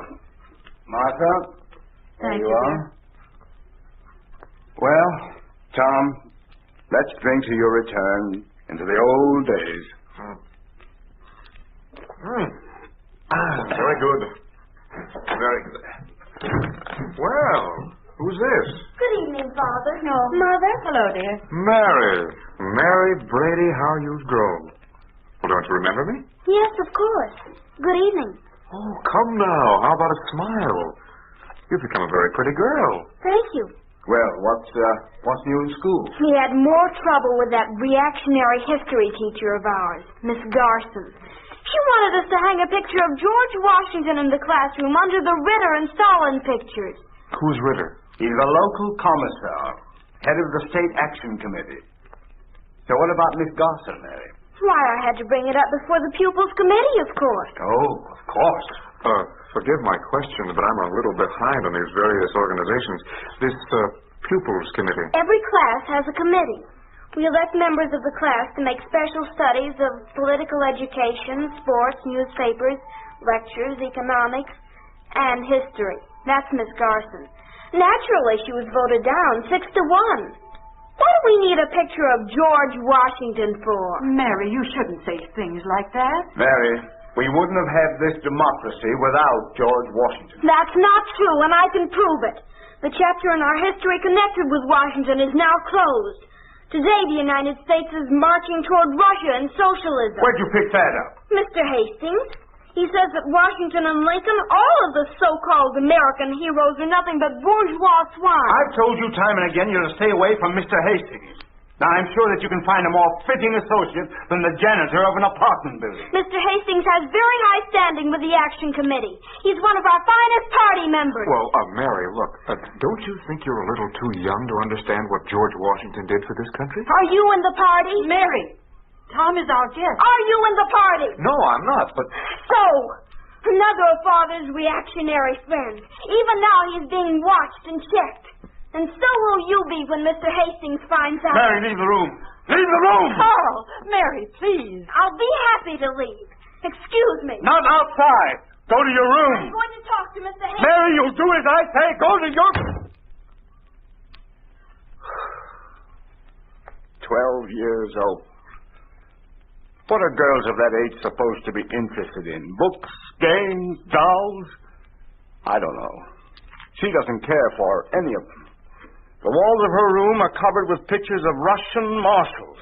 Well, she must have some other interests. Yes. Our janitor, Hastings. The local party stool pigeon. Oh, Tom, you would have seen this happen sooner or later, but I'm sorry it had to be here. Oh, what do you mean? Oh, the spying and the rest of it. Your room will be searched. You'll be followed.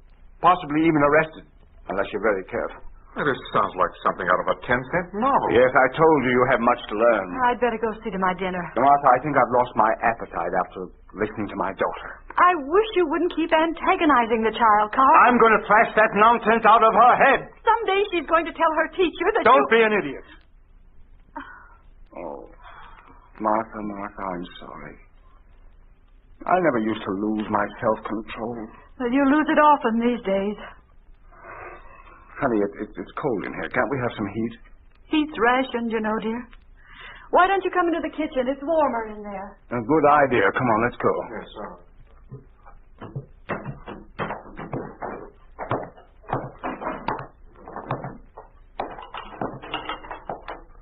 Sit there, Tom. Thank you. Well, what's new? What do you do in your spare time? Spare time? There is no such animal. First of all, everybody who works for a nationalized industry has to learn Russian and pass an examination if he wants to keep his job. So does everybody who works for the city or national government and even professional people, too. Well, that seems a little ridiculous. People laugh and say we must all learn Russian so we'll be able to get along when they send us to the camps in Siberia. Some joke. Twice a week I have to attend a course in political education, just like Tony, my son. This is impossible. I no longer have time to read the travel books and novels that I like because I have to study the writings of Marx, Engels, Lenin, Stalin, and all the rest. And the children. Tom, that's what I'm really worried about. They learn the communist theories in school, and when they come home, their parents tell them something different. And after a while, the poor kids don't know whether they're coming or going. They get confused and frightened. Everybody's frightened. I was frightened coming home on the streetcar tonight. A man sitting across from me gave me a funny look. Then the questions came to my mind. What questions? You become afraid your doubts and intentions show in your face. I looked at this man and I said to myself, now where does he belong?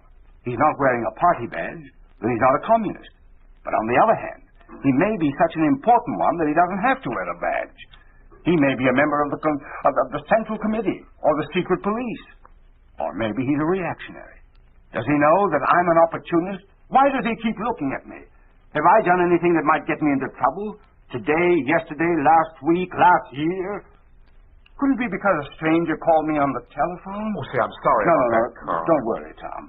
I'm just trying to explain the nationwide anxiety neurosis. You go to bed with fear in your bones, and when you get up in the morning, it's still there. It's brother against brother. They take you to the prison, and when you get there, your fellow countrymen, your own people, beat you up. That's what's so hard to take. You walk up to a shop window where two women are talking, and as you approach, they become silent and back away. They're afraid of you. They think you're a secret one. Carl, would you open this jar? Oh, let me have it, Martha. How's dinner coming, Martha? It's ready pretty soon. Here you are. Thanks. Oh, did I tell you Jane's coming over for dinner? Did you have to invite her tonight? No one ever invites Jane. You know my darling sister as well as I do. She probably was downtown all day looking at dresses, and then she got home and discovered there was nothing to eat. You've met her, haven't you, Tom? Yes, I remember her. Vivacious, headstrong, handsome Jane. Always being thrown out of a job. She was hopelessly generous. Always giving things away. And she was habitually in debt. Yes, but she was honest. And stupidly impulsive. She's divorced, and her daughter is 6 years old now. Well, I hope you two won't fight all evening long. I don't fight. It's Jane who starts the argument. She's a reactionary just like you and can't see the times have changed. Life is no longer merely a nice evening at a nightclub. Well, Jane doesn't go to nightclubs anymore. Well, she used to, all the time. Hi, folks. Oh, I didn't hear. Tom! Well, Tony, you remember me, huh? Sure I do. Well, how is South America? I sure wish I was there. Tony. For a visit, I mean. Tony, I wish you could live there. At least you'd be safe. Come. I'm sorry, Martha. Do we have time for another drink before dinner? I think so. I hear our new liberators have been keeping you busy, Tony. Yeah, political classes, learning Russian. Not much fun. Well, from what I've heard, I guess I'd have been better off if I'd stayed in South America. Oh, don't let Comrade Mary hear you. I saw her downstairs plotting with Hastings when I came in. Don't talk that way about your sister. Can I have a drink, Dad? Oh, sure, Tony. The milk's in the refrigerator. Oh. I guess I'll go to my room instead. See you at dinner. I never thought the day would come when we'd have political arguments in our family. The whole thing makes me sick. Well, that must be Jane. Well, she's on time for a change.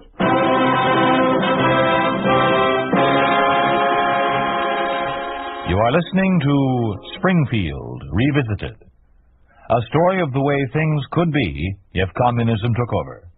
A picture of what life would be like under a communist regime in an ordinary American town. A town we call Springfield, USA.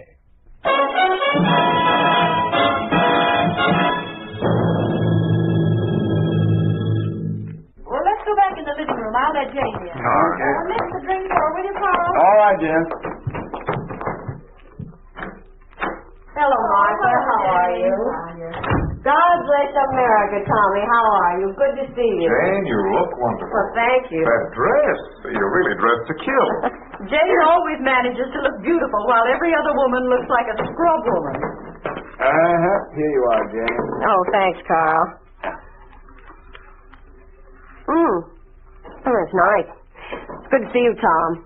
Oh, this is my daughter, Anne. Say hello to Tom, dear. Hello. Hello there. Oh, I'm so tired. I've been all over town trying to find a pair of shoes. Didn't I tell you? Shoes for my daughter. Babe, you heard the latest joke about the wife of Commissar Callan? Somebody asked her if she was going to the marriage of Figaro. She said, "No, I'm too busy, but I'm going to send them a telegram." Jokes. We've lost our freedom and our self-respect, and what are we doing? Cracking jokes. And go play with Mary. I don't want to play with Mary. She's a communist. You should be ashamed to teach her those things. Anne is 6 and she talks like a grown-up. Well, what she says is true, isn't it? Mary and her Russian marshals. Well, Mary's still a young girl. She'll get over this. Get over it. Why do you permit her to associate with this rat Hastings? Oh, he's not so bad. He's only a janitor. He's a full-fledged Communist Party spy, and you know it. He's been directly allied with every purge that's happened in this neighborhood. And I know that your daughter has been a great help to him, too. Jane, how can you say such a thing? How can you be so blind? How did she happen to know so much about the governor when he was killed? He wasn't killed. He committed suicide. Oh, sure, he committed suicide. Just this morning I was discussing the very thing with the clerk at the shoe store. Someday you're going to talk to the wrong person, and then you'll be in trouble. You're crazy to talk and act as you do. I don't change my loyalty every year. Well, just the same, it's not prudent. Someday you'll get yourself in trouble. You mean someday I'll get you all into trouble? Well, don't worry, I won't. If anything should happen to me, I'll make it perfectly clear that all the members of my family are loyal worshippers at the altar of Commissar Callan. Besides, you're Mary's mother. You can't lose. Oh, for Pete's sake, stop fighting, you two. We have a guest tonight. Tom is no guest, he's a friend. Let him find out what goes on in a family in occupied America. The same thing is going on in practically every house in this country. People sit at home and stare at each other and are afraid of each other. Children fight their parents. The parents are afraid of them. I wanted to take Anne to see the revival of Snow White and the Seven Dwarfs. But they told her in school she ought to go only to Russian pictures. Who wants to see those tractors and wheat fields and the wonderful life on a collective farm? They're so happy there, why didn't they stay there? Some Russian pictures are very good. Well, you should know. You've seen them all. Does Hastings give you orders to go, the dirty informer? If everyone you call an informer was one, half the nation would be sitting in prison today. Well, they are, aren't they? Oh, be quiet. You talk like a fascist. And what are you, if I may ask? I'm a Democrat. Oh, quiet, both of you, please. I'm sick and tired of your squabbling. Let's have dinner. I'll go and see if it's ready. I'd better go and help Martha. Come on, Anne. Now they'll have a good cry out there and they'll make up. But in 5 minutes, the same thing will start all over again. Well, you've managed to keep pretty well in the middle, I see. Well, Martha gets cross with me because I don't take sides with her. But I can't help respecting Jane, even though she often talks nonsense. She could marry a very, very high-ranking communist official. He was an organizer in this very state way back before World War II. Now, Jane could have a nice house, clothes, a car, but she won't even go out to dinner with this man or even a nightclub. And you know what that means to Jane. Have another drink, huh, Tom? Yeah, sure. Well, she makes it very hard for herself. But I certainly wish I had her strength of character. Yeah. Here you are. Thank you. Sure, but you have a wife and 2 kids. You know, Tom, at night when I'm lying in the dark, I try to remember what my life was like before all this happened. My worst problems were seeing Tony through an attack of pneumonia and making Martha stick to her budget. I never used to wonder, as I do now, whether I would wake up as usual in the morning or whether they would come and get me before. It's amazing the way they've kept all this such a big secret. I had no idea what conditions were like before I came here today. Carl, dinner's ready. We'll leave the kitchen. All right. Tony, go get your sister. Dinner's ready. Never mind, that's it. Now, you here, Tom. Oh, thank you. Jane, over there with Anne. Carl, will you serve the soup, please? Yes, boy, this looks good. Hey, what's that book you've been reading, Tony? It's a grammar book. Russian. It's required in school. Oh, by the way, Dad, they finally found Harry Wayne. In the same place? Yeah. His mother went there today to give him a change of underwear and a little extra food, but they wouldn't let her see him. I hope you weren't mixed up in this, Tony. Your mother cried all one night last week, and she was so upset about it. I've asked you to be careful, Tony. There's nothing to be mixed up in, Mother. Well, just the same, I wish you'd keep away from those boys and stick to your work. Does Tom know what this is all about? Oh, no. Forgive us, Tom. 3 weeks ago, 2 of Tony's classmates suddenly disappeared. Their parents were frantic, of course. Then last week, word came from one of them. He was in a cell at police headquarters. You can imagine what that means. Now it seems that the other boy, the one we're talking about, is there too. Probably has been questioned somewhere for days about anti-state activities. Anti-state activities. The fellas found some pre-invasion literature on anti-communism and passed it around the classroom. The Latin teacher saw them. That's all there was to it. That teacher pretends to be a reactionary, but we think he's just a stool pigeon for the police. He's a very good teacher. What do you know about it? I know plenty. He reported that song you've been singing. Song? What song? My brother and the rest of his reactionaries in his class have a song. They sing it just to cause trouble. Why shouldn't we? Half our class is against the communists. Tony, you should be more careful. I am careful, Dad, but what's the use? You can't fool them. They know I'm anti-communist. Ask the little Russian flower, my sister. Mommy? Yes, dear? I don't want to sit by Mary. She's a communist. All right, dear. I'll change places with you. Oh, Jane, why do you encourage her like that? I don't blame her. How is the handsome Marshal Callan tonight? Have you told Tom of your love for the commissar? You've been reactionary. Mary, Tony, you will both stop this instant. You'll regret your attitude before very long. I warn you. Mary Brady, your own brother. You didn't believe me. Oh, she threatened to denounce me before. And if you think I won't, Pastor. Mary is a communist. Mary is a... Oh, you stupid reactionary! Stop it, I say! Mary, go to your room. Do you hear me? Go to your room. All right, I'm going!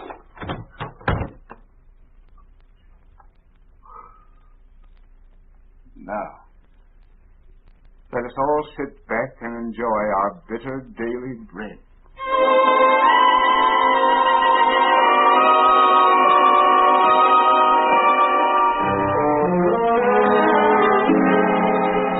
How about some brandy, Tom? Yeah, it sounds good. Martha, where is it? You know where it is, Carl.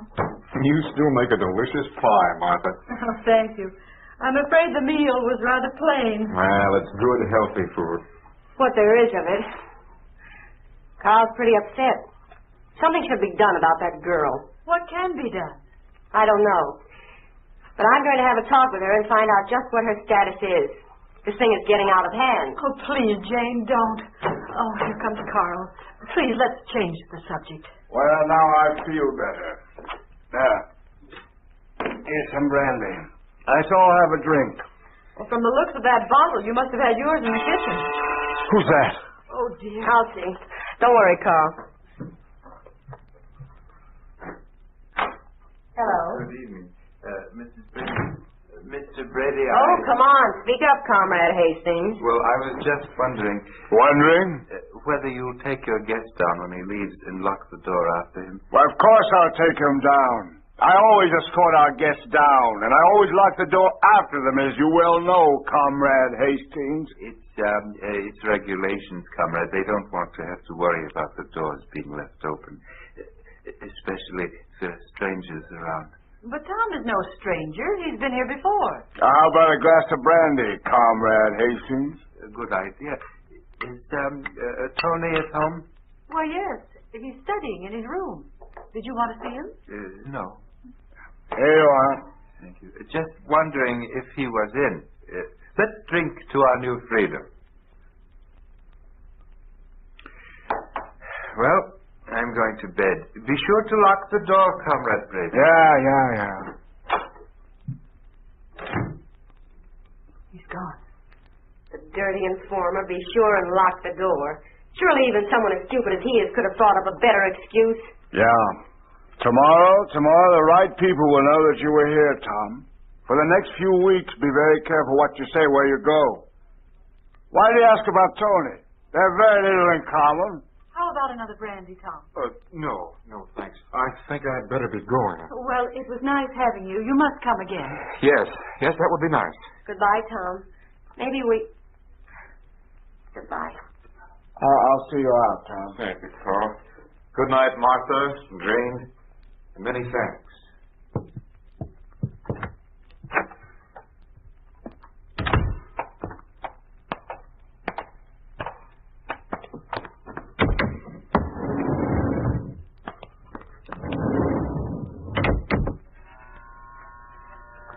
Well, I suppose all this has been somewhat of a shock to you.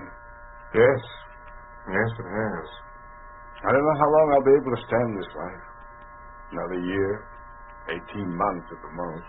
My savings will be gone. They'll throw us out of the house. Maybe they'll throw us out before. Maybe we'll all split up.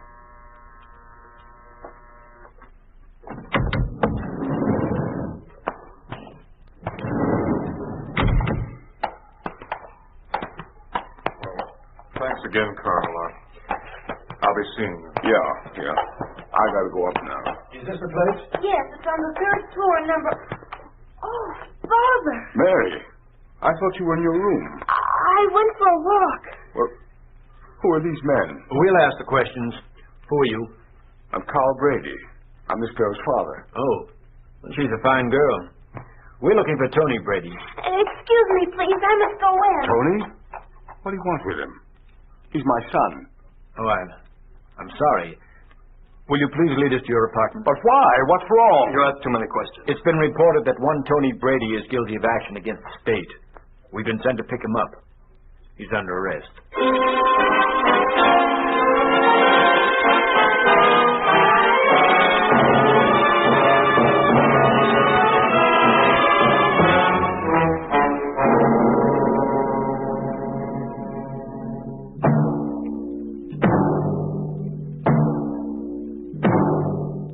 You have just heard the story of what happens to an average family under a communist regime.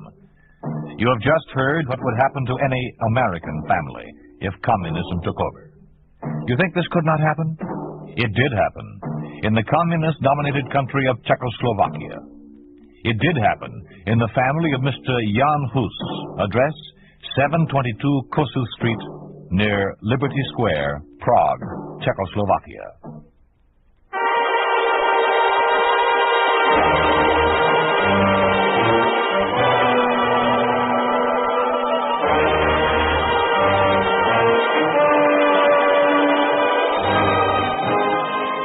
You've been listening to If Freedom Failed, starring Jay Novello as Carl Brady in Springfield Revisited. Music was composed by John Hicks, with musical direction by Michel Perrier. Springfield Revisited was written for If Freedom Failed by Henry Covell, produced and directed by Robert M. Young. Sergeant Lloyd Iyer speaking.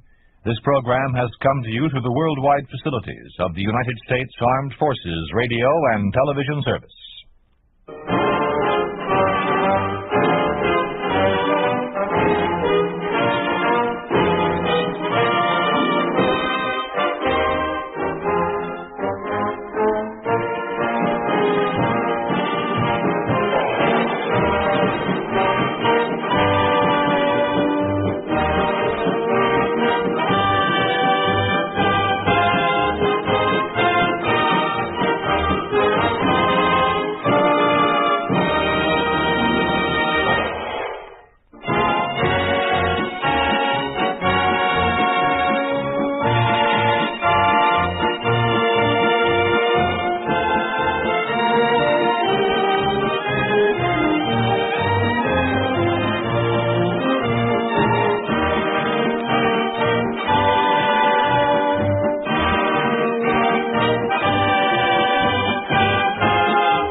freedom fails.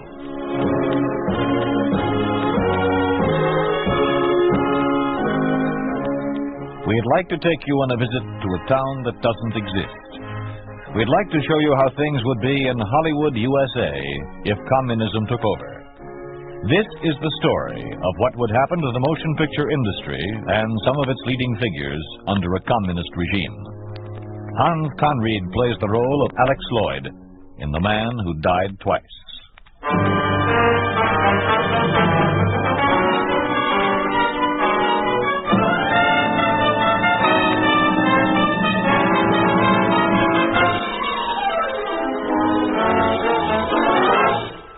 You didn't think I'd find you, did you? Tom, please. Please what? Let go of my arm. You're hurting me. What do you know about real pain? The real kind of pain. This is only momentary. This you'll forget. This won't burn holes in your inside like you did to me.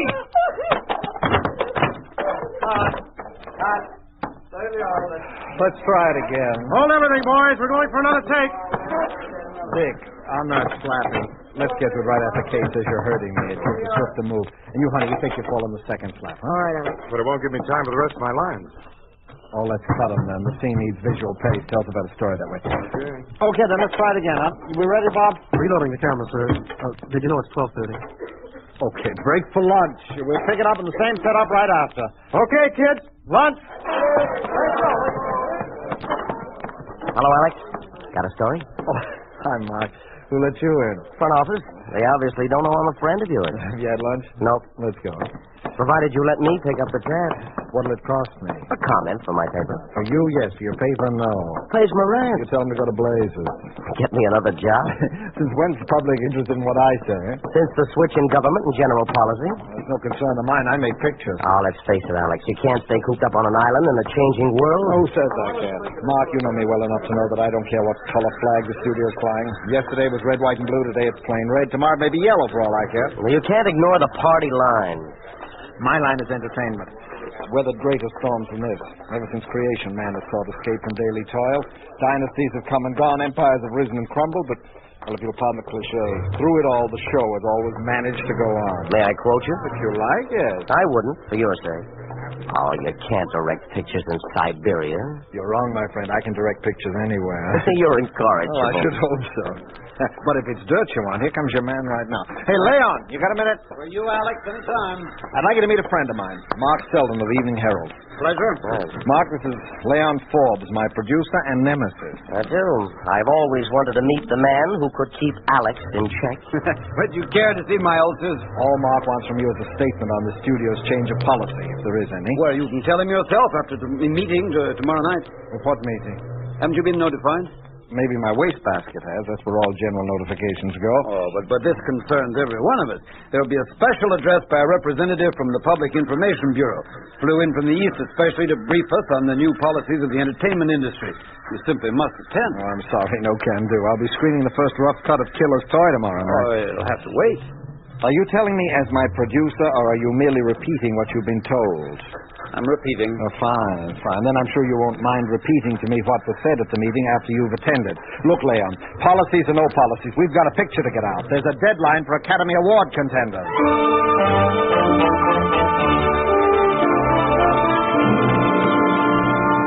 Therefore, gentlemen, never lose sight of the fact that your brainchild will become adult, conscious of its purpose as a citizen of the Soviet States of America, and must be ready to reap the harvest in the field of entertainment. I thank you. Oh, Mr. Forbes. Yes? May I see you for a minute? Oh, certainly, Mr. Dixon. I enjoyed your talk. Most informative. Thank you. It was a pleasure addressing such a distinguished group. However, I must confess I felt a bit cheated when I noticed one of your most prominent members absent. You mean Alex Lloyd? Yes. After coming all the way from the East, I certainly would have enjoyed meeting Mr. Lloyd. Well, we're rushing out a picture, and he simply had to work tonight. Well, my plane leaves at 1:30 this morning, but while I'm still on the lot, couldn't we pay him a visit right now? But watching him pick apart each reel with the cutter might prove rather dull for you. Oh, on the contrary. I'd be fascinated to watch him add that inimitable Lloyd touch.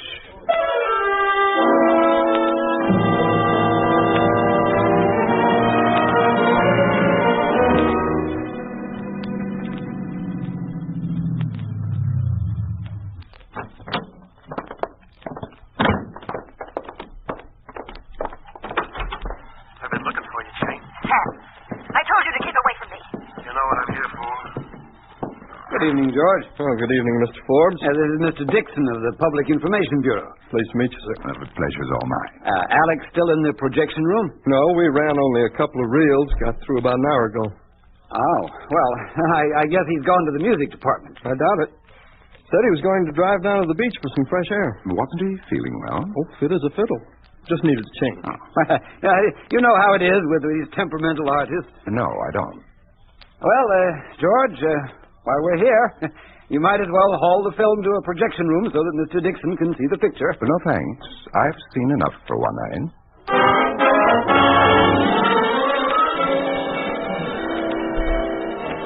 Hi, Nancy, honey. You busy? Not too. Got your pencil sharpened? Sharp as your wit. Then make like a columnist secretary. On your mark, get set, go. All of Hollywood once again feels that tingling sensation run up and down its celluloid spine, dash. The annual Academy jitters, period. Far be it from me not to join my fellow columnists' usual cry of predictions. I dare say that in view of Alex Lloyd's masterpiece, Killer's Toy, this year's presentations may be strongly reminiscent of the good old days when Gone with the Wind grabbed all the honors. No good old days, remember? All right. Let's rephrase it. I dare say that almost everyone connected with Alex Lloyd's Killer's Toy, naturally including the master himself, will clasp a little golden statue before that memorable evening will be over. And I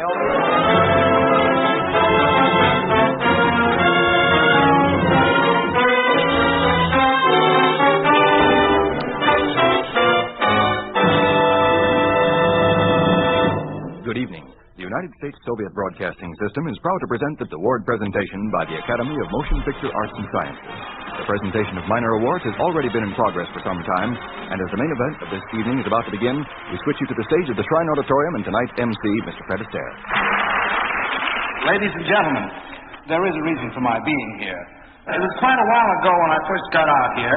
I guess the Academy Board thought that was as good a reason as any to choose an MC. Anyway, I am most grateful for the honor, and I'll try my best. During the year, newspapers carried stories on a number of weird and outlandish happenings inspired by the making of motion pictures. For instance, in January, a woman near Lakeland, Florida, told her husband she was going to the movies. She came out of the show, beat up a cop, and shot a drugstore clerk. In jail, she explained the whole incident by saying, "I always get a big kick out of Walter Pitcher." Enough of looking backward. Tonight is Oscar night. The prizes are being given for its most distinguished film achievement. The prize itself is a 10-inch statue worth $41. But it is fought for, prayed for, wept over. Believe me, Caesar's legions did not fight harder for the jewel of Gaul. These awards are arrived at by a carefully guarded system of balloting. 12,000 people took part in the voting this year. The nominations were made by the members of the Academy branches assisted by the Hollywood Guild. The final selections were voted by the nearly 2,000 members of the Academy.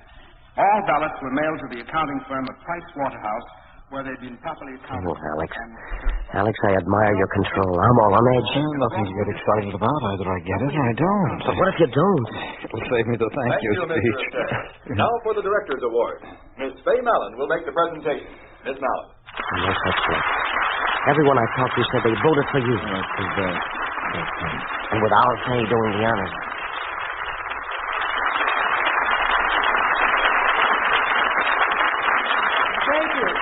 Thank you. Those nominated for the Best Directorial Achievement: Bert Carlson for Red Soil, Arthur Riley for The Walls of Hell, and Alex Lloyd for Killer's Toy. And now for the award. Mr. Astaire, the envelope, please. And it's Bert Carlson for Red Soil. Bert Carlson.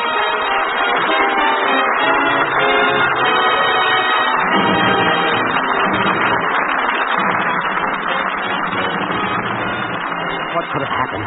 Bert's a good boy. I don't get it. Your picture caught the award in every other department. Maybe I don't live right.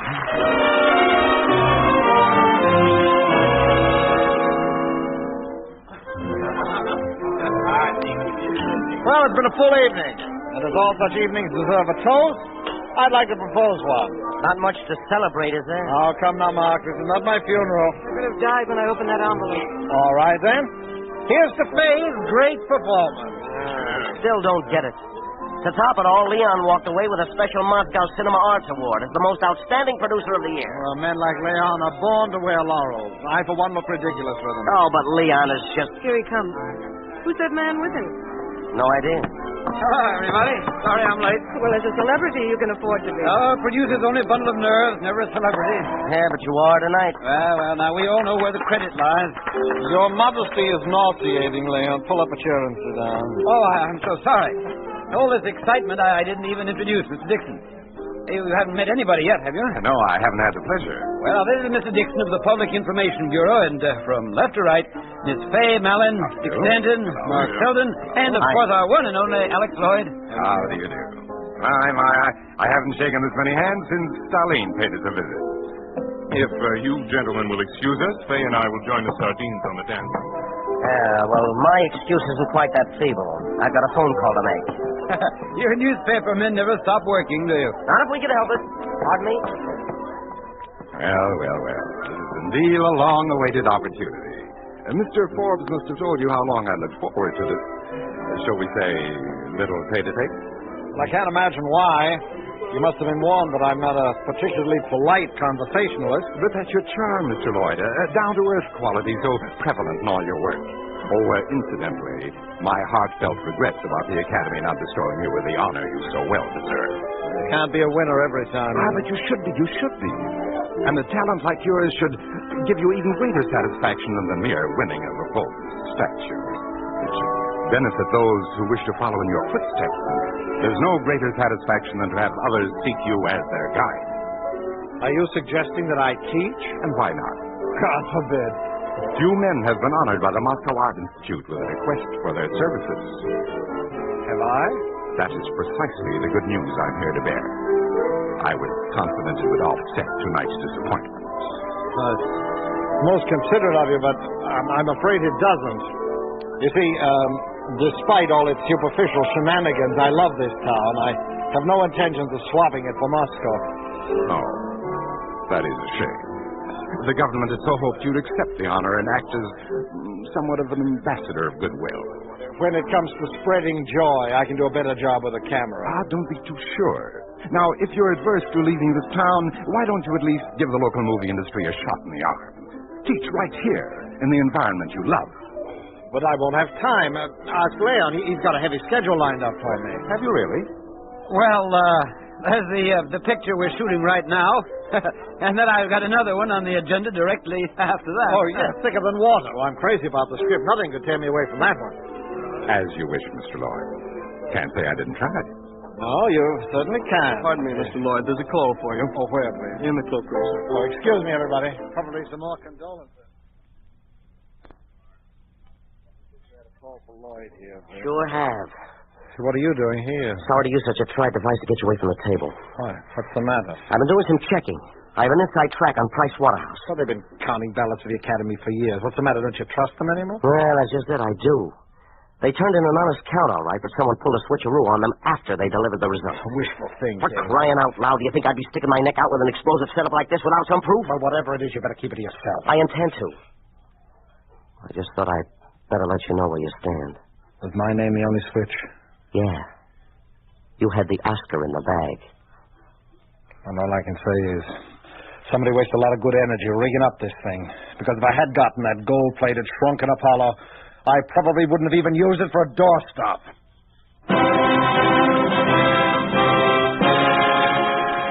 You are listening to The Man Who Died Twice, starring Hans Conried. A story of the way things could be if communism took over. A picture of what would happen to Hollywood, USA, under a communist regime.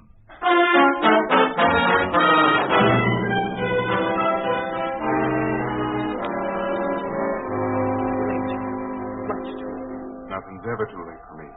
If the clock won't wait, I stop it. And baby, you know what happens when I stop something. This time you won't.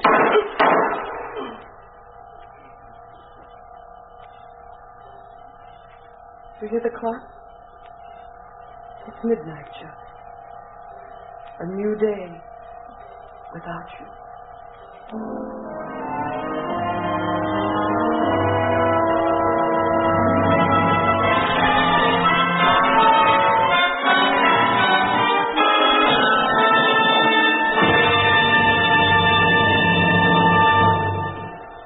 Well, what do you think? Well, there's a couple of rough spots. Nothing some minor retakes can't fix. Oh, I think it's great just the way it is. Well, what's the rush? An extra polish never hurt any picture. They won't show at the box office. Besides, it's high time for your vacation. Vacation? Well, now, you know you need a rest. You can't keep driving yourself like this much longer. Well, work never hurt me, and you know I can't wait to tackle thicker than water. I meant to tell you. It's been shelved. Shelved? Why? Well, the front office felt it to be too grim a subject matter this time. What better time is there than now, with all this gibberish about communistic ideology still flying thick and fast? What is storage does a greater selling job than any flag-waving brass band? What is timelier than the story of a capitalistic father and a communistic son? The clash within the same flesh and blood. I know it, but it's just one of those things where... come in. Mr. Lloyd? Yeah? Telegram, sir. Oh, thank you.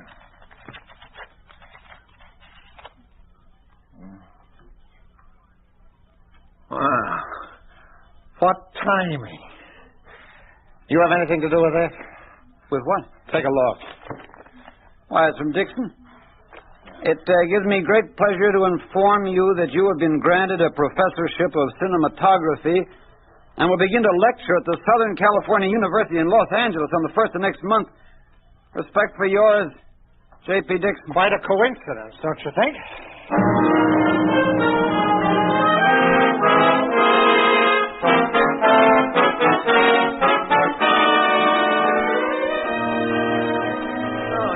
Jupiter as I live and breathe. Old celluloid brain himself. Where the heck have you been keeping yourself? What's the matter? Don't you read your own stuff anymore? You were the guy who blabbered about my being a loss to the movies and a gain to the university. I had no choice. Who has? Anyway, that's no reason for you to go into hiding. A man who has fallen into a manhole is not necessarily hiding. No, it couldn't be as gruesome as all that. I hear rumors that you may make another picture. Well, I may be permitted to, is more precise. To rope down that manhole. Grab it, Alex. What do you think I've been doing? When it comes to craving a camera, my pride takes a back seat. It took some finagling, though. Yeah? I'm not much a man for pleading, but I finally gave Dixon a heavy dose of it, claiming that I couldn't keep on teaching without some practical experience keeping me agile. What's it going to be? Thicker than water. Your pet project. Some Christmas gift, huh? The return of what's been taken from you is hardly a gift. Think they'll put a ball and chain on it? Maybe, but I'll be carrying a file.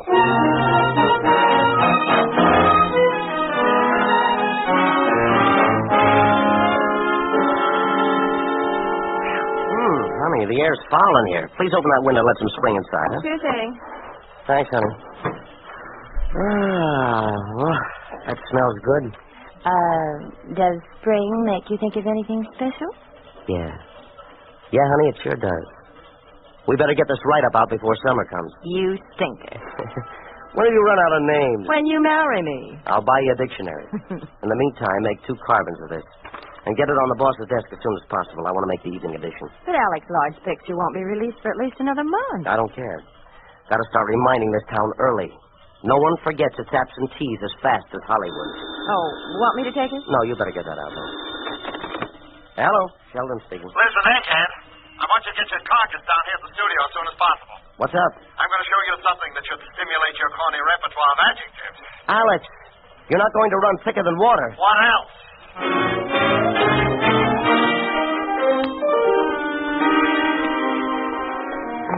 It'll be running projection room 6. It's just over here. Tell me, Alex, just between you and me, how'd you feel about it? Like old times. Oh, here we are. Oh, what the heck is the projectionist? Hello, anybody here? No, Alex, he's gone home. Home? Yes, I told him to. Well, you're crazy. We got a running all set for 2:30. Oh, there won't be any. Is this some kind of a gag? Well, I wish it were.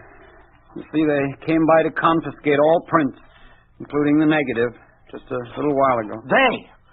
Who's they? A couple of men from Dixon's local office. But they can't do that. I'm afraid they can. You mean to tell me you just stood by and did nothing while they carted it away? Well, what could I do? They had a warrant and certified instructions by Dixon. Now, who does that man think he is? But, Alex, I had to do it. They could have shut down the studio. You know how... Well, you didn't have to give him the negative. To make some sacrificial offering, why didn't you give him some of this trash? Listen, man, a love for black, please. Alex, jockey. You're smashing the later. These please. Contribution to communism. You always like medals. Come on, Mark. Let's get out of here.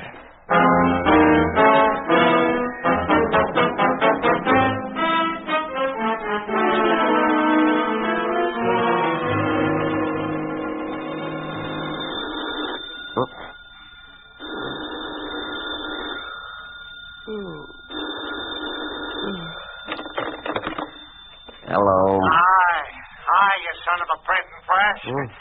What you doing? Sleeping. What else would I be doing at 3 in the morning? Sleeping the nocturnal waste of mankind, sleeping away the hours of darkness while life's mysteries step out of the shadows. Huh? What the devil are you talking about? You put on your clothes and come on over. The time has come to talk. Okay, I'll be over.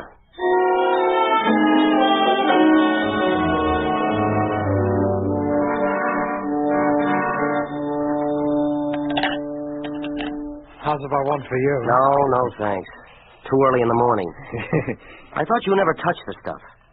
Since when the change? Since I haven't been feeling good. Well, that makes sense. You think a steady diet of booze will do the trick? It may. Doctor can't help me. Doctor? You mean you've been seeing one? No. Can't find anything wrong organically. I could have told you that. Look, all you need is some rest. Rest? Rest? That's all I've been getting. Ever since Mr. Dixon decided that thicker than water was unfit for public consumption. Well, you should take some time off anyway. You know, from lecturing at the university again. Lecturing. Rapping off some imbecilic theses about the technique of directing, textbook monotony without a soul, a class full of eyes peering at you, searching my face for something that isn't there. It'll be all right, Alex. You'll feel better about it tomorrow. Oh, you think I'm drunk, don't you? Well, my tongue may not be glib, but my head's as clear as a lens. They may have tried to shroud the naked eye with complex deception, but I can still think with my eye. I can see all the beauty of life that has been and could be. How the two-legged creature called man has yet not completed its process of evolution. Oh, how a camera could record this struggle for our daily bread, and how the parasites make of this struggle a vicious device for their own personal gain. All right. Now you know my sickness. It's too much thinking. You're not alone. We still have one last weapon. Truth. Truth. Look how that failed and thicker than water. I was objective. I showed both sides of a story. Both had their faults, the capitalists as well as the communists. Oh, but no. No communist is ever bad. You hear that? No communist is ever bad. That's a good one, huh? That's a good one. Hey. Take it easy. You're going to have an accident and choke to death.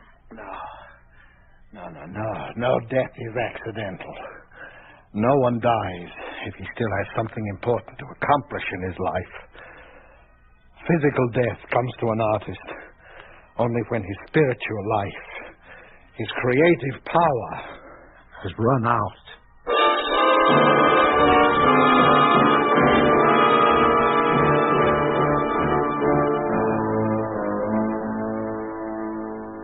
Some more coffee? No, thanks. Mark, don't you think you'd better quit?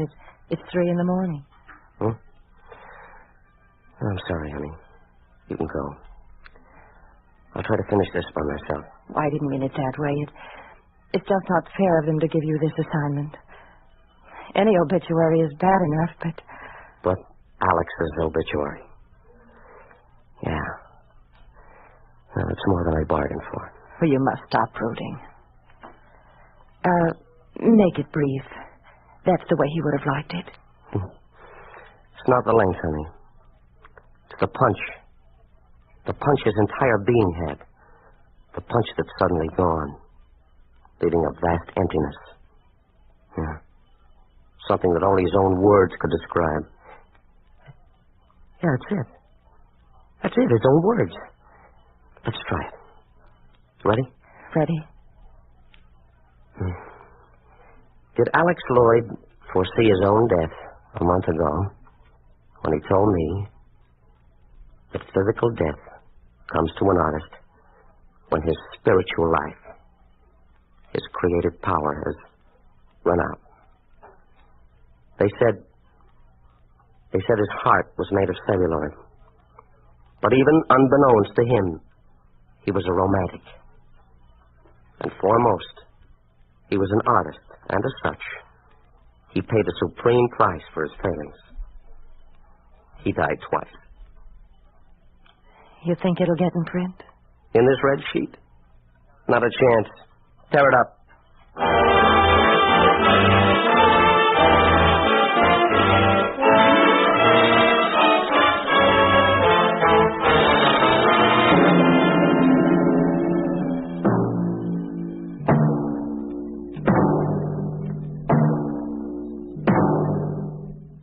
You have just heard what would happen to the motion picture industry under a communist regime. You have just heard how one of its creative members would perish under its yoke. You think this could not happen? It did happen in the communist-dominated country of Russia.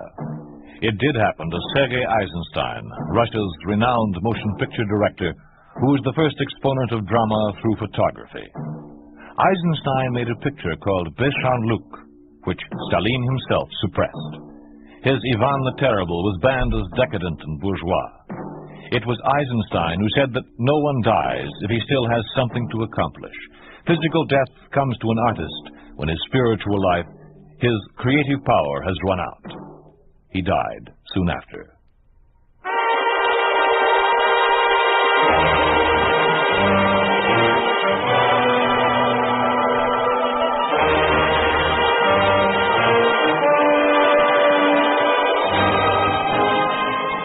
You've been listening to If Freedom Failed, starring Hans Conried as Alex Lloyd in The Man Who Died Twice. Sidney Miller was Mark, Bill Bissell was Leon, and Don Randolph was Dixon. Others in the cast were Janet Logan, Marjorie Hochel, Ken Allen, Lamont Johnson, Floyd Howard, Joe Cranston, and Leroy Leonard. Music was composed by John Hicks, with musical direction by Michel Perrier. The Man Who Died Twice was written for If Freedom Failed by Peter Brook, produced and directed by Robert M. Young. Sergeant Lloyd Eyre speaking. This program has come to you through the worldwide facilities of the United States Armed Forces Radio and Television Service.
freedom failed.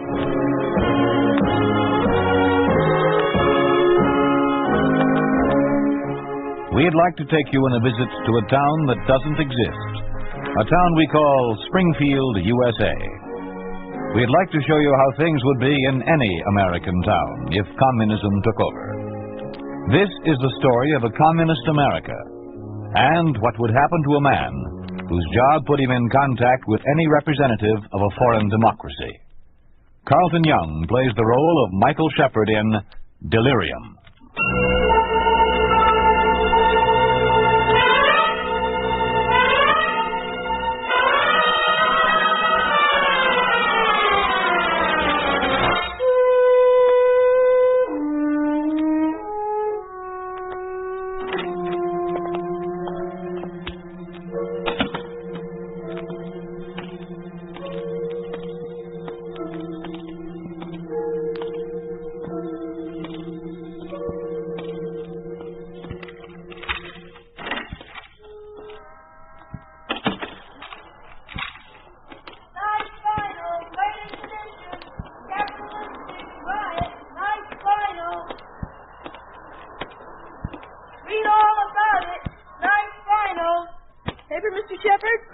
Sure thing, Charlie. Here you are. Working kind of late tonight, huh? I might as well. I had to kill some time. At the legation. Some place to kill time. Well, you know of any better? Sure do.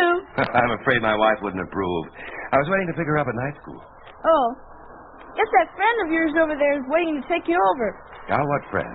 Been sitting out there in the car, watching the entrance for the last 20 minutes. That's all? I don't know him from Adam. Besides, I brought my own car.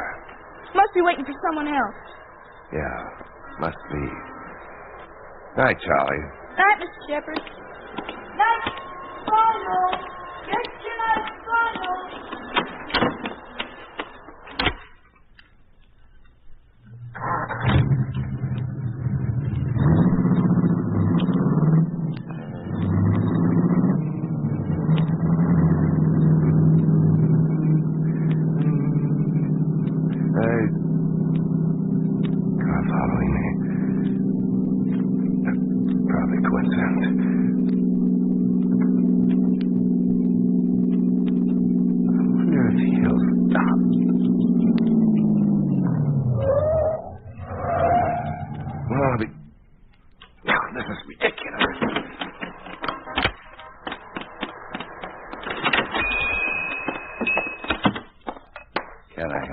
May I use your phone, please?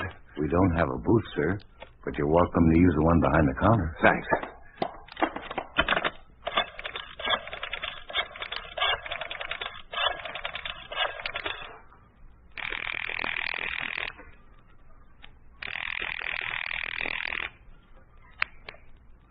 Hampton University. Mrs. Shepard, please. She's a pupil in medical class. Sorry, sir. We are not permitted to face pupils during session. Class will be over in 20 minutes, though, and... Then please give her this message. Her husband was delayed and won't be able to pick her up. He'll meet her at home later. Any particular time, sir? There's no telling. I beg your pardon, sir? Just tell her I'll try not to be too late. All right, sir. Can I help you, sir? Oh, thanks. Just browsing. Hello. Give me the police, please. What can we do for you, Mr. Shepard? Huh? You did ask for the police, didn't you? Well, here I am at your beck and call. 16 Precinct, Sergeant Roston talking. Never mind. I'm Lieutenant Caden. Here, my credentials. Police intelligence. Am I to consider myself arrested? Of course not. Then why have you been following me ever since I left the legation? Oh, merely a precautionary measure, Mr. Shepard. Precautionary against what? I don't seem to recall having asked for protection. Well, it was our own contention that you require protection. Well, this is preposterous. I'm perfectly capable of judging I believe it would be easier for you to understand if you were given the facts at the station. All right, then I'll come down there tomorrow. Well, we think it would be safer if you'd come along with me right now. Safer for whom? All of us, Mr. Shepard. All of us.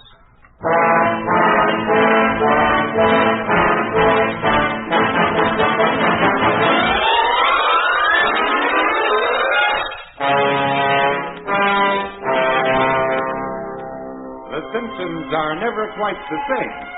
just as the cause can be traced to a variety of sources. As I said, delirium is primarily a mental disturbance characterized by illusions, hallucinations, and incoherent, rambling speech. Oh, yes, Mrs. Shepard, you have a question? You pointed out alcoholism or the toxemia of any severe illness as being the primary cause of delirium. Can it be induced only by physical misfunction? An interesting point, Mrs. Shepard, because only as of late has medical science attributed many physical ailments to a psychosomatic condition, which of course in turn may lead us to believe that even a fever can be induced by marked emotional strain. And as you know, a fever is usually the first stepping stone to delirium. In other words, a poisoned mind can do as much harm as a poisoned body. And therefore, it is interesting to note that... Yes, I repeat, and therefore it is interesting to note that all you lucky people are once again saved by the bell. Good night, everybody. Professor Bradford, you're getting more devastatingly informative by the lecture. I should have brought an apple. Well, being the apple of my eye, you'll do nicely. And you may quote me to your husband. Walk me outside and tell him yourself? Ah, the eternal triangle. They want to cause a scene, huh? That'll be a day. Oh, I don't know. I'm sure Michael is quite capable of a jealous emotion. Who can tell? With the nervous strain he's been under, anything could happen. Nervous strain? Oh, Mrs. Shepard, your husband called and said he wouldn't be able to pick you up tonight. Oh, what did I tell you? He found us out. Did he say why? No, he just said he'd see you at home later on. No, none of that irate wife pose. He probably had to work late. Oh, not tonight, Chris. Will you please drive me home? Well, of course, Kathy. I don't mean to pry, Kathy, but why couldn't Mike be working late tonight? He had planned a special evening. Today is our 5th anniversary.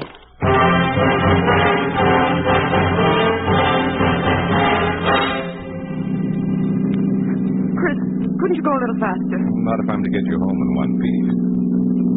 Kathy, let's look at this sensibly. Aren't you making a mountain out of a molehill? I wish I were. Well, everyone can be detained once in a while. Oh, but this is different. Don't tell me old Casanova Shepard is stepping out of it. At least that I could fight. But this tension, this fear that's been hovering over us the last few weeks is something out of reach. A day hasn't passed that we haven't talked about it. Always wondering if it'll happen, when it'll happen. How long will they let him do it? You mean his job at the Swiss legation? Yes. Oh, I've asked him to quit so many times, but he simply won't hear of it. That's what makes him the guy you love. Yes. Yes, but that won't bail him out of Siberia. As long as he's a citizen of the American Soviet Republic, neither will the Swiss legation. Oh, let's face it, Brad. Nowadays, being in the employ of anyone representing a democracy is practically treason. All right, here we are. Now, look here, Kathy. If things were that radical, Mike would hardly have been allowed to hold on to his job this long. But it's probably nothing to the entire situation. In a couple of hours, you'll be home and you'll be laughing about this. So, why don't you go inside and wait for him, huh? If he doesn't show up, you can always call me. I'll be home. All right, Chris. Hey, look over there. Isn't that Mike waiting for you? Where? Over there, right next to that fence. That isn't Mike. You sure? Well, he never wears a hat with the brim turned down. Oh. Maybe I'd better take you to the door. I see our gloomy friend is leaving. Obviously a jilted lover. I wonder. No, there you go again, letting that lively imagination run away with you. Maybe so. Only remember, we may be ordinary people, but these are no longer ordinary times. Good night, Chris. Good night, Kathy.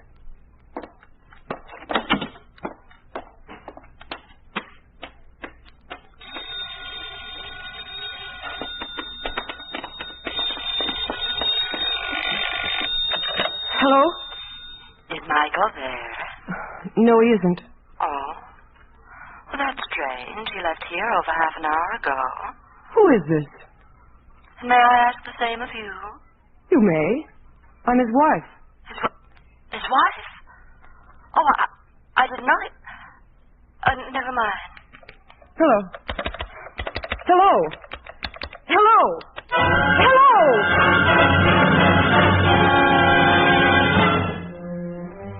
How'd it go? Like a charm. fell for it all the way. Good. Call her again in about 15 minutes. Only this time hang up the moment she answers. Keep repeating this every 15 minutes thereafter till I return. I'll be in the next room. Very well, sir.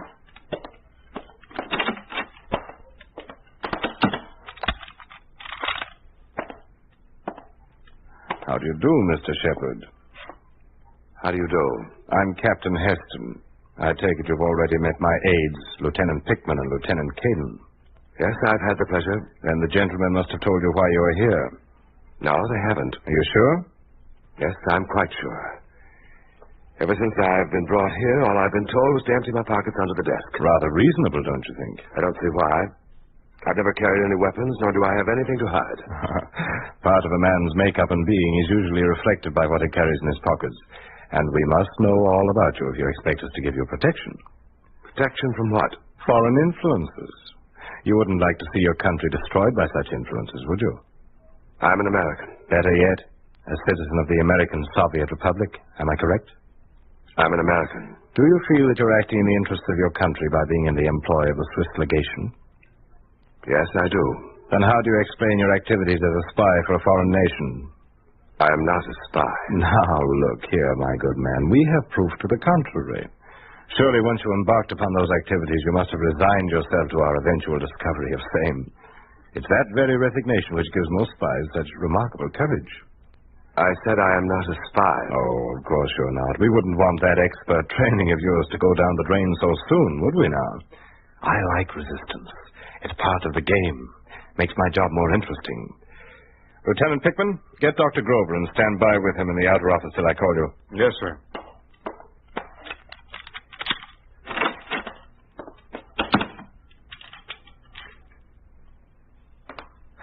All right, then. Let's have another look at your file.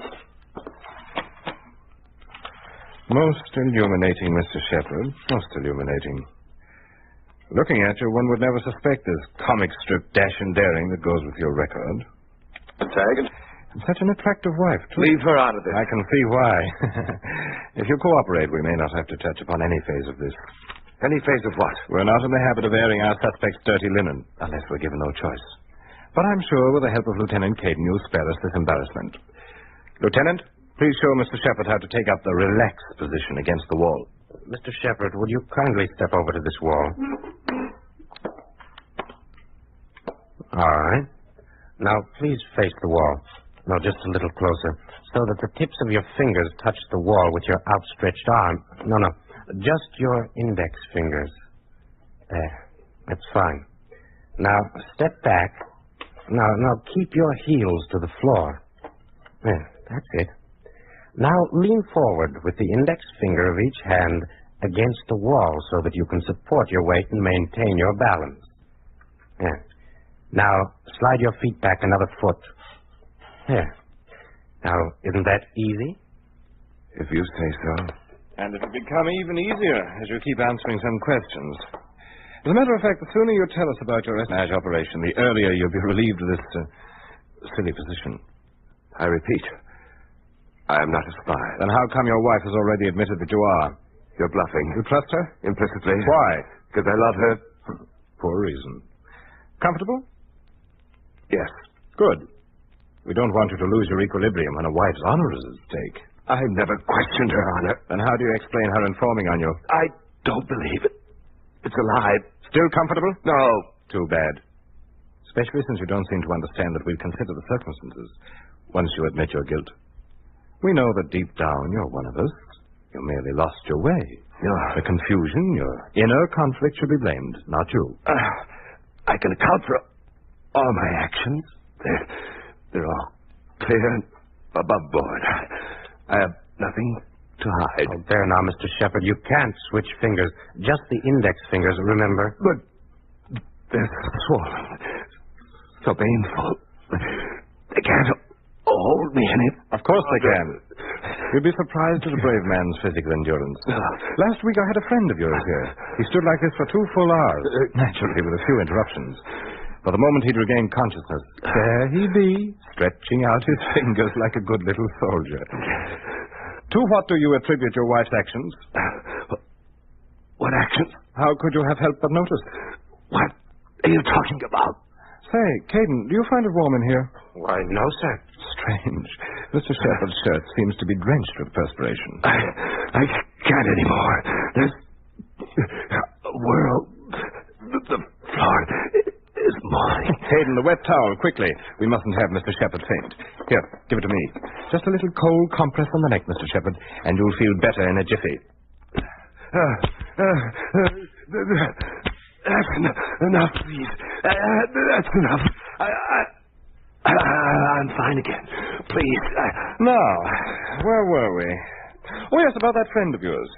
He finally told us all about how he collaborated with you. I have not collaborated with anyone. You mean to tell me you don't remember Charles Martin? I don't know any Charles. Mr. Shepard seems tired. Let's get him a chair.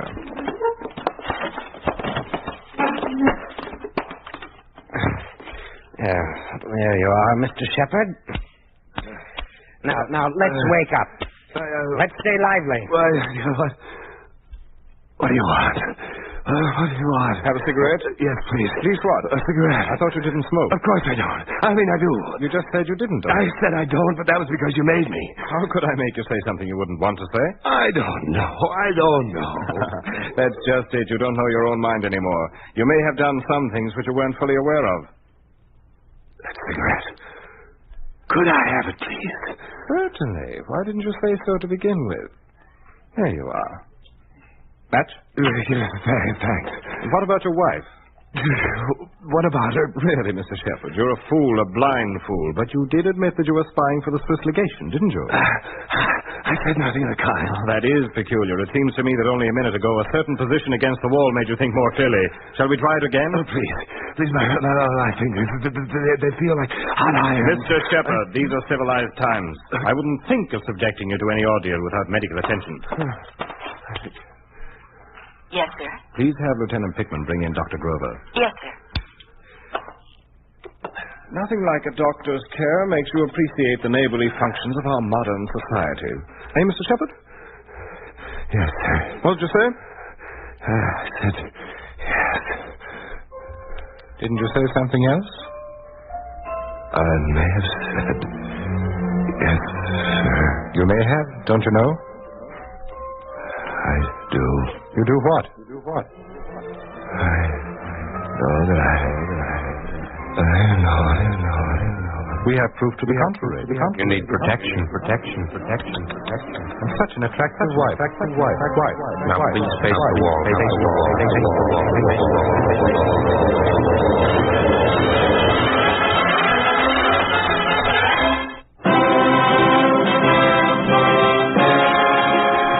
You are listening to Delirium, starring Carlton Young. A story of the way things could be if communism took over. A picture of what life would be like under a communist regime in an ordinary American town. A town we call Springfield, USA.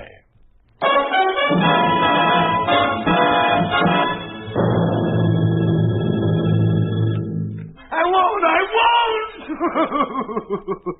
It's all wrong. I was just doing a job. That's all right, Mr. Shepard. Everything is going to be just fine. Who are you? Why, I'm Dr. Grover. I just this minute came in. I didn't know. Of course you didn't. You're upset. Now, you'd like to get well, wouldn't you? I guess so. So, why don't we just dig deep down to the real root of all this trouble, eh? You're a psychiatrist. Naturally. There's nothing wrong with my mind. That's precisely what I'm here to find out. Remember now, I'm your doctor. Yes. You must have the truth. Why are you worried about your wife? Not. You are? Only your subconscious won't let you admit it, eh? Admit what? About your wife and Professor Bradford. What about them? Calm now, Mr. Shepard. I'm your doctor. We must set aside pride and vanity. You and I both know you're considering Bradford your best friend. Yeah, but haven't... It hurt to learn about his relationship with your wife, didn't it? Chris? Oh, don't make me laugh. But you're laughing already. What else can I do? You don't expect me to believe this? There is nothing to believe. You've known it all along. It's been gnawing at your insides for weeks. That's why you couldn't help yourself. You had to seek some reckless adventure, be a figure of importance in an international intrigue. Your ego needed a shock treatment. It had to be bolstered to overcome its wound. Indeed, Mr. Shepherd, that's how spies are born. Only we understand the process of birth, the many circumstances which remove the criminal label. Now, you see this paper here? It merely gives the facts. The only thing missing is your signature. Really nothing incriminating about this, just something for the record. What sign it? Oh, it's your conscience, Mr. Shepherd. Your conscience must shed its burden. Isn't that correct, Doctor?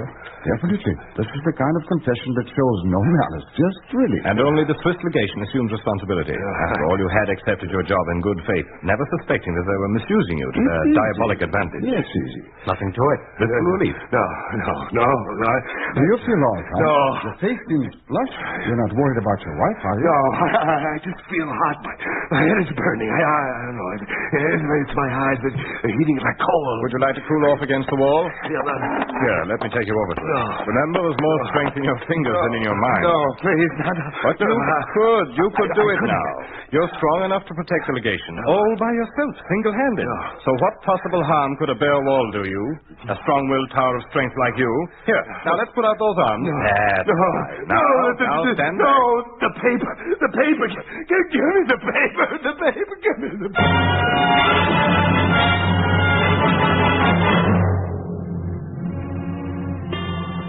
One, 2, 3 o'clock. Oh, Chris, what am I going to do? Please, Kathy, let me give you a sedative so you can get some rest. Nothing else can be done till morning, and I'm sure by then there'll be a very simple explanation for all this. Oh, I'm so glad you came over. I don't know what I would have done without you. Are you sure there was nothing familiar about the voice of that woman? It could have been just a gag played by a friend of yours. No. You know how sharp my sense for voices is. If anything, it betrayed a deliberate, malicious trick. And that's what makes it so frightening. Mike hasn't the makings of a backdoor lover. If there was someone else, I would have read it in his face the day it happened. Wait. I think I heard the front door. Michael, is it you? Hi. Were you expecting someone else? Oh, Michael, where have you been? Please, Kathy, not now. My head. I've got to lie down. Oh, Michael, what did they do to you? I knew it must have been them. It was all rigged up that way. Rigged up? Who's in the living room? Chris, we've both been waiting for you. Oh? Oh, you had us worried sick. I bet. Michael, what's the matter? Nothing. Michael, it's good to see you. You gave us quite a fright. I did. You look kind of peaked. What on earth happened to you? The long expected. Secret police. Yes, with all the trimmings. The wall and everything. The wall. Tell me, Chris, have you ever faced a wall? Here, Michael, you've got to lie down for a while. Take your hands off me. Darling, Chris is only trying to help. Like he's helping himself to you? Michael, what are you talking about? Let me see this. Have your secrets, huh? Even when I'm still in the room. Oh, darling, you're not well. Not please. well. Suits you fine, doesn't it, Chris? Only I'm well enough to... Michael! Stop it! Stop it! You're choking him! Oh, Michael, please! Whatever they make you think it isn't true! What else could you say? Oh, listen, please! He tried to make me believe you were with another woman. They had us all here! Michael, they had us all here! Michael! No. Oh, it isn't true. But it is. They said it. I signed it. It's a confession. I'm a spy. That's what they said. I signed it. I signed it. Michael, where are you going? I don't know. Mike, wait. Oh, Chris, what are we going to do? I'll go and try to bring him back. In the meantime, call Dr. Levin. A fever, the hallucinations, it has all the earmarks. Delirium? Yes, a very special kind. You could call it menticide, a psychological method of breaking down the mind.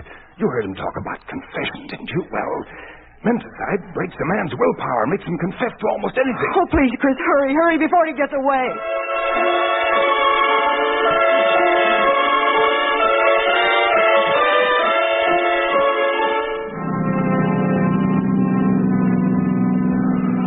You're too close on his tail. You better slow down a little.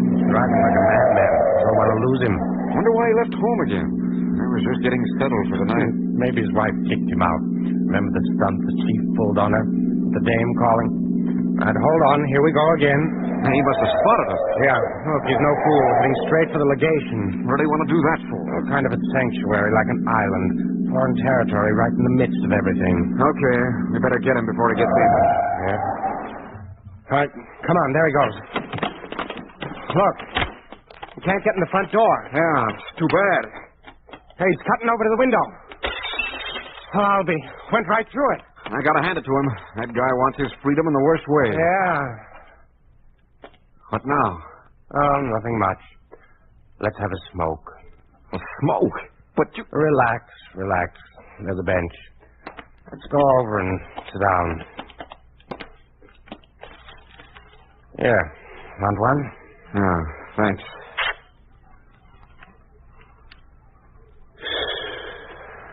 Well, where do we go from here?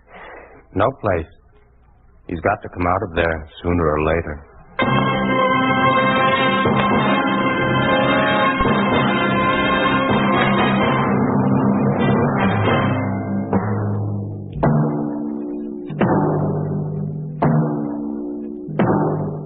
You have just heard what would happen to any American under a communist regime if he were employed by a foreign legation. You think this could not happen? It did happen in communist-dominated Bulgaria. It did happen to Michael Shipkov, who was employed by the U.S. legation. Michael Shipkov was arrested and forcibly persuaded by the secret police to sign a false confession of espionage. After the interrogation, he returned to the legation to make a written report of what he had been forced to do.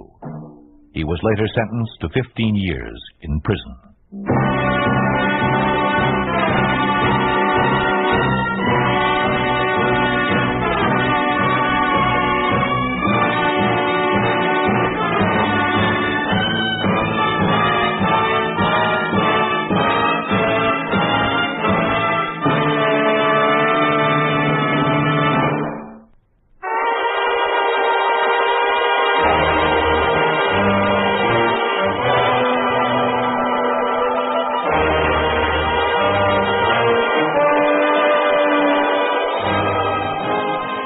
You've been listening to If Freedom Failed, starring Carlton Young as Michael Shepard in Delirium.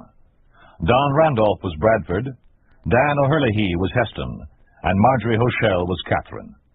Others in the cast were Paul Richards, Fay Baker, Michael Mark, Byron Kane, Jim Nusser, Lamont Johnson, and David Duval. Music was composed by Earl Lawrence, with musical direction by Michel Perrier. Delirium was written for If Freedom Failed by Peter Brook. Produced and directed by Will Scott. Sergeant Lloyd Iyer speaking. This program has come to you through the worldwide facilities of the United States Armed Forces Radio and Television Service.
freedom fails.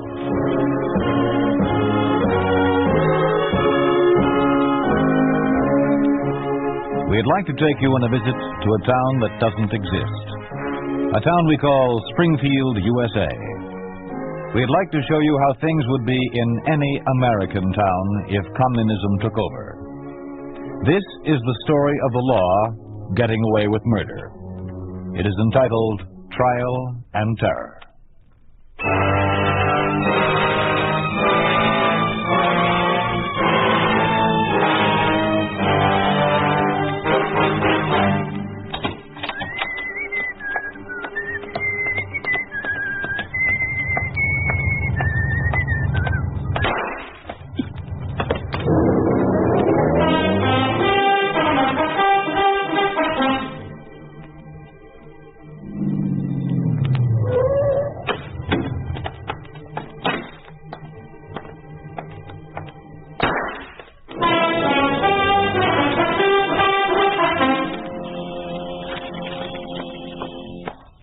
All right. Hello, Michael. Well, Claire, this is a pleasant surprise. Come on in. Thank you. The others haven't gotten here yet. Others? Yes, George Ketchell and Tom Denning are coming over. What is this? Some kind of a surprise party? Well, I'd rather wait until the others get here and let George do the talking. Oh, then this isn't a social call? No, Michael, it isn't. Well, I'm disappointed. I was tickled when I opened the door and saw you. Well, I expect that's Tom and George now. Oh, excuse me, I'll let them in. Hello, Michael. Hello, George. Hello, Tom. Michael. How are you? Come on in. Claire said you were coming. Hello, Claire. Hello, George. Hello, Tom. Did you explain to Michael? No, I left that to you. Mind if we sit down? No. Excuse me for not asking you. But you've got my curiosity up. What's all this about? Well, we've been selected as the committee to ask you to take over as leader for the farm party. What? Oh, wait a minute. Do you know what you're asking me to do? Yes, we're asking you. You're asking me to commit suicide. Michael, your father gave his life. Your brother gave his life. Are you afraid? It's not a question of being afraid. Well, then, what is it? There's no chance to fight communistic dictatorship. That's not what your father and your brother thought. They proved my point with their lives. Michael, you are afraid. No. I just don't like to see a lot of people die unnecessarily, including me. I'm glad to hear you say that. Well, that's the way I feel. Good. In that case, you wouldn't want to see unnecessary famine and bloodshed. Of course not. And it's up to you to take over as leader of the farm party. Why? Tell them, Tom. Well, very reliable information from the grapevine informs us that since the commies here in Springfield have come into power, they're planning on taking over the farmers. It's the same pattern they've used in Bulgaria and other countries. They're making plans to confiscate the farmers' land and reduce them to slave labor. Are you sure? Certainly. You don't suppose we'd go off half-cocked on a vital matter of this kind, do you? The farmers aren't going to take it lying down. What do they intend to do about it? They've decided to resort to mass destruction of crops. Well, that's mass suicide. Sure. Michael, you can stop him. How? Your father was leader of the farm party. Your brother followed in his footsteps. Well, Peter's at the head of the party will give the farmers a chance to win an election. And the farm vote might be strong enough to win over the communist vote. We want you to run for senator. Michael, please. You have a good chance of being elected. What assurance have I that I'll live that long? None. My father failed. My brother failed. They tried to fight communism. It's up to you to take up where they left off. Perhaps, but first I'm going to try another method. Well, what other method is there? Cooperation. What? Are you kidding? You were Peter's cooperating with the commies. Davies did, and today's lieutenant governor. He's a traitor to the cause he fought for. All right, so he's a traitor. But you don't think I'll turn traitor, do you? Well, do you? No, Michael, I don't. If I can gain power by cooperating, I can use that power to protect the farmers. Is that your answer? Yes. Let's go. Wait. Davies was a friend of my father, a friend of my brother. I know him. I can talk to him. Let me try. Davies is a communist. You can't reason with communists. But just let me try. If I find cooperation fails, I'll fight.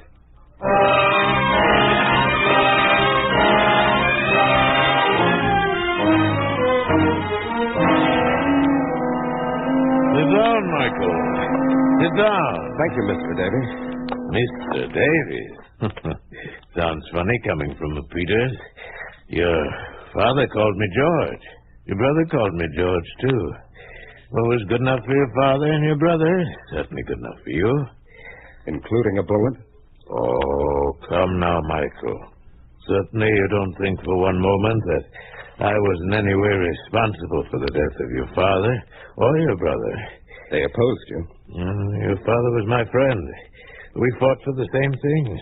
Well, I'm glad to hear that. I wanted you to know it. In that case, you wouldn't hesitate to help me, would you? Certainly not. To the memory of your father. I've been asked to take over as leader for the farm vote. Excellent, excellent. The farmers are aware of the directives that are to be issued. If those directives are carried out, it will reduce the farmers to slave labor.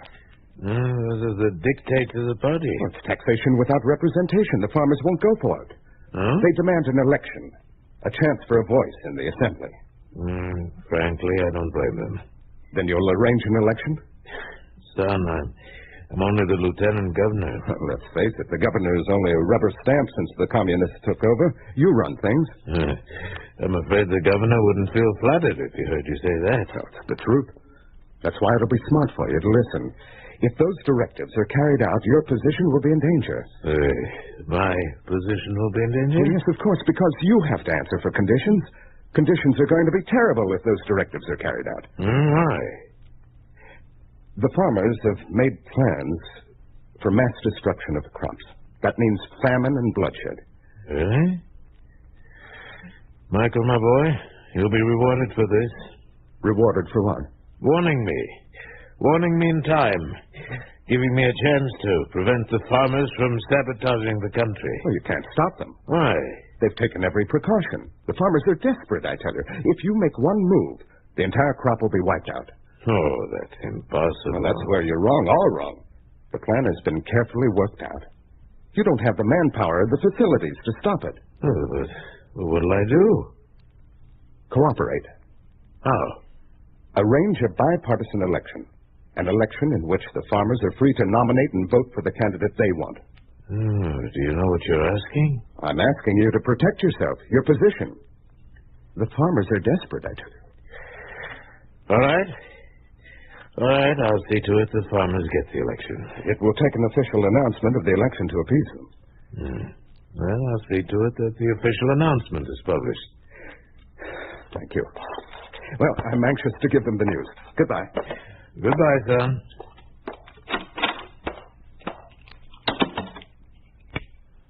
Vegas? Yes, sir? Did you get that? Yes, sir. The whole thing was recorded. Good. He's a bigger fool than his father or his brother. Yeah. What are you going to do about the election? Do? Farmers will have the election. The fools.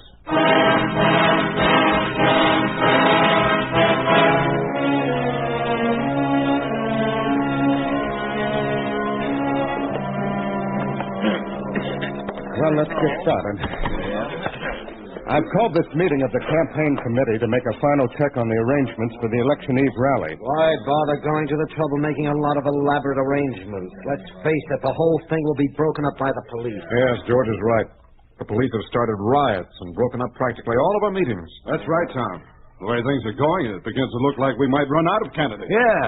First they refuse to let us nominate candidates for the key executive positions, then they make wholesale arrests of the candidates they did let us nominate. I'm beginning to think these meetings are a bad idea from the standpoint of the people. Every time we hold a meeting, more of them get their heads in a sling as a result of being beat up by the police. I warned you, Michael. Davy's idea of cooperation is coercion. Now listen to me, all of you. Perhaps I've been a fool, but I did get the farmers the election. Sure, the police broke up our meetings and arrested some of us. But it's given the rest of us a chance to rekindle the hope for freedom in the hearts of a lot of people. A chance to speak the truth, which I don't have to tell you would have landed the whole lot of us in jail for treason, except for the fact that the commies evidently thought we were using their methods of buttering up the public with idle election promises. We not only reached the farmers, but the others who are anxious to break the stranglehold of communism. We're not going to stop now. We're going through with the rally and win the election.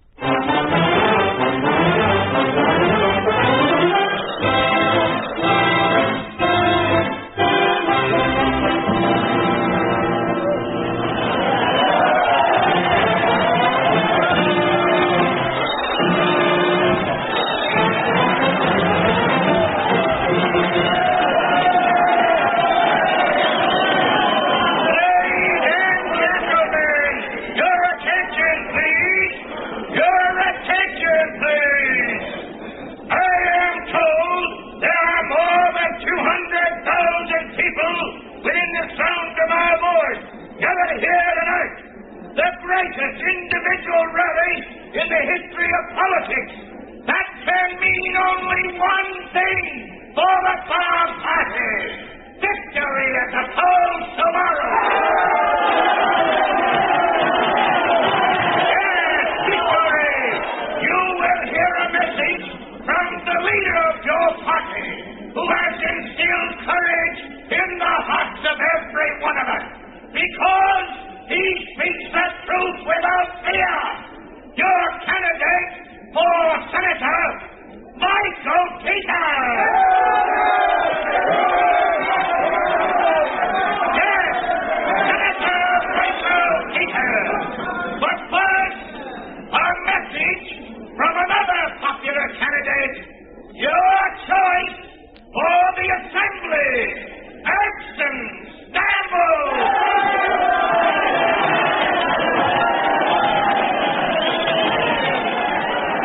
Ladies and gentlemen, friends, freedom-loving people, this gathering here tonight proves that in spite of being terrorized by the minions of communism, the cry for freedom cannot be silenced.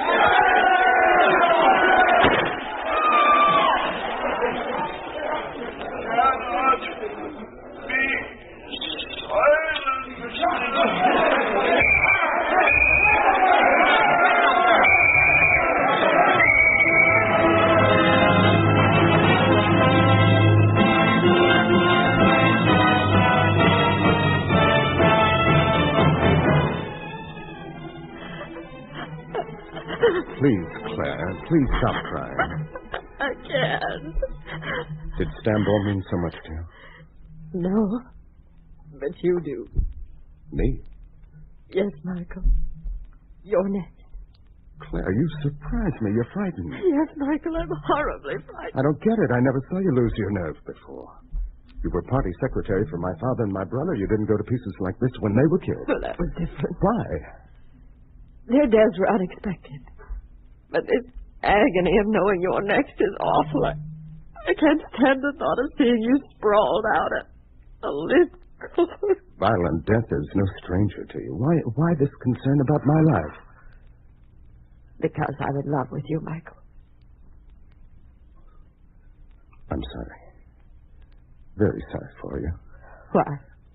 I can't offer you anything but the prospect of being a widow. I know. But I had to tell you. In a way, I'm glad you did. I saw it in your eyes, but I was afraid to recognize it, afraid I'd admit I love you. But why be afraid to admit it? Because you don't willingly risk the life of the person you love. If they find out I love you, they'll strike at me through you. I'm not afraid, Michael. I refuse to make you a target.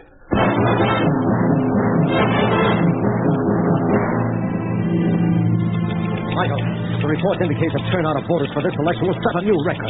Yes, but how many of them will get a chance to vote? Hey, there's been rioting reported in the 43rd District. 108th District reports scores of voters injured in rioting. 71st District reports riots in progress.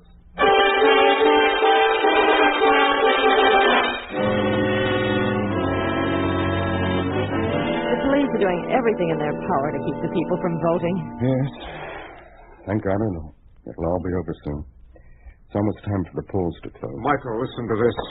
What is it? Report just came in from the farm districts that the indications are that lines of voters blocks long won't get a chance to vote. Why not? The police are asking a lot of unnecessary questions to slow down the voting. Well, we can be thankful for just one thing. Oh? What's that? That they didn't think of it sooner.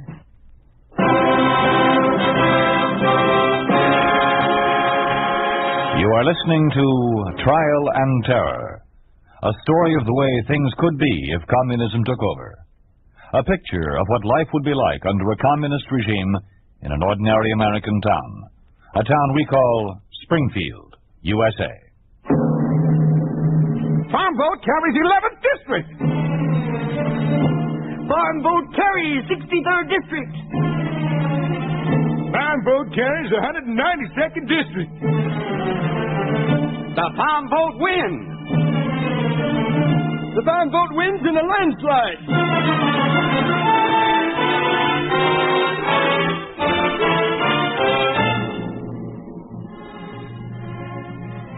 Well, Senator, here's your first official communique. You won't like it. What is it? You'd better read it for yourself. This is to inform you that of this state. My dirty rat. Easy, Michael. I'll see about this. What are you going to do? Talk to David. Michael, please. Be careful what you say.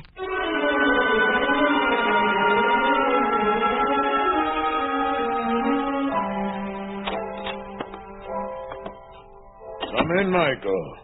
Come in. Sit down. I want to talk to you about the order you issued to seize the farmers' crops. Sit down, Michael. Take it easy. You'll live longer. That's a threat, isn't it? Yes. Matter of fact, it is. Glad we understand each other. You don't frighten me. No? Would jail frighten you? You can't arrest me. Or have you forgotten I'm a senator entitled by your own law to political immunity? Oh, yes. You did win the election, didn't you? Did a fine job. You're a fine leader. Finer leader than your father was. Also a bigger fool.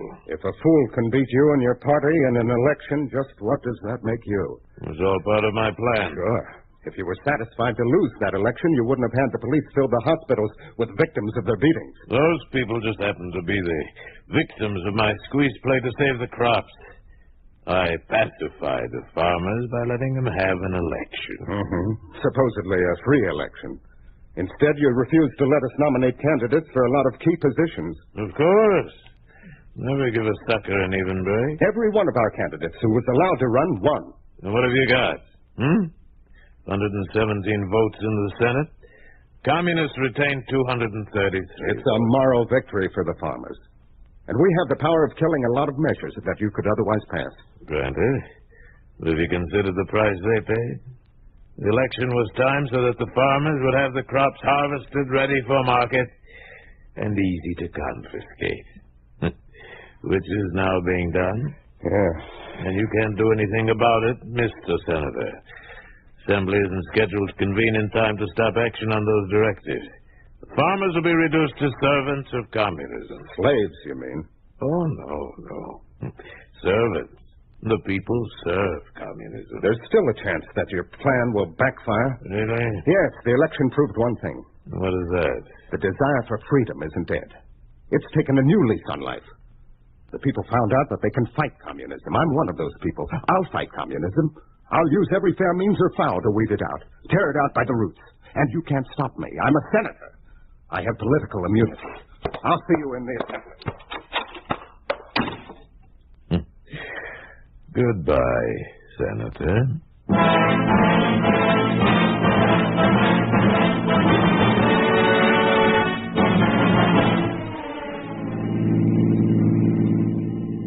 Michael, George, look over there in front of the Senate building. Soldiers. There must be at least 50 of them. Yes. Well, what's the idea? You suppose they're going to try to keep us out of the assembly? I don't know. But the only thing that'll stop me is a bullet. No, Michael, please. Don't do anything that'll invite a bullet. Claire's right, Michael. If the old adage is right about death always strikes 3 times. Be careful. Your father was shot down approaching the Senate. Your brother was killed entering the building. Please be careful. Come on. Let me do the talking. Michael, if anything happens to you... Whatever happens, remain impersonal. You're the recognized secretary of our party. If you betray your emotions for me, they'll strike at me through you. Michael is right, Claire. I'll remember. But, Michael, please. Halt! What's the idea? We're members of the assembly. I'm Senator Peters. This is my party secretary. Your identification. Identification? Yes. Here it is. Here's mine. Here's mine. Michael Peters. That checks. George Ketchel. Claire Brewster. You may enter. I wonder what it's all about. Well, I don't like it. There's something in the air. Davies is here today. Perhaps he called out the militia to act as his bodyguard. Yeah. The popular leader of the masses never goes anywhere without a strong bodyguard. I just thought of something. What? It's good we got here early. Why? We need every single vote to block a bill from passing by a two-thirds majority. That's right. Let's get on the phone, make sure that all our members bring along proper identification. Yes, that's a good idea. There are public telephones over there. Come on.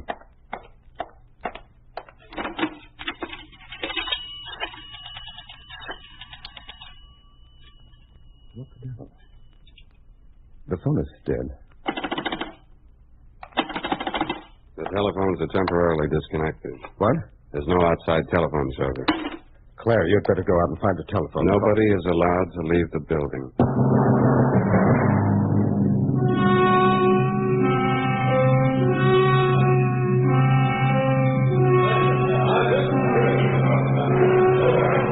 Claire, please try to calm down. You're so nervous, I doubt if you'll be able to transcribe legibly. I tell you, there's something going on here that we don't know anything about, Michael.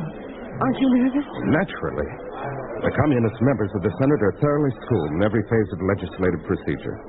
Our members are green. It's going to put us at a considerable disadvantage. I wonder if all our members are present. You can't tell from here. So far, so good. Are they all here? Yes, I just checked in the last one. Good. Look, there's Davies. Yes, he'll occupy the president's chair. The Senate is now in session. Lieutenant Governor George Davies will preside. Members of the Assembly, we're gathered here in the first joint session of the Communist Party and the newly elected members of the Farm Party. The first duty is to introduce the newly elected Speaker of the House for the Farm Party, Michael Peters, and to present his case as the first business of the day. What did he say? Did I understand you to say my case? The Assembly has been requested to take action on a court order charging you with conspiracy. This is unconstitutional. The court has asked for an authorization for your arrest. As a senator, I'm entitled to political immunity. Political immunity can be revoked by a majority vote of the Assembly after hearing the evidence. Is this your method to eliminate the danger of the farm vote blocking the passage of measures presented before the Senate? This is an action requested by court order. What are the charges? Court charges Michael Peters with organizing terrorist activities to create famine and bloodshed by inciting farmers to engage in mass destruction of crops. That's a lie. Treason! Based on signed confessions made by fellow conspirators. That's a lie. I never engaged in acts of treason. Unfortunately for you, Michael Peters, the police take precautions to prove their accusations. With confessions, no doubt. Confessions extracted by physical tortures or psychological tortures. You have quite an imagination. Not enough imagination to estimate the suffering some of the victims I know of experienced. The police, however, do have confessions. They were not extracted by torture, as you suggested. However, the bulk of the proof is in your own words. That I would like to hear. Since you're entitled to a fair hearing, you'll hear that proof. It's been prepared to present before the Assembly. If you will be seated, you and all the members of the Assembly will hear it introduced as evidence. Oh, Michael, I knew something was going to happen. Control yourself. Remember my warning about displaying emotion. All right. Michael, what's he trying to prove? I don't know. Members of the Assembly, you will now hear the first of two recordings. Yes, sit down, Michael. Sit down. Thank you, Mr. Davies. Mr. Davies. Sounds funny coming from a Peter. I've been asked to take over as leader of the farm group. Excellent, excellent. The farmers are aware of the directives that are to be issued. The farmers have made plans for mass destruction of the crops. Michael, you'll be rewarded for warning me in time to prevent the farmers from sabotaging the country. That record makes me sound like a traitor to the farmers. You admit it's your voice? Yes, it's my voice, but it's a trick. It's a trick to discredit me in the eyes of my party. You admitted the voice we heard on that record was your voice. That'll be all. Be seated. It's a trick. Yes, of course it's a trick. They make a tape recording of a conversation, then cut up the tape and reassemble it to give the conversation an entirely different meaning. Oh, so that's how it's done. It almost fooled me, Michael. That's damaging evidence. I realize that. Wonder what else he's got up his sleeve. The second record will now be presented to the Assembly in evidence. The people can fight communism. The plan has been carefully worked out. Mass destruction of crops. Famine can stop them. The farmers can have the power to kill. Weed out communism. Use every fair means, or foul. Tear out communism by the roots.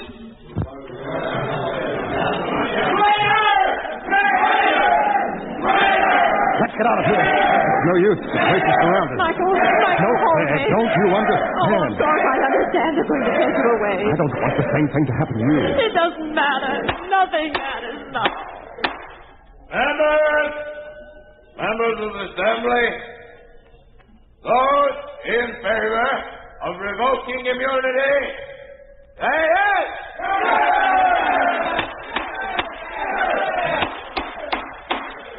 Arrest Michael Peter!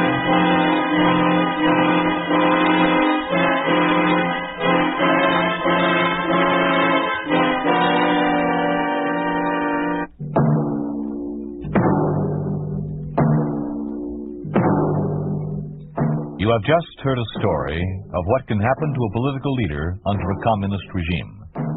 You think this could not happen? It did happen in the communist-dominated country of Bulgaria. It did happen to the leader of the agrarian party, Nicola Petrov. After being brutally tortured in an effort to get him to sign a confession admitting the false charges he was convicted on, Nicola Petrov, called the bravest Democrat of all, was hanged.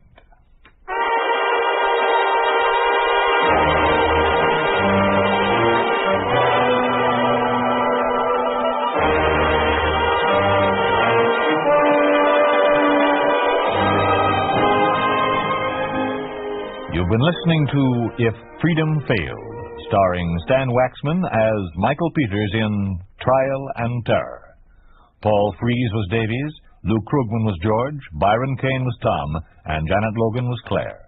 Music was composed by Earl Lawrence, with musical direction by Michel Perrier.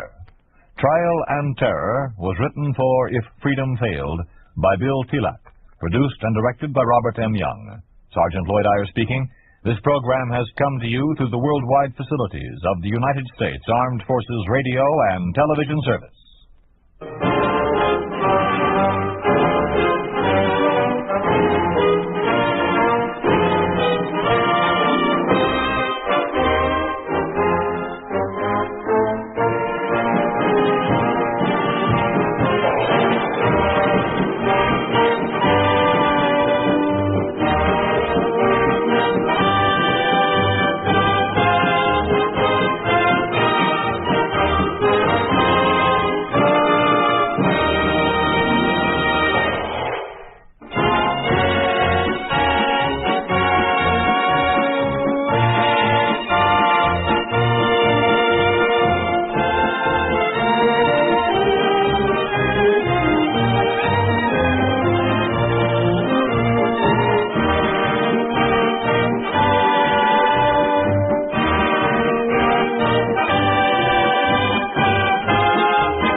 If Freedom Failed.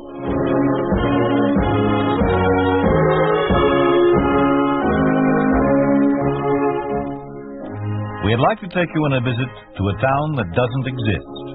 A town we call Springfield, USA. We'd like to show you how things would be in any American town if communism took over. This is the story of 3 ball players.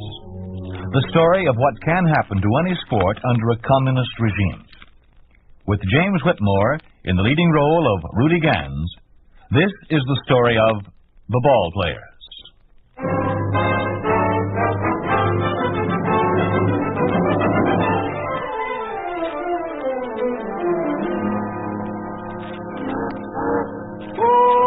So that was Springfield, huh? Yeah, that was it. What league did you say they played in? Midwestern League. Never heard of it. Any of you guys ever hear of it?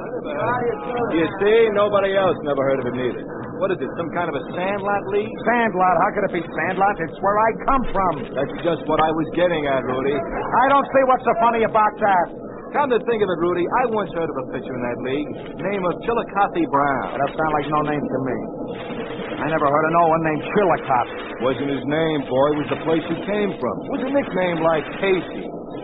Now do you get it? No, and I never did get that thing about Casey either. If he comes from Kansas City, then why do they call him Casey? It seems to me they call him Kansas City. Speaking of the devil, here I am. Hi, Casey.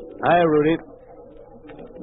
Well, what's wrong? Why is everybody so quiet all of a sudden? Don't get your curiosity up, Rudy. I don't think they'll tell you. But if you really want to know, they're quiet because I come in. Oh, I guess that's all right, ain't it, Casey? After all, you're the manager of the team. You should ought to have the respect of the guys. Yeah, that's right, Rudy. Only I don't think the boys like my communist affiliation too much. Oh, I don't know, Casey. I guess it's okay. Now, you take me, I'm a Baptist. And the boys don't mind me, do you, fellas? See, it's okay, Casey. Well, it'll have to be. This is no social call. I got an announcement to make about this series coming up. I guess I don't have to tell you who we're playing. The Soviet Union, having beaten the Japanese champs, is now the Eurasian champion. They're coming here to play us, which makes this a real World Series for a change. Baseball is something more now than a national sport. It's international. It's a people's sport. Some strike you funny, Talmadge. I'd like to be let in on it. What do you find so funny? Nothing. That's a private. Yeah, I bet it is. Well, don't think it's going to be a breeze. You're going to have to hustle all you, put a little pepper into it. Maybe those boys from the Soviet Union haven't been playing a game for years like we have in this country, but they're pretty good. They're big boys. They can hit. But that's not what my announcement's about. What I have to say is official from the Commissar of Sports, from Johnson himself. He set down some new rulings for this series. 1, no riding the visiting team. And number 2, we play the Russian rules since they're the visitors. What kind of rules are they got? All right, knock it off. I haven't got a copy of their rules, but that's the way it's going to be. Their rules can't be that different, and the chances are they're no different at all. Number 3, they furnish the umpires. Anything else, Comrade Casey? Now that you mention it, yeah.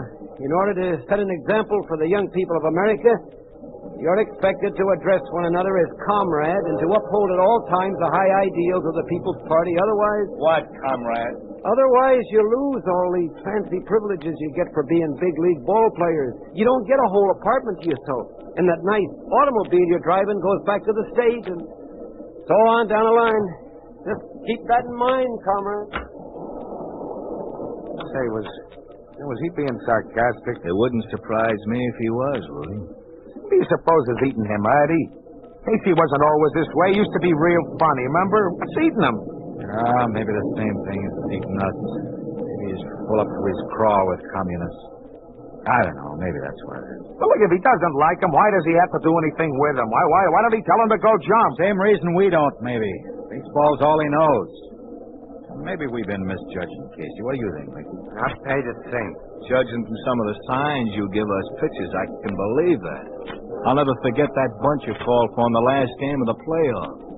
We almost didn't win. There was nothing wrong with calling for a bunt.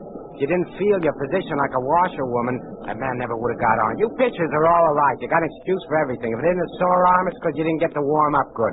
The fielders didn't back you up, but the ball just happened to hit the bat and went over for a base hit. All the time excuses when the truth is... Yeah, the truth is what? Hey, call it off. Call it off. Keep out of this, Eddie. Keep out of it. Beef has been brewing a long time. And it can wait until the series is over. You two are going to be working together probably for the first game, so break it up. Now, you hear? Yeah, Jim, forget it. Hey, what do you say you come and help Eddie write my letter, huh? I promised my girl I'd write her. What do you say, Jim, huh? Okay. Don't think this is over, Tonelli.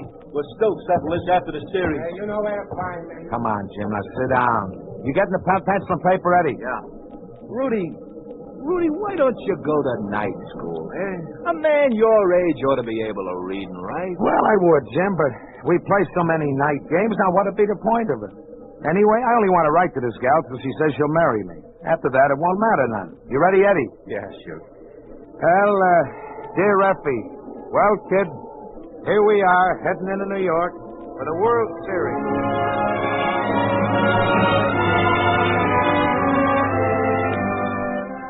Dear Effie, I'm writing this letter from the hotel, the one I told you we'd be staying at during the series. I'm sorry it took me so long to answer your letter, kid, but you know how it is, getting ready for a series and then all the excitement during the first game. And what a game that was, Effie. I sure wish you could have been here, kid. Of course, I didn't get the pitch, but Jim did. And he really blanked them Russians. You should have seen their faces. I guess they didn't expect to get blanked like that. They was all kinds of arguing going on all afternoon. First they'd argue with the umps, then the umps would argue with Mickey. Oh, he's the catcher, you remember. And then Mickey would argue with Jim. I don't know what's going on between them two. Say, Eddie, what was they arguing about anyhow? Well, I didn't get a chance to talk to Jim about it, but best I could tell, it was about how Jim was pitching him. I guess they didn't agree on what Mickey was calling for. Hey, you going to write any more? Oh, yeah. Well, let's see now. I think maybe I'll get to pitch the next game, Effie. Hi, Jim. Hi. Where you been, boy? I've been worried about you. I had a meeting with Casey. What about? About the game today. I'm suspended for the series. Also, $50 fine. What? What for? For not throwing them the way the catcher signed them. Well, you blanked them, buddy. You're crazy. I don't know. Sometimes I think maybe I am. You know, I just don't get it. Casey, for instance. All the time he's bawling me out, he's the one that looks guilty, not me. It's like someone else is making him do all this. But who? Maybe Mickey. How could it be Mickey? He's just a catcher. Yeah. There's your phone, Rudy. Huh? Aren't you going to answer? Yeah. Hello? Yeah, this is Rude. Oh, hi, Mickey. Yeah. How are you? Huh? Sure, if you want, huh? Oh? Yeah, okay. All right. He says he wants to talk to me in private. Huh. Well, what do you want to talk to me in private for? Well, you're probably pitching tomorrow. Maybe he wants to talk the game over with you. Oh, yeah, I guess that's it. Say, you fellas mind waiting in one of your rooms? No, come on, Jim. Call us when he leaves. Yeah. Rudy, if you shake hands with him, count your fingers afterwards. Oh, yeah.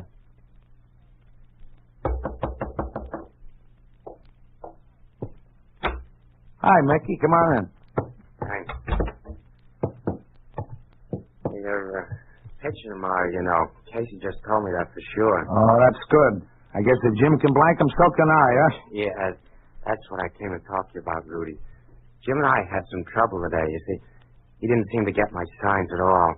I asked for a fast one outside, I'd get a curve inside. Maybe his eyes ain't so good. You know, maybe he needs glasses. What? You're serious, aren't you, Rudy? No, his eyes are all right. He just didn't like the way I called him. He wanted to throw him his way. Yeah, well, I guess it don't matter none, Mickey. Yeah, we won. That's what we wanted to do, wasn't it? Yeah, perhaps, yeah. But I was talking to Commissar today, Rudy. He was very upset about the way the game went.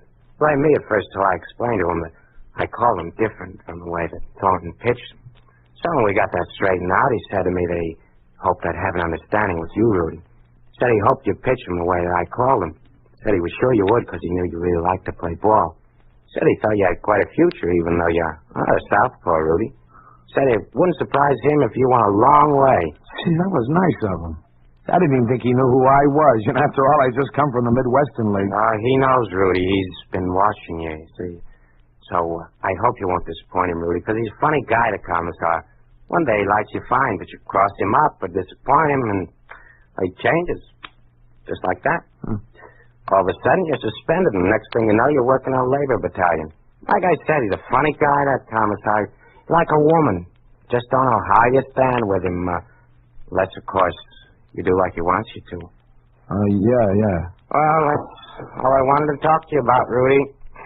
Just wanted you to know that you're pitching tomorrow for sure. Yeah, well, thanks, Mickey. I appreciate it. Night. You can come in now. Hey, he sure stayed long enough. What do you want, Rudy? Oh, nothing. You just want to tell me I'll be pitching the next game? Nothing else? No. How about finishing my letter, huh? Yeah, sure. What else you want to tell her? Oh, well, I guess you can tell her I'm going to pitch the next one. But just kind of drop it in. All right, boy. Look, you don't have to be so down in the mouth about it. I thought you were just itching to get at them Soviets. Oh, sure. Well, show a little spirit, boy. A little spirit. You're going to lick 'em, aren't you? Sure. Now, you can tell her that I'm going to do the best I can.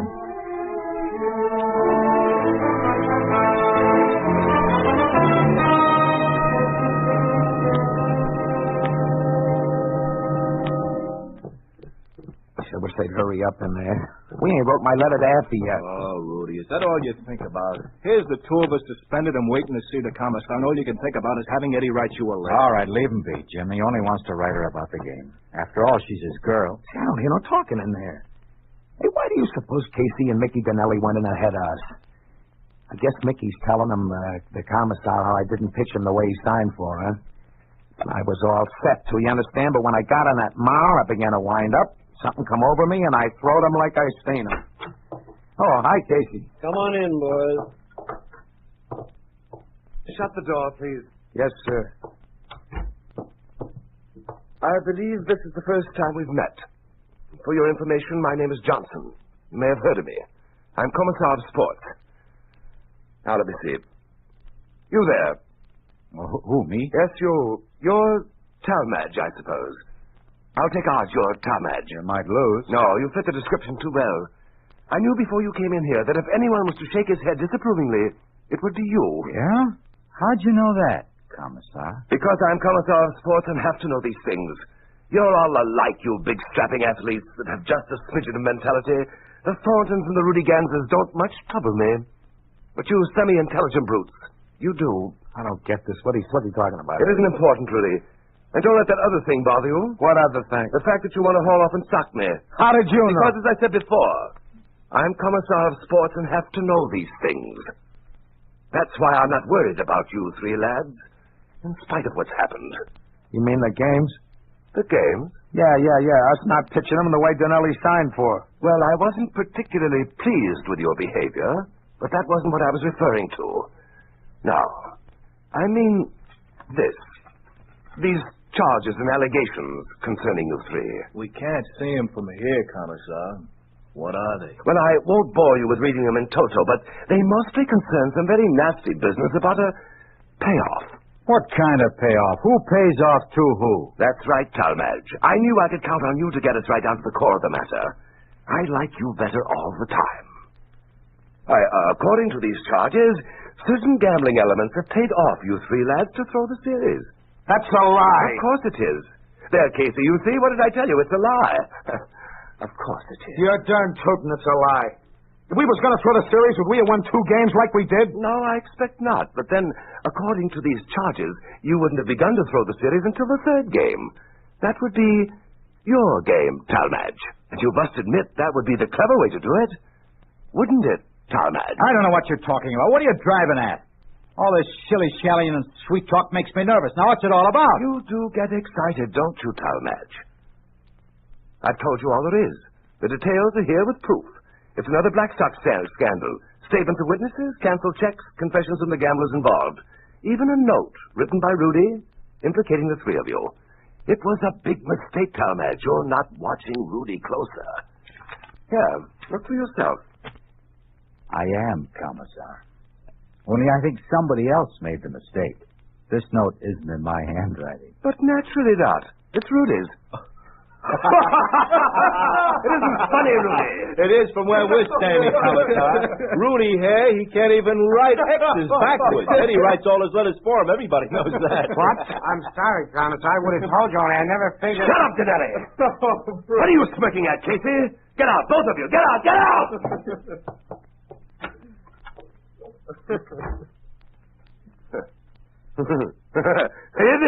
It is rather funny, isn't it? Yes, of course. Well, now, we'll just forge a note in your handwriting, Talmadge. That makes it a masterstroke, doesn't it? Eddie! Don't force me to call in the guards, Eddie. Then we'd have to go through with this. Think what a blow that would be to baseball.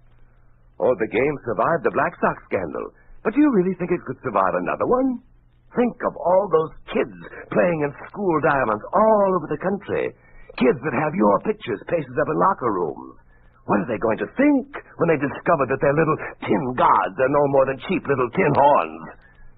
And what about those women who fill the parks on Ladies' Day, ogling your bulging with all attractive biceps? Or the workers who throng the players' gates and welcome an opportunity to shake your hands? Who will want to shake your hands when this ugly business comes to light? Okay. What deal do we have to make? The same one you've had all along. Let the Soviet Union win tomorrow, Talmadge. That will make the series 2-1. 3 wins are required. Thereafter, you two will be expected to follow suit. And it doesn't have to be obvious, you know. You can still make it look good to the fans. I have a question, Talmadge. Suppose we agree. What happens then? I tear up this folio. There's no gambling scandal, and we're the best of friends. Eddie? Okay. Eddie, you mean you're going to throw the game? Sure. What choice have we got? What would be the point of a big grandstand play? Who would we be heroes to? Who'd know what we did and why we did it? Once this stuff hit the papers, we'd be bums. This way we just lost the series. Might as well face it, we don't have choices anymore. Gave that all up when we let these communists take over. That was the time to fight back, not now. All wasted now. Eddie, you surprise me. You're smarter than I thought. Well, how about you two? Yes or no? Okay. I guess so. Then it's done. Would you lads care for the pieces as a souvenir? No, thanks. You mind if we go now? You interrupted us in the middle of a letter to Rudy's girl, Effie Bell. Yes, by all means go. Effie Bell must have her letter. Thanks. Eddie. What? Give Effie Bell my love, won't you? Sure. Only what would she do with it?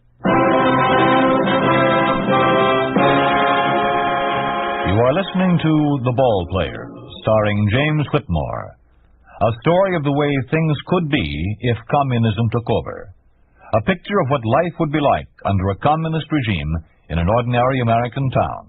A town we call Springfield, USA.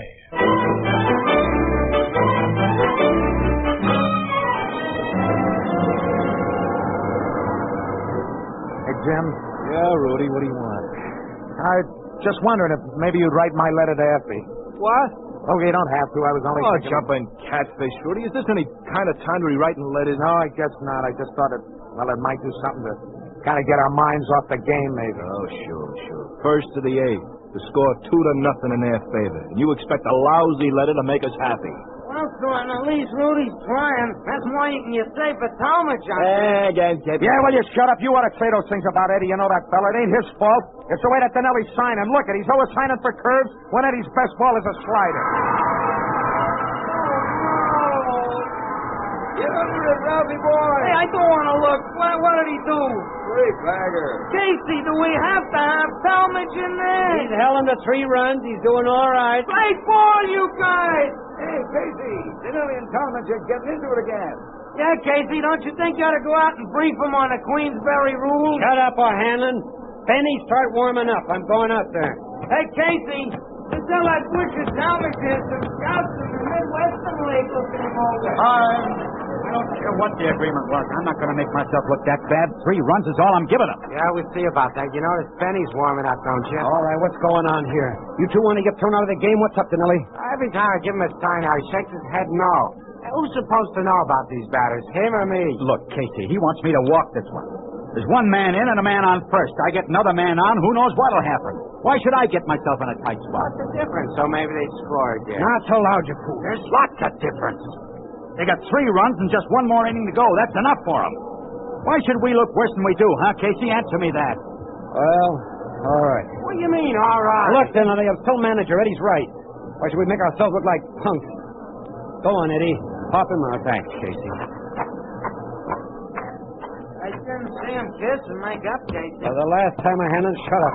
Hey, it's a pop-up. Get under it, Mickey. You don't want any beef from Cohen. Hey, look out, you guys. I got it. That a boy, Eddie. Mickey, look out. Hey, get off. Stand back, all of you. Stand back. Give him some air. Well, don't stand there gawking, Talmadge. Go on back in the game. You aren't going to yank me? What about Benny warming up? Oh, it's good for his arm. Go on back, like I tell you. You didn't do this on purpose. No, I didn't. Sure, Eddie. Now, don't feel bad about it. It could have happened to anyone. Guys are always running each other. It ain't your fault. He conked himself on a cement. He'll be all right. Yeah. Now go on out there and whip them Russians. Yes.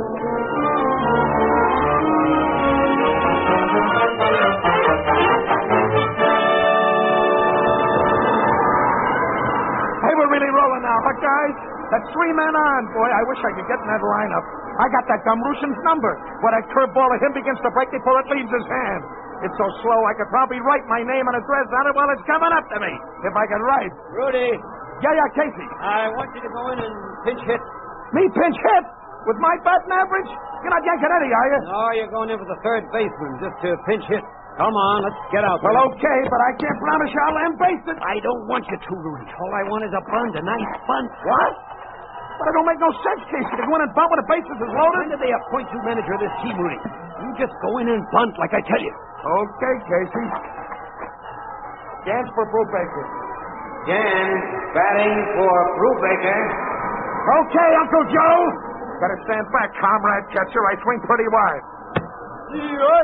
Sorry, that wasn't it, comrade. You're wasting your breath, Jan. They don't understand English. That don't matter to me, umpire. I just like to hear myself talk. Come on, you big horse. Pitch me a good one. That still ain't it. I like him fast, a little bit slow, slightly outside, and through the middle and up a little bit. Strike something. Between you. Hiya, comrade. So that one landed. Coney Island, maybe? You know, you comrade infielders ought to be playing farther out, so your outfielders can play outside the park. Say there, is it true you're all going to get motorcycles so you can get those long ones? Well, it's the end of the line, comrades. See you in Siberia. Hiya, Casey. Well, I told you to bunt. I know you did, Casey. But with all them men on base, I just couldn't do it. Especially the way them Russians was grinning like the game was in a bag. I know you told me, Casey, but I just couldn't do it. I just couldn't do it. All right, Rudy. I hope I don't get you no trouble, Casey. Oh, it doesn't matter, Rudy. Well, that's the inning. Stands 4-3 now, doesn't it? Sure, Casey, but why? Oh, nothing. I was just thinking. Got any instructions for me, Casey? Oh, no, I guess not, Eddie. You just go in and pitch it the way you feel it. Okay, Casey, I will.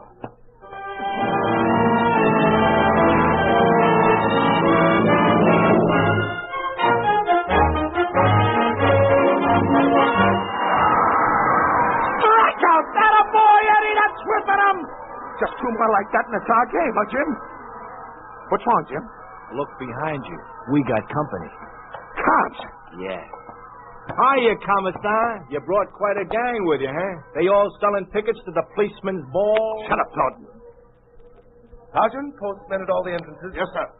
Commissar, I want to explain. I should hope so, Casey. Is this your doing? How are you leaving Talmadge in there? Well, who'd I put in? You said not to play Jim or Rudy here. You have others? Well, sure. Relievers, bullpen, or Sunday pitchers, but you think that crowd would stand for it with Eddie going so good? He's their favorite. If you yanked him, you'd need a lot more secret police than you got here. If I were you, Casey, I'd watch myself. Your position isn't that secure, you know. No, I suppose it isn't. What's this all about, Jim? I don't know, Rudy. But if you still want to ride to Effie, I think maybe we better do it now, if you know what I mean. Oh, yeah. I guess maybe we better go. Another strikeout! Did you see that, Jim? Yeah, I saw it. I'm all set, Rudy. Oh, yeah, sure.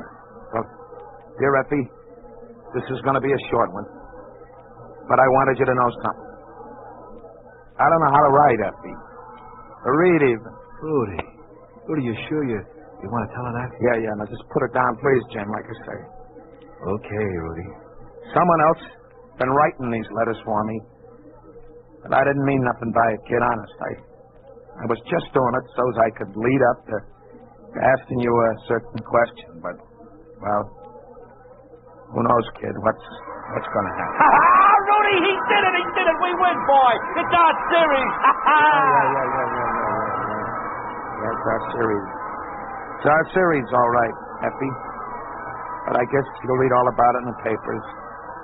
So long, kid. Is that all, Rudy? Yeah, I guess so. Well, Commissar, it's over, ain't it? I'm afraid it is, Gans. Casey, clear the rest of the team out of here. I want to have some words with your pitching staff. Sure. Sorry, Rudy and Jim. Sorrier than you know.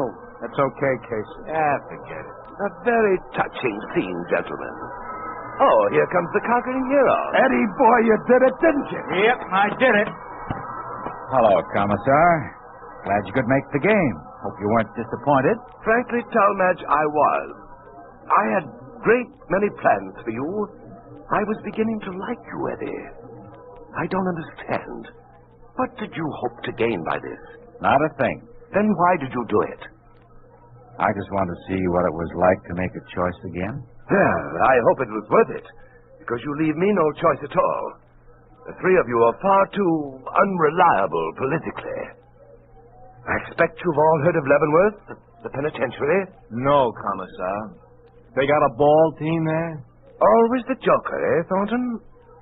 No, I don't believe they do. But very shortly, I think they will have quite a pitching staff. All right, take them away. Yes, Commissar. Come on. Oh, Commissar. Yes? Would you mind mailing my letter to Effie?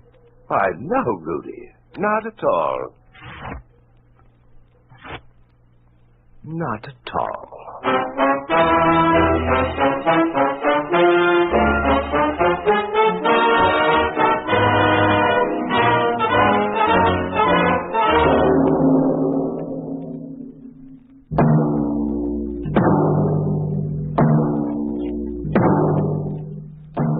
You have just heard what happens to an athlete under a communist regime.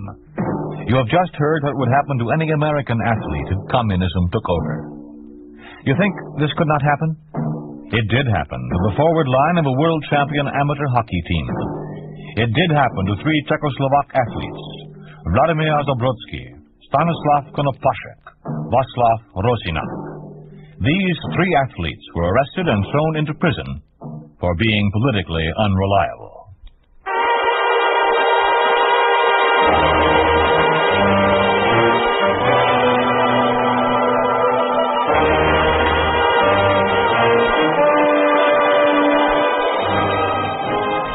You have been listening to If Freedom Failed, starring James Whitmore as Rudy Gans in The Ball Players.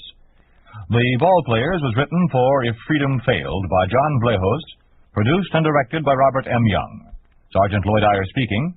This program has come to you through the worldwide facilities of the United States Armed Forces Radio and Television Service.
freedom fails.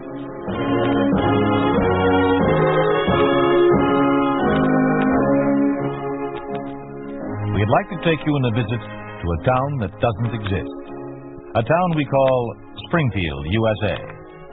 We'd like to show you how things would be in any American town if communism took over. This is the story of a newspaper. It's the story of what happens to any newspaper under a communist regime. Starring Jeff Chandler as Arnold Wilson, the story is entitled Circulation.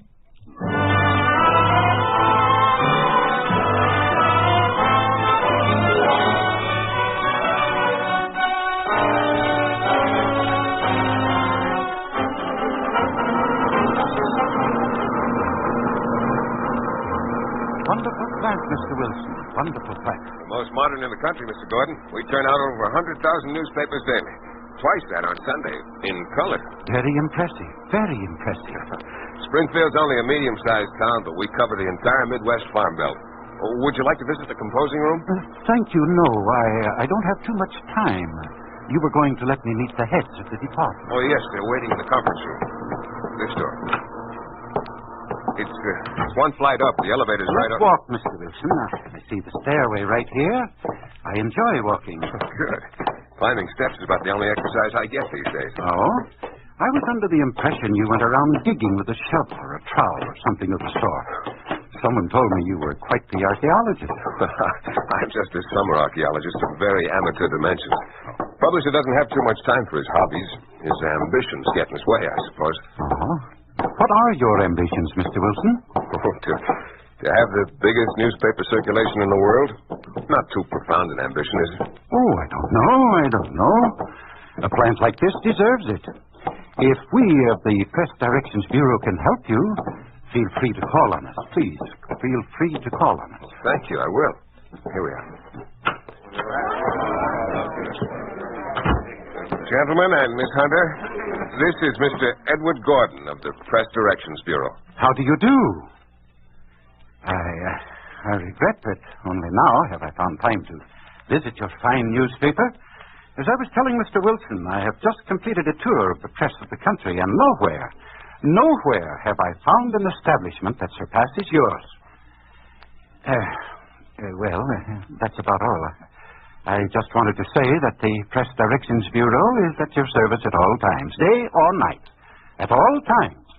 Good day, gentlemen. Goodbye, Mr. Wilson. Oh, goodbye, Mr. Gordon. All right, everybody just relax. Are you referring to our minds or our bodies, Mr. Wilson? Desmond, don't you think it's about time you put aside the vitriolic exterior? If I don't, I suppose it'll be put aside for me. Mr. Wilson, what was the purpose of his visit? Is it the beginning of censorship? We've been handed any directives? Do we have... Well, I think we're anticipating a volcano that isn't even thinking of erupting. Oh, you think so, do you, Mr. Wilson? Yes, Desmond, I think so. After all, they've allowed me to keep my newspaper. It's as they said. American communism is following the dictates and needs of American people and its culture. They're not trying to Russianize us. Oh, you mean they're content with renaming a few of our streets and parks after members of the Politburo? 6 months have passed, and that's as far as they've gone. Now, stick to your drama pages, Desmond. Leave the political aspects of life to the editorial department. As a matter of fact, I want all departments sharpened. I want our circulation increased. We've gone past the Chicago Telegram and the Detroit Sun. Now I want to catch the Herald. Wait a minute, Mr. Wilson. We're at the limit of our circulation. We're using our full quota of newsprint right now. Correction, Mr. Thomas. The Press Directions Bureau has just doubled our quota. And what do we have to do for that? Just put out a good newspaper.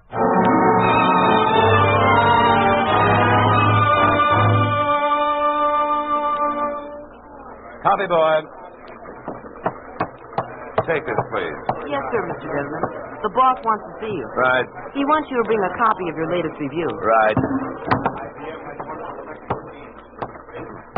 On the carpet again, Desmond? Why break precedent? Whatever it is, deny it, Desmond. I always do. Desmond. Come in, sit down. You know Mr. Gordon of Press Directions? Yes. Oh, yes, we have met. I know and admire Mr. Desmond's work in the theater. I think your reviews, Mr. Desmond, are truly literary gems. Thank you. I think so, too. With the exception of the one which appeared last night, The review on The Last Holdout. Really? I thought that was one of my best critiques. Well, Mr. Gordon has taken exception to some things you said. It seems, Mr. Desmond, that you lambasted every character who reflected some aspect of the new America, and praised those who were counter-revolutionary and strove to restore the old decadent order. My yardstick, Mr. Gordon, is not the political orientation of the characters, but the dramatic believability of them. The play was bad. After all, the essence of drama is conflict, and the purpose of drama is truth. I found this play completely lacking in both. The purpose of all literature, whatever its form, Mr. Desmond, is to advance the cause of communism. The supreme judge as to whether a given effort serves this aim is whether it jibes with communist realism. And how do you define communist realism? Realism may be summarized as a negative attitude towards everything and everyone not pro-Soviet, and a positive attitude toward everything Soviet. I see. Excuse me, gentlemen. Yes. Hello? Yes, Thomas. Oh, fine. Fine. Our circulation has jumped 4,000 in only 3 days. Congratulations, Mr. Wilson. That's a total of 12,000 in the last month, isn't it? Yes. No newspapers even equal that record. It's due to an on-the-toe staff. And to the fact the Telegram went out of business last month. Oh, Mr. Desmond is a bundle of cynicism, isn't he? Just a bundle of cynicism. Well, I must be going. I do hope that in the future, Mr. Desmond, your reviews will be more judicious. By the way, Mr. Gordon, did you see the play? No. Goodbye, gentlemen. Well, they started on us. Well, they started nothing. My tradition, Mr. Wilson, is against censorship. He censored nothing. He made a suggestion, that's all. Your trouble, Desmond, is that you see a commissar behind every typewriter. Well, just go back to your desk and write the reviews as you see them. I'll write them as Gordon sees them. I can't support my wife and child from behind barbed wire.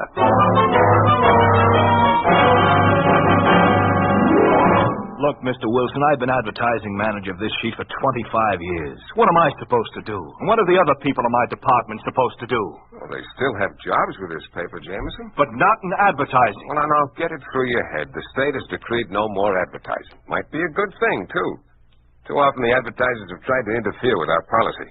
Now, look, Jameson, your people can be absorbed into one of the other departments. The paper's still growing. We can be the biggest in the world.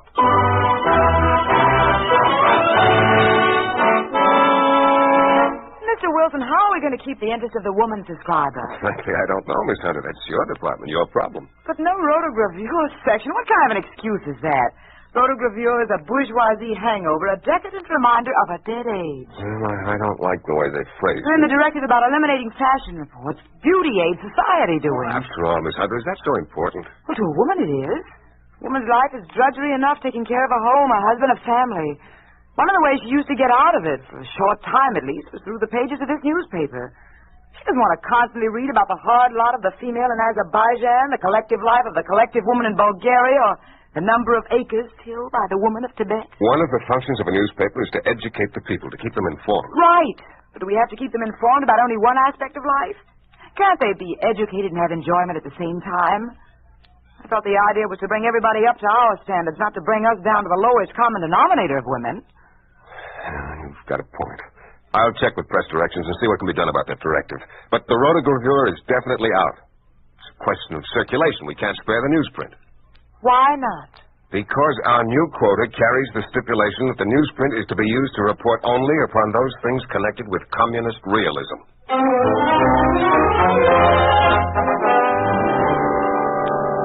Well, he's the best sports reporter in the world. I beg your pardon? Okay, Mr. Gordon, he's the best sports reporter in America. Now, Jones, there's no reason to get angry at Mr. Gordon. He just wants to clarify a few things. Okay, clarify things, but don't ask me to fire Emery. He wrote an extremely unfair column. Extremely.